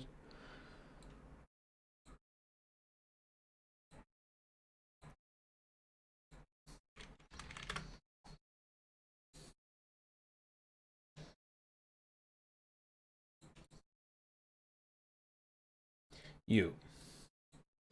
Glad to see you, boys. Time to kick some serious butt. All right, so you asked what makes AI challenging. Having just spent 2 months straight working on this map with the sole purpose of making a map that engaged the player and challenged them through AI. Yes, of course, I would love to answer this question. So, here we are. What makes an AI challenging? An AI challenges the player to remain focused on the game, to not alt-tab and write some notes or answer some text messages or check Twitter or look at the anime they're watching on their second monitor or whatever the case may be. The AI demands that the player respond to them, and the player is provided the tools based on their tech tree and the map layout, and maybe their past experiences with that same AI, if it is meant to be the same commander or player or whatever. That is basically, in not so many words, what the AI has to do. Is it has to demand the focus of the player. And there's different ways you can do this, obviously, but the way that I try to do it is make it so that the AI has finite resources, so it must play around expanding, and that could mean remaining on one base and taking advantage of the resource regeneration rules. It also could mean doing away with that entirely and just trying to expand as much as possible, and it could mean something in between those two more extremes, and it could mean maybe something else that I'm not thinking of right now. But the bottom line is you have to play around resources, and in order to do that with AI, you have to make them finite, but not as finite as the player insofar as they do have an income cheat. That's just because they use their units very poorly, and should we ever rectify that situation, I'm sure we could see a situation where the AI doesn't require any cheats in terms of money in order to properly set things up. So, in this sense, why do we focus around resources? Well, the player is constantly thinking of resources. Assuming they're a decent enough player, they're thinking in terms of resources. If they've got a conceptual mind for the game, if they've got a grip on what the game requires, they're thinking, how many resources worth of units do I have here? How many resources worth of the units do they have in a situation?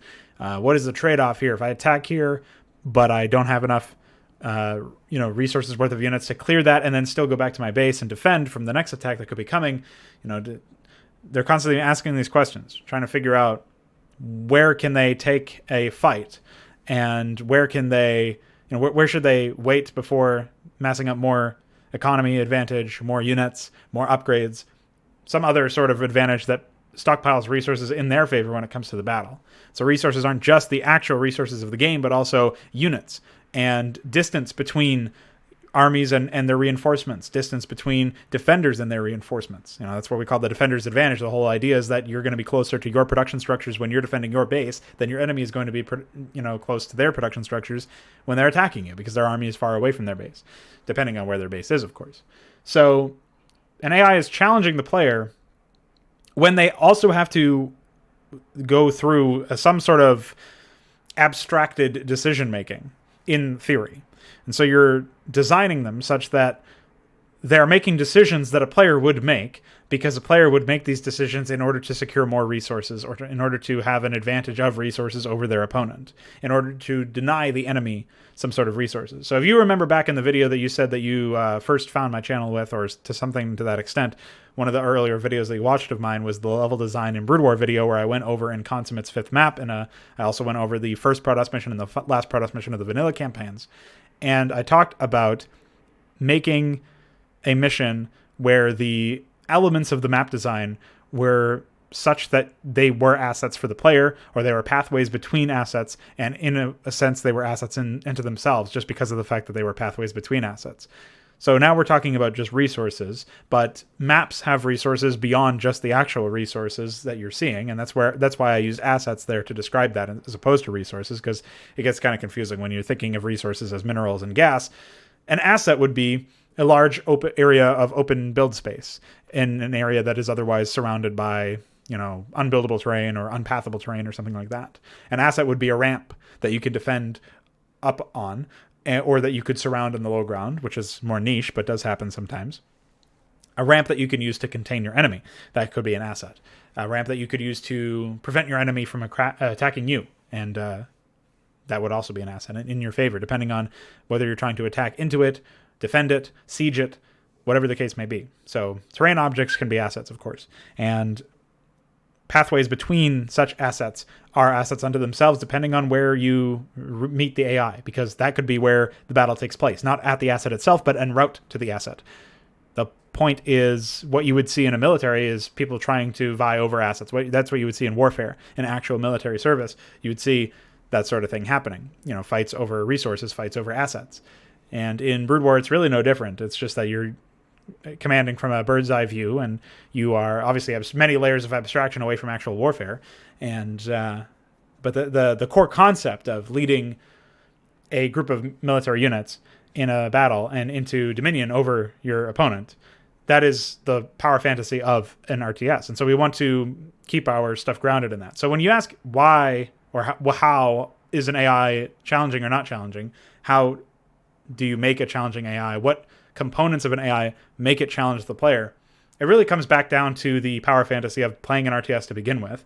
And the fact that in order to be a good commander, you have to be very, very competent just at what you're doing.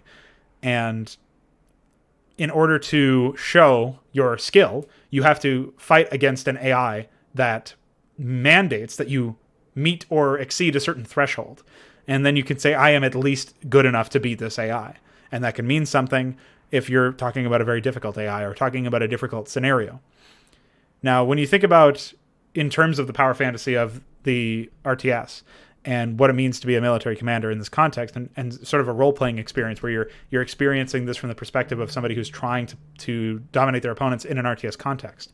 When you look at it from that lens, it becomes really easy to see where you would draw the line in terms of stuff like gimmicks and stuff like map design favoring opponents in an unfair way, because you start to think of military campaigns where they did have to siege enemy forces that were better supplied than them or had were closer to areas of reinforcements. You know, they were attacking into an enemy territory, and the enemies had not only a fair number of people garrisoned there, but they were pretty close to the first responders and the second responders and so on and so forth. And so you can start to think in your head, like when people make, you know, the old Command and Conquer missions and stuff, and they've gimmicked you all to hell. You know, they've taken that sort of idea of trying to make a legitimate military engagement, and they've taken it up to a level where it's no longer really fun as a game, and it's more about trying to be immersive and making you handle a lot of scenarios in ways that aren't even remotely close to being fair. And that's where the RTS experience can become better and sort of transcend the boundaries and the limitations of trying to just be an RTS or rather a power fantasy for leading armies. Because now you're talking about a way that you can, yes, maybe omit certain cases where you would very clearly feel the power fantasy of being a commander, or you'd at least feel the fantasy. It wouldn't feel very powerful if you were constantly gimmicked and outgunned and outsupplied and dealing with terrain that was very, very unfamiliar to you. There's ways that you can incorporate some elements of these to still maintain that power fantasy without making it completely unfair. And that's another reason why AI are really important, and another reason why you can make an AI challenge the player without making the terrain or the circumstances of battle, which would be like gimmicks, shit that just lowers your shields or reduces your tech level or something else that feels out of place. There's ways that you can establish, you know, there's ways into the game world through the game mechanics as opposed to some trigger-based stuff that is outside of the remit of most missions. You can use these tools to properly set up engagements that don't feel like they're exactly cookie cutter or that they're even playing field, but they still do feel like they are a real engagement or an engagement that seems like it could be real in this world. And the AI is the driving force behind every single one of them. Because another thing that happens when people try to do gimmicks and try to make the challenge happen through ways that aren't AI, they try to almost cover the fact that the AI is incompetent.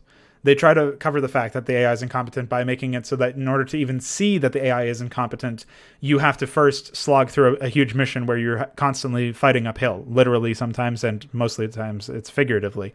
But what this means is basically the AI isn't good enough to engage the player by themselves. They need these extra bits. So sometimes it's from a good perspective, a perspective of good intentions at the very least, even if it's not a great execution, is I want to make a believable setting, and in believable real-life worlds, you'll see oftentimes military campaigns where somebody had to do something really, really intelligent and courageous and mechanically demanding if they were manually giving orders and stuff. Obviously, like in this case, we're talking stress on the actual commander, but in an RTS corollary, it would be mechanically demanding movements and maneuvers. And there's only a few, if any, if there's even more than one, there's only a few correct answers to the problem, and they have to get through these answers. They have to answer the problem in this exact way because that's how it was in history. And they go too far down that road, but sometimes it's from the perspective of them just trying to make it more immersive. And of course, that's not really what you would want. You want something that's fun and engaging more than you want something immersive. But one way to become engaging is to be immersive, and so I can understand that perspective. Then there's the other problem where they just try to throw that stuff in there as a way to hide the fact that their AI can't engage you on their own. They need these gimmicks to make it challenging.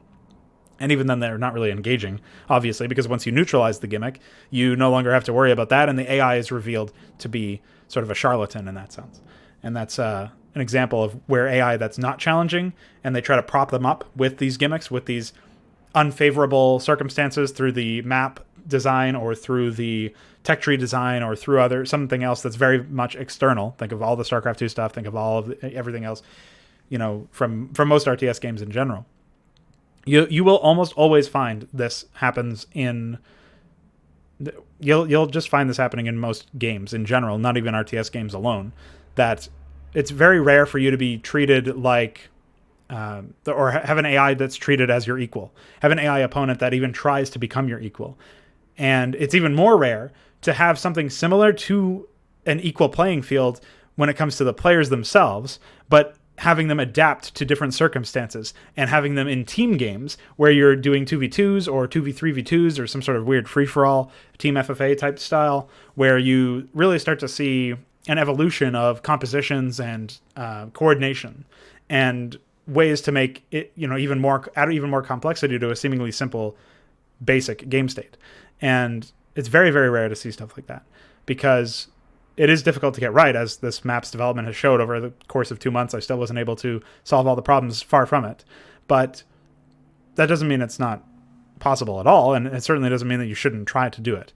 And so it's very rare to find AI that challenges you, and that doesn't mean it's impossible, like I said, but the reason why so few people actually do it is probably because it does require a lot of effort. It requires a lot of unit testing and a lot of external research and a lot of failed attempts, failed sort of first drafts or rough drafts before you get to the point where you have something that functions even remotely close to what you wanted initially when you walked into this area and decided this is my vision for the map, or this is my vision for the level, or this is my vision for the AI opponent, or even the AI teammate.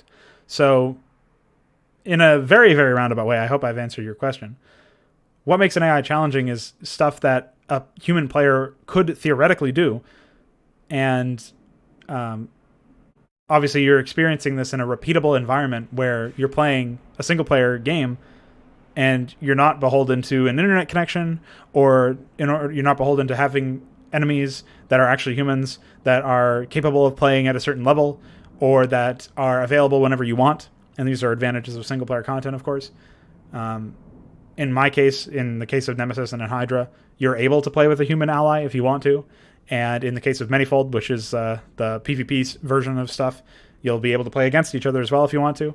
But the AI should be a reasonable facsimile of what a human player's decision-making would look like if it were given to an AI that, obviously, as a result, were able to handle actions much faster, but maybe adapt much worse than a human player could. And I don't know that that's necessarily ideal, but it's a hell of a lot better than a lot of the situations that you'll find.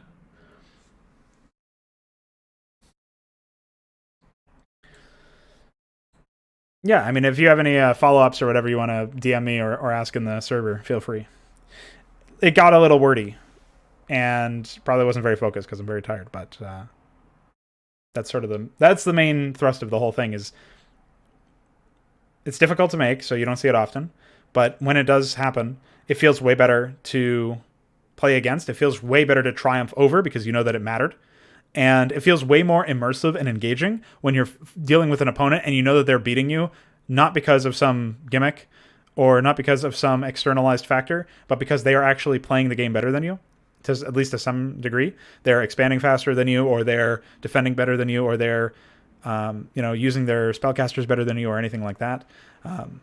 Obviously, AI right now has certain inalienable advantages, like being able to never be tired, never being able to, never worrying about handling units any way other than the way that they were programmed to.